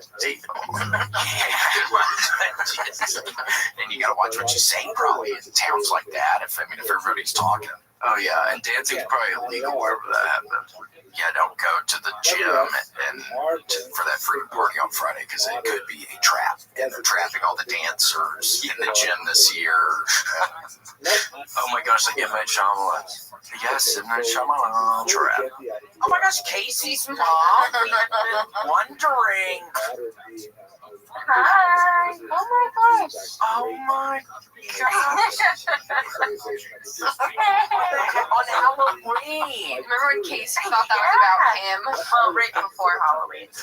Yeah, right. I know. Well, fair enough. Yeah, don't remind us. We have 2 freaking days. I'm not sleeping until then. This is our Christmas, Casey's mom. Are you guys sleeping in your costumes, or are you changing every night trying to find the right one? Well, I have been sleeping in this, and I'm hoping the reason I found a bump under my arm is because I have been wearing this with these strings kind of really tight on my, so I'm hoping that's the reason why there's a bump. Yeah, if I slept in this, I would go on a limb and say I would die because I would overheat. This would become my sarcophagus. It's like a wetsuit. Yeah, I would be mummified probably instantly. It's like a safety blanket, a giant safety blanket. Just keeps you ultra warm. Oh my gosh, it's like you're an overland firefighter. Yeah, you can put that on if the fire starts getting too close. The Minutemen. Yeah, they used to just drop me in on like forest fires. I was part of the Minutemen. We were parachuters. Did you know that Casey's mom? Casey has a lot of stuff like that not everybody knows. I mean, it's so impressive. I can't. How much were y'all hiking? 20 miles a day? Hiking. We were roughing it. Yes, we would have our rucksacks. We would have our rucksack. We would eat colloidal silver, and sort of the thinking being that if you're immune to illness, you're immune to fire, which didn't work for everybody, but thankfully I made it out alive. I mean, here we are. Yeah, we would hoof it. Sometimes we'd rough it 16, 17, 20 miles a day. God, it sounds like Blister City on your feet. Better believe me, yeah, I had to wear Carhartt shoes. Did you wear socks? Is it like footy pajamas? Is it completely covering the feet, or do you have like socks? Take a look. You tell me, Brainiac. Those pigs stand. Look at these little pigs. Oh, man. So I should get one of those for my daughter for safe from fires, and I'll just put it underneath her clothes at all times. It's your daughter, Casey. Yeah, hold on. Is your daughter? Yeah, Casey. Yeah, my daughter is Casey. Yeah. Oh, right here, space camp. Gosh, you're looking at her. Yeah. You're looking at her, Mama.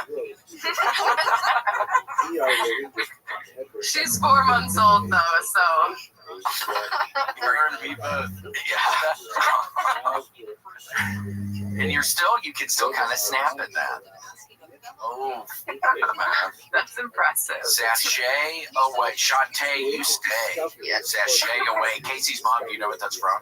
Is that RuPaul? Yes. Yup. Ding, ding, ding. Grant, put a buzzer sound effect on. Whenever you have a chance. I used to go to my fair share of drag brunches down in Miami, actually. Ooh. Love those. The Big Island.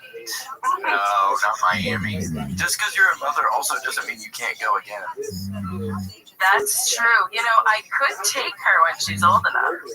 Yeah, oh my gosh, they're fun. I've gone to a couple here in Austin. I could be like a fun grandma when I'm like older, when she's, you know. Give him the $1, honey. Well, if she decides to have children, what if she doesn't want to have kids? You're going to have to accept that. That's true. Then that's just something I'll have to accept. But then maybe you'll have another kid, and then that other kid decides to have children. Ooh, that's very true. And, you know, I do have a niece, so being the fun aunt forever would be pretty cool, too. Oh, my gosh. Yeah, I've become an uncle. I don't know how, but I've become an uncle. It's a very fun role to play. It's fine if I ever saw her, but we live in different places. My mom was bringing up crap, saying I was talking crap about her, even though she is so young, and now she doesn't want to talk to me. What a weird way to start out this relationship. Awkward family. Sorry, I brought up family drama. Oh, no, it's fine. Well, hold on. So Casey's too young, though, so Casey's probably not going to, or y'all dressing her up for Halloween? We are dressing her up. She's going to be Boo from Monsters. I love that. I was going to do that too, but I'm too big for a costume. Casey, we can find you one, man. They're too small. You can make one. We'll make one for you. This is too late. This technology's not there, and I already have a Captain Jack Sparrow coming in the mail. Oh, there. Funny enough, you say this. I actually saw the Grinch and Captain Jack Sparrow running across the street about 3 weeks ago in my hometown. It was pretty wild. Well, you clocked it in your head. That's good. It was unexpected, so I time-stamped it, and I'm not letting it go. Wait, so what were they doing? They had just robbed a bank or something? Or what were they doing, running They across were the actually street? running from that side of the street. It could have either been the bank or the Mexican restaurant. Either or, but I think definitely we're in some crime. There was something going on. Sounds like they might have kidnapped somebody for cash. Human trafficking. I mean, it could be all kinds of stuff. Drug running. You still have that video? Well, the Grinch What I've Oh, I thought you said where you recorded it, like a call. No, I kind of stamped it in my mind. I could have recorded it. Yeah, the footage. But I do know that the Grinch was recorded on Epstein Island. There was some type of log sign there. Jim Carrey, yeah. Jim Carrey and the Grinch makeup. We thought he hated it because it took so long to apply, but it turns out it just brought out the freaking. And some of those pictures, you can see the green smudges on like some of the sofas and stuff. And people say that's what Jim Carrey, because he would really get into characters, the Grinch, and he'd have to be all green.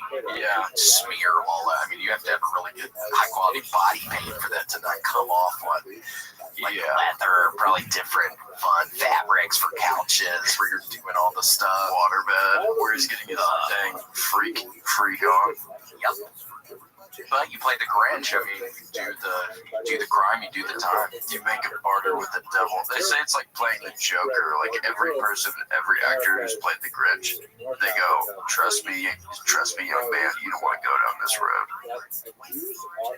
So tell Casey that. Yeah, well, I will, because actually, I don't even know if we will, because the Grinch has been like outlawed in our house. See, my husband, the Grinch. Rightfully so. There's no Grinch in our house. We can't. No books, no movies, no. He's been blacklisted. Not even in December. Not even around Christmas. Not even in December. That's like a fun Christmas movie, though. Casey would love it, probably. Casey watches it on loop. I watch it on the loop, especially around the holiday. She has an uncle that's actually like deathly afraid of the Grinch, so we can't even mention it. It's a sore subject in the family. It's like a Beetlejuice thing.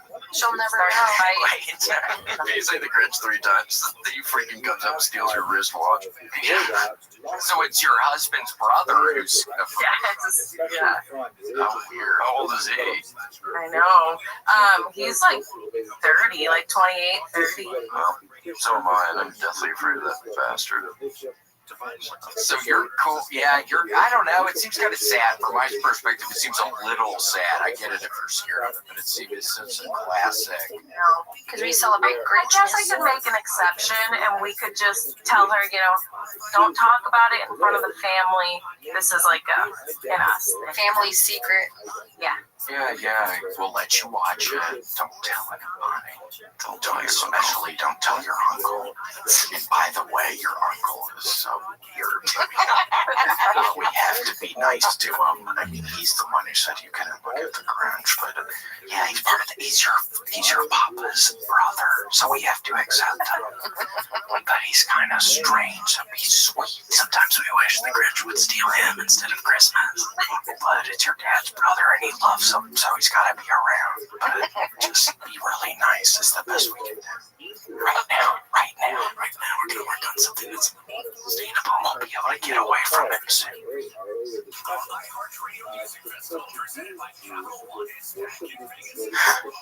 No, I'm sure he's nice, but yeah, y'all need to. But she's old enough. I mean, Casey's probably too young right now, so we don't even need to talk about it. You know what I mean? We don't even need to think about it. She doesn't care either way. But around next year's when the kids start asking about where the Grinch is about that age.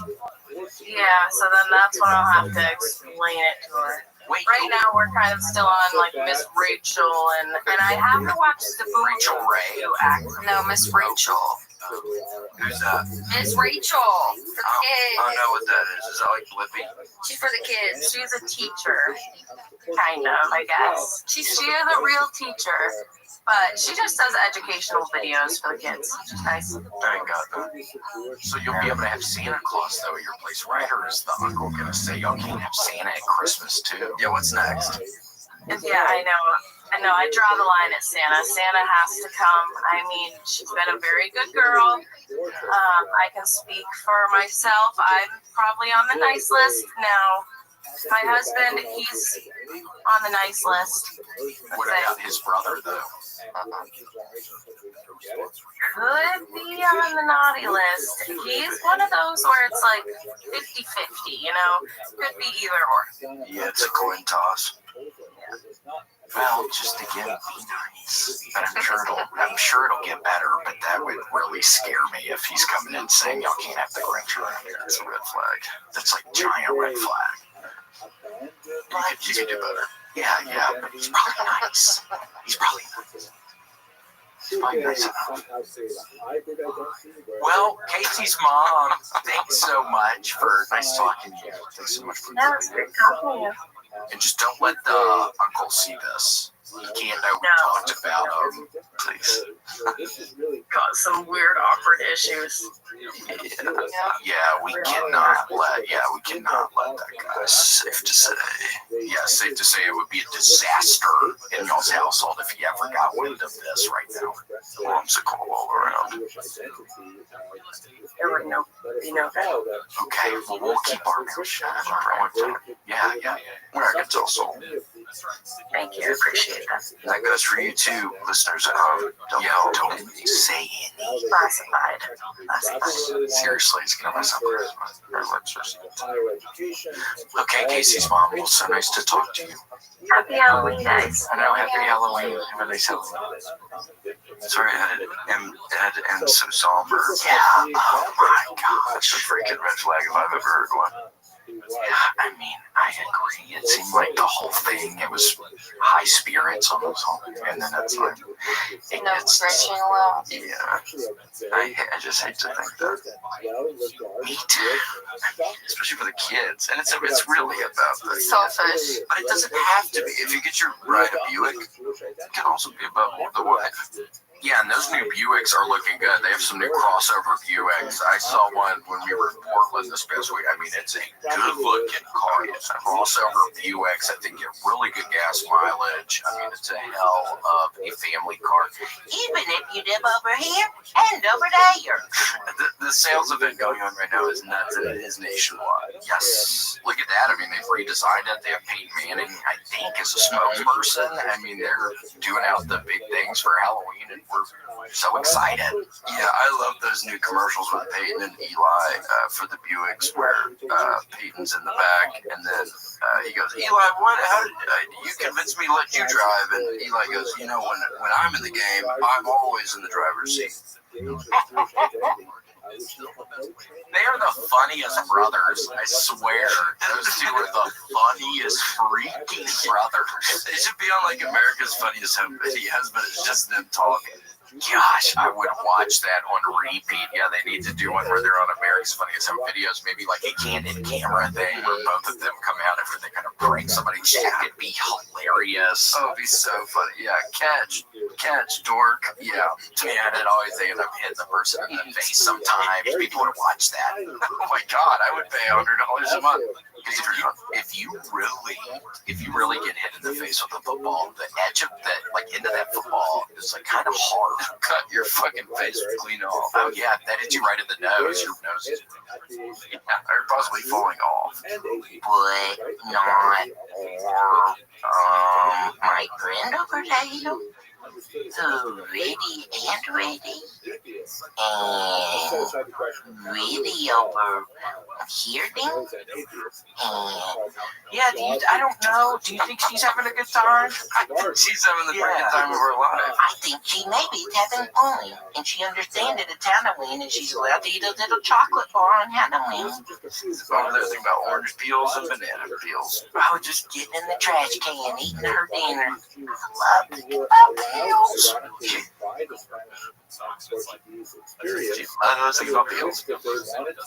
Well, thank you. We do want to thank you again, Mercenaries, for figuring it all out. Danja Fox, Destiny A. Ford, hilarious. Dova King, Dr. Milos Jugan, Dr. Peter Dinklage, the actor Eli Slug, Gary Gabins, Gina Scalopus, Grant's Worst Nightmare.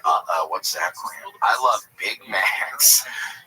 Jay Dizzy, Jenny J, Jess, Joe Kive. Thank you for helping me kind of. John Shaw, Justin Threckle, Captain Chaos, Casey's mom. Thank you for talking to us. Be careful with the uncle. Kill Tony, Facebook, Kyle, Heath, Larry, Lawyer Joe. Minnesota. Minnesota. That's where we met, but I don't know. Matt Foster, Miss Becky, if you nasty. Nice Windsor. Nissan Pappy, Richard O'Donnell, Ruby Jewel Sparkle, Sandy, Shinny, Shinograph, the Big Island, Satrac, Shiva, Snow Roach. Gaming Critter really helped me, Casey, a couple weeks ago in the Remnant 2 game. Yeah. Playing it again, and it's maybe Call of Duty, maybe I don't need to do that. Vanderweed, White Magic, William and Casey, the Cats, William Geared, William Ramsey, Worm Drive Show on YouTube. Choose your own adventure. Zombie Warlock. And Anthony Woodbush, Marcus and Art of Zen Danzig. Ashley Belfield, Beef and Ashen, Daniel Hunter, and Daniel Hunter. And presenting for your consideration is info. Okay, well, thank you so much, Grant. It was so nice to see you, yo ass again. You're back in the fold, my brother. Pleasure, guys. Pleasure. Blizzard is fucking wasted. Tank the whole time. KZRocketComedy.com. I'm on tour all of November and December. And if you look on my Instagram, William.f.Montgomery1, I have stuff up there. Stay spacey, my couch. Bye.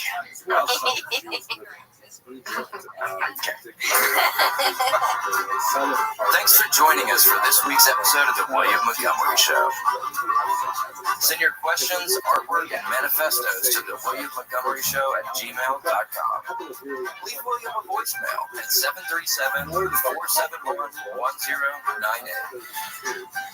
And never miss an episode of The William Montgomery Show by subscribing to The William Montgomery Show channel on YouTube and anywhere podcasts are sold. Check out William online at william.f.montgomery1 on Instagram. For more William Montgomery, check out Kill Tony on YouTube and check him out live at the Comedy Mothership in Austin, Texas every Monday night.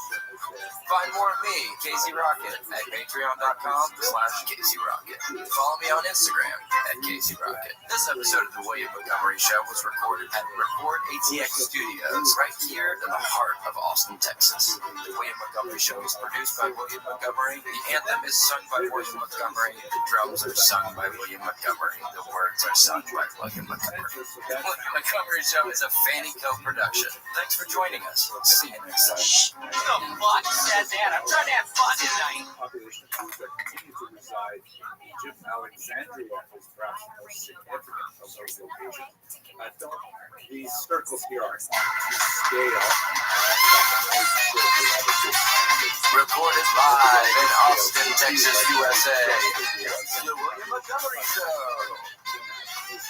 Starring William Montgomery and the Diva's Casey Rocket. With the Tony Chin Orchestra. The William Montgomery Jr. Dancer. As always, William is joined by the lovely Erica. I'm Casey Rocket. And now here he is, the big red machine, the Memphis Strangler, William Montgomery. Live stream activated. Computer activate live stream. Computer, go to the cerebral cortex. Bypass data frame.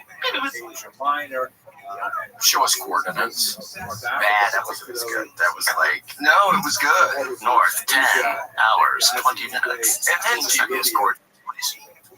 Right, negative 32.584 dash, comma, 7.954. Computer, everything okay? Yeah, what's wrong? Computer is a little sick today.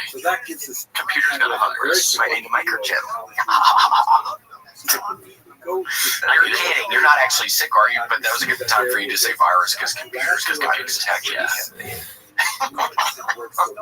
Because we have to be careful because Grant, Casey, you were on the road last week. We had Doug and Grant Gigi was gone. He's gone this week.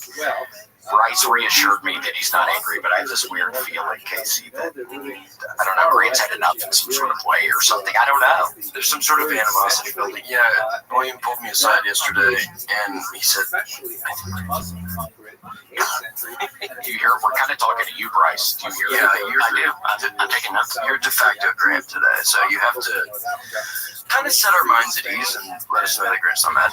He's not mad. He even just sent me a text about 10 minutes ago saying to have a good show and that you was looking very pretty today.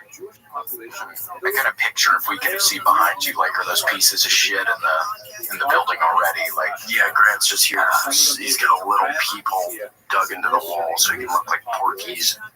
Oh man, why don't they make more movies like that where they're just doing in holes and bathrooms and you can look?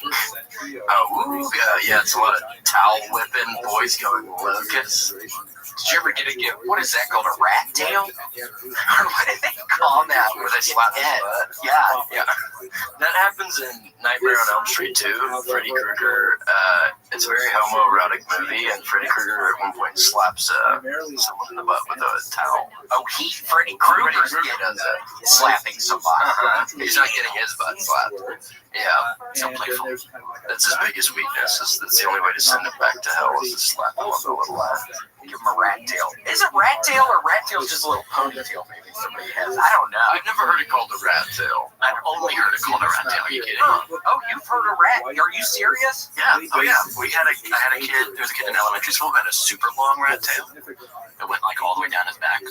Well, I'm talking about the towel. Yeah, I thought you were talking about towels too. Oh no, I'm talking about the tiny ponytail. I guess I've heard that. Or like a tail crack. There's a breakdown in communication. Yeah, we're having a communication breakdown big time. Can you see that, Bryce? Look up just what do you call it when you get a towel wet and you hit somebody with it, you snap it on. Do we call that the McAllister method? Oh, Kevin McAllister. Remember his cousin does that to him after he says, "Oh, I'm drinking tonight." The cousin's like, "No, don't drink anymore." And he's like, and he takes a big sip, and I think the cousin gets his ass. Come on, man, my parents are gone. Yeah, gotta set this place up, and then you get hit in the eye. You have to be careful. For anybody watching or listening, be careful. I would not recommend getting the towel wet and hitting somebody because you hit somebody's face, they're done. Yeah, their eyeball is not coming back from that. Then you got to deal with some stuff. Lawsuit. Yeah, you're gonna see your ass in federal court. And for anybody wondering, Grant is actually in Dallas right now. He actually has a court case today. We promised we would bring it up, but it's not that big a deal. We think it's not really his problem. But no, well, our fingers crossed. We're hoping the charges get dropped, but it's not trending our way. Yes, and Bryce, are you going to be able to keep this train going? You're going to be able to pull up the slack when he's gone? Yeah, if he gets put away. Well, open up your ears.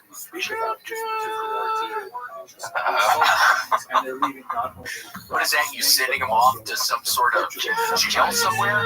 Yeah, is that taking him to Folsom? Yeah, he's going to a hospital across the Rainbow Bridge. Oh my God, to a farm. He's pleading insanity. Yeah. Some to an asylum. Grant gets a fucking parking ticket, pleads insanity. They send him the 5150 his ass. Guy's next to the guy that shot Reagan. Is that the guy? Isn't he in an insane asylum somewhere? They let him out. Hinckley. They let him out because he was really good at playing guitar. I think that's why they let him out.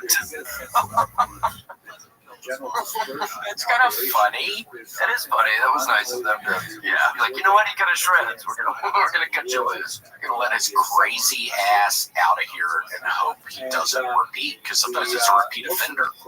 Yeah, Sirhan, they can't let his bitch ass out of eyesight because he'll shoot another one. What is he, the guy that started World War I and World War II? Or is he the guy that he assassinated somebody that's got World War I going? That's somebody else. Archduke Franz Ferdinand. Not to be confused with the band with the same name. Sirhan killed RFK, Robert Kennedy. Oh my gosh, yeah, in the hotel. In the hotel, yeah. Room service. Yeah, what do you think, Casey? Do you think if you happen to be like a waiter inside of the kitchen back area and he got shot, do you think if you had like a whole thing of plates and all, do you think once you hear that gunshot, you would have like dropped it or something, or you think you would have been able to hang on to it? Yeah, I think I would have had one Stella Artois that I just got the foam off, and then displacement, achieve a new world. This map shows you only the pale of settlement. Oh, that was a good time. Yeah, the gunshot, and then it's like Russian Empire, where Jews were allowed to live, and it basically overlapped much of Poland, Western Ukraine. the crowd goes wild.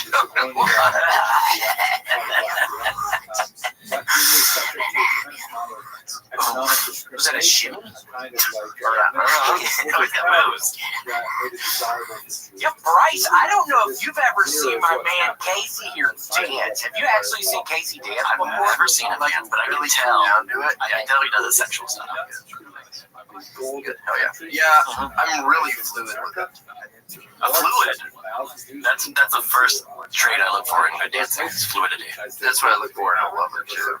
I like my ladies to be fluid. Yeah, a little freakier. Can get a little freaky. Oh, I know dying. Yeah, ain't no dying when you're in the bedroom and the lights are off. Gosh, right, Bryce? Oh yeah. Bryce, I hate to say this, you're more exciting than Grant. Yeah, Grant kind of pulls the show down, generally speaking. So would you be willing to continue to just do that since Grant keeps on missing? Oh, yeah. Oh, we're keeping this in house. We promote from the inside. Yes, we're never gonna hire somebody off the street because y'all probably wouldn't let them work here anyway because y'all might not get along, and it wouldn't be our place to even do that. So as Casey said, yes, we have to be promoting from within. You're next. Much appreciated. That's the reason I stick with this corporation. And we appreciate you. And Mike has been a little nicer recently. Is he on Ozempic? Has he lost a bunch of weight? Am I crazy to think that he's on Ozempic, Bryce? He did lose weight a few years ago. The old-fashioned way? The old-fashioned way, yeah. The coward's way. Bulimia. That's right. Oh, God. Just slicing off chunks of fat from skin. I am not proud of this, but basically somebody who's essentially kind of a roommate-ish character in my life at one point in time when I was in Knoxville. She was this tall women's basketball player. And I went into her room one day. I was able to jiggle the handle because she always had her door locked. And I went in there one day, and you should have seen all of the just empty giant bottles of peanut butter, of jelly, of giant pies, of just all this stuff. And she would just stuff her face and vomit, dude. Oh wow, she had it bad.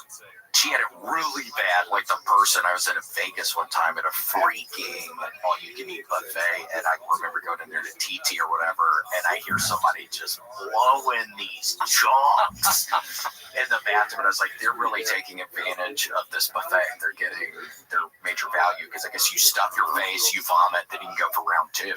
Yeah, especially if you can get it to go burps. Yeah. That's yeah. That's them after they're vomiting, just putting the gun to their head. This is it. I can't live like this anymore. Casey, have you seen that? What are they called? Lonely Island? It's the dude from SNL, Andy Samberg. What about him? You should look up after this. They have some wonderful new song that came out that's talking about a glory hole. But they're feeding you sushi through the glory. Oh, I saw it. That was pretty funny. It was funny. Yeah. Yeah. And they're doing the business pitch, right? Yeah. Hear me out. And then they glory sushi. Yeah, they keep on saying, hear me. They keep on saying, repeating something. And it was hilarious. I love those guys. Jorma, the other one, and of course, the piece de resistance, Andy Samberg.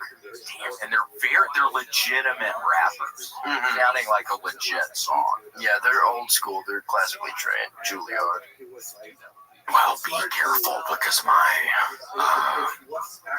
cousin Bill was classically trained piano, but he had a congenital heart defect when he was born. So I don't know if it was. His days were numbered. Did his heart explode while he was playing piano? No, I think it was just a real sad kind of situation at the hospital. They tried to give him a new heart. So no, it wasn't like an explosion. It wasn't like a literal exploding heart. I think his poor little kids were pretty sad about it. Like Mickey Rourke and the wrestler. So he goes out playing one last Beethoven's sonata. And the crowd is getting amped, and he just looks and he gives him one salute. Be Peaceful. No, not with the gun. No, with the gunshot on that one. Would you ever do that, Bryce? Kill yourself for cash. Once. What would you consider it once? That kind of makes sense. Kind of sly sort of turn of phrase on that one. Oh, you have a smart ass. See, Gigi, he doesn't do. We don't get laughs like that. Not genuine. Yeah, we get laughs sometimes, but not a laugh. And see, it worries me. I swear to God, Casey, it worries me that he might hear about this. Bryce, you can't tell him that we're talking about him right now. We're gonna be in the doghouse. Yeah. Ooh. I'll tell him this show went really bad without him. Please do. Yes. Say they were singing his praises the whole time because we do love. We love him. We love him. He's great. He's a friend. He's more than a friend. He's like a father. Have you ever been over to his house? Because we have. I have not. Well, yeah, we've been there. Yeah, we've been there a couple times. Papa John, still there. Papa John is still there. He's still there. And he was sitting at the head of the dinner table, like dealing cards to Grant's kids. And he said, "Oh, come on, play a hand." We said, we should get going. Yeah, it's so weird, and it's like we ended up walking a little bit towards him, and I start smelling. I look at Casey. It was the strangest thing. It's like, okay, what is the smell? It smells like food because we're at this dinner table, but then we get closer to Papa John, and it's like, is that shit? Is that human feces? And we see he has a diaper on, and so he is not doing good. But Grant's wife is sweet. Grant is so sweet to help him out because he's literally losing something inside of his tummy. Is making it so he has to wear these diapers. He's like an invalid. Yeah. Yes. Well, he looked like the big guy from Blade. If you want to go ahead and pull that up, the big hacker from Blade. He kind of looked like that. One looked like Sloth from Seven with Kevin Spacey. So, while the computer looks that up, we do have a special guest with us today. Oh my Go ahead. Send his ass in. Send him in, please. Opening door. Oh my God. Open. Hold on. Trey, do you mind getting me 2 more of these, please, before you? Thank you. I still thank and keep them coming. And I swear, yeah, just 2. It's the caffeinated cherry. Thank you so much. And go ahead and keep them coming. Yeah. Okay, Casey, that's called a power move because I knew I was going to ask his fucking ass. Yeah, what do we do? How do we play it off? Because I love Trey. I really do. I love Trey. The hell out of him. He's hilarious, but we have to do something. I go high, you go. Okay. You want to be good cop or bad cop? Where do you feel comfortable? I feel more comfortable being good cop, honestly. A computer door. Opening door. Trey, what's up? Welcome. I don't know how podcasts work. Yeah, oh my gosh, you sit here, and for anybody, Bryce, did you know Trey and I are actually, we think, second cousins once removed? That is correct, yeah. Yeah. I see it in the nose and the brow. Mainly in the nose. Yeah, it's a nose thing. Yeah, I think it's a nose thing. A little bit. Wait, let me take a peek at those schnoozles. Yeah, close your eyes. Close your eyes. You want me to close my eyes? I'm closing mine. I don't want to get distracted by your eyes. It's easier this way. Don't flare your nostril. Can you flare yours? Can you flare them? No, you're kind of just grimacing. You're kind of just doing a little smirk. Yeah, I'm just grimacing. Kind of just doing a little Christmas smirk. Man, this is crazy. Well, it was over. I think I have my agent Cody Banks contacts on, and it was at over 70%. That was a great movie. Was that the movie where that guy turns blue? I think it's Big Fat Liar. Oh yeah, where the guy. I thought that was the movie where the guy turns blue. Paul Giamatti's from Sideways. Rest in peace. Is he really dead? Yeah, he fell sideways. I didn't know a couple that. weeks off a bar stool. He was like the scummy, sleazy lawyer in every show. Mm-hmm. Wasn't he also in Straight Outta Compton? I think, yeah, he was Eazy-E, right? Yeah, I think he played Ice Cube, actually. Yeah, he was Ice Cube. Yeah. That was a big role. He almost got, I think, an Oscar in the award they give for the movies. Yeah. He was young Ice Cube, which I thought was kind of miscast at first, but then I saw how he played it, and I was like, I can see why he got this. Yeah, it was real controversial at the time of filming. They were like, we're going to get Paul Giamatti to play this black rapper. Yeah, but it worked out. It worked, yeah. There he is. Well, yeah, he did the research. That's him. That's Ice Cube. Gosh, that's how he plays it in the movie. You know, instead of doing blackface, which I commend that they did not do, they went ahead and made him blue, which I thought was twice as troubling. Yeah, it was a real controversial technique at the time, but they made it work. For sure, because it's like blue. There aren't really that many blue people. It's like, and you're playing a black person. It's like, okay, I don't know. Whatever you got to do, I don't know. If they're the one, if you're going to be the actor or whatever, I don't know who's deciding to do blue. And it's like, look at his mouth. It's like they should have done the inside of his mouth blue. Well, they use that avatar technology that James Cameron has been working on for decades, so they put it to good use. So yeah, that's all CGI. Yeah. That's one of the things that kills me. I don't know if y'all, but the movie The Abyss, that's what James Cameron joined. Love it. But there's a thing in that movie where I'd like to think they're angels down there, but they have this wonderful scene where it's water, but it turns into their faces. And then apparently he stopped messing around with that technology in movies and started doing more of the, turning people blue. Yeah. All this BS. It got real weird, but for whatever reason, everybody loved it, and they just all went to go see Avatar. Like, oh, they're blue now, which is what I kept hearing from my constituents. Oh, they're blue now. Yeah, they're blue now. Get over it. Yeah, for real. Blue people exist. They do, but you don't see them too often. No, you don't. Barbados, mostly. Woo! This small island. I've never been to Barbados. Have y'all been? Where is that if you're looking at a map? I think it's by the Galapagos. It's beautiful this time of year. Yeah, I heard. Yeah, I think it's in the Galapagos Islands. Is it like springtime there or winter time? What even would it be? It's the opposite of here, I think. It's close to the equator. Oh man, I've always wanted to be going the other side of the equator and flush the toilet. I hear that it goes, because I've been so used to seeing the water flush that one specific way. I think it would blow my mind looking at the toilet and seeing it spin the other way. I think that would be a freaking, like a mind bender. See, it's going up. It's right over by Puerto Rico. It's actually pretty close. The blue hair. Yeah. Rare blue hair. Yeah, they have all the blue-haired cats. I think that's where they did Gullah Gullah Island. I've never seen Gullah Gullah Island. Is that a good one? Well, I'll never forget it before my first surgery, Gullah Gullah Island. What'd you get surgery on? Tonsils. Oh, okay. Yeah, that was the first of many. Did they give you like all that ice cream after you got out? They were like, "Here's a bunch of ice cream for your." Well, I remember we get to my parents' house, and my brother Vance and I both got our tonsils taken out. And I remember only hearing, "Oh, you get all the ice cream you want," and I just remember Vance couldn't even swallow his own spit.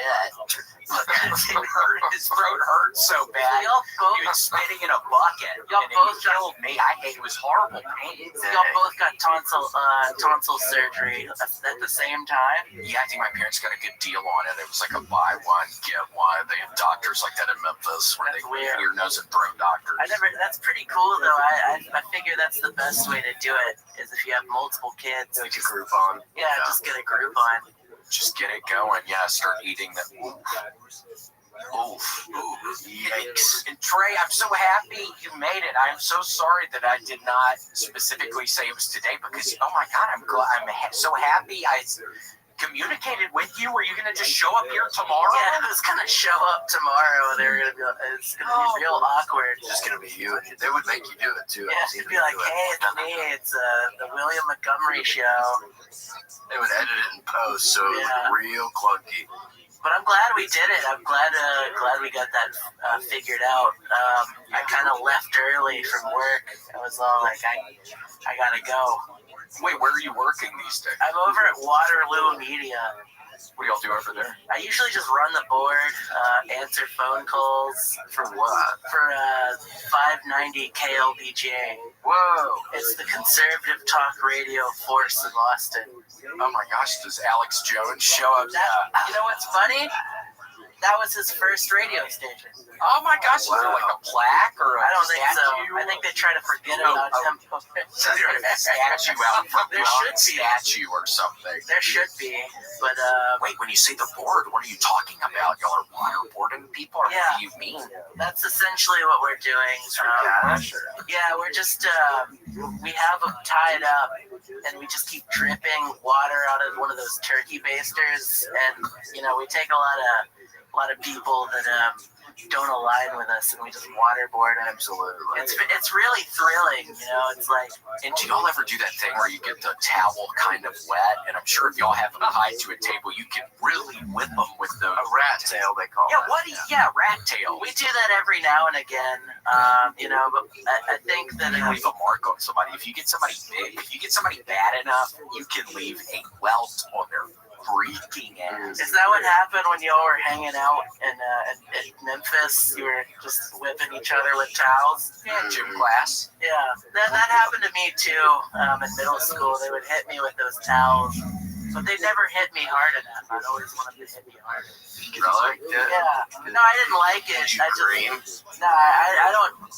Yeah, I did actually. Now that you're saying, I was trying my best not to seem tough, but yeah, that was why I wanted them to hit me. Yeah, you could bust. Just so you could get one rock off. Yeah, I can't really. It doesn't really work unless somebody's hitting me. You know? Yeah. It's bad. I hate it, but you know, it's just. Yeah, it's a weird feeling, but somebody has to hit me with any object. And then you probably got to bring an extra pair of boxers. Or what do you generally wear? Boxer shorts? Yeah, I'm kind of a boxer guy. Yeah. I don't really like briefs. Too much. More of a boxer. I like the Duluth boxers.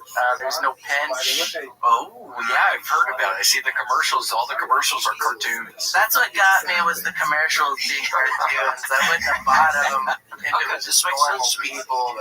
Just some guy's a cartoon. I was like, that's pretty groundbreaking. You know? Well, we're actually MeUndies guys. They sent us one pair each. Oh, really? Yes, yeah. That's what I should. I'm gonna make the switch to MeUndies. You know? Yeah, MeUndies. Yeah. Are you wearing yours right now? I have mine on. You do? No, but I did wear them the other day, and I did want to say, shout out to my boys MeUndies. They are actually pretty good underwear. They don't ride up, and they don't ride down. They stay right where they should be, no pinch. That's what I like about MeUndies. You know, I move around, but they stay just the same. And they're also good to jack off into. Are they really? Yeah, the material. I don't do Let's maybe edit that out, Bryce. But yeah, that's what I've come to discover. Wonderful, because it's a real. Yeah, it's a real nice kind of material. Velvet without sticking or leaving any scuff marks, if you know what I mean. That's good. That's important. Yeah, it's like a velvet. That's your jerkin. Rise up! I think that if you survey people and what factors into what makes them want to buy underwear, I think that's a factor. Is if they can comfortably jay off. Jay off into one of those things. Yeah, I mean, cotton boxers could be okay. Cotton boxers aren't really all that. Yeah. The older they get, it's like using an old dish towel. Yeah, for sure. Why am I even busting my thing wrong? I know. But if you can get a nice pair of cotton boxers right out of the dryer and then put it on that thing, then I mean that's kind of fun because it gets hot. It's all warm. It's like going into a heating pad. I know. Yeah. It's like having sex with a woman. Can't. Oh yeah. There we got Bryce's attention on that one. I know.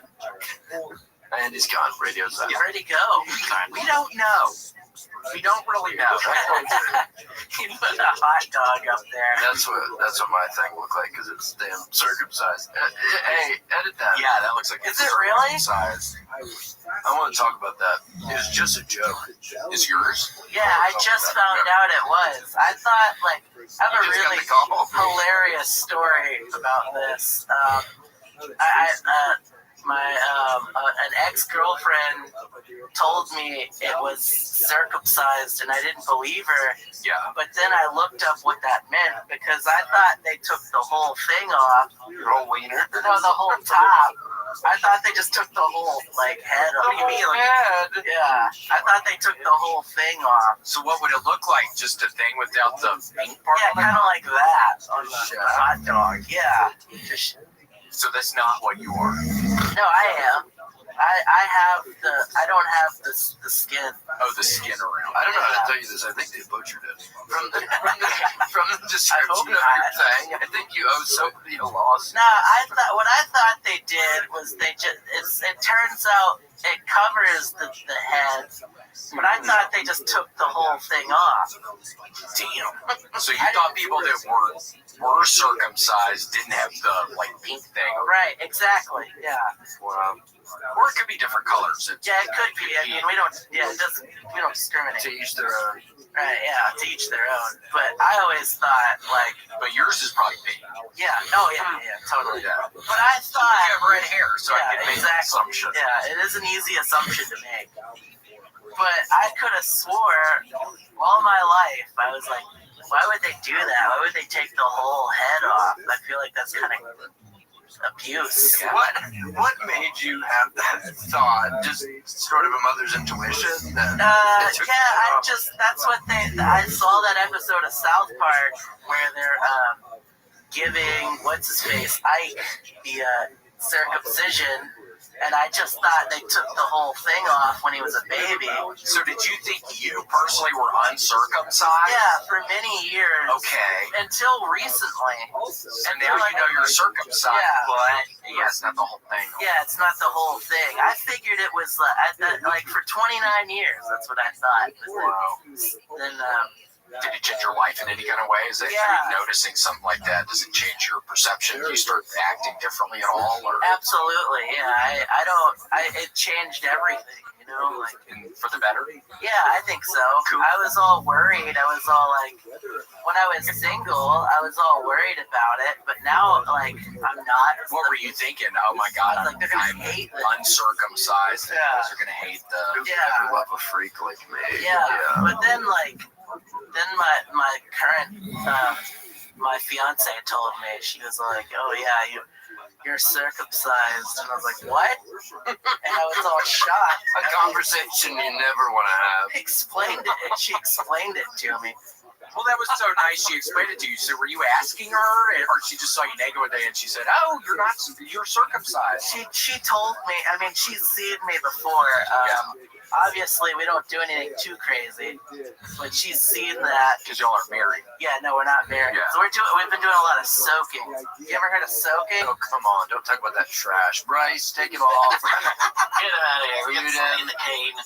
Get the cane. Get the Raven canes. We got you food. Did you really? A caniac combo. Nice. That's my favorite. Me too. With an extra piece of toast. My favorite thing about the caniac combo is that you can you get 2 cane sauces. You just get one. Yeah, that's nice. It's a good sauce, and you can make little sandwiches with the 2 pieces of Texas toast. If maybe you do have the slaw for Texas toast, and you get the 2. God, that Texas toast sounds good. See, I got a toast. I don't want to put jelly on. Normally, I want to put jelly on toast, but I'm not a big jelly guy. You're not. I don't. Jelly doesn't do it for me. Y'all don't? No, I'm not really a big jelly guy. Well, do y'all eat toast? Yeah, every now and again. I eat it all the time. I just want butter. You know? Just a butter. Yeah. I put a little bit of Tony Sasseries on mine. Do you it's really? A little crazy, but I make Cajun toast like every day. You put Tony Sasseries on your. I put a nice layer of butter, and I put a nice thin. Discreet is the name of the game, boys. A thin little layer of Tony Sass on top. That's cool. Yum. I put Tony Sasseries on usually the Raisin Canes. Funny enough that you mentioned it. I'll put some Tony C's on the fries and the chicken. I put on everything. Yeah. Oh yeah, it's like a shaker. It's like a dry seasoning. Yeah. So good. So that's like a savory one, Casey. That's not good. Yeah, I only go sweet toast. Savory toast is probably good. It's a little bit spicy. You would think, oh my gosh, Casey, that's so gross. You're a freak. You belong in prison or jail. But no, I belong out here with everybody else. It's not that weird. Yeah, at first it seemed kind of weird, but you explained it. Yeah. It's not weird at all. It's good. Actually makes sense. That's what a lot of people do. Like, they'll say some really gross food items or, like, food pairings, and then they'll explain it, and it'll make more sense. Like, if you put, like, mayonnaise in your coffee, if you explain that you put that mayonnaise is just eggs and milk, you're just thickening up the coffee, and it doesn't make it so gross anymore. Yeah, context is key. Context is key. I agree, yeah, because generally I would think mayonnaise and coffee, sign me out of that class. I want no part of this class. That sounds horrible. Yeah. I need a permission slip to leave. Yeah, give me a bathroom pass for like this whole period. Yeah. I'm not even looking or smelling this shit. Yeah, I don't like mayonnaise in general. I don't think I'd put it in my coffee, but Mayonnaise and peanut butter sandwich, that's a good one. Have you ever done that? No, I'm not a mayonnaise guy either. We see eye to eye on a Yeah. lot of stuff. that was my Aunt Louise's favorite. What, peanut butter mayonnaise? Peanut butter and mayonnaise. Yeah, my mom would eat it sometimes growing up, and I would eat it some, and it grossed me out. Now you couldn't pay me, I don't know, $20. No way am I eating a peanut butter mayonnaise sandwich. Yeah, usually when I get a peanut butter sandwich, I don't put anything on it other than the peanut butter. So no jelly. So y'all aren't even eating peanut butter jelly. No jelly, just peanut butter, and I put a little bit of salt. I'm a big salt guy. I like my sodium. You put salt on the peanut butter sandwich? Just a little bit on top, preferably some crunchy sea salt. Just a little bit. I always just get crunchy peanut butter. That'll just take care of the crunch. Oh, and then it's like there's peanuts in there. Yeah. I don't mind the peanuts. Do you ever do that kind? A little bit, but I did want to say, and my diversion tactic did work with the Raising Cane's. Do you want to tell us more about the soaking that you're doing? Yeah. So basically, what soaking is you go in and you just you don't move. You have your friend jump on the bed. That way, you're not moving.